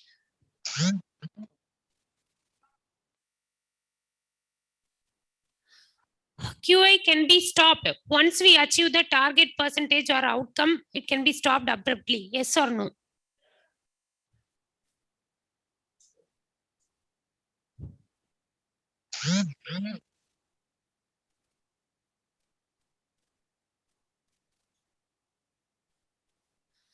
So as most of you have told, it is no, we cannot stop abruptly. We need to see for sustenance whether the same quality of care is maintained.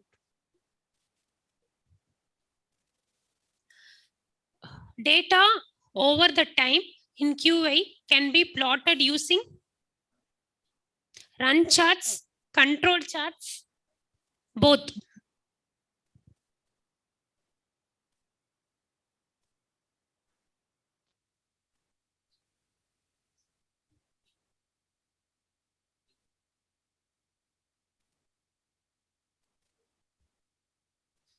Sir, have they marked?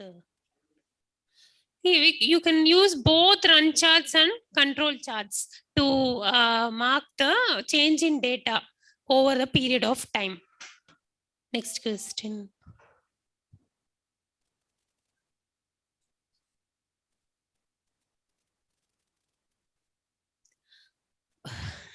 Under the control charts, each type of data has a specific type of chart, like U chart, P chart, like that.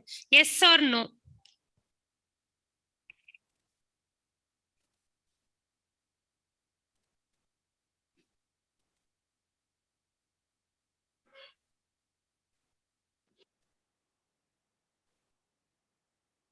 Yes, most of you have answered correctly. So according to the type of data, you will have different SP charts, like U chart, P chart. Though we didn't go into detail, we can just know that there are different types of chart according to the data.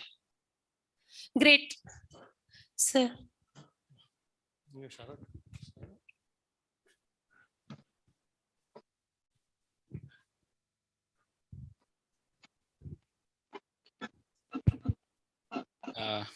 Hope all of you have learned something about QA.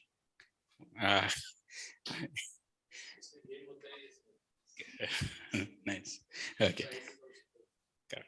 And that we have come to the end of the session. Thank you for being with us all this time, even through the downfalls, like, and that net has gone, and in between the power has gone and everything, and all of you stayed through. And thank you very much. So we'll conclude here. Have a great day. Thank you. Any other feedback? Sir, certificate. Yeah, you'll be getting the e-certificate through your mail, registered mail. Mail से आएगा? Okay. You'll be receiving a link. Tomorrow we'll be sharing a link to your on WhatsApp group, or we'll be sending it to you personally. You can download the link. Okay, and it was a very quick day. At the end of this day, I thank all the speakers and delegates for giving us the opportunity to learn how to improve the outcome of the babies in neonatal units. And by looking at analyzing at every step we do every day. In our units, we feel, I feel we introduce a change or try to rectify things, but we fail to look at things back and see how did the intervention did make actual difference to this thing. So, but today we know how continuous scrutiny of things is necessary to improve the quality of neonatal unit. And now a small gesture from National Neocon team to all our speakers for Dr. Prakash sir, Dr. Uma ma'am,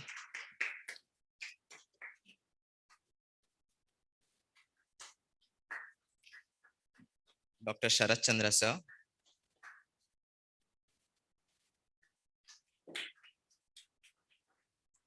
Dr. Usha ma'am,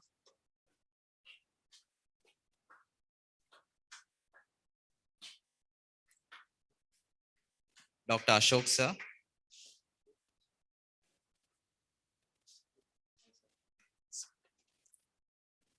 and Dr. Ashok Kogan sir. Thank you. And one more thing. Yeah, just one last remark. I think it's a big thanks to the organizing team. And we'll have a big thanks to the organizing team. We can switch on the video on this thing, can take a photograph with you on the board. Can you all switch on your videos? Dr. Vikas and Dr. Rajpal Singh, if you do not mind. So they will just take a video.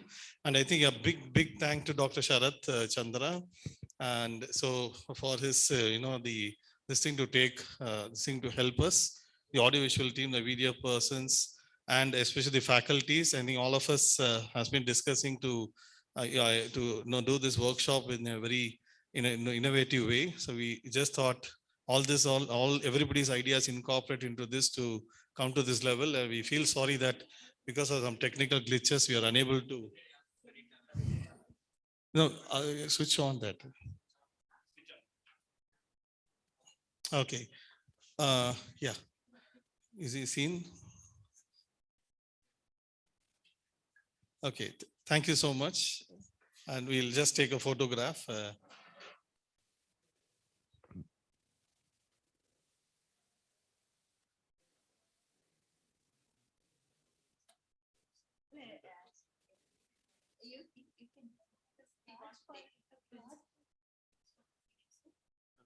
I think I told him. Dr. Rajpal, if you're there, you can switch on the video if possible. We are just taking a photograph. Yeah.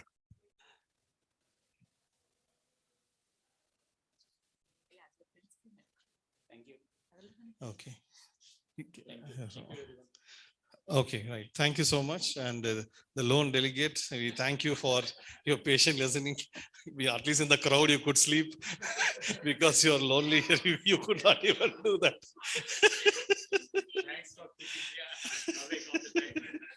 Hopefully we did that. Thank you. And thanks to the organizers and audiovisual team and the camera person here, everybody who was present here, the people here. Thank you. Thank you so much. And sorry for all the convenience and being patient throughout the day. And thank you one and all. Okay, we'll be finishing this off and we'll be meeting tomorrow at 8 o'clock in Hall here for CMEs. Thank you.